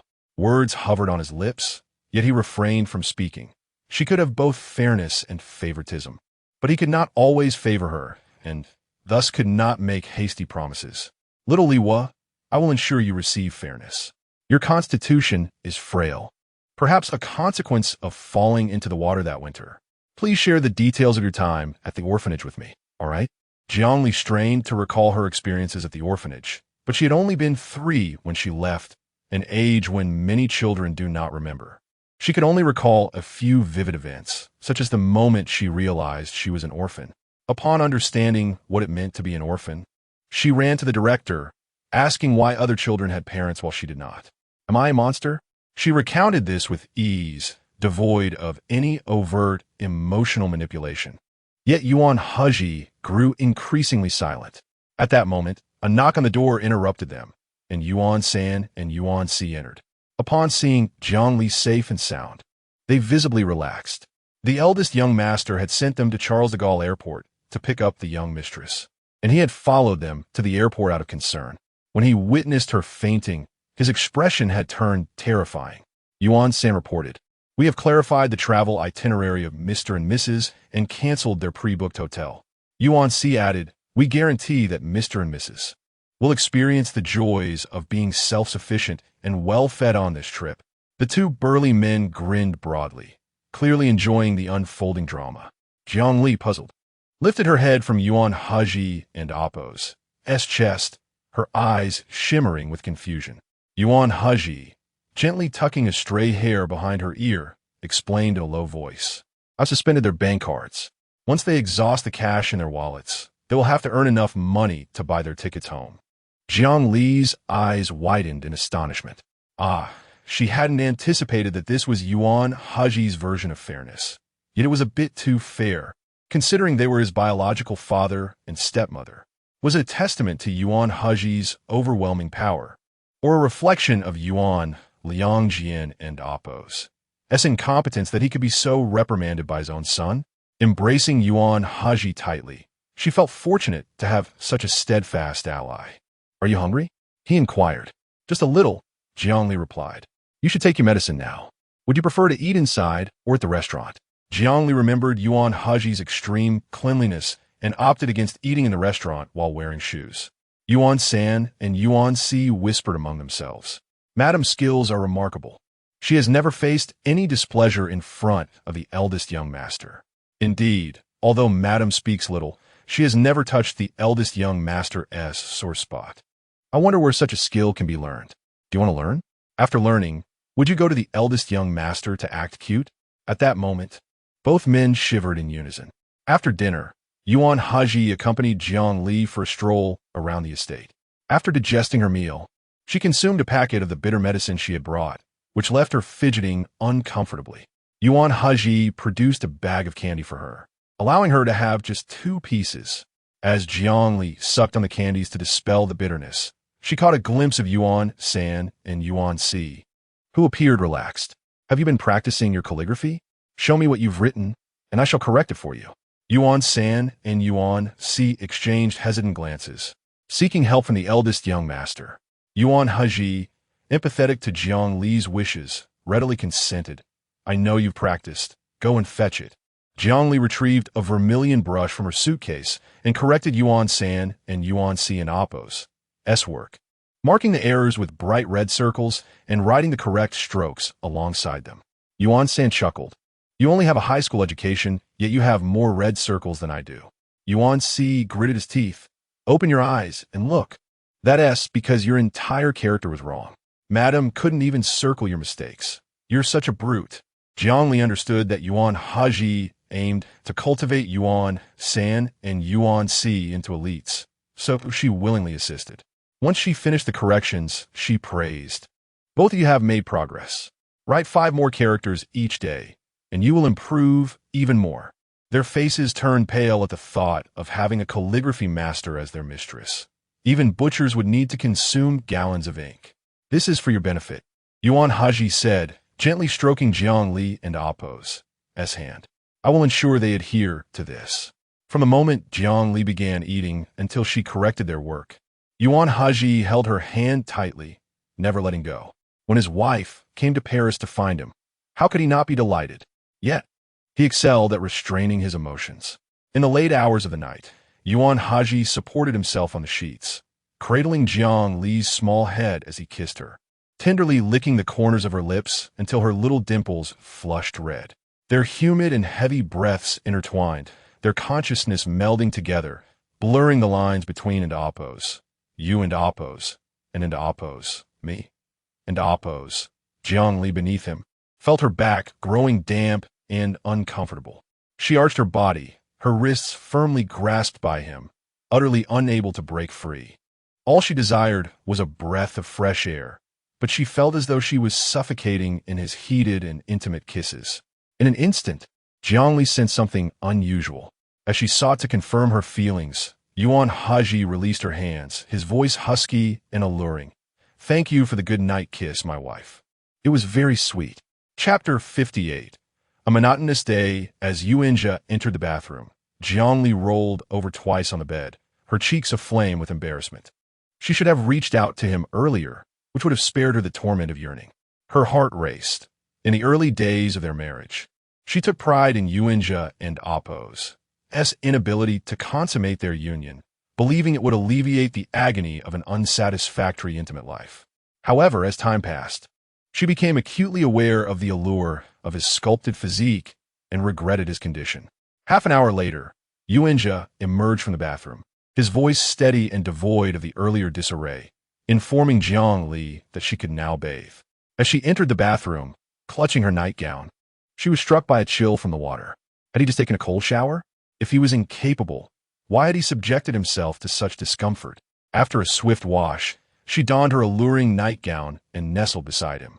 Yuanjia showed no intention of distancing himself, leaving only a night light on the bedside. He tucked her in gently, murmuring, "Sleep well. I have a busy day tomorrow. Secretary Zhao and Yuan San will take you shopping, and you must return before dark." "Oh," she replied, curling her knees and inadvertently brushing against his. A wild thought surged within her, and she acted upon it. Her smooth, pale knee grazed his thigh, her eyes darting to gauge his reaction, a mix of timidity and mischief.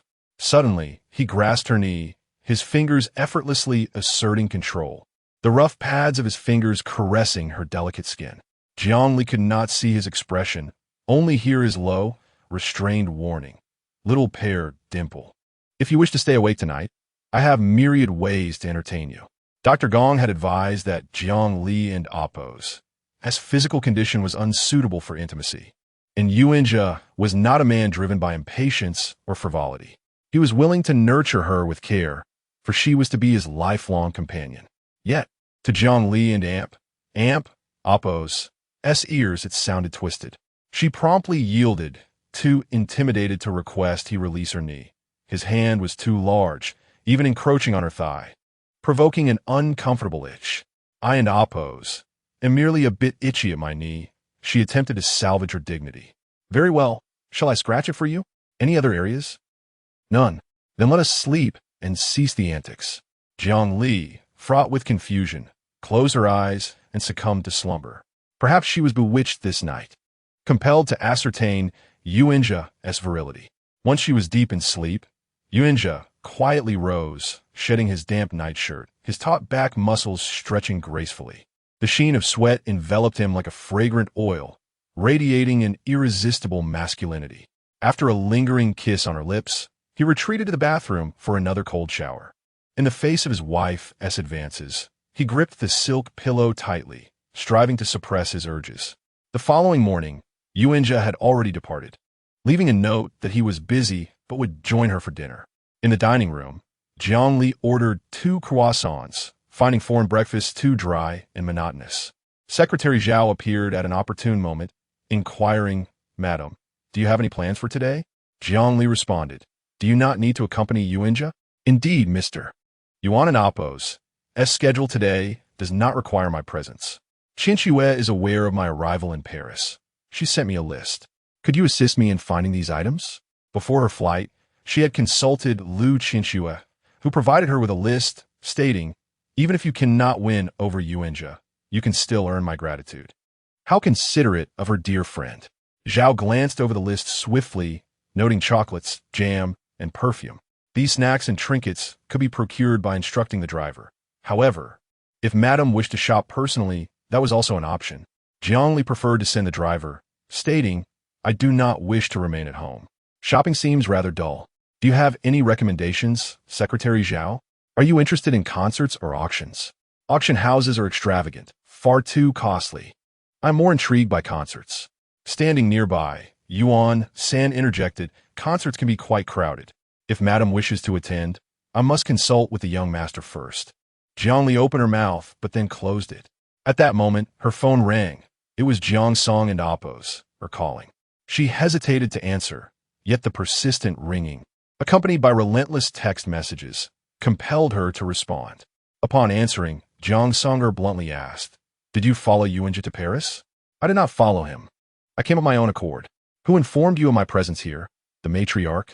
Jiang Songer let out an ambiguous laugh. In her past life, the matriarch had pressured her into intimacy, while the matriarch's endless torment led her to confront Yuan Hezhi directly about his condition, only to be met with his cold silence. Such an attitude led Jiang Songer to suspect the worst. She believed Yuan Hezhi's inability was indeed physical. Enraged, she vented her grievances about the injustices she suffered at the Yuan household, attributing it all to Yuan Hezhi. After condemning her formidable father-in-law and wicked stepmother, she began to mock the matriarch, inviting even more of Yuan Hezhi's cold indifference. Jiang Songer felt justified, convinced that the Yuan family owed her, and especially that Yuan Hezhi owed her a child. The thought of enduring a life devoid of intimacy drove her to splurge on Yuan Hezhi's black card. Yet no matter how much she spent, she could not capture his attention. During holidays, he would return home, but still find time to visit Su Qing and Apos, and her children, leading Jiang Songer to suspect that they bore Yuan Hezhi's blood. Driven by jealousy, she contemplated taking the 2 children for a paternity test. Upon learning of her intentions, Yuan Hezhi questioned her sanity, and their quarrels became incessant. Jiang Songer lapsed into silence, prompting Jiang Li to say, "If there's nothing else, I shall hang up." Unexpectedly, Jiang Songer asked, "Have you consummated your marriage with Yuan Hezhi?" Initially, she intended to inquire whether Jiang Li had advocated for Yi Yuchan. "This is a private matter between him and me, and I have no obligation to disclose it." Jiang Songer's tone brightened noticeably. "I knew you hadn't consummated it. Jiang Li, if you plead for Brother Yi, I shall reveal a secret to you. You are isolated, should you lack support. You may remain unaware that Yuan Hezhi's twins have come of age. It appeared that in her past life, Jiang Songer had crossed paths with Su Qing'an, a coincidence Jiang Li had also encountered. Su Qing and Oppos, and Oppos, as threats held little weight, yet the existence of the twins undeniably tugged at Yuan Hezhi and Oppos as heart. Should Ashan and Aliang truly be his children, Yuan Hezhi and Oppos, as character and capabilities would surely compel him to raise them rather than abandon them in the countryside. Jiang Li and Oppos, smile was subtle. "Sister, I have faith in Yuan Hezhi. Trust is paramount in marriage. Without it, a union is but a scattered collection of sand. If the roles were reversed, would you doubt Yi Yuchan?" Jiang Song and Oppos refrained from providing a definitive answer, even mocking Jiang Li for being infatuated. Jiang Li promptly terminated the call. In her past life, Jiang Song and Oppos had squandered recklessly, and it seemed Yuan Hezhi had never reclaimed her black card. Suddenly, Jiang Li stood up, resolved to venture out and spend extravagantly at the auction house. Chapter 59. Reluctant to leave his wife, having departed from the Paris Sotheby's, it was already evening. Jiang Li, her complexion flushed with excitement, entered the car, her demeanor reminiscent of a gambler emerging from a casino, blissfully unaware of the world around her. The prospect of returning home for dinner lifted her spirits, causing her to forget the slightest hint of displeasure. Spending money brought her joy, and spending her husband and Oppos' money was an unparalleled delight. Seated in the passenger seat, Secretary Zhao inquired, "Madam, will you be collecting the items in person tomorrow?" Jiang Li replied, "It depends. I will be returning to my home country in a day or two, and there are only 2 packages of the medication left. I may need your assistance with the collection then." "Madam, you are too polite. If you are unavailable tomorrow, either Brother Yuan San or Brother Yuan Si can handle the collection, considering it is a collection worth 150 million. When Jiang Li swiped her card and signed, she was so caught up in the moment that she hardly glanced at the price. The sudden revelation of the staggering sum left her momentarily stunned, her excitement fading into a realization that perhaps she had overspent.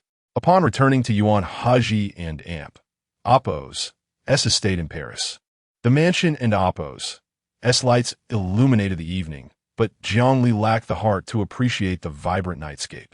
With heavy steps, she entered the living room, only to be met by the thunderous voice of a man, which halted her in her tracks. Yuan Hezhi bellowed, "You have embezzled company funds to purchase luxury yachts and private jets for Jason's mistress? How could I have such a foolish brother? Do you realize you are committing a crime? Who gave you the audacity to misappropriate public funds?" Yuan Hezhi knelt at his elder brother's feet, his handsome face marred by tears, pleading, "Brother, I truly know my mistake. I was blinded by desire, unable to resist the allure of women. Please spare me this once. I promise I will never do it again. Moreover, I have returned the funds, as long as you do not pursue this. The others in the company will not dare to hold me accountable." Shameless. Yuan Hezhi struck him across the face with a resounding slap, sending Yuan Hezhi sprawling to the ground. His voice was cold and unyielding. "Kneel properly." Ignoring the pain in his face, Yuan Hezhi hastily resumed his position beside his brother, resembling a chastened puppy nuzzling against his elder and Oppos' trousers. "Brother, managing such a vast estate must be exhausting for you. I should be your right-hand man, sharing the burdens. Yet I have disappointed both you and the family. From now on, I will be like your loyal dog, following your every command. Should I stray again, I will sever 2 of my fingers." Yuan Hezhi and Oppos' piercing gaze remained fixed, his brow shadowed by a dark intensity that showed no signs of softening. Yuan Hezhi, gripped by fear, momentarily forgot the pain on his face, his heart racing. His elder brother had always favored a gentle approach. In the past, no matter what mistakes he made, as long as he humbled himself and pleaded for mercy, Yuan Hezhi would forgive him. Why was his tactic failing now? Was his brother truly prepared to abandon him? Overwhelmed by despair, Yuan Hezhi clung to Yuan Hezhi and Appo's leg, weeping uncontrollably. From a distance, Jiang Li witnessed this scene, her face paling visibly. The man kneeling on the ground, battered and bruised, was Yuan Hezhi's cousin, who had been severely punished for misusing company funds. The act of misappropriating funds was akin to reckless spending, and Jiang Li, having indulged in extravagant purchases at Sotheby's and Appo's, felt a sudden pang of discomfort. If Yuan Hezhi could be so ruthless in punishing his cousin, how much harsher would his judgment be toward his wife, who shared no blood ties? Trembling, Jiang Li wished to avoid a similar fate. Yuan Hezhi approached Jiang Li, gently taking her hand and caressing her cheek, his voice deep and warm. "Why are you feeling chilly? Go to the bedroom and put on a jacket. Dinner is about to be served." With a pale face, Jiang Li mustered a faint smile. "Darling, the traditional medicine is almost finished. I wish to return home tonight." Yuan Hezhi did not contest her words, tightening his grip on her dimpled cheek slightly. "Tonight is too rushed. I will arrange a flight for you to return home. It will not hinder your medication." After donning a jacket in the bedroom, Jiang Li sat beside Yuan Hezhi for dinner. Opposite her, Yuan Hezhi, despite his earlier predicament, greeted her warmly, as if nothing had transpired, serving her and Yuan Hezhi with public chopsticks. Jiang Li admired his adaptability. A man with such versatility would surely find success in all endeavors. Secretary Zhao, also seated at the table, glanced at Yuan Hezhi, recalling how he had always perceived the fourth young master as a carefree spirit, enviable for his ability to remain unfazed by troubles. Yuan Hezhi yearned to converse with Jiang Li, yet the injury on his lip rendered him cautious. Stationed abroad for extended periods, he was surrounded by captivating women, but had repeatedly failed in introducing his brother to suitable partners, realizing that his brother preferred innocence over experience. During family gatherings, he witnessed firsthand his brother's impressive physique, effortlessly performing dozens of push-ups without breaking sweat. The delicate Jiang Li appeared incapable of enduring hardship should their nightlife falter. Yuan Hezhi, with his composed demeanor, would likely never voice his concerns. With a spark of inspiration, Yuan Hezhi resolved to procure items that would enhance his brother's nocturnal endeavors.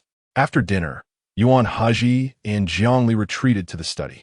The study, spanning 2 levels and connected by a red oak spiral staircase, featured a baccarat topaz crystal chandelier suspended above, with a pair of elegant Louis XV armchairs positioned before a substantial bookshelf. Jiang Li was once again awestruck by the Yuan family and Appo's opulence. Their wealth was not confined to their homeland but extended abroad as well. "Do you know why I brought you to the study?" "Yes. You intend to reprimand me, fearing I may cry too loudly and disturb others." Jiang Li straightened her posture, summoning her courage, and declared with righteous indignation, "This afternoon, I accomplished something of great significance, and I believe you should commend me." Yuan Hezhi narrowed his eyes, seemingly seeing his wife anew. How could she be so greedily vain, yet charmingly self-assured? "Pray tell," he invited, settling into the armchair, his attention fully on her. Jiang Li, fully aware that Yuan Hezhi knew the details of her extravagant spending, adopted a solemn demeanor as she passionately articulated her justification for the day and Appo's expenditures. Most of her purchases consisted of Ming and Qing porcelain, which could be donated to a museum or held as an investment for future appreciation. The more she spoke, the more she convinced herself that her spending was entirely justified, far from being impulsive. Yuan Hezhi was nearly driven to laughter by her earnestness, slapping his thigh as he gestured for her to join him, his gaze dark and laden with implications, far from innocent. Chapter 60. The Xie family once lost a child in this new life. Jiang Li has developed a hint of rebellious awareness amidst her previously submissive demeanor. As she perceives the increasingly sinister gaze of Yuan Hezhi, she shakes her head and even ascends the staircase. Yuan Hezhi squandered money recklessly, and he was severely punished for it. However, I'm not as robust as he is. One slap could cost me half my life. I can negotiate a return with Sotheby and Oppos and use my dowry to repay you 150 million. Would that suffice? In a serene and quaint study, Jiang Li's gentle and feeble voice clearly reached Yuan Hezhi's ears, causing the man to furrow his brows deeply. Yuan Hezhi relishes controlling the situation and yearns to dominate every aspect of life, with a profound desire for conquest embedded within him. Therefore, regardless of how much he may care for someone, he ruthlessly suppresses that affection. Otherwise, it would grant her leverage over him. Every day, Jiang Li employs sweet words to solicit his love, greatly satisfying Yuan Hezhi and Oppos' need for control. Yet at this moment, his embrace feels empty, and his heart is equally hollow. He despises this peculiar sensation. Yuan Hezhi rises, prompting Jiang Li and Oppos' terrified eyes to tremble as she immediately dashes towards the front door, fearing she might perish beneath his hand. Why are you running? When did I ever intend to strike you? Jiang Li, delicate and frail, tumbles down the staircase with a thud, her fair skin marked by a crimson bruise that rapidly seeps fresh blood. Yuan Hezhi quickly scoops her up and, upon exiting the study, calls for the butler to fetch the medical kit. Secretaries Zhao, Yuan San, and Yuan Si gather around, and even Yuan Hezhi, hearing the commotion, comes to join the fray. Yuan Hezhi, speaking with difficulty, asks, "How did my sister-in-law fall?" Secretary Zhao adjusts his glasses. "It shouldn't be a serious injury. Even if it swells, it can't compare to yours." Yuan Hezhi raises an eyebrow. "What do you mean by that?" Secretary Zhao tries to suppress a laugh. Yuan San, bearing scars from knife and gun wounds, typically embodies a tough exterior, but now displays a pained expression. The young madam has injured her leg. She went T-Mobile for a few days. Yuan Si interjects, "What nonsense. That minor injury will heal with a bit of bandaging." Yuan San retorts, "How did she even hurt her leg? A girl should avoid scars at all costs, especially those inflicted by others." Yuan Hezhi turns back, casting a dark glare at Yuan San, who promptly falls silent. The young madam is, after all, his semi-teacher in calligraphy. It is evident to all that the eldest master and the young madam are at odds. He feels compelled to speak on her behalf, lest he betray the young madam who gifted him a personalized calligraphy piece. Seated on the sofa, Jiang Li watches as Yuan Hezhi kneels before her, tending to her wound. From her vantage point, she admires the elegant lines of his shoulder and neck, his broad and steady frame providing an overwhelming sense of security. As long as Yuan Hezhi refrains from striking her, the injury on her leg is a trivial matter. During bath time, Yuan Hezhi carries Jiang Li into the bathroom, and after her fervent insistence, he reluctantly exits. "I'll be right outside. Call me if you need anything." "Okay." Jiang Li dismisses her injury, yet Yuan Hezhi seems genuinely remorseful, even taking the time to dry her hair with a blow dryer himself. She feigns inconvenience as she snuggles under the covers, clearly observing the guilt in his eyes. What a delight it is to have the upper hand over such a formidable figure. "Husband, I wish to return home tomorrow. Your leg is injured. You should stay here a few days to recuperate. We will return together." "No, I'm unaccustomed to this place. The food and sleep are unsatisfactory." Haven and Oppos, "Do you notice that I am Oppos? V lost half a pound? Are you truly my dear husband, allowing me to suffer here?" Yuan Hezhi pinches the bridge of his nose, his desire for control yielding to his guilt as he begins to relent. "I will have Yuan San and Yuan Si accompany you back. It wouldn't be prudent for you to travel alone with an injured leg." The following morning, a black Bentley drives towards Paris Charles de Gaulle Airport, where Jiang Li insists on boarding the flight alone. The security abroad is merely adequate. "Having Yuan San and Yuan Si by your side will put my mind at ease. My leg is fine. See, I can hop on one foot. Rest assured, Uncle Wang will be waiting for me at Hong Kong Airport. I won't get lost." Jiang Li pretends not to notice the concern in Yuan Hezhi's eyes, which, when clouded with emotion, give him an endearing depth. Yuan Hezhi places a gentle kiss atop her head.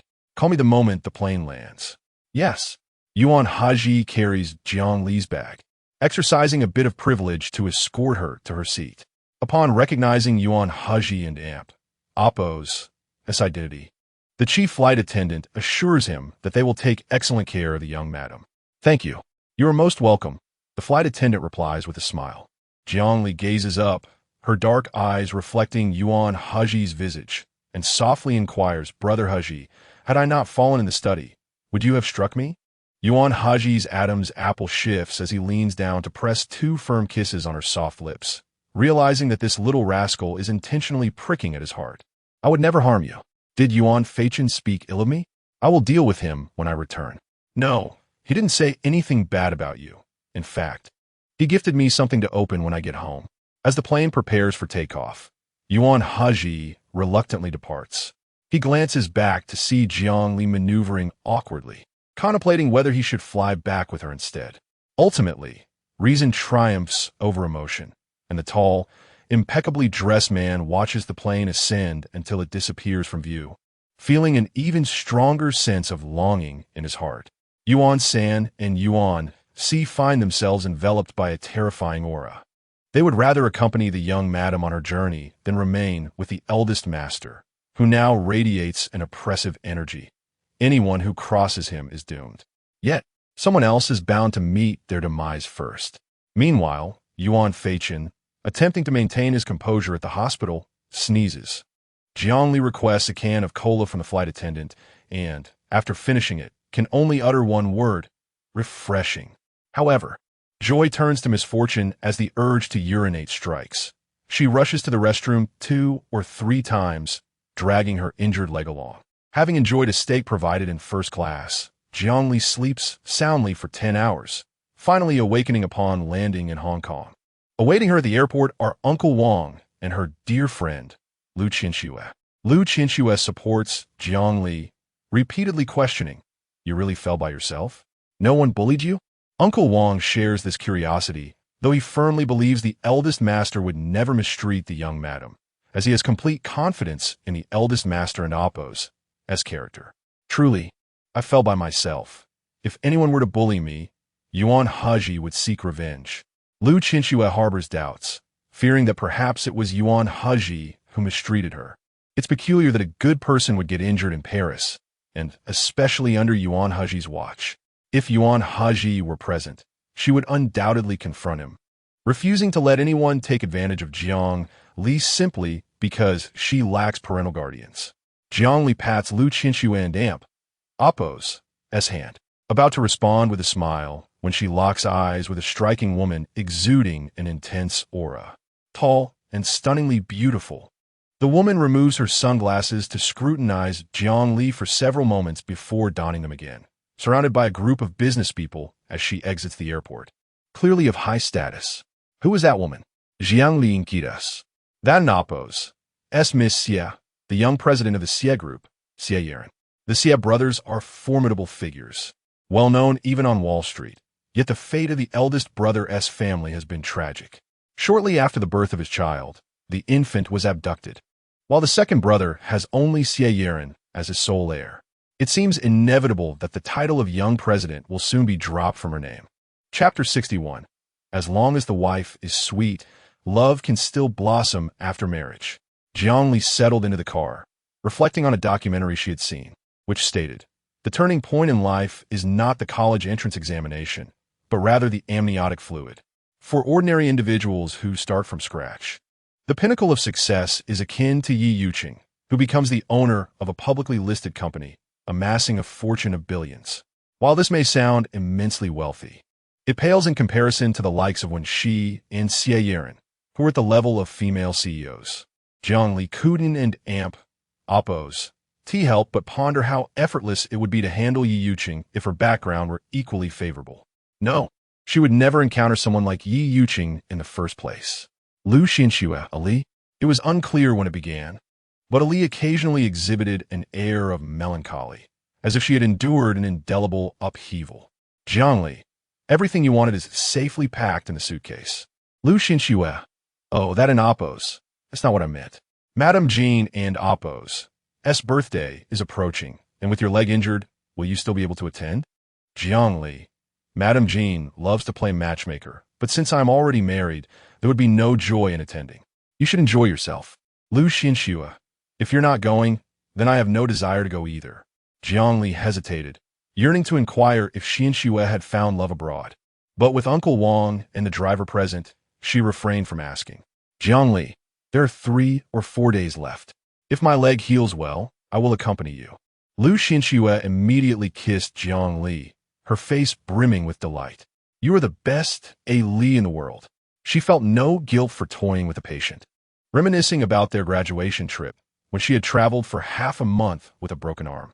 Upon returning home, Lu Xinxue and Jiang Li conspired in the bedroom for a while, confirming once more that Jiang Li and Yuan Hezhi had not quarreled before departing with the suitcase. After a quick wash, Jiang Li lay down to adjust her internal clock, sleeping until dinner time when Uncle Wang knocked on the door. Young lady, would you prefer to dine in the bedroom or the dining room? Jiang Li, in the dining room. After washing her face, she slowly made her way to the dining room, where Uncle Wang offered to assist her, but Jiang Li found it overly sentimental and declined. To her surprise, the old lady was also in the dining room. Jiang Li's eyes sparkled with joy. Her grandmother must have come to express concern for her injury. The old lady adored Jiang Li's cheerful disposition and immediately bent down to examine her knee. What happened? Don't hide it from Grandma. Hezhi has already told me, but I want to hear it from you. It was truly his fault, and I will definitely stand by you. Jiang Li caught sight of the phone resting on the dining table and suddenly realized the old lady and Appo's true intention for visiting.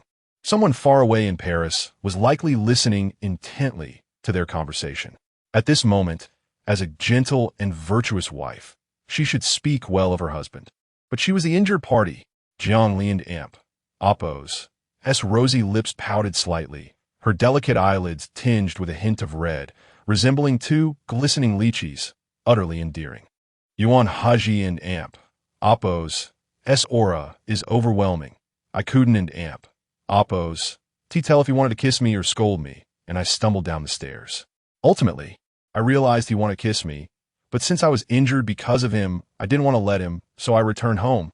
The old lady could not help but dab Jiang Li and Appo's tears with a handkerchief. Oh, my dear, I wish I had met you sooner to adopt you as my granddaughter, to wipe your tears for a lifetime and support you forever. On the other end of the line, Yuan Hezhi frowned, pondering what his grandmother was saying about adopting Jiang Li as her granddaughter. Who would he marry then? Before marriage, Yuan Hezhi could marry anyone. But now he felt increasingly fortunate that it was Jiang Li who had opened the door for him on the day of their blind date. The phone on the dining table emitted a sound, yet no one paid it any mind. In the past, who would dare disregard Yuan Hezhi and Appo's every move? Yet, this astonishing scene unfolded. Jiang Li, feigning curiosity, inquired Grandma. The old lady chuckled. Hezhi is worried you are sulking and asked me to gauge your mood. I intended to help him, but who knew he would become so impatient? Now you speak with him.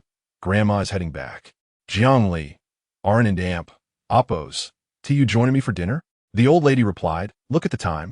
I've already dined. You enjoy your meal. Jiang Li picked up her phone, unexpectedly locking eyes with the man on the other end, impeccably dressed in a suit with slicked back hair, exuding a reserved elegance yet eavesdropping on their conversation.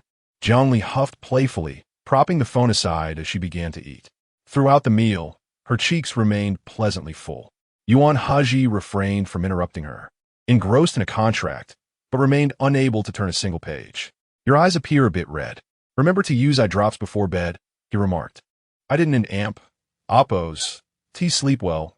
I'll catch up on sleep tonight, and my eyes will be fine. Jiang Li paused with her chopsticks. Before bed, place a circle of pillows around you, or lay 2 layers of blankets on the floor. When I return, I will widen the bed or replace it with a lower one. Her words struck a chord within Jiang Li. As she slept on a similar tatami-style low bed at home, she clasped her hands over her heart, her sparkling eyes smiling brightly, resembling lychees immersed in spring water. To share a pillow for 100 years, we must cultivate our bond for 1,000 years. Yuan Hezhi. Did you hear the sound of an earthquake? It is my heart beating for you. Although I do not know when you will return, I will write you a love letter every day, waiting for your homecoming. Yuan Hezhi. It feels as though we are falling in love. The composed and steady man straightened his posture.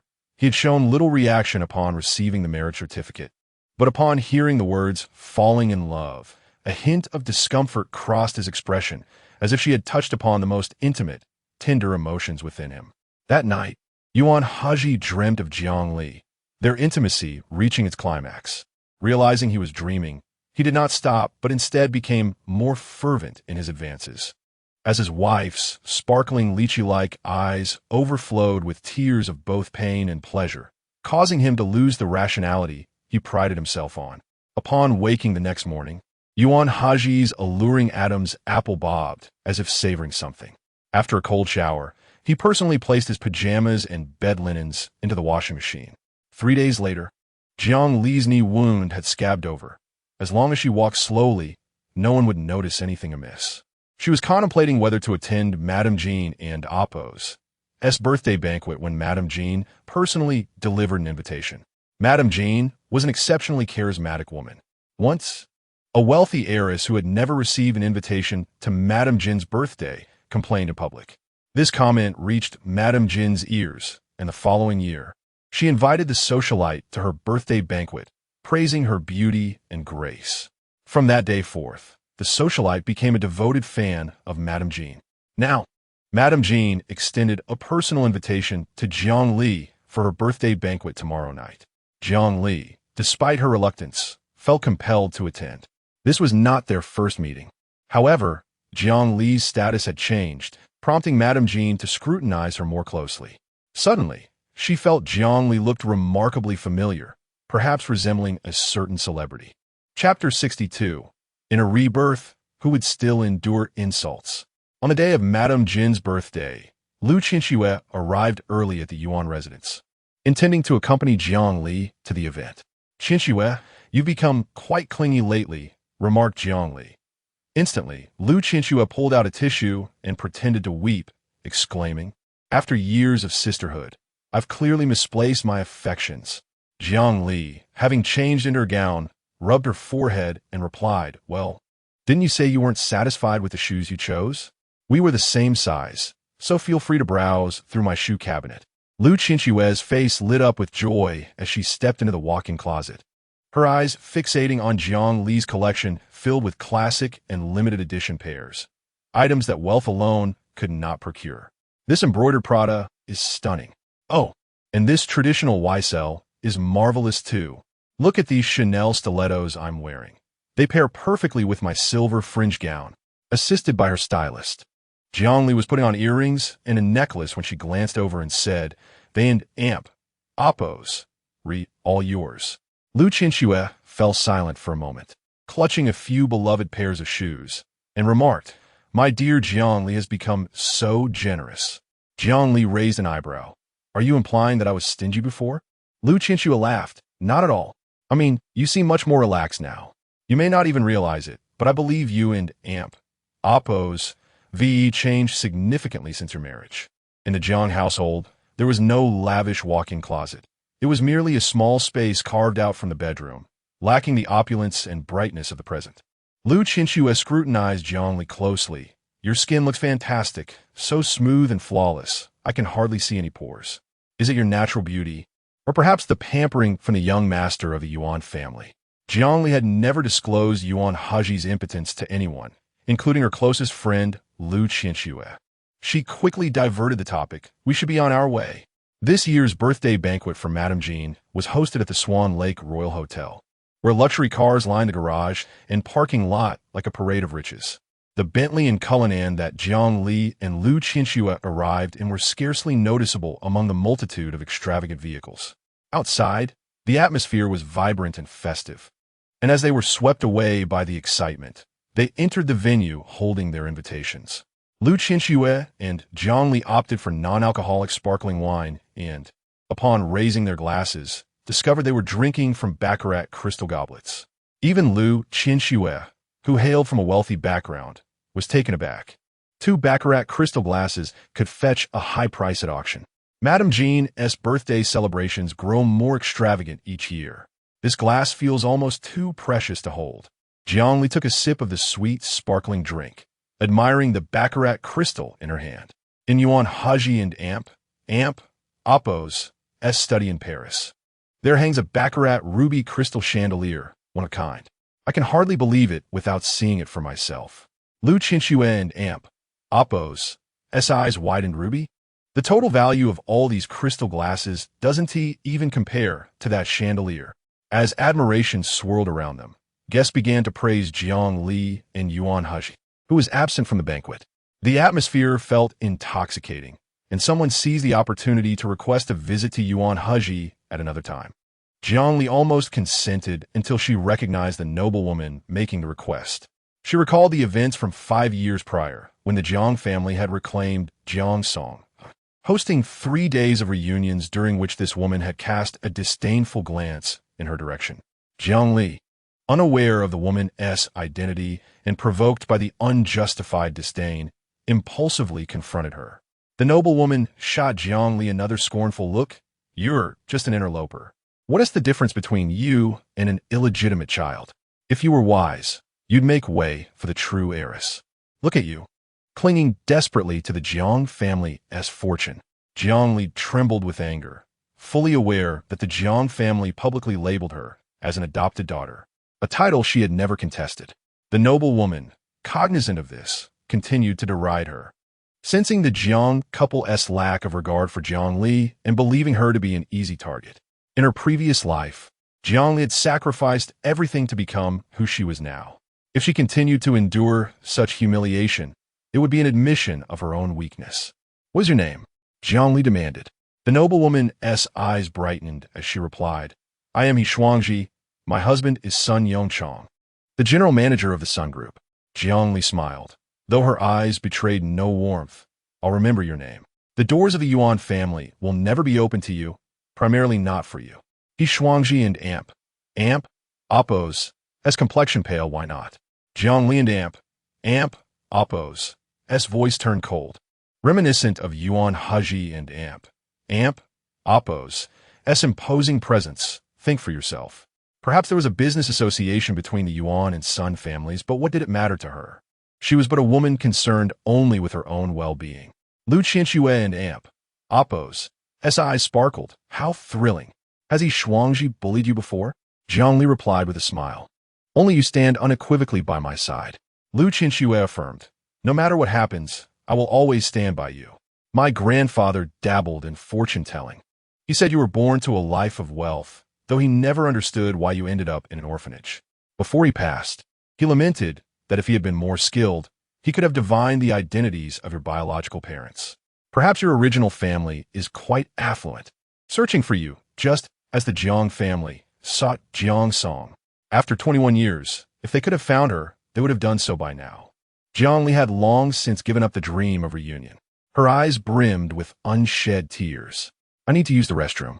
The corridor leading to the restroom was quiet, allowing her to overhear voices from within. Originally on the verge of tears, she found herself captivated by the gossip. Why hasn't the young master of the Yuan family held a wedding? One woman speculated. It must be because his wife is unpresentable, another replied. Everyone in the circle favored Yuan Hezhi and Xie as a perfect match, yet an adopted daughter had unexpectedly usurped that position. Xie is here today, wearing an exquisite purple gown. She looks absolutely stunning. I caught just a glimpse of her, and you won't believe it. Jiang Li bears a striking resemblance to Xie. Oh my heavens! No wonder Jiang Li married the young master of the Yuan family. It seems to be because she resembles Xie. The prospect of a union between the Xie and Yuan families was impossible, forcing Yuan Hezhi to settle for an alternative. At that moment, Jiang Li entered the restroom, squeezing between two women to wash her hands, her radiant face breaking into a smile. Natural beauties share similarities, while those with surgically altered faces each possess their own stiffness. No need to speculate. I and Oppos am referring to both of you. Exiting the restroom and returning to the main hall, Jiang Li spotted Yuan Hezhi, who had seemingly appeared out of thin air, standing beside Xie in a purple dress. Chapter 63. Today, my exceptionally talented little wife. As Jiang Li met Yuan Hezhi's gaze, her soft eyes sparkled with brightness. She wore an exquisite pink evening gown, intricately adorned with beads and embroidery around the waist and bust. The gown's weight was accentuated by her 7-centimeter heels as she walked towards Yuan He with deliberate grace. Jiang Li and Appo's smile was sweet, her eyes shimmering like a kitten tied with a pink bow. Yuan He handed a champagne to the waiter and strode towards her, instantly captivated by his wife. This scene evoked a myriad of thoughts among the onlookers. Madame Jean clapped her hands and smiled, her well-maintained face only showing a few subtle lines. I had wondered why young Master Yuan had suddenly arrived. It seems I am fortunate to bask in Jiang Li and Appo's glow. Lu Qinxue also beamed with joy, knowing that with young Master Yuan protecting Jiang Li, she would no longer endure a life of suffocation. She glanced at the side, where CEO Sieran was also smiling, though there was a hint of sharpness in her demeanor. As Yuan He entered, Sieran approached him to greet him, casually inquiring about Lu Qinxue. Just as Lu Qinxue admired Sieran's prowess, she found Xie standing beside Yuan He, leading one to mistakenly believe that she was his date for the evening. Lu Qinxue and Appo's discerning eye immediately picked up on the rumors surrounding Sieran and Yuan He. Such gossip could hardly spread without the tacit approval of at least one party involved. Yuan He, clad in a classically tailored silver suit and polished Oxford shoes, exuded an air of noble elegance that was beyond reproach. "Does your leg still hurt?" he inquired. "It was fine until I saw you. Now it aches just a bit," Jiang Li replied softly, her cheeks adorned with a hint of mischief. Today, her long black hair was styled into graceful waves, enhancing the delicate beauty of her porcelain face. Yuan He and Appo's public persona was typically one of aloofness and composure, radiating an undeniable authority that few would associate with romantic sentiments.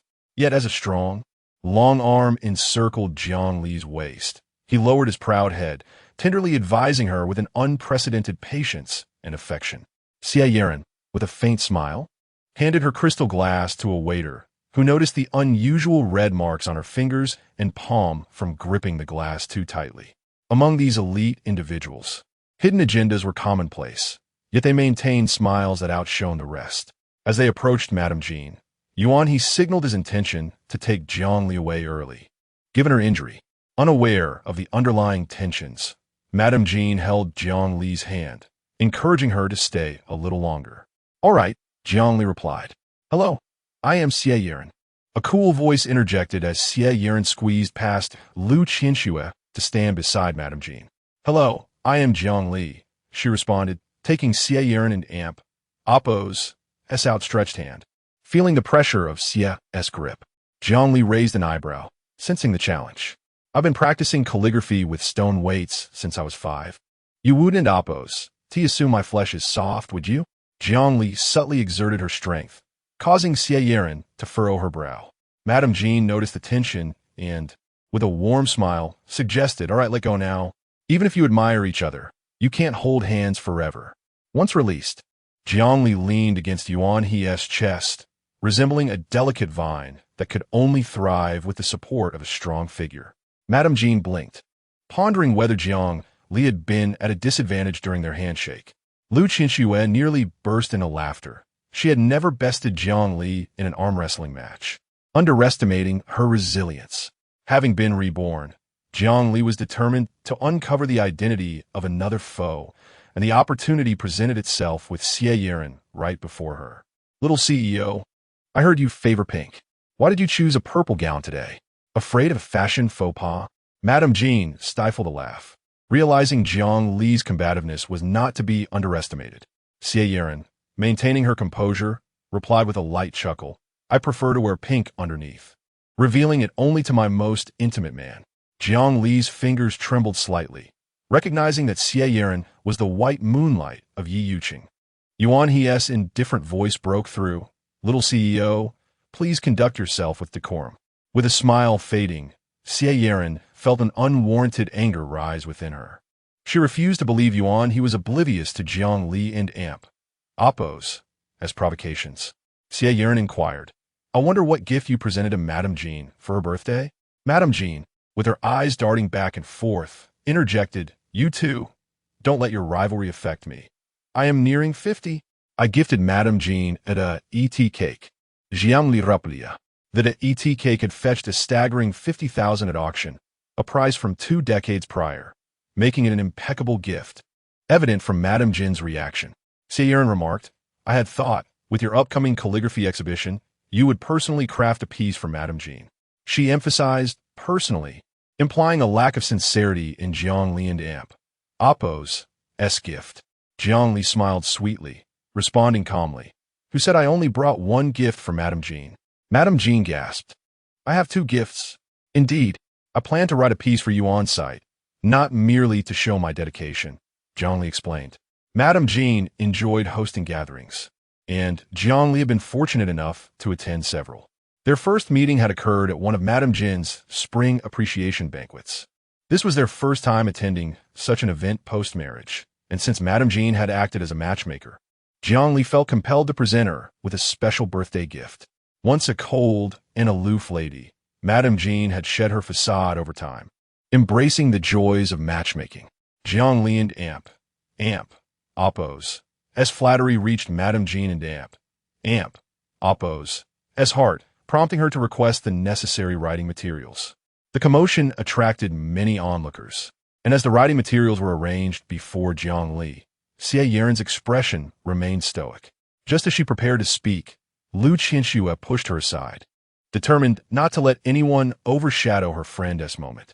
Jiang Li recalled the traditional phrases used to celebrate elders and Appo's birthdays and ultimately chose 9 Appo's Gutian, 5 blessings at the door.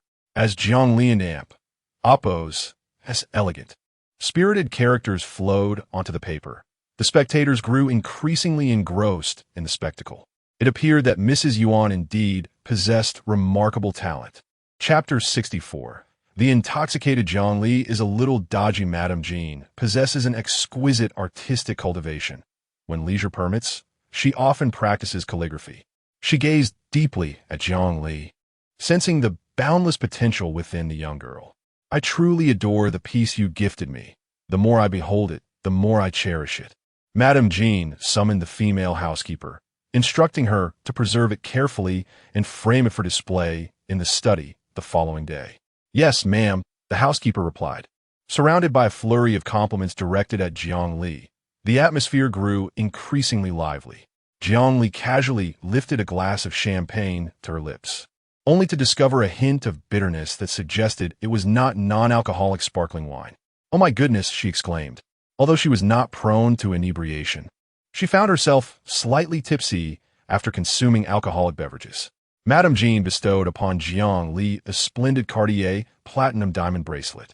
Though today I am the recipient of gifts, I am so fond of your offering that I insist you take this bracelet with you. Jiang Li smiled, expressing her gratitude. Thank you. I recently spotted this bracelet in a magazine and fell in love with it. Today, I have surely taken advantage of you, and I need not visit the boutique tomorrow. What a sweet-tongued child, Madame Jean remarked, embracing Jiang Li and personally escorting her out, while a certain resentful gentleman trailed behind. Seiren, feeling a surge of indignation, whispered a few words to He Shuangji. After a moment's hesitation, He Shuangji hurriedly approached Jiang Li. Jiang Li, her cheeks tinged with a rosy flush, smiled gently.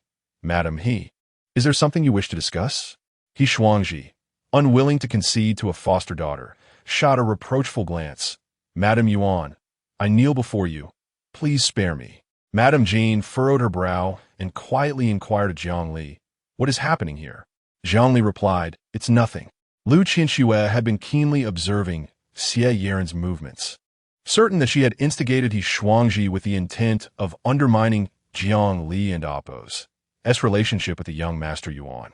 Earlier, Seiren spoke with He Shuangji, who then came to kneel before Jiang Li. What are your intentions? This is Jiang Li's first attendance at such a grand event post-marriage. Do you not wish to show her or the Yuan family any respect? Lu Qianxue exclaimed. He Shuangji retorted, my grievances with Madame Yuan concern only me. What business is it of yours or Miss Xia? Lu Qianxue was momentarily taken aback. Jiang Li leaned against Madame Jin's shoulder, her gaze flitting past Lu Qianxue to finally rest upon Yuan Hezhi, her eyes shimmering with mischief and and charm. Yuan Hezhi swallowed hard, his fingers intertwined with his petite wife and opposes. Drawing her closer to his shoulder, he directed a stern gaze at He Shuangji. What do you think you look like kneeling on the ground? Get up. He Shuangji and Amp. Oppose. His eyes brightened. Men always valued their pride, especially a man as commanding as Yuan Hezhi.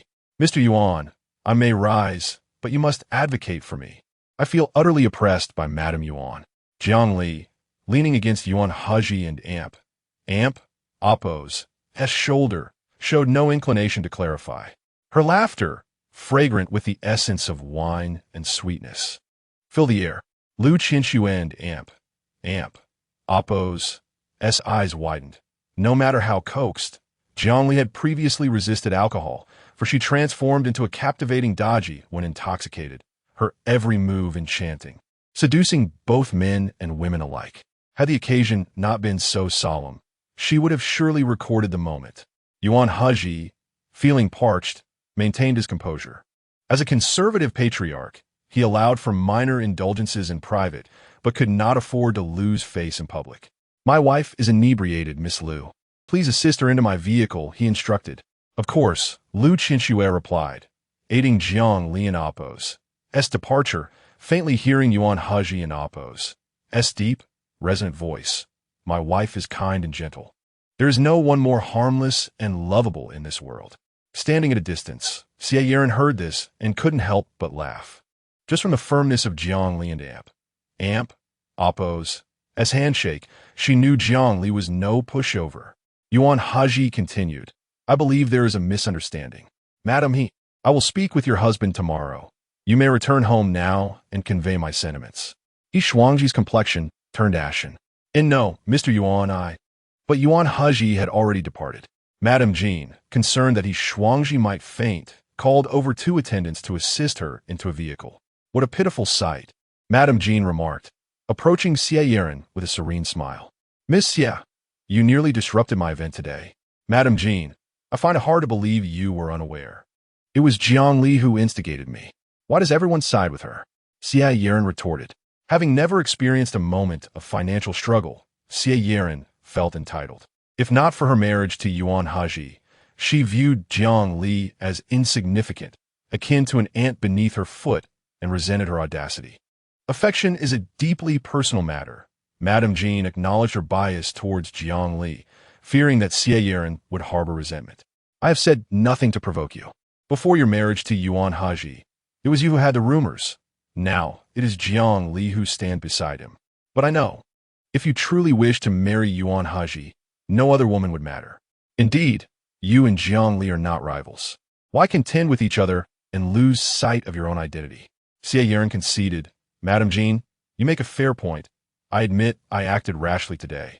Please don't hold it against me. In my eyes, you are all but children. What quarrel would I have with you? Madame Jean replied. As Xie Yiren spotted her ride arriving, she rose to leave. Madame Jean escorted her to the entrance, noting that the Rolls-Royce awaiting Xie Yiren seemed unfamiliar. The license plate appearing strange, and a young man sat inside. Oh dear, had I known, I would have walked with you a bit further to ease my mind. Once seated, Xie Yiren's expression darkened. Before her uncle and aunt departed for Switzerland, she had contemplated a union with Yuan Hezhi. Though Yuan Hezhi was wed to the Jiang family, a mere nod from her uncle could uproot them from Hong Kong, nullifying the marriage contract. Yet, every olive branch she extended to Yuan Hezhi was met with indifference. His focus remained solely on power. Who could have anticipated that Yuan Hezhi would be so devoted to his wife post-marriage, displaying genuine affection rather than pretense? Xie Yiren felt a pang of regret, realizing she had misjudged Yuan Hezhi and Oppo's character before and after marriage. Throughout her life, her heart had only ever been stirred by him. As the Maybach rolled into the Yuan family estate, Yuan Hezhi was the first to alight, bending down to lift the inebriated beauty from within. The scent of alcohol wafted from her tender skin, intoxicatingly fragrant. He held her tightly, yet the longing he felt was insatiable, reminiscent of his yearning for her in Paris. Jiang Li, her alluring eyes fluttering open, though slightly tipsy, remembered to articulate her words softly and clearly when being coy. "Husband, you have truly returned home? I thought I was hallucinating the other day when I opened the door to find it empty." She poked her chest. "This place feels empty too." Chapter 65. The original master almost couldn't and amp. Oppos. Hold back. Who could have imagined that the dignified and refined young Master Yuan had a fondness for sweet voices and the playful charm of a little enchantress? The tall man paused in his tracks as his wife, longing for him, succumbed to hallucinations, a rather pitiable sight. He should offer her comfort. However, Yuan Hezhi's rationality was gradually crumbling. His breath was heavy and labored as he yearned to embrace the delicate creature in his arms and relive the dreams that haunted him.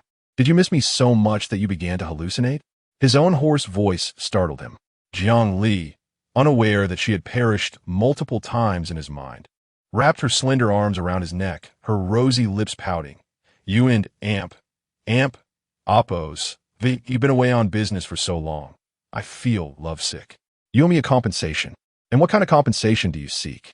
Yuan Hezhi placed a gentle kiss on her forehead and hair. This level of intimacy did not provoke any resistance from Jiang Li. Obediently, she awaited his affections and then attempted to extricate herself from his embrace. Oblivious to the looming danger, her eyes sparkled with excitement. "I heard from Uncle Wang that there's ancient ink used by emperors in the storeroom. Can you take me to see it?" Yuan Hezhi took her hand. "You can see it any time. They're in Oppos. There's no need to specifically ask me. Do you desire the ink?" Her husband's cleverness was not always a blessing, and Jiang Li, emboldened by her inebriation, pouted playfully, "Your wife has never used anything of quality. The best ink she has ever had is just plain ink. Go ahead and mock me. After all, I've been on my own since childhood, with no one to care for me. If someone kind appears in my life, I might just follow them." As her words grew increasingly nonsensical, her tears flowed freely, seemingly without a switch to turn them off. Yuan Hezhi sighed softly, retrieving a plain handkerchief from his trousers to dab at her tears. "I didn't say I wouldn't give it to you." Before he could finish, Jiang Li tiptoed and planted a kiss on him, effectively silencing any conditions he might have imposed. Yuan Hezhi embraced her restless waist, and under the moonlight, they shared a tender kiss, only breaking away when Jiang Li gasped in pain, concluding the intoxicating exchange. Though slightly tipsy, Jiang Li was not entirely inebriated and was aware of her actions. After retrieving a piece of exquisite ink from the storeroom, she cradled it carefully and whisked it away to her small study, even shooing Yuan Hezhi out to keep the ink's location a secret. Yuan Hezhi pinched the bridge of his nose, inexplicably compliant with her wishes as he waited outside. He wondered what could be so secretive. After all, the surveillance in the small study captured everything, yet she seemed oblivious to its existence. He cast a glance at a notably unusual area, recalling his own youthful indiscretions. 2 months into their marriage, he and Jiang Li had established a modest emotional foundation. Was it time to deepen their marital bond? After emerging from the small study, Jiang Li announced her intention to bathe. Yuan Hezhi entered the bathroom, prepared her a bath, and took a moment to examine the scabbed injury on her knee. Considering her inebriation, he advised, "You may soak for just 15 minutes. If you're not out by then, I will come in to carry you out." 15 minutes isn't even enough to wash my hair. Jiang Li protested. Is cleanliness not a virtue? A girl's bath and skincare routine surely requires at least half an hour. Then wash your hair while standing and then soak. Yuan Hezhi insisted. Jiang Li relented, hastily pushing him out of the bathroom due to the intensity of his gaze, which seemed to harbor a predatory hunger. In the adjacent guest room, Yuan Hezhi quickly took a cold shower. Upon returning to their main bedroom, he tidied the disheveled nightstand and the nightgown Jiang Li had carelessly tossed into the wastebasket. His obsessive cleanliness made him think it was quite impressive that she had managed to keep the bedroom in such a state after his week-long business trip. After tidying up, he felt an abundance of energy coursing through his well-defined physique. Sitting upright at the edge of the bed, he awaited a delightful treat, though this delicacy was still preoccupied in the bathroom. Just as he settled down, he felt the urge to rise again, realizing he was overly serious and wished to return to his usual relaxed demeanor. Yet, every glance at the bathroom door left him parched and yearning. akin to a naive youth inexperienced with women. He stepped into the cloakroom, where he had noticed a black box tied with a pink ribbon, hidden in a corner. His controlling nature emerged. Yuan Hezhi did not want Jiang Li to harbor secrets from him, so he unhesitatingly untied the ribbon and opened the box.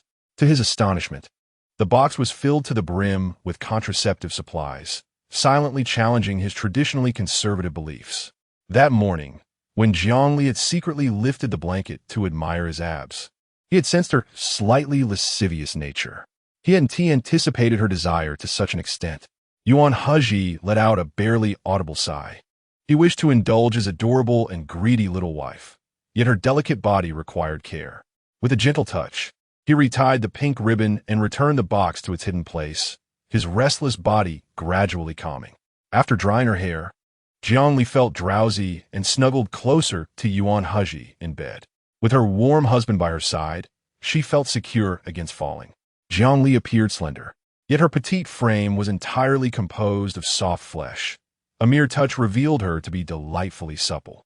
The fragrant and soft beauty nestled beside him naturally led Yuan Hezhi to interpret her proximity as an invitation. With her eyes half closed, Jiang Li seemed to drift between sleep and wakefulness, her fair cheeks flushed from the confined space. In Yuan Hezhi and Appo's eyes, it appeared as though his little wife was beckoning him, shyly closing her eyes. Once you recover, I will give you whatever you desire. After 28 years of self-restraint and a life of integrity, this man uttered the most reckless words of his life. Zzz. Jiang Li remained unfazed. On the brink of slumber, Yuan Hezhi, defeated by her silent protest, propped himself up on his strong arms and planted a soft kiss on her slightly pouting cheek. Perhaps it was more than one kiss, for Jiang Li stirred awake. The man who had been lying beside her suddenly loomed above, and she blinked in surprise. Aren't an amp, Appo's, till you going to sleep? Yuan Hezhi replied, Sleep, but your frail constitution means we cannot go all the way tonight. Jiang Li, puzzled, shifted into a more comfortable position to look at him, her hair sticking to her fair cheek, exuding an alluring innocence. Yuan Hezhi's throat felt parched. He hoarsely warned, Do not tempt me further. In a few days, you shall accompany me to Wanlai Mountain Villa for some tranquility. Jiang Li was filled with questions. What did I ever tempt you? Spreading rumors is against the law. Chapter 66. Jiang Li. The following morning, having enjoyed a restful slumber, Jiang Li opened her eyes, feeling her body brimming with vitality, almost yearning to unleash a vigorous punch. Just as she was about to seek out Yuan Hezhi, she noticed the emptiness beside her. Yuan Hezhi had returned from a business trip the previous night, but had left for work again that morning. Jiang Li could only sit on the bed, simmering with frustration. She began to perceive Yuan Hezhi as less than perfect, sensing a hint of vanity in him. Despite his inadequacies, he used her delicate health as an excuse. As though once she was well, he would be able to consummate their union seamlessly. Jiang Li slipped on her shoes and walked into the small study, retrieving the treasured ink she had hidden away. After cherishing it for a moment, she reconsidered and thought that her husband's broad-mindedness and slight vanity were not egregious flaws. However, she resolved to remain angry. After all, Yuan Hezhi had not offered any apology. How could she let go of her ire? That would be no different from being a foolishly sweet-natured person. She returned the ink to its hiding place. Recognizing it as Yuan Hezhi's sweet but manipulative tactic, she had nearly fallen for it. After breakfast, Jiang Li picked up her phone and sent a stern WeChat message to Yuan Hezhi, expressing her discontent. At the Golden Imperial Club, in Box 998, Yuan Hezhi personally prepared tea, indicating the esteemed status of the elderly gentleman seated across from him. The silver-haired elder was Feng Yinshan, the chairman of the ICT conglomerate, Yinsun Group, ranked among the world's top 500 companies. Old Feng, let us have some tea. The last time we shared tea, you were still on Wall Street in M country, managing your own company, Feng Yinshan remarked. During his studies abroad, Yuan Hezhi had co-founded a tech company with his roommate. However, as he prepared to return home to inherit his family business, his partners sought to invest in more lucrative ventures, leading to the unicorn company's eventual acquisition by Yinsun Group for $20 billion. Yuan Hezhi took a sip of the fragrant Dahong Pao tea. his humble demeanor exuding grace. For years ago, I attended a summit in M country. Afterward, we not only dined together, but also engaged in prolonged discussions over tea. That was our last encounter. Feng Yunshan chuckled. Look at my poor memory. The older I get, the worse it becomes. I can't deny my age. Yuan Hezhi smiled lightly. My grandmother can reenact yesterday's chess game. You are 5 years her junior in the prime of your life. Do not claim to be old. Feng Yunshan beamed, genuinely pleased. While he disregarded flattery from others, Yuan Hezhi's praise resonated deeply with him. After all, who does not relish the admiration of a capable young man? Seated behind them, the secretary cleared his throat, signaling Feng not to let down his guard. Today was not a friendly gathering, but a merciless business negotiation. Yuan Hezhi noticed their subtle gestures but remained composed, honed by years of negotiation experience. While he could not claim to navigate negotiations effortlessly, he certainly possessed the ability to control the rhythm and achieve his desired outcomes. However, the stakes of today's negotiation could impact multiple companies across various sectors, adding pressure to Yuan Hezhi. Since taking the helm of the Yuan Group, he prioritized research and development, securing cross-licensing agreements with several ICT enterprises. While acquiring other companies' patents enriched the Yuan Group's patent portfolio, they also profited from selling their own patents, earning passive income. Yunsun Group excelled in this realm, being the preeminent global chip supplier and effectively monopolizing the market, constraining the survival space of competitors. In the past, the Yuan Group and others had banded together to wage a patent war against Yunsun Group, but none emerged victorious, leading them to halt hostilities and seek a mutually beneficial agreement. Securing a seat at the negotiation table was no small feat. Whether they could reach an accord remained uncertain. A successful agreement could yield an additional annual profit exceeding $1 trillion for the Yuan Group. Feng Yunshan and the secretary leisurely sipped their tea, their every gesture exuding an invisible pressure. Whoever showed urgency would ultimately lose. Yuan Hezhi glanced at his phone, contemplating silencing it to focus on strategy. But the message sender was Little Honey Badger. Amid a flurry of sweet nothings, he noticed a sarcastic comment. Little Honey Badger, Geijai, show me your sincerity with 5 million. Yuan Hezhi found himself somewhat puzzled by his wife's words, but could not help the smile that crept onto his lips. Feng Yunshan, too, was curious. Having lost track of his conversation with the secretary, inquired, what has General Yuan seen that brings such joy? With a glimmer in his deep black eyes, Yuan Hezhi replied, it's a message from my wife. She seems to be complaining. I shall analyze her words thoroughly upon my return. Feng Yunshan sensed that there was more beneath the surface. If it were merely a message from his wife, what could possibly inspire such confidence and ease?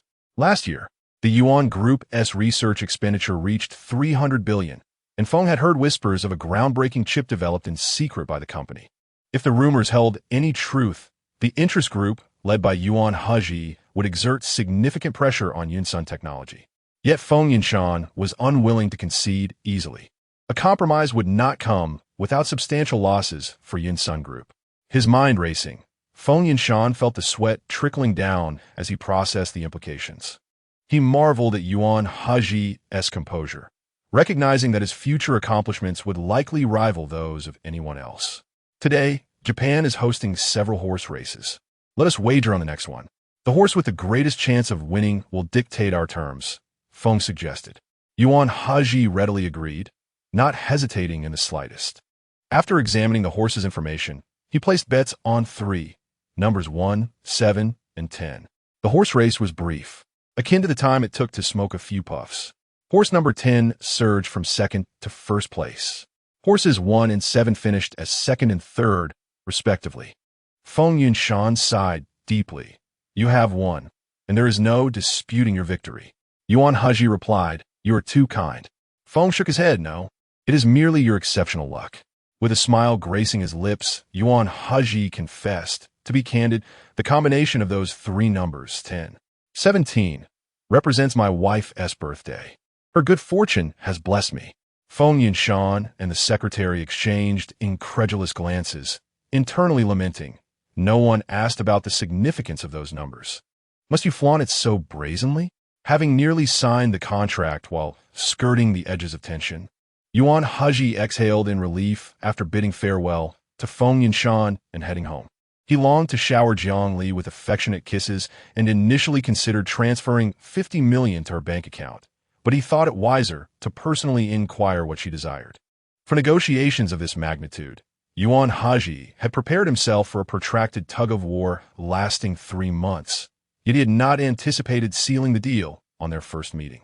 For the first time in his life, he savored the taste of fortuitously falling into a windfall. Perhaps he had encountered similar opportunities before, but had never been fortunate enough to seize them. Yet the prospect of a pie wrapped in a sweet pear dimple was a stroke of luck uniquely his. Opening WeChat, he replied to his wife, "I wish to hold your hand, to kiss your lips and your sweet dimples, and to share all my achievements and joys with you." While practicing calligraphy in the small study, Jiang Li wondered about Yuan Hezhi's sudden, affectionate tone. The little honey badger chimed in again. "Show me your sincerity with 5 million. Seated in his Maybach, Yuan Hezhi chuckled softly and decided to call the bank to transfer 50 million to Jiang Li. Everyone, in their youthful years, experiences a phase of material obsession. It was evident that his wife was still in her tender years. At this juncture, opening his heart to her and expecting her to bear the weight of his emotions and desires seemed overly demanding. He resolved to nurture her gently. There was no rush to relish the fruits of their union. Chapter 67. The beauty of my wife's tears. Yuan Hezhi draped a blanket over his legs. Secretary Zhao, catching sight of this through the car and Oppo's rearview mirror, hurriedly inquired, "President, are you cold? Is the air conditioning too low?" The driver promptly attempted to adjust the temperature. Yuan Hezhi replied, "No, I merely wish to take a brief rest."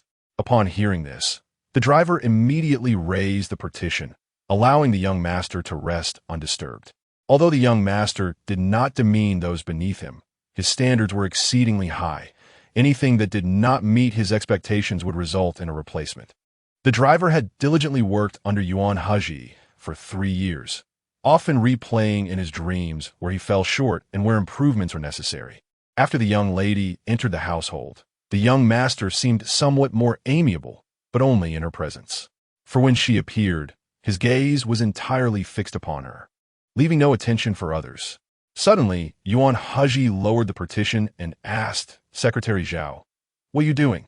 Zhao replied, "I am responding to messages from colleagues." Yuan Hezhi remained silent for a few moments before his deep voice slowly articulated, "I recall that the last time you entered the office, you had a lipstick mark on your face." Secretary Zhao swallowed hard, feeling nervous. "Yes, you have an excellent memory. How could he bring up old grievances from 2 years ago? Today's business negotiations have been a resounding success.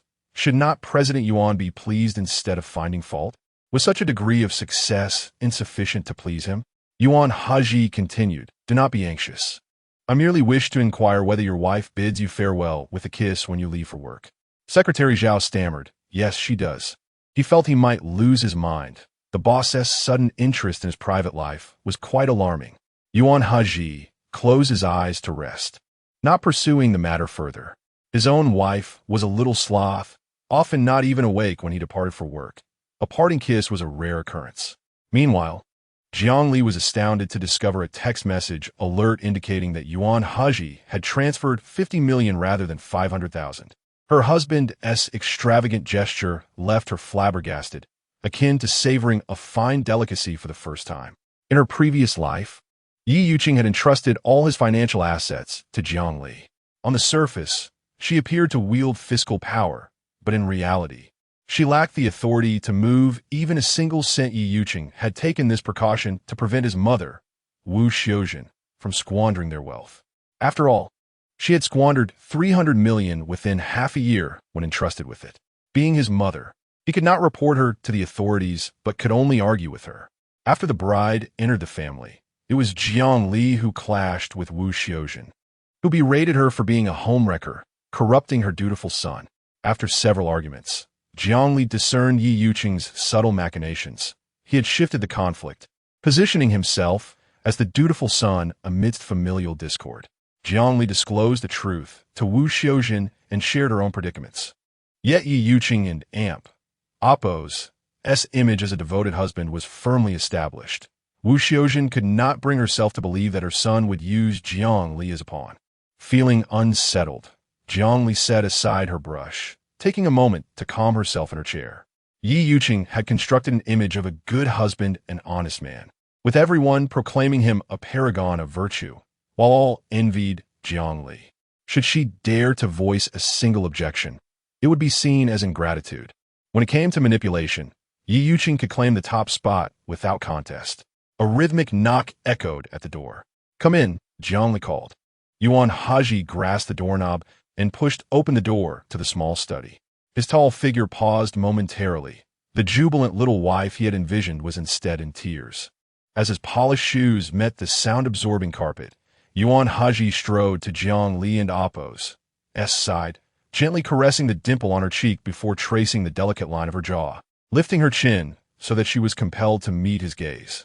"Have you not received the 50 million? Or is it that the little glutton is still unsatisfied and crying?" He murmured, his deep voice resonating. Such a statement from a man of his stature. Alarm bells rang in Jiang Li and Appo's mind, and she set aside her sorrow to focus on the present matter with Yuan Hezhi. Their relationship mirrored her current posture. She was obliged to look up to this invaluable man. Yet, it was still a blessing. Yuan Hezhi sought out Dr. Gong to help her improve her health, frequently bestowed upon her generous allowances, and felt guilt for her injuries. Marrying a man who treated her with such kindness was preferable to being wed to one of mere refinement. Jiang Li and Appo's eyelashes fluttered, her chin resting firmly in Yuan Hezhi and Appo's palm, her watery lychee-like eyes reflecting a sense of grievance. "Hezhi, thank you for the 50 million, but I am not greedy. Please use it for the wedding preparations, lest those outside mock me for not wearing a wedding gown on my wedding day." Was it worth shedding tears over this? Jiang Li rose, bolstering her confidence. "You men can don suits year-round for any occasion, while we women only have the chance to wear a wedding gown once." Yuan Hezhi instinctively wrapped his arms around her trembling waist, noting how she quivered when agitated. He wondered if this was a peculiar trait, questioning if it would manifest in other situations as well. As for the wedding, a professional team had already been hired for the preparations. With numerous relatives from both the Jiang and Yuan families, the initial arrangements would take 3 months. He had intended for her to focus on her calligraphy exhibition first and discuss the wedding details later. Jiang Li and Appo's eyes sparkled with excitement as she lightly patted Yuan Hezhi and Appo's chest, her soft form brushing against him. The significance of a parting kiss was trivial. Did one need to choose an opportune moment to kiss one's wife? Yuan Hezhi swallowed hard, cradling her head in his hands, and slowly leaned down to capture her soft lips in a kiss. The atmosphere grew intimate, flushing Jiang Li's cheeks crimson. She could hardly withstand the overwhelming passion of his kiss, her body tingling as if electrified. In an attempt to evade Yuan Hezhi, Jiang Li leaned back, her back meeting the ink-scented desk, leaving her with no retreat. Her fair face was left in delightful disarray after their kiss. Once it concluded, Yuan Hezhi released her head, awkwardly adjusting his suit jacket, as though to conceal some unusual reaction. 50 million for me? Just enough to cover the expense of your custom wedding gown. No. Jiang Li shot him a playful glance, her sparkling eyes filled with mischief, her voice sweet and soft, melting his resolve. Yuan Hezhi and Appo's voice was low and hoarse. "After a long day, I will return to the bedroom for a cold shower. You should wait a while before going out." Jiang Li asked why. He replied, "There is no reason. I simply do not want others to see you like this. My mother called today. Tomorrow, Yi Yuqing will go to the Jiang family to propose, reminding us not to forget." Yuan Hezhi, with his back turned, responded with a casual now willing to acquiesce to any condition Jiang Li presented. Chapter 68. Her half-hearted love letter was just right for Yuan Hezhi after dinner. Yuan Hezhi went to Zuan Hetang, where the old lady had something to discuss with him. He shed his imposing black suit and donned a comfortably tailored loungewear, softening the piercing intensity that enveloped him. He settled into an armchair, his long legs crossed, exuding an indescribable aura of languor and relaxation. The old lady could clearly sense her grandson's elevated spirits, and she was delighted by it.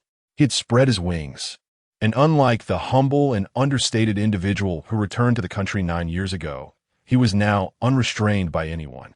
The old lady's respect for Yuan Hezhi grew, and she consulted him on various matters. This was not merely due to her advancing age, but rather her desire to cultivate a commanding presence in him, enabling him to lead the Yuan family to greater heights. Old lady, have you finalized the collaboration with Mr. Faux? Yuan Hezhi, surprisingly smooth. A gamble on a horse race determined the outcome, and I emerged victorious over Mr. Faux with an undeniable advantage. I had never simultaneously placed bets on the first, second, and third places before, but today was miraculous. You would never guess which numbers I picked. 1, 7, and 10. Jiang Li's birthday, so she deserves some credit. Uncle Wang, who was listening in, lowered his head, unable to suppress a chuckle. Ever since the young lady entered the family, the eldest son had occasionally displayed his flamboyance, completely oblivious to it.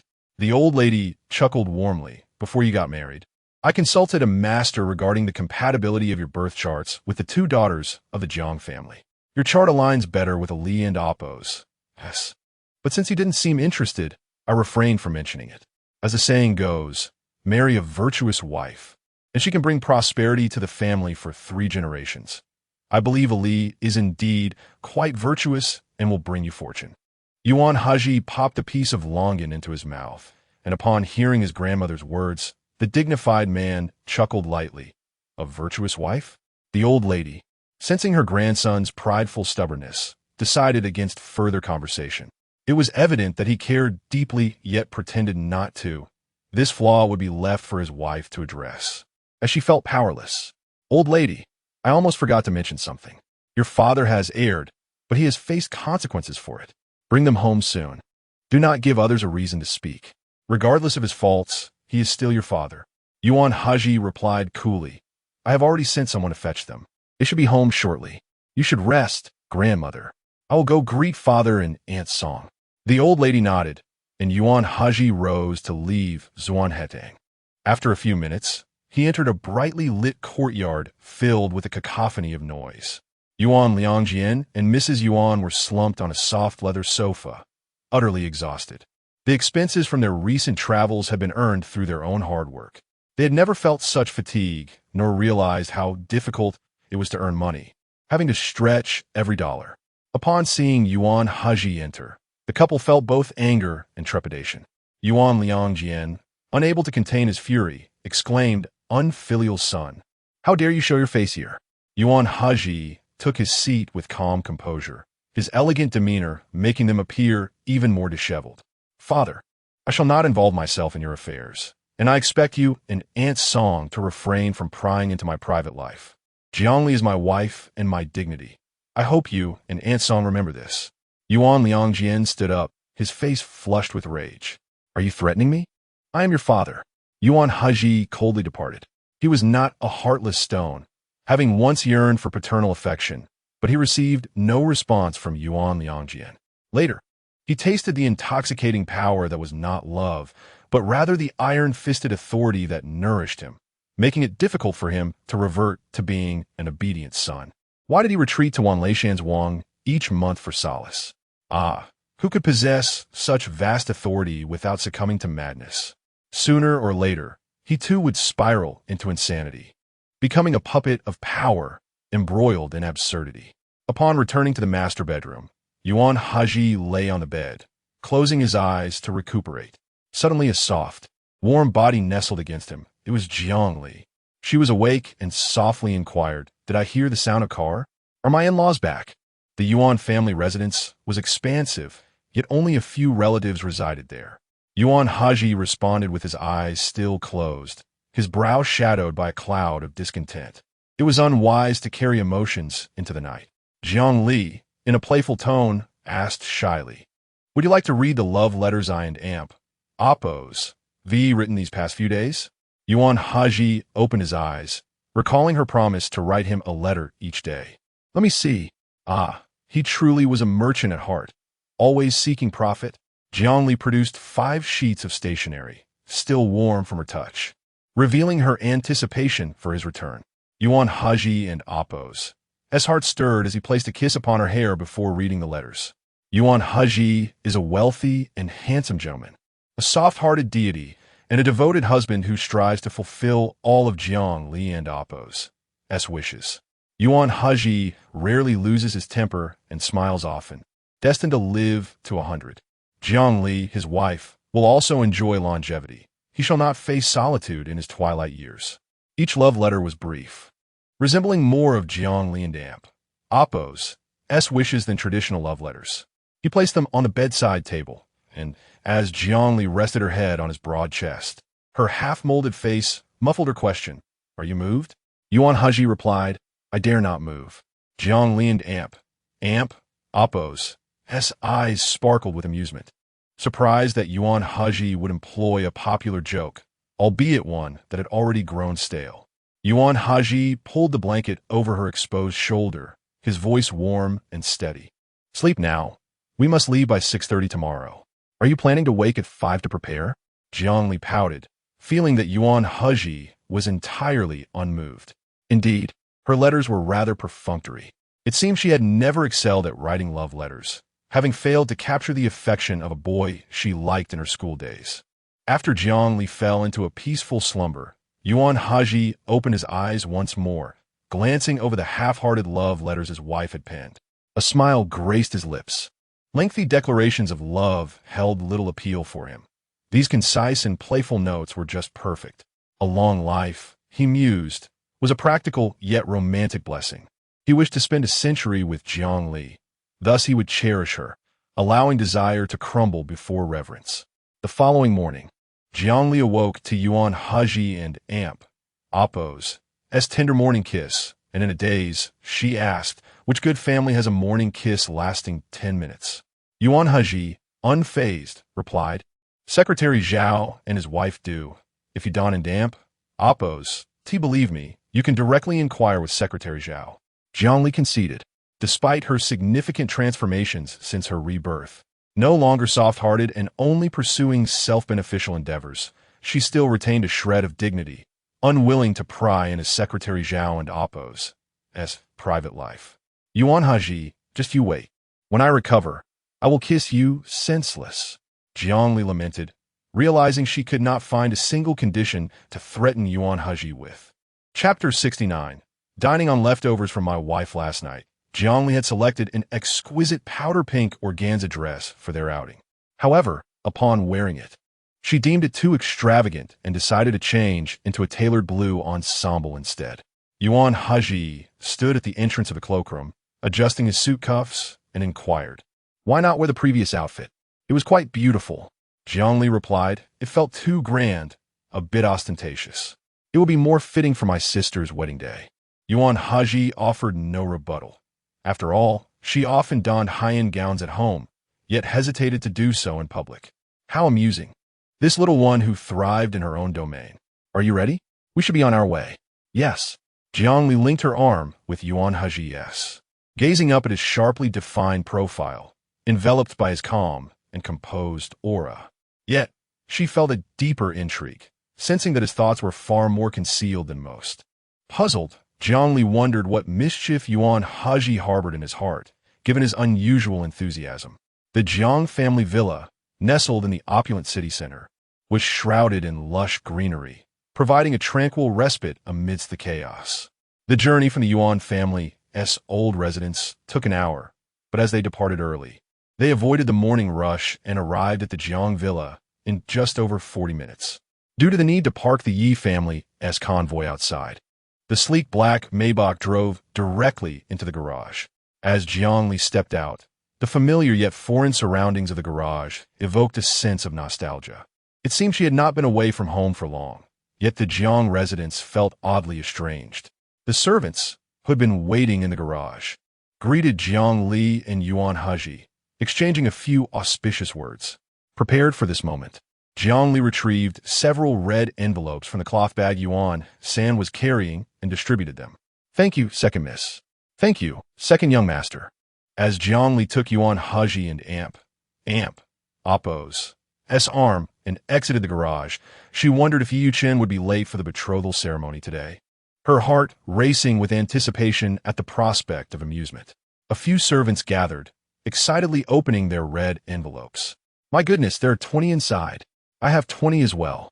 How extravagant it is to marry into the Yuan family. The current second miss is quite generous. On the day of the betrothal, everyone received 5,888 in red envelopes. I wonder how much the eldest young master gave. Although the last betrothal of the eldest young master did not culminate in marriage, he had not distributed any envelopes at all. Thus, anything today would be considered fortunate. The crowd murmured, speculating about why the eldest young lady insisted on marrying Yi Yuchen, whose looks and wealth paled in comparison to Yuan Hezhi. Was it merely his charm?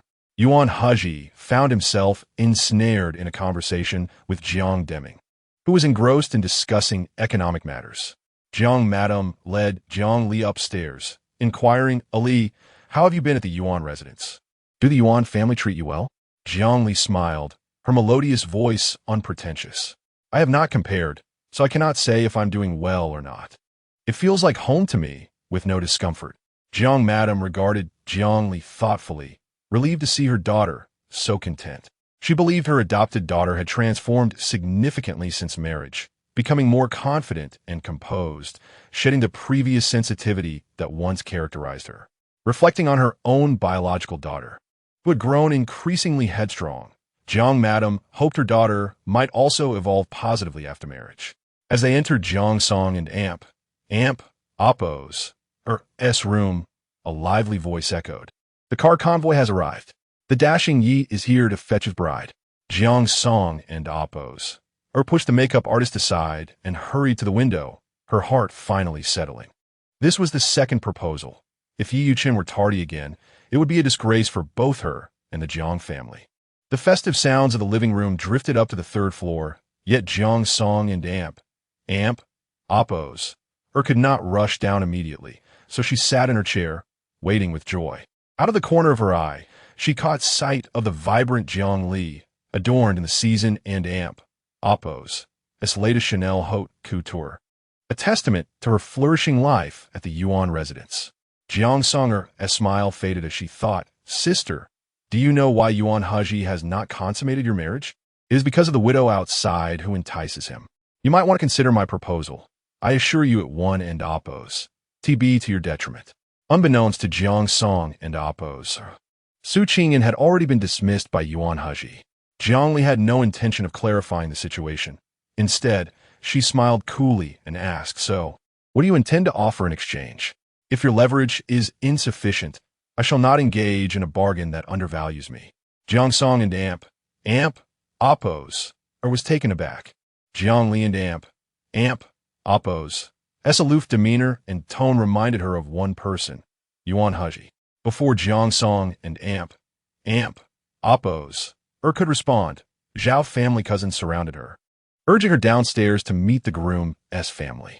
Jiang Li trailed behind, observing as Jiang Song and Oppo's approached Yi Yuchen, shyly linking her arm with his, while Yi Yuchen displayed a fleeting moment of awkwardness. He truly harbored an infatuation for Xie Yeren, remaining virtuous even at this juncture. After confirming that Xie Yeren was indeed Yi Yuchen's unrequited love at Madame Jean and Oppo's birthday banquet, Jiang Li understood why Xie Yeren had never appeared before her.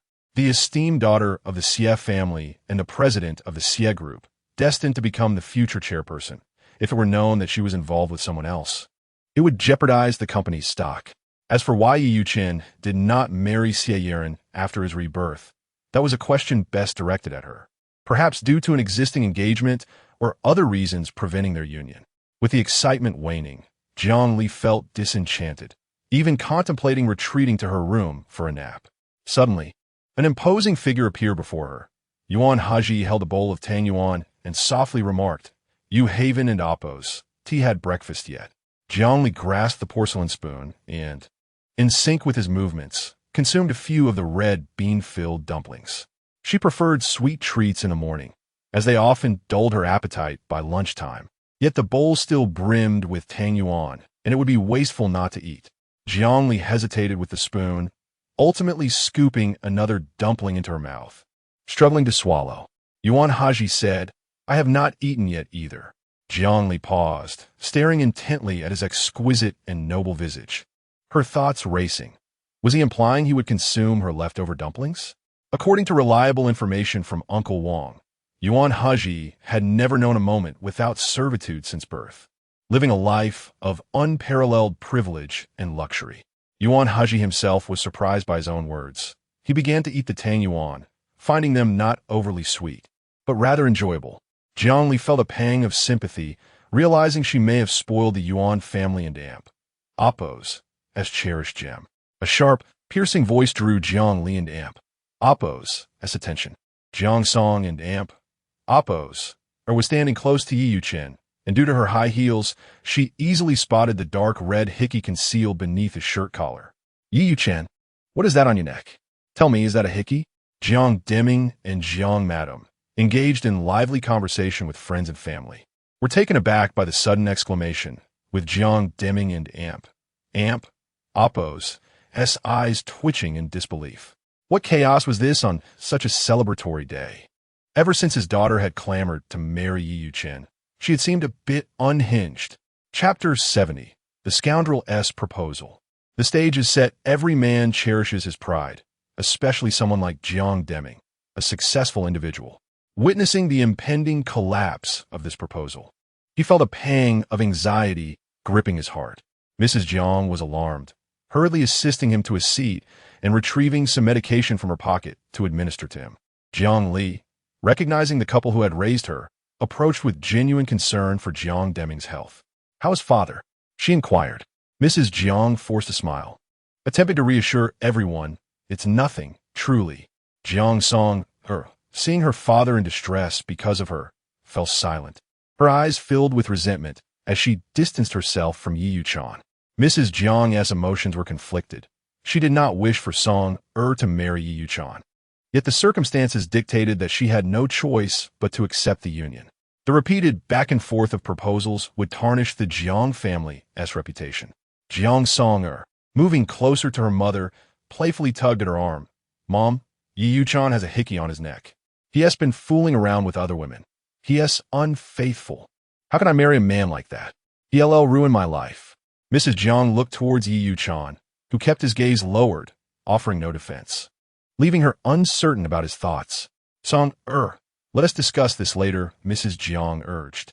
Jiang Song, incredulous, retorted, "Mom, are you even listening to me?" Taking a deep breath, Mrs. Jiang reminded herself that she should not indulge Song out of guilt, while she could afford to spoil her at home. As she prepared to enter another family as a bride, such an inability to tolerate grievances would only lead to suffering. Yi Yuchen interjected, "It's a misunderstanding." Jiang Song shot him a glare, remaining silent. "I knew it was a misunderstanding," Mrs. Jiang quickly affirmed. "Song has endured much hardship and has become somewhat spoiled. Yet her heart is not wicked. Yuchen, please be patient with her."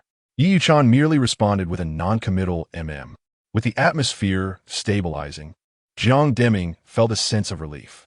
However, Jiang Song was unwilling to let the matter slide so easily. "What misunderstanding? Do you dare claim that the marks on your neck are not from a kiss?" Yi Yuchen produced an ointment from his pocket, explaining, "We recently hired a new housekeeper who did not clean the sheets properly, causing my allergy. This ointment was prescribed by the doctor. Regardless of the truth, Mrs. Jiang believed the matter should end there." Jiang Song inspected the ointment, confirming it was indeed for treating allergies. Before she could voice her thoughts, Yi Yuchen hastily added, "To demonstrate my commitment to Song, all my finances will be managed by her." Mrs. Jiang was taken aback, not expecting Yi Yuchen to place such importance on Song. Jiang Song's expression softened, nearly moved to tears. "Brother Yi, I always knew you loved me. I'm sorry for being jealous and misunderstanding you." Yi Yuchen stiffly raised his arm to pat her back. Jiang Li observed, pondering the peculiarities of this situation. In another lifetime, did Yi Yuchen not realize his wife had changed? Surely he would not employ the same tactics again. Little did he know, Jiang Song possessed an extraordinary talent for spending, rivaling that of Wu Xiuzhen. Yi Yuchen suddenly turned his attention to the reserved Jiang Li.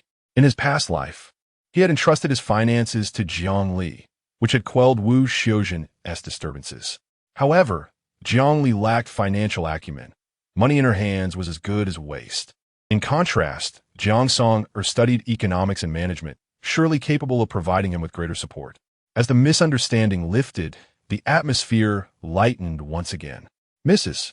Jiang noticed the displeasure on the face of her future mother-in-law, Wu Xiuzhen. Mrs. Wu, would you like to rest for a moment? She inquired. No need. I'm not tired, Wu Xiuzhen replied, her smile bordering on sardonic. My son truly cares for Song. He is willing to entrust her with the family finances. Mrs. Jiang pondered deeply before suddenly asking, Mrs. Wu, what business have you been preoccupied with lately? Wu Xiuzhen replied, business? Oh, I'm planning a shopping trip to Hong Kong. Is there anything you would like me to bring back for you? Mrs. Jiang politely declined, touching her ear, realizing one of her earrings was missing. She called for Jiang Song to accompany her to the bedroom to search for it. Jiang Song puzzled, responded, Mom, your earring is lost. We should look in the living room first. Why my earring isn't lost? Mrs. Jiang declared, revealing the earring she had clutched in her palm and putting it back on. When you were set to marry into the Yi family, I thought their uncomplicated nature was the greatest advantage of a match. However, I now believe that their simplicity may pose the greatest drawback. Yi Yuchan grew up without a father, and he shares a remarkably close bond with Mrs. Wu. I have just discovered that Mrs. Wu does not run her own business, which means she must rely on her son for financial support. If you marry into their family, controlling the Yi family finances, your mother-in-law will need to seek funds from her daughter-in-law, inevitably leading to familial discord. Consider it from her perspective. Would she find it gratifying that her son's finances are at the mercy of his wife? If she finds herself dissatisfied, will she direct her frustrations at her son or her daughter-in-law? Jiang Song frowned, absorbing her mother's words. In her previous life, she had to consider Yuan Hezhi's feelings when spending money and lived under the scrutiny of various elders in the Yuan household, all while being unable to bear her own children, leading to a life filled with discontent. Mom, every family has its own difficulties. As long as Brother Yi loves me, I am not afraid of any trouble from my mother-in-law. If Jiang Li could manage in the Yuan household, surely I can thrive in the Yi family. Mrs. Jiang felt a bitter pang in her heart. Why was it that Song discerned the wrong things and was oblivious to the right ones? Mother believes matters are not as simple as you think. The mother-in-law and daughter-in-law dynamic is an age-old conundrum. Do not be overly confident. Jiang Song arose, turning her back to Mrs. Jiang, and declared with unyielding pride, Mom, I will obtain our marriage certificate with Brother Yi this afternoon. I will be happier than Jiang Li. Just wait and see. Mrs. Jiang sighed, choosing not to respond. Her husband was Yi Yuchan's mentor, and the Jiang family was wealthier than the Yi family, leading Mrs. Jiang to believe that Yi Yuchan would not dare to mistreat her daughter. Jiang Li returned to Yuan Hezhi's side and, sharing a bowl of sweet dumplings, divulged the latest gossip. Yi Yuchan intends to entrust all his finances to my sister, which has caused some tension between Mrs. Wu and her. Why the tension? Yuan Hezhi gently tucked a stray hair behind her ear, finding his wife reminiscent of a curious cat eager to hear the latest rumors, even in the rain. Jiang Li succinctly explained the situation to Yuan Hezhi, adding, You're a man. You may not comprehend how complicated the mother-in-law and daughter-in-law relationship can be. It's entirely normal not to understand. Yuan Hezhi replied, I understand. My mother passed away early, so my family does not face such convoluted mother-in-law and daughter-in-law issues. Jiang Li was slightly taken aback. Yuan Hezhi spoke of his deceased mother without hesitation. She wondered if he had truly come to terms with it or if he remained distant. Xiao Liwa, if you were in such a situation, how would you handle it? He asked. Jiang Li pondered, I would return the financial authority to Yi Yuchan. If he genuinely values his wife, he will persist in entrusting her with the finances, allowing Mrs. Wu to witness her daughter-in-law's refusal, as well as her son's determination. If she finds herself displeased, she will only have her son to blame. I do not wish to remind Jiang Song of this. Brother Hezhi, do you think I lack compassion? Yuan Hezhi replied, Not at all. Jiang Li raised an eyebrow, curious as to why he felt that way.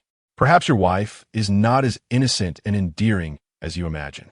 Yuan Hezhi fell silent, his long, pale fingers rummaging through his trousers pocket, producing a comic-titled doctor. Doctor, My wife enjoys reading such comics, and I do not expect her to be exceptionally innocent or endearing. Chapter 71. My ex-husband imagines that I love him. Jiang Li's face flushed intensely, her toes awkwardly digging into the ground as her mind soared into outer space to seek refuge. This is not my comic book. Jiang Li resolved to feign ignorance. As long as she did not confess, what could Yuan Hezhi do to her? Yuan Hezhi leisurely turned the page, his low, magnetic voice reading the lines aloud. Baby, husband is home. Did you miss me? Why weren't you waiting for me at the door? You're not as good as yesterday. Still not behaving well, even with shackles on? Hiding in the wardrobe. Are you that afraid of your husband? He teased. Hiss, your little hands have quite a bit of strength. Are you going to slap your husband again? Jiang Li could hardly blink, her fair skin rapidly turning the color of a cooked shrimp, her ears and scalp seemingly steaming. How could one be socially humiliated to such an extent? Yuan Hezhi was reading it aloud. Was he a devil? After all, it is not my comic book. Given the circumstances, Jiang Li could only stubbornly refuse to admit anything. Even turning the tables. I never expected you to be so serious about enjoying this kind of comic, Mr. Yuan. You really are hiding your talents. The upright and refined man narrowed his phoenix eyes, initially intending to tease his mischievous little wife, but he never anticipated her adamant denial in her quest for self-preservation. Yuan Hezhi did not pressure her to confess, nor did he take offense at her unfiltered words. With deliberate calmness, he closed the comic book and tucked it into his trousers pocket. Jiang Li was dumbfounded. Why did he put it back in his pocket? Did he intend to continue reading, or had he already finished? Ollie, Mrs. Jiang approached, calling out several times before gently patting Jiang Li and Appo's shoulder. What are you daydreaming about? My child? Jiang Li came to her senses. Mother. In the past, her adoptive daughter had always called her Appo's mom and Appo's, but ever since Song and Appo's returned, Jiang Li had taken to calling her mother without realizing when the change occurred. She felt no sadness over the distance created by this shift, as her mother was busy making amends for her biological daughter. Ollie, your father is in the room. Please take Hezhi over to see him. Okay. The two of them brushed past Jiang Song and Appo's, Jiang Song and Appo's, walked over to Mrs. Jiang, expressing her discontent. Mom, why didn't Appo's T-Dad call for me? Mrs. Jiang replied. Your father is speaking with Hezhi and Yu Chun to resolve their conflicts. It's business related. What could you possibly do by being there? Jiang Songer countered. If it's business, why can Jiang Li go in? I knew it. Dad has always had issues with me. Mrs. Jiang furrowed her brow, grasping her daughter's hand and comforting her. What nonsense are you saying? No parent in the world does not love their children. If it weren't for you, why would your father help you, Chun? He only wants you to have a good life in your husband and Appo's family. Jiang Song and Appo's could not accept this, as she recalled the period after she returned to the Jiang family, when her poor hygiene habits led to an embarrassing moment one night when she wiped her mouth with her hand after eating skewers. Jiang Deming's disdainful expression was forever etched in her memory. Dad looks down on me because Jiang Li married well. You all favor an adopted daughter with no blood relation. How hypocritical. Ignoring Mrs. Jiang and Appo's attempts at explanation, Jiang Song and Appo's stormed upstairs. If her parents did not love her, then she would not love them either. After all, she was about to build a little family with Brother Yi. In the bedroom, Jiang Deming's voice was weak, almost as if he were attempting to use his frailty to compel Yuan Hezhi and Yi Yu-chan to reconcile. The reason he called Jiang Li in was to have her persuade Yuan Hezhi, but to his astonishment, Jiang Li remained silent. Earlier, his wife had remarked that Jiang Li had become more graceful and composed after marriage, but he felt she had only become more wooden than before. Jiang Li's emotions churned within her. She wished to pull Yuan Hezhi away, no matter how much he teased her, as long as it meant not reconciling with Yi Yu-chun. She quietly slipped her hand into Yuan Hezhi's glove, entwining their fingers, her soft fingertips caressing his skin. Yuan Hezhi's broad shoulders involuntarily straightened. His protective black glove transformed into a playground for his little wife's affection. Yi Yu-chun, witnessing this scene, felt perplexed.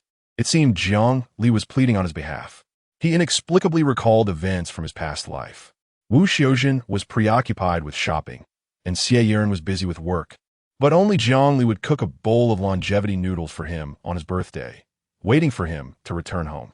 What Jiang Li had once said, "Holding your hand and growing old together," lingered in his ears. He never expected Jiang Li truly liked him. Even if she did not marry him in this lifetime, she still secretly harbored feelings for him. Jiang Li awaited Yuan Hezhi's response. If he uttered something she disapproved of, she would dig her nails into his hand. Yuan Hezhi observed everyone in Damp. Oppo's expressions, his ability to read the room having been honed since childhood. Each person had their own calculations, but the pride in his wife and Oppo's eyes was glaringly obvious. If you want me to reconcile with President Yi, it can be quite simple. As Yuan Hezhi and Oppo's voice fell, a sharp pain shot through his hand, yet his expression remained impassive as he tightened his grip on Jiang Li and Amp, Oppo's attempting to escape hand. Jiang Deming and Amp, Oppo's eyes lit up. He had not anticipated Yuan Hezhi and Amp, Oppo's willingness to be so agreeable. Yi Yuchun felt a slight easing of the weight in his heart as well. Yuan Hezhi continued, "As long as President Yi agrees to one request of mine, I will cease to impede your financing." Yi Yuchun replied, "Please go ahead." Yuan Hezhi stated, "I dislike bitter melon, but I enjoy watching others eat it. If President Yi drinks 3 liters of bitter melon juice and then 3 liters of white wine, I will shake your hand." Jiang Li's gaze shifted subtly as she touched the back of the man's hand, where her nails had left crescent imprints. Feeling a twinge of guilt, Yi Yuchun looked at Jiang Deming, who remained silent. He could tell that Yuan Hezhi did not genuinely wish to reconcile with him. This was the only opportunity. With gritted teeth, Yi Yuchun replied, "Fine, I will drink." 5 years later, when Jiang Deming's health deteriorated, it would be the perfect opportunity for him to take over the Jiang group. In his previous life, he had come perilously close to succeeding, only to awaken and find himself reborn. Notably, in the same year, Yuan Hezhi's plane met with an accident. Although he miraculously survived, his temperament changed drastically, withdrawing from any business negotiations or economic summits, marginalized by the Yuan family's power dynamics. The humiliation Yuan Hezhi inflicted upon him would be repaid in double measure 5 years hence. Upon hearing that Yi Yuchun was to drink 3 liters of bitter melon juice and white wine, Zhang Songer felt indignant on his behalf. Was this not a profound humiliation? Just because one held power and influence, could they treat others so contemptuously? Lacking the courage to confront Yuan Hezhi, she blocked Jiang Li's path. "Jiang Li, you eat from the Jiang family, drink from the Jiang family, and rely on the Jiang family to climb higher. Yet you turn around and help outsiders target my husband. You ungrateful wretch, your conscience must have been devoured by dogs." Before Jiang Li could retort, Yi Yuchun rushed over and grabbed Jiang Songer's arm, asserting, "This is a matter between men. It has nothing to do with her." Chapter 72. "My husband is too good. I'm bound to fall in love again." Jiang Song turned her head and glared at Yi Yuchun. "Are you defending Jiang Li?" In her previous life, she had witnessed the deep affection between Yi Yuchun and Jiang Li, but in this life, his wife was clearly her. He should cherish her. Jiang Li was disgusted by Jiang Song and Oppo's remarks. Who would want Yi Yuchun and Oppo's as protection? It was akin to being entangled with something vile. Yi Yuchun replied, "She is now Mrs. Yuan. Offending her is tantamount to offending Yuan Hezhi. You saw how overwhelmed I was recently. Do you wish to sabotage the opportunity one painstakingly secured? Someone to Oppo's, You're not the petty person I know." Jiang Songer momentarily lost her senses. The phrase, "she is now Mrs. Yuan," offending her is offending Yuan Hezhi, had been used to describe her in her past life. Just the other day, she had set her sights on a bag at the Hermes counter in Jiadai Plaza, only for it to be snatched away in an instant. Naturally, she was displeased, but as merely the eldest daughter of the Jiang family, her tantrums went unnoticed. If she were still Mrs. Yuan, who would dare to seize her possessions? Yi Yuchun called out, "Sangt?" Jiang Songer raised a smile. For your sake, Brother Yi, I shall overlook it. Yuan Hezhi had never spoken to her as gently as Brother Yi did. Her talents and inner beauty were never appreciated by Yuan Hezhi. That powerful man only saw interests. Not marrying in this lifetime was his loss, not hers. Yuan Hezhi appeared behind them, speaking softly. Mr. Yi, the kitchen has prepared bitter melon juice. Please. Upon hearing those words, Yi Yuchen's mouth already began to taste bitter. Jiang Li scoffed inwardly. So he knew that bitter melon was unpalatable. In her previous life, he had made her suffer through it. Now it was his turn. She moved closer to Yuan Hezhi, taking her seat in the prime viewing position. She felt that Yuan Hezhi was beneficial to her. Without her whispering in his ear, he had already subdued Yi Yuchen. How could that not be considered favorable? Jiang Li leaned against Yuan Hezhi, completely shedding the fierce demeanor she had shown earlier. Ah, the little rabbit has two faces. Yuan Hezhi averted his gaze, looking at Yi Yuchen, whose features contorted with bitterness after just a sip. Was it truly that difficult to swallow? Yi Yuchen should have anticipated the consequences of his words when he humiliated his wife at the Jiang Club. 3 servings, 3 large cups of bitter melon juice. Yi Yuchen managed to consume half a cup in an hour before rushing to the restroom to vomit. Jiang Song and Amp, Oppos, hurried after him. Brother Yi, are you all right? Madame Jiang felt a pang of sympathy as she glanced at the imposing Yuan Hezhi, but her pleas were stifled. Though her age could make her Yuan Hezhi and Amp, Oppos, mother, she dared not act arrogantly before him. Li, I feel a bit dizzy. Please help me to my room to rest. Of course. Yuan Hezhi inquired. Do you want me to accompany you? Jiang Li smiled. You and Amp, Oppos, you've done enough for me. I am not as weak as you believe. Yuan Hezhi replied. I have never considered you weak. Jiang Li's smile widened, her sweet words flowing effortlessly. No one had ever praised her so readily as he did. Yuan Hezhi, meaning you must have exhausted all my luck. She walked over, assisting Madame Jiang out of the living room, leaving behind a man alone to savor his wife's sweet words, finding even the bitterness in the air refreshingly pleasant. Once out of Yuan Hezhi's sight, Madame Jiang grasped Jiang Li and Amp, Oppos' hand with earnestness. Yi Yuchen cannot handle bitter melon juice. After 3 cups, he will likely vomit 6 times, even expelling bile. The Jiang family is your maternal home, and you must return during festivals. You and Song and Amp, Oppos, Yi Yuchen and Yuan de Shao will encounter each other often. Creating a rift benefits no one. Li, let Yuan de Shao spare Yi Yuchen. Consider my request. Jiang Li and Amp, Oppos' gaze turned increasingly indifferent. So they were aware that bitter melon was unappetizing and that vomiting from its consumption was detrimental to one and Oppos' health. In her past life, she had been punished by Yi Yuchen to consume bitter melon and had sought the Jiang couple and Oppos' aid to seek a divorce.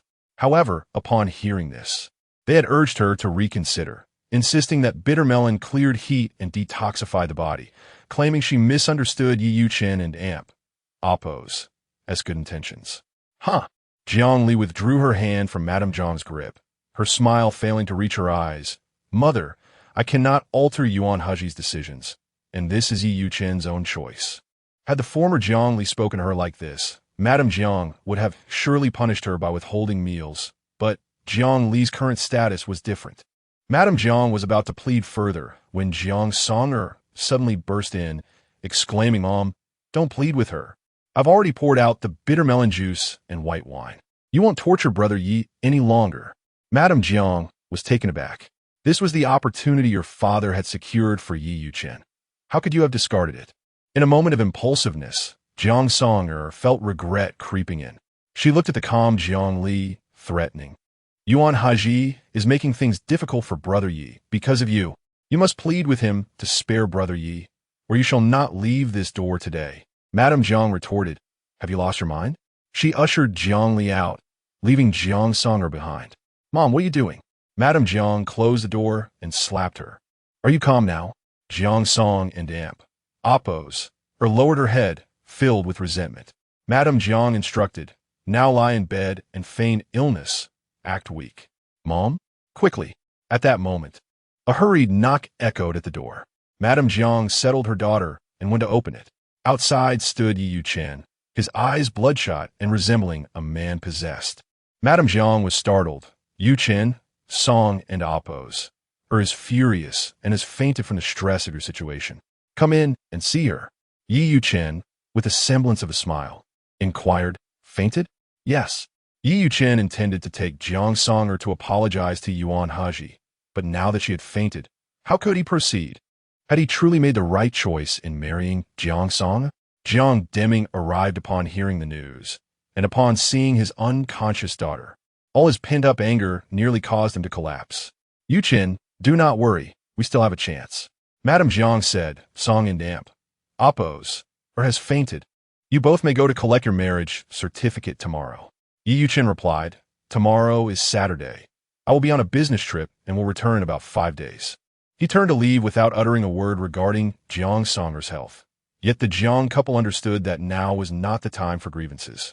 As Jiang Song and Oppos lay unconscious in bed, she suddenly sat up to chase after Yi Chen. The Jiang couple was left stunned. Jiang Deming looked at his wife, who had no words to offer. Yi Chen knew Jiang Songer was feigning illness and seized her wrist, leading her to the living room to apologize to Yuan Hezhi. However, the living room was already empty. The butler informed, the second young lady and the second young master have left. Before departing, the second young master said that the opportunity was given, but you did not cherish it. Jiang Song and Oppos babbled on, but Yi Chen could no longer make sense of her words, fury surging within him as he spat blood.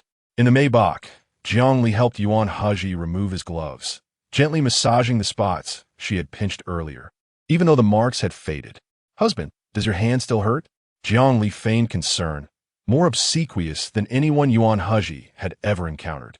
Yuan Hezhi asked, what do you think? Jiang Li replied, that must still hurt.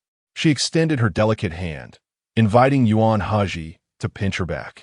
In the anxious gaze of Jiang Li, Yuan Hezhi grasped her hand and pressed it to his lips. Little pear dimple, you must remember my words. I will never harm you. Jiang Li's eyes grew warm. Since her rebirth, she had never blamed her past self for any shortcomings. Do remember, do not torment the version of yourself that once suffered. Yet, in this fleeting moment, Jiang Li contemplates that had she been more proactive in her past life, perhaps she would have woven a narrative with Yuan Hezhi. The Jiang Li of a previous existence was unaware of Yuan Hezhi's fondness for feminine charm, which prevented her from endearing herself to him. However, with his profound cultivation, he would undoubtedly have respected the sensitive and fragile Jiang Li, and their lives could have unfolded in mutual respect and admiration. Jiang Li remained engulfed in a melancholic reverie until she caught sight of Yuan Hezhi retrieving that pink, embarrassing comic from his trousers pocket. The rare flicker of romantic thoughts she had managed to cultivate was swiftly banished by her overwhelming sense of shame. Yuan Hezhi, are you doing this on purpose? I shall not rest until we are at odds. Chapter 73. The defamation of Yuan Hezhi upon arriving at the Yuan family's ancestral home in his luxurious Maybach. Yuan Hezhi returned the palm-sized comic book to his pocket, showing no intention of returning it to Jiang Li. Jiang Li had deduced his intentions. He had initially concluded that the comic book belonged to her, aiming to compel her admission. All she needed to do was confess, and the comic would be hers again, yet she had already denied ownership at the Jiang Villa. Jiang Li followed Yuan Hezhi, adorned in a blue ensemble, her knee-length straight skirt revealing her delicately proportioned calves, exuding a blend of innocence and a hint of alluring femininity. Husband, she linked her arm with his, feeling the warmth as he slowed his pace. The well-mannered young master Yuan truly understood how to attend to his wife in subtle ways. What is your opinion on those who are fickle? Jiang Li inquired, her voice softening with a touch of charm. Yuan Hezhi replied, capitalists value profit, but they also value credibility. I would not collaborate with those who are inconsistent, though it depends on the situation. Jiang Li pouted playfully, I don't understand. Could you explain more clearly? You know your darling is still quite young and does not grasp many principles.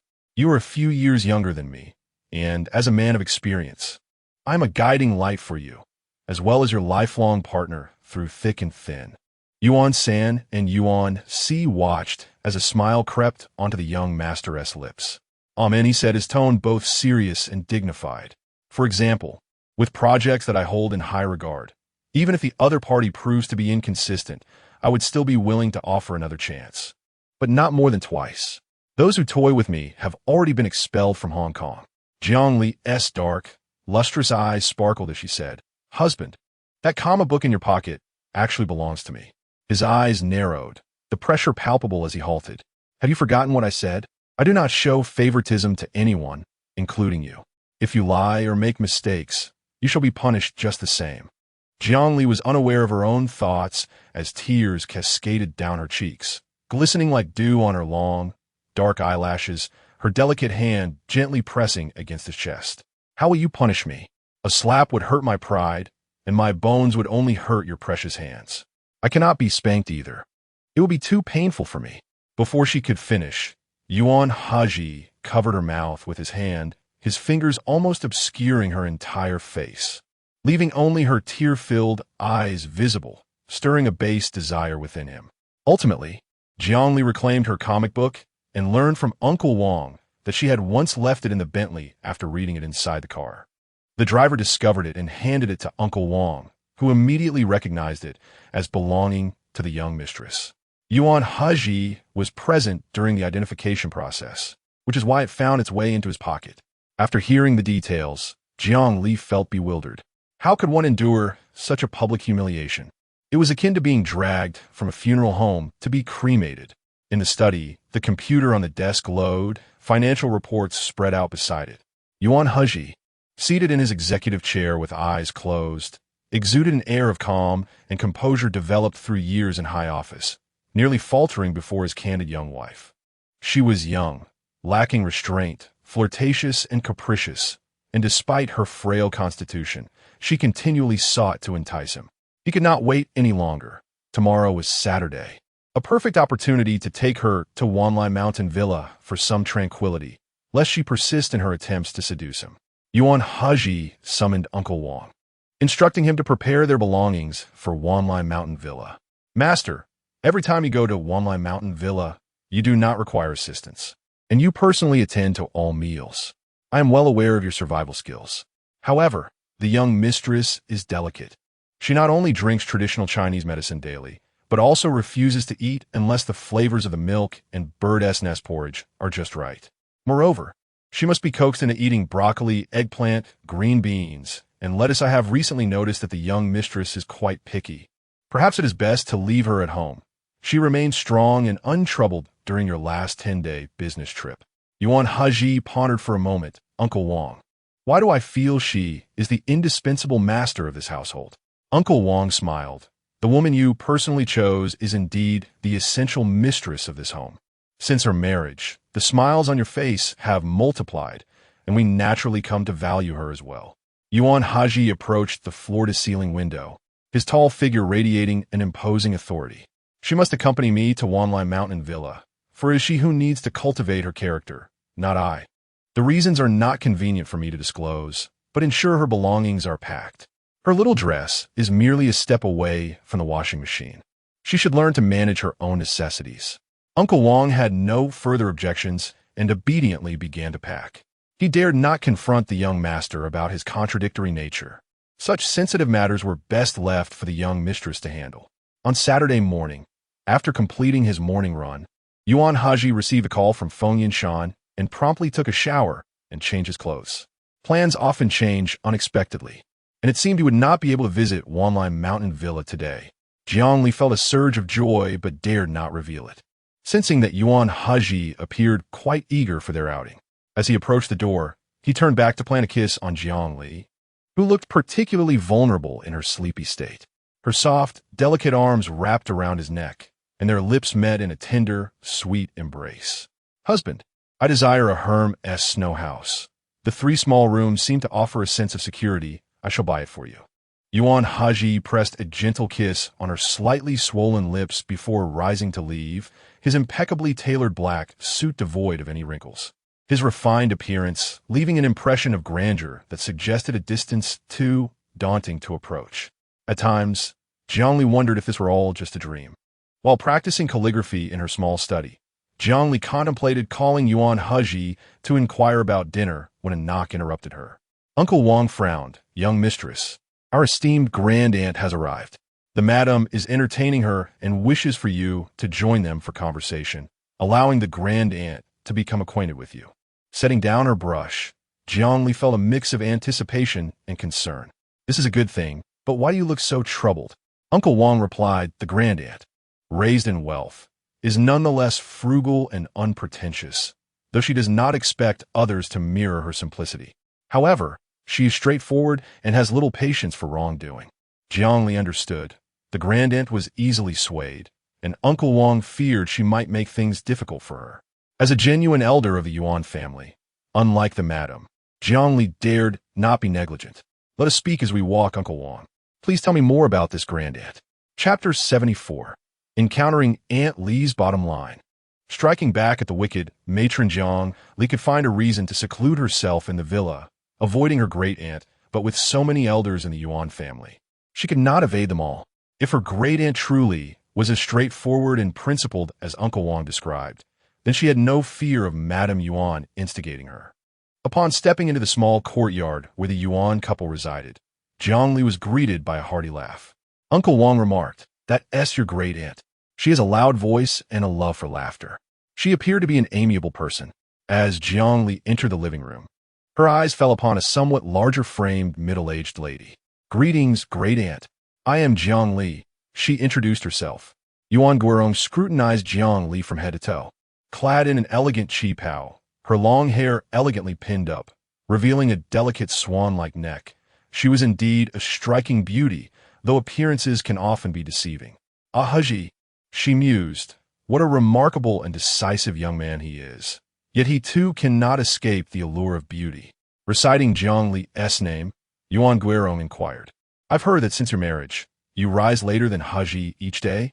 If you cannot assist him in his work, you ought to take care of his daily needs. Rising later than him means you have likely never tied his tie, have you?" As Jiang Li took her seat across from her great aunt, she refrained from countering her words. Indeed, she had never tied a tie for Yuan Hezhi, nor would she rise early to do so. Her obedient demeanor pleased Yuan Guirong, who was not as dismissive of her as Madame Song, Madame Yuan, had suggested. "Have you remembered what I just advised you?" Yuan Guirong asked. "Yes, I have," Jiang Li replied. Madame Yuan cast a sidelong glance at Jiang Li, harboring resentment since the last time she had been in Oppos, exiled in Oppos by Yuan Hezhi. If Yuan Hezhi claimed that Jiang Li was his pride, today she would surely strike at that pride. Madame Yuan reminded Yuan Guirong of 3 words, Su Qing'an. She nearly forgot about this matter. Yuan Guirong looked at Jiang Li, stating that as a woman, one must not be overly jealous, especially as the matriarch of a large family. One must possess the capacity to accommodate others. Su Qing and Oppos, and Oppos. S. husband had been a close friend of Hezhi and Oppos. And without her husband, how would Su Qing and Oppos, and her children survive without Hezhi and Oppos? As support, Madame Wenhua had mentioned that she could no longer contact Su Qing'an. When she visited Su Qing'an's villa, the property management informed her that she had long since moved away. The matriarch of the Yuan family may not come from a noble lineage, but kindness is paramount. Yuan Guirong was perhaps not genuinely concerned about Su Qing'an and her children. Rather, she feared that Jiang Li would incite Yuan Hezhi. The one who truly cared about Su Qing'an's whereabouts was Madame Yuan. Uncle Wang looked toward Jiang Li with concern, fearing she might crumble under the pressure. Jiang Li caressed the embroidery on her qipao and quietly mused, "Is there but one way to repay a life-saving grace? Must Yuan Hezhi invariably provide for his delicate wife and young child? Not to mention that such actions could easily lead to misunderstandings.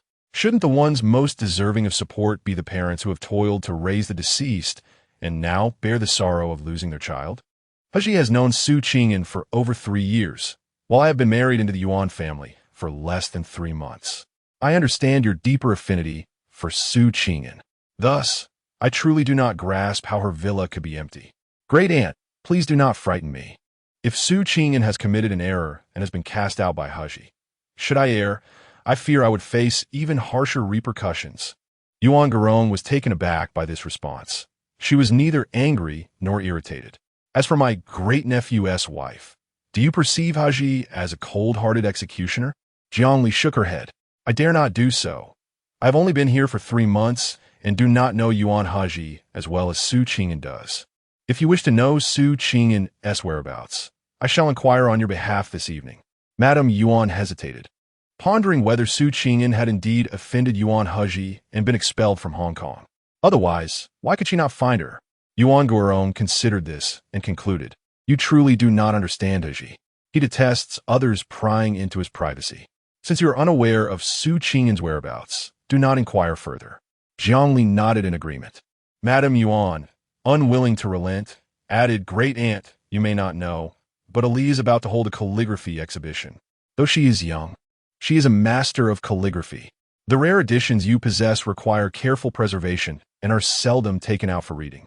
Now you could entrust those editions to Ali, allowing her to transcribe each one for you. Ali's small script has garnered praise even from director Song, who finds it visually pleasing and captivating. Jiang Li lifted her gaze, casting a cold look at Madame Yuan. Unperturbed, Madame Yuan leisurely savored her Phoenix Dan Song tea. Yuan Hezhi was intrigued by Madame Song's suggestion and sought to test Jiang Li's filial piety, as she had to interact with Jiang Li daily. My great-nephew's wife, would you be willing? She inquired. The date of the exhibition is swiftly approaching, and Director Song has been urging me.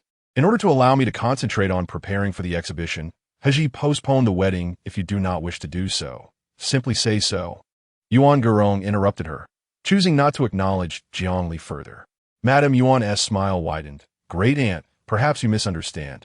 I believe my daughter-in-law means that the exhibition is less important than you, and she will find time to transcribe for you.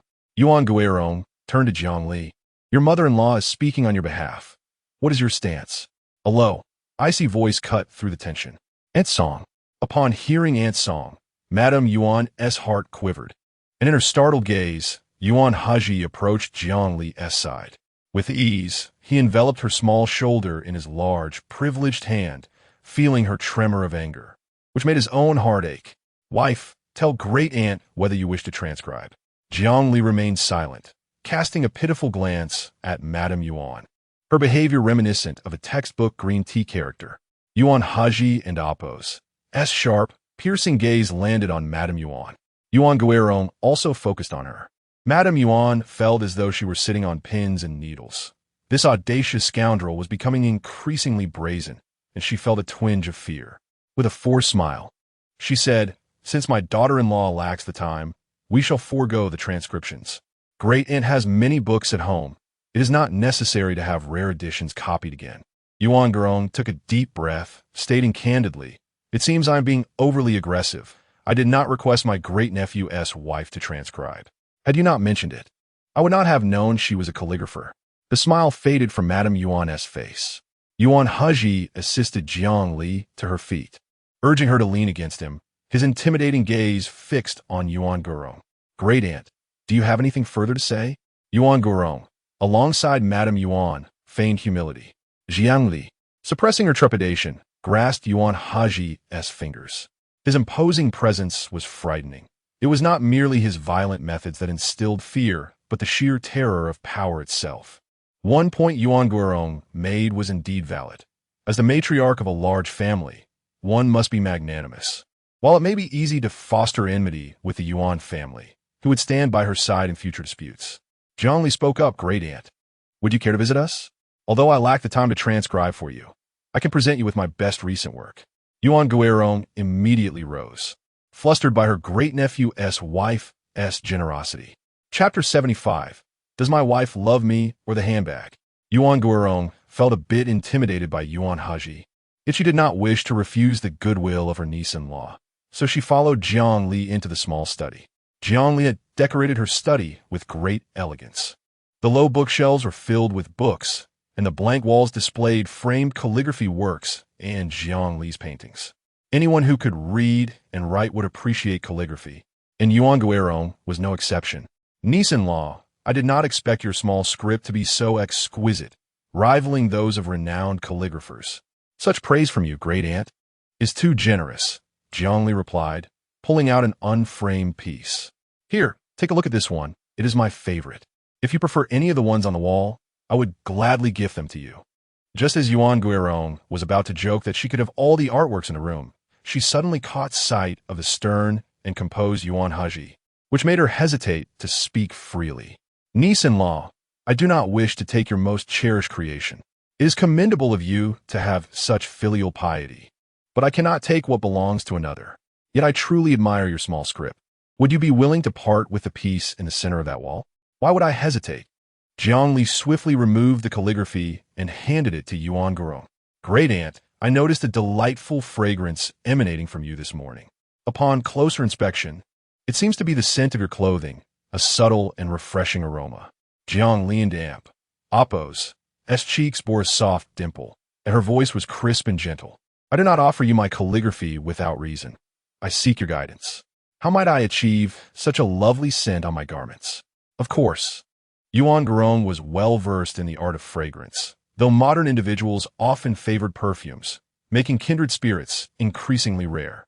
With someone of similar interests in her home, she felt compelled to share everything she had learned with Jiang Li.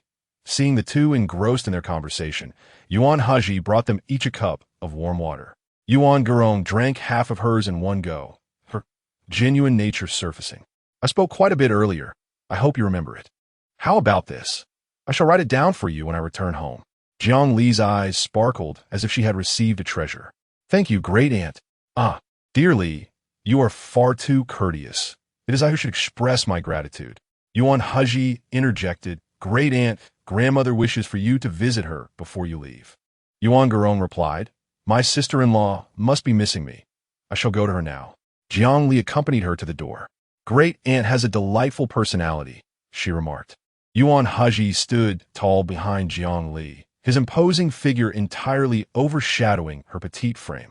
You still find her amiable after the two of you nearly conspired against me? Jiang Li instinctively leaned back, her weight pressing against Yuan Hezhi, yet did not budge him in the slightest. This is my first meeting with great aunt. First impressions are crucial. Regardless of her attitude toward me, I must always maintain a positive demeanor, not only because she is my elder and deserves respect, but also for the sake of my brother Hezhi's reputation. Should I falter, it would reflect poorly on him. A little bit of grievance is of no consequence, for I know that Hezhi will always have my back. You appear whenever I need you most. In her description, he seemed a paragon of a man, achieving success in both family and career. Does she truly speak of me in such glowing terms? Yuan Hezhi's lips curled into a smile, and bending down, he murmured in her ear, The Herm's Snow House has been purchased. It is now in your wardrobe. Ah! Jiang Li immediately pushed Yuan Hezhi away and dashed up the stairs, disappearing from his sight. He remained in a position as if to kiss her, but the sweet and soft presence of his little wife was no longer in his arms. Yuan Hezhi straightened, his gaze deep and contemplative. How could there exist such a contradictory woman? One moment she was tenderly embracing him, and the next she transformed into a heartless, materialistic creature.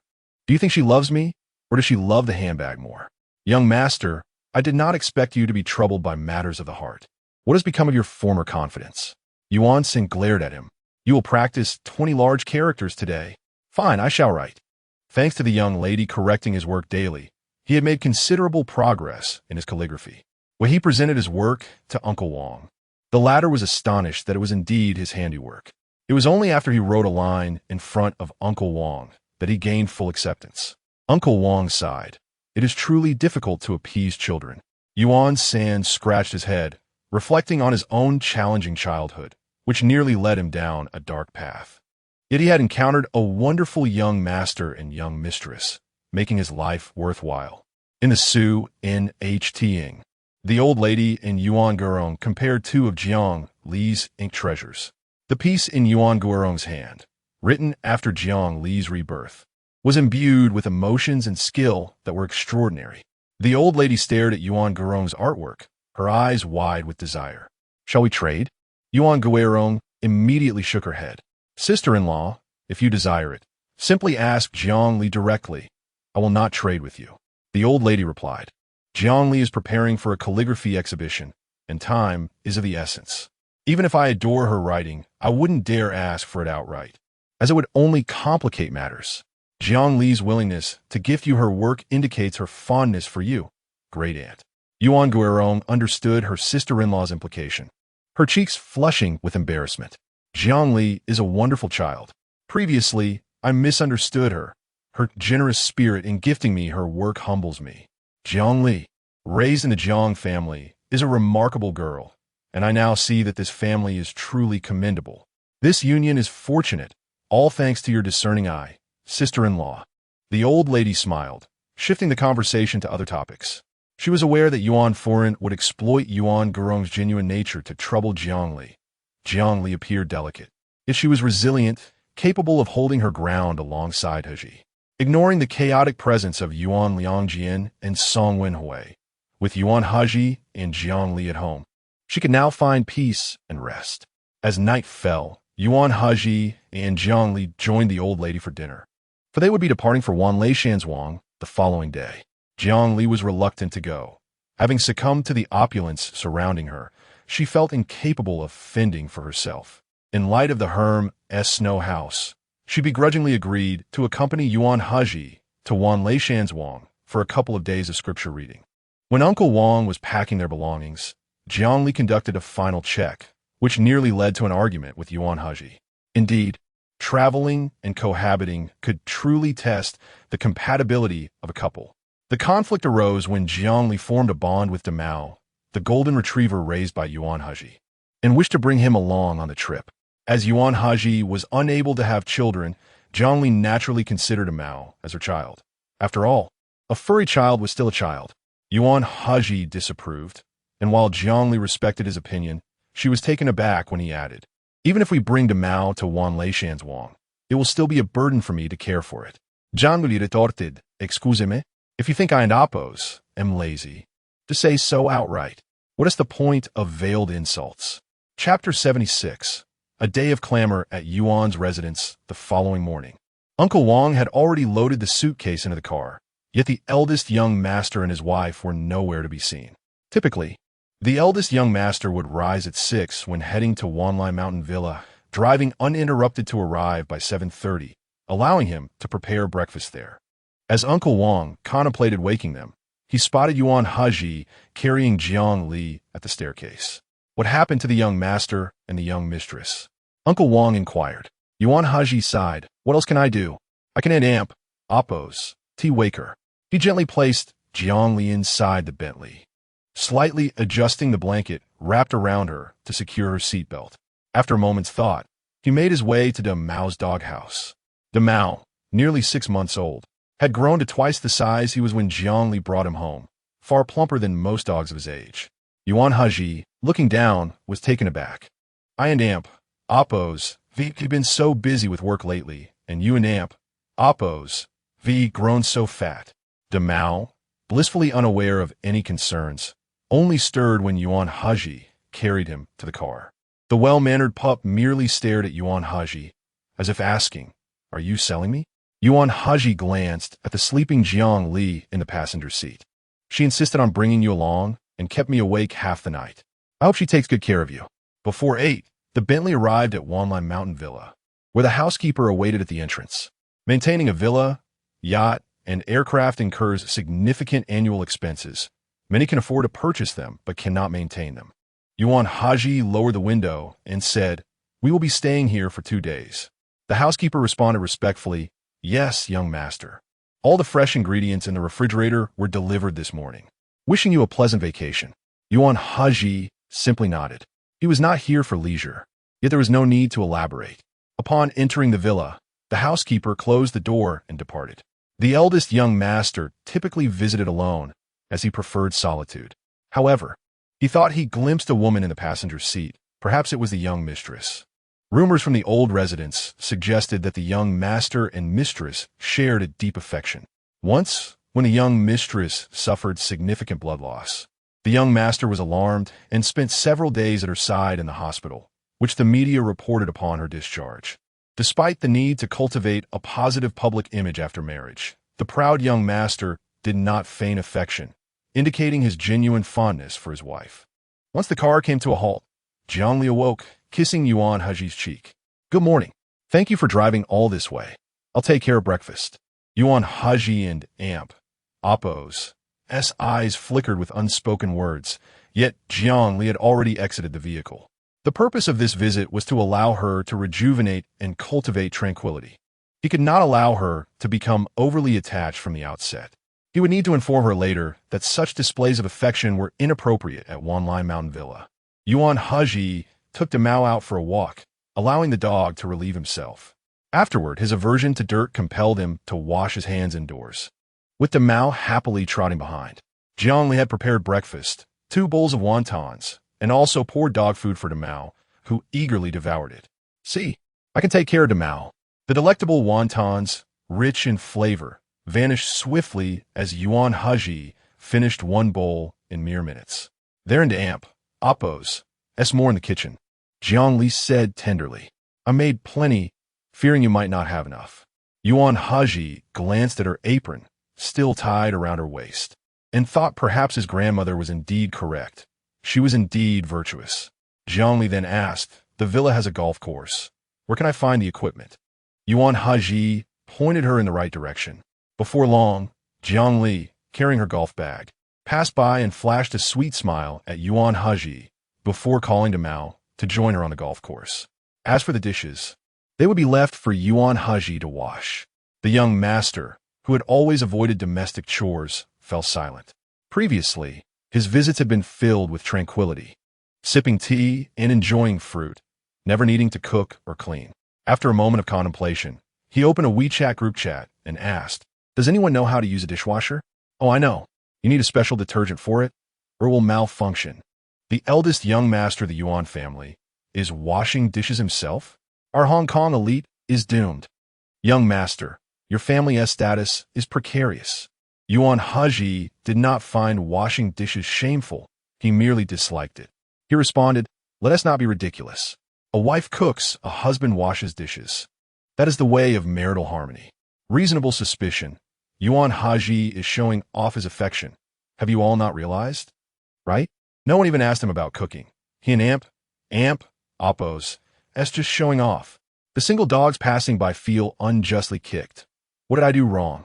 I haven't an Oppo's to even eaten a single bite of your cooking. Lu Yuanxiu joined the conversation. "Does little sister-in-law cook? The last time I saw her, she seemed too delicate to wield a spatula."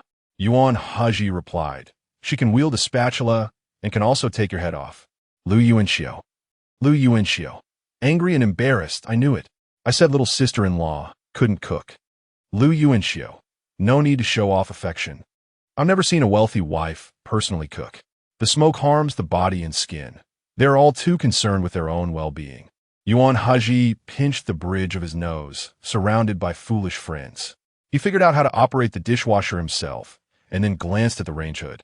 To avoid damaging health and skin, he decided not to cook during their stay and to rely on prepared meals instead. With a full stomach, one's thoughts could wander, and indulging too much could disrupt her tranquility. Yuan Hezhi entered the tea room, sat cross-legged on the low couch, closed his eyes, and meditated, reflecting on his recent gains and losses. The more serene he became, the more he could hear the slightest movements around him. "Mao, good boy, bring the ball back." "Where are you going?" "Stop. Give me the ball. Don't make me spank you at the happiest moment."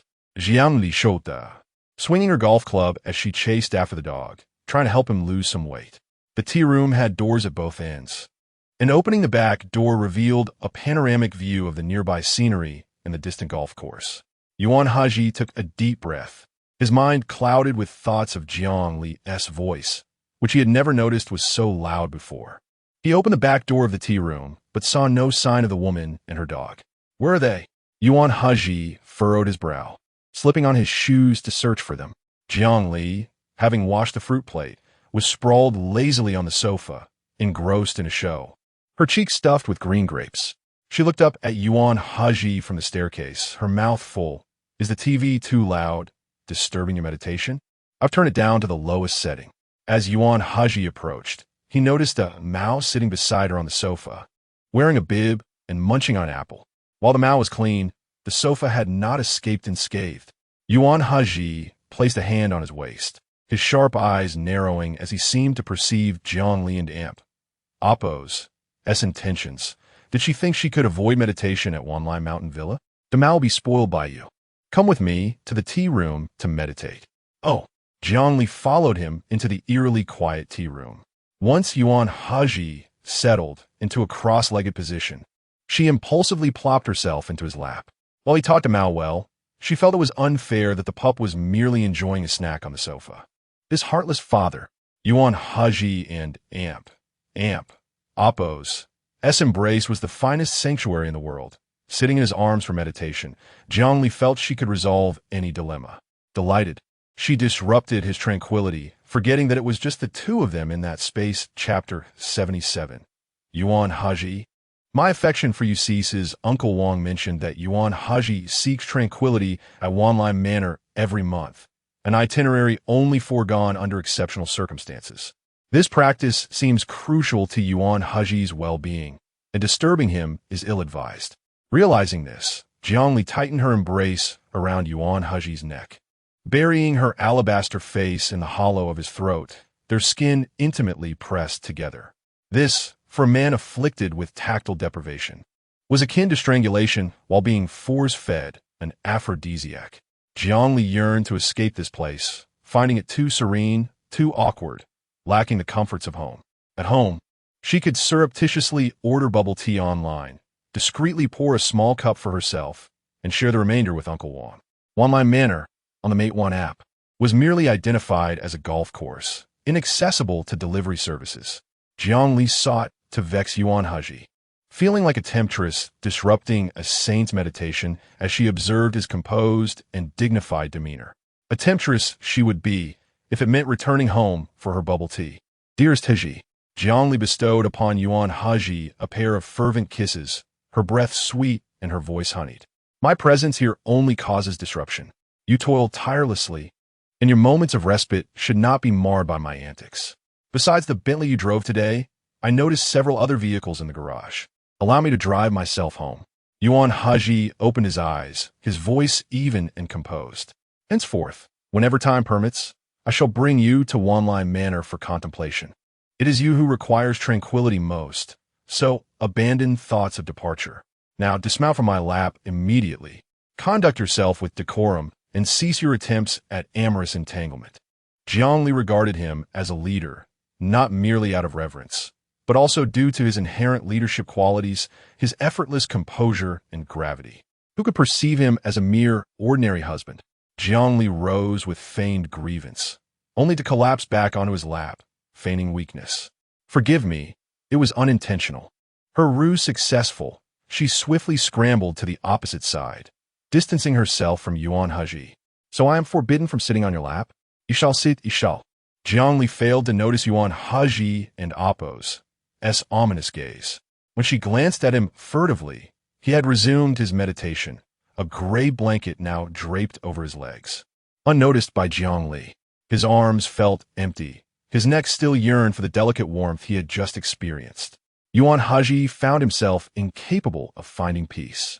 The more he tried to appear detached, the more he was consumed by desire. She enjoys sitting on my lap, does she?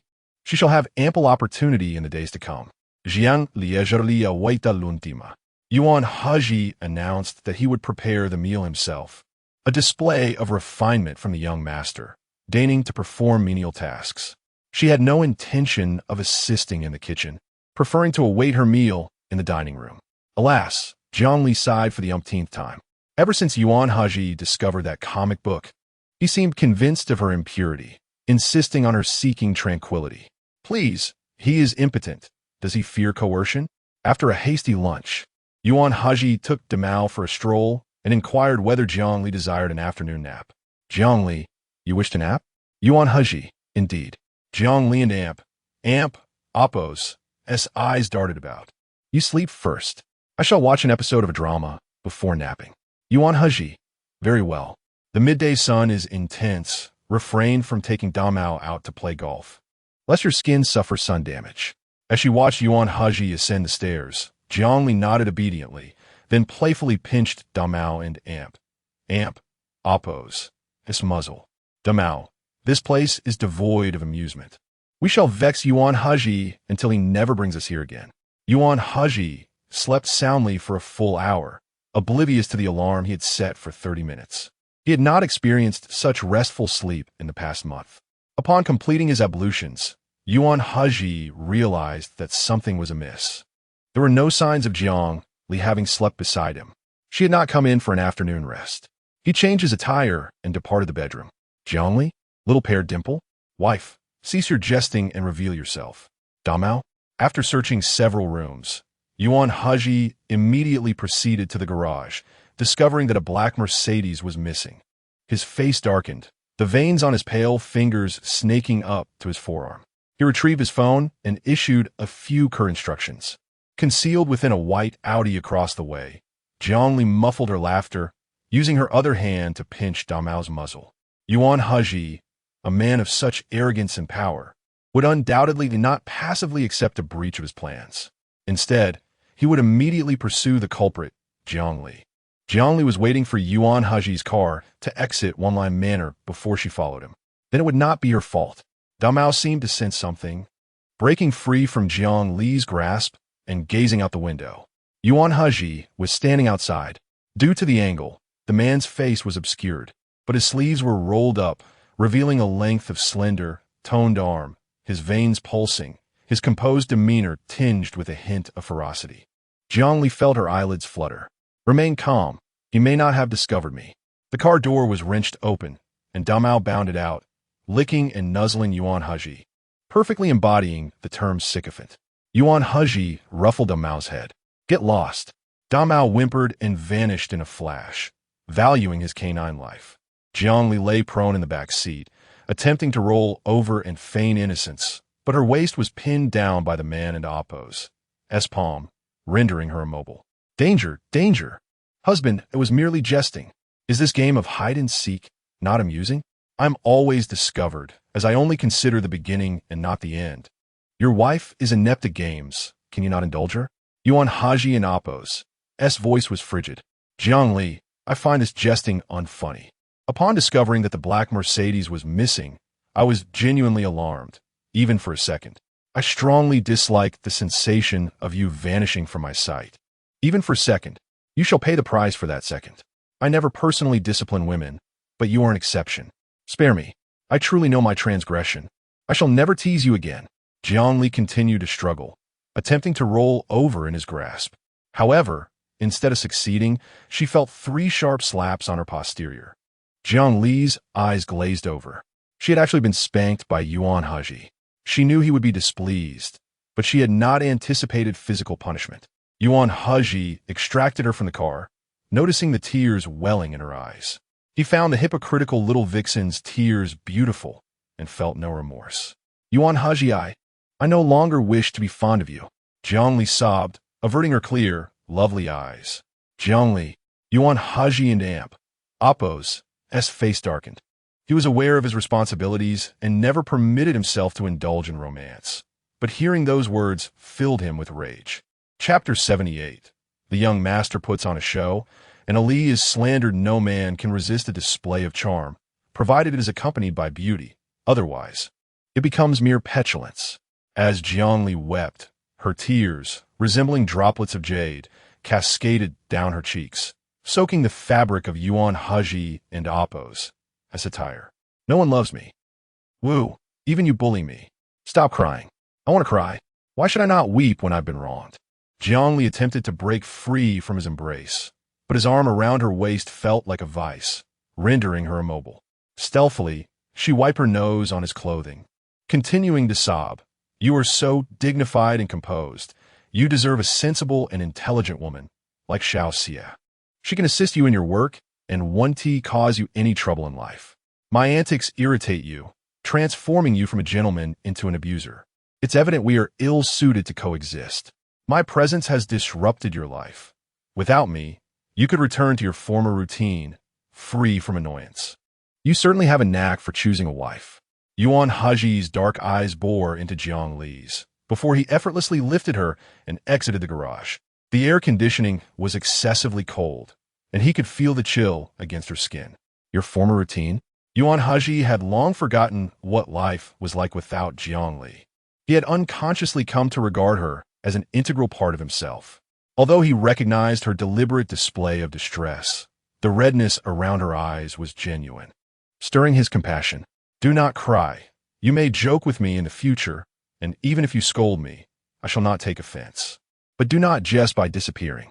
I struck your backside in a moment of anger, and for that I apologize. That lacks sincerity." Exhausted from crying, Jiang Li and Appo's delicate arms encircled his neck as she gazed at him with a timid allure. "What do you wish to do?" 10 minutes later, in the study, Jiang Li stood beside Yuan Hezhi, supervising him as he composed a self-reflection letter. After penning a few words, he appeared at a loss. He had never written such a document in his life.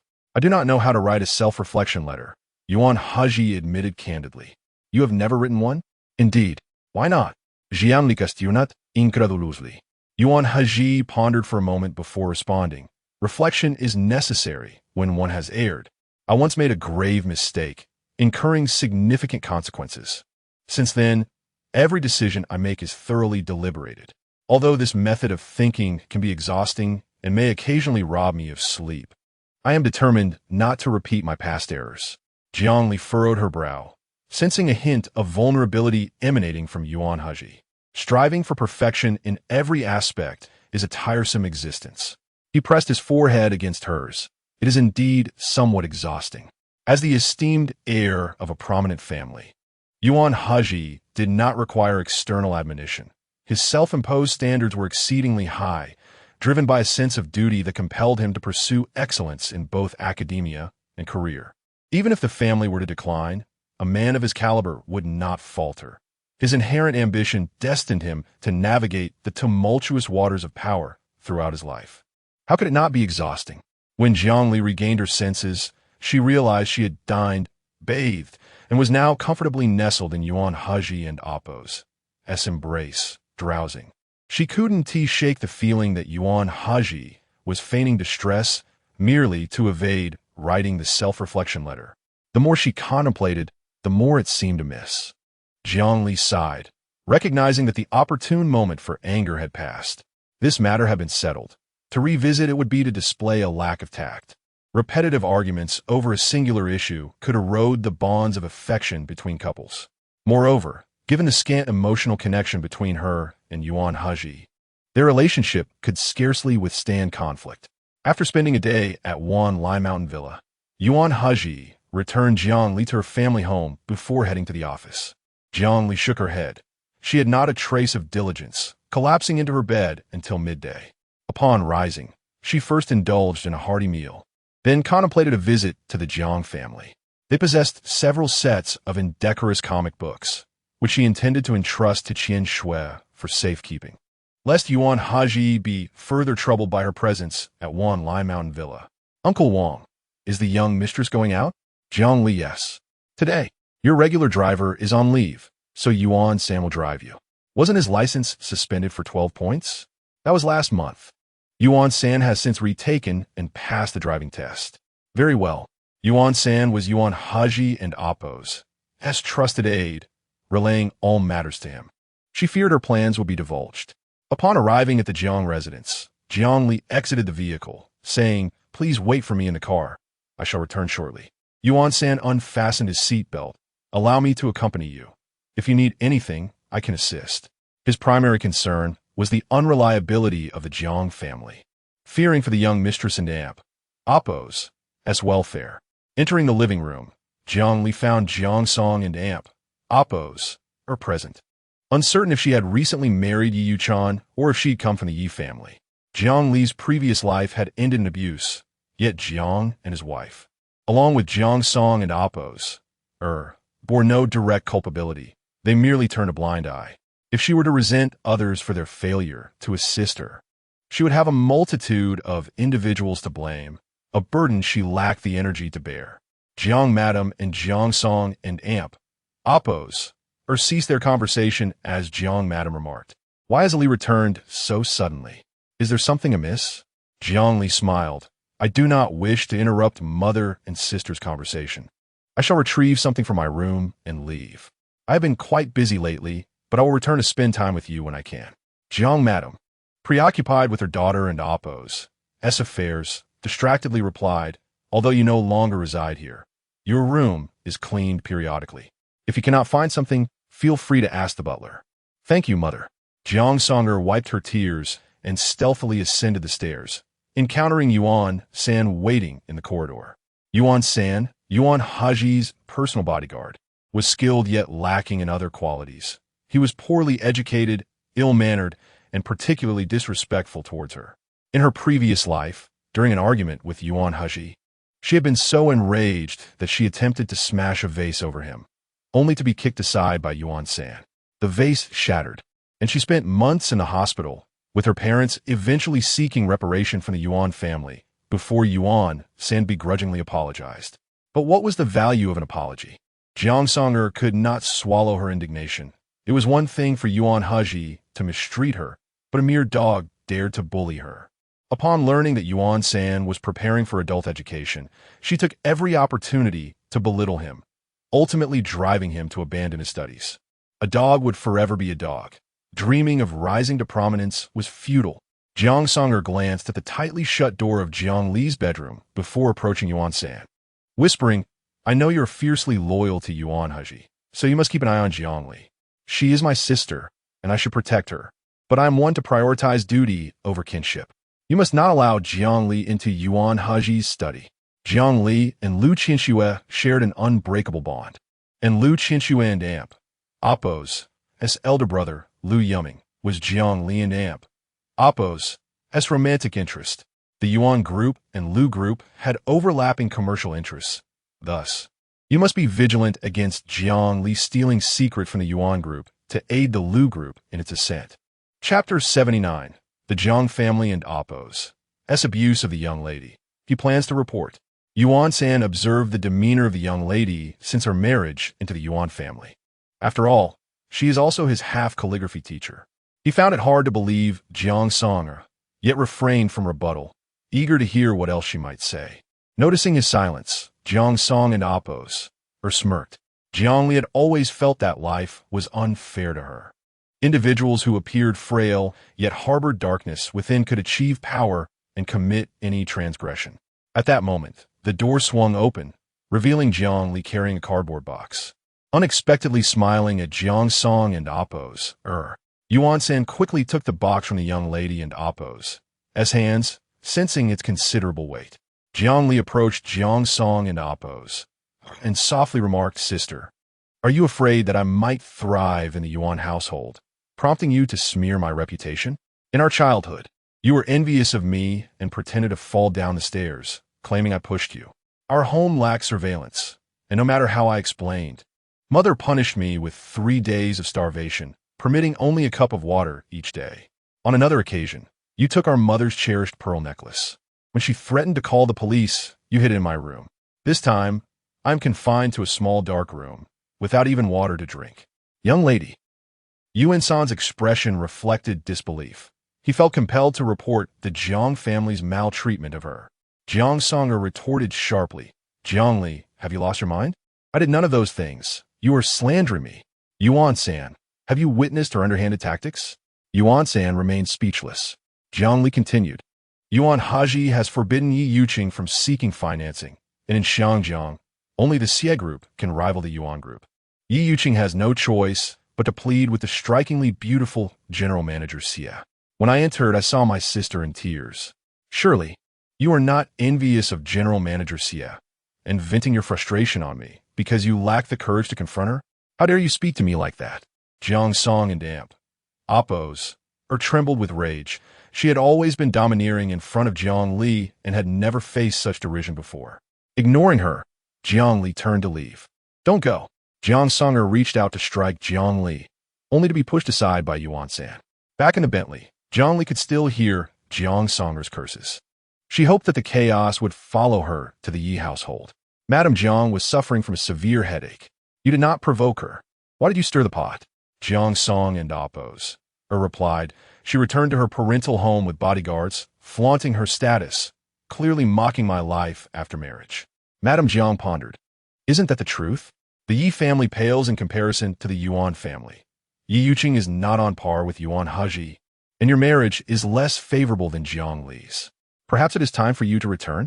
Recalling a scene from the hospital the previous day, Jiang Songer's expression darkened. On the night of their marriage registration, Yi Yuqing was hospitalized, and the next day, General Manager Xie appeared in his ward, where he even peeled oranges for her. She observed it all too clearly. Something was amiss between them. Today, Jiang Song and Oppos stormed back to her family precisely because of this matter. After hearing the story, Madame Jiang felt her daughter and Oppos' emotions and began to suspect that there was indeed something between Yi Yuqing and General Manager Xie. However, when Jiang Li interrupted, Madame Jiang regained her composure. If Yuqing needs something from General Manager Xie, it is only natural for him to be courteous. When your father and I seek favors, we are even more solicitous than Yuqing. Madame Jiang patiently instructed her daughter on the ways of marital relationships. Trust is paramount between spouses. If you cannot overcome this hurdle, simply ask Yuqing directly. Once the issue is laid bare, no misunderstandings will arise.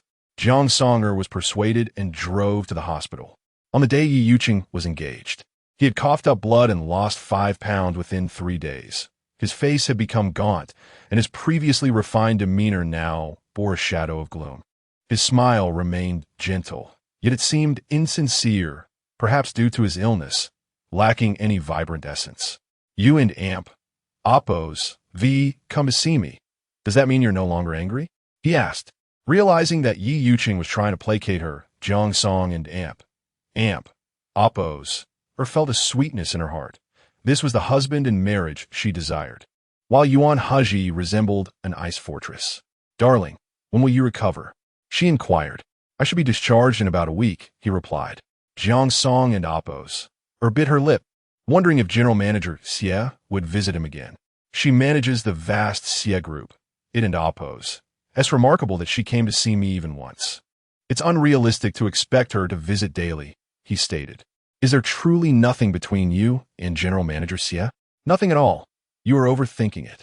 Jiang Songer felt she might indeed be overreacting, yet General Manager Xie's impeccable background and stunning beauty rendered her a formidable rival among women. On the day of your engagement, you promised to entrust the household finances to me. Now is the time to fulfill that promise. I will manage your finances and be aware of every expenditure, so you need not worry about any entanglements with other women. Trust is vital between spouses. Do you trust me? Yi Yuqing's dark eyes fixed on Jiang Songer as he coughed softly into his hand. Recognizing that she had previously caused a scene by expelling Xie Yeren from the ward, Jiang Songer now feigned innocence, leading him to believe she had realized her mistakes, when in fact, her intentions were driven by financial gain. Not long after their wedding, he had also been hospitalized due to health issues.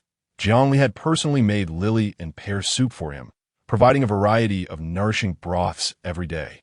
She was a gentle and virtuous wife, never throwing tantrums or harboring ulterior motives akin to a glass of plain water. Unremarkable, yet indispensable. As Jiang Song and Oppos continued to complain, Yi Yuqing said, All right, I will entrust my finances to you today. My mother spent 50 million in Hong Kong over 3 days. When you have the time, do inquire what she purchased. Jiang Song and Oppos raised her voice incredulously. 50 million in 3 days? She had implicitly accepted that Yi Yuqing and Oppos' wealth was hers as well. But she could not allow his mother to squander their mutual assets. Darling, perhaps we should freeze her card for now. I fear she might be deceived. Meanwhile, Jiang Li relocated her comic books to Liu Xinshua's apartment in the CBD, having the access code. As dinner time approached, she decided to contact Yuan Hezhi, suggesting they dine out that evening. Yuan Hezhi closed his fountain pen, dismissing the elite team from his office, and instructed Secretary Zhao to make a reservation at Le Boudoir. Will it be just you and the First Lady? Secretary Zhao inquired. Yes, Yuan Hezhi affirmed. Secretary Zhao adjusted his glasses, noting the romantic ambience of the French restaurant. Does the First Lady not prefer French cuisine? She has not specified her preference. I wish to take her to Le Boudoir, where the chef team previously worked on state banquets, delivering exquisite flavors in every dish. Though she enjoyed dressing up and relished in ceremonial moments, Jiang Li was surprisingly down-to-earth regarding food, favoring hearty meals over extravagant dining experiences. Yuan Hezhi found himself smiling involuntarily as he donned his suit jacket, leaving work early. News of the workaholic top boss leaving early rippled through the company, sparking intrigue and chatter among the staff. I just saw President Yuan smile at me in the elevator. I almost wet my pants. I saw the smiling version of President Yuan too. It was a remarkable smile, spontaneous and heartfelt. It reminded me of the moment I learned I was going to be a father. Oh my, is President Yuan about to become a father?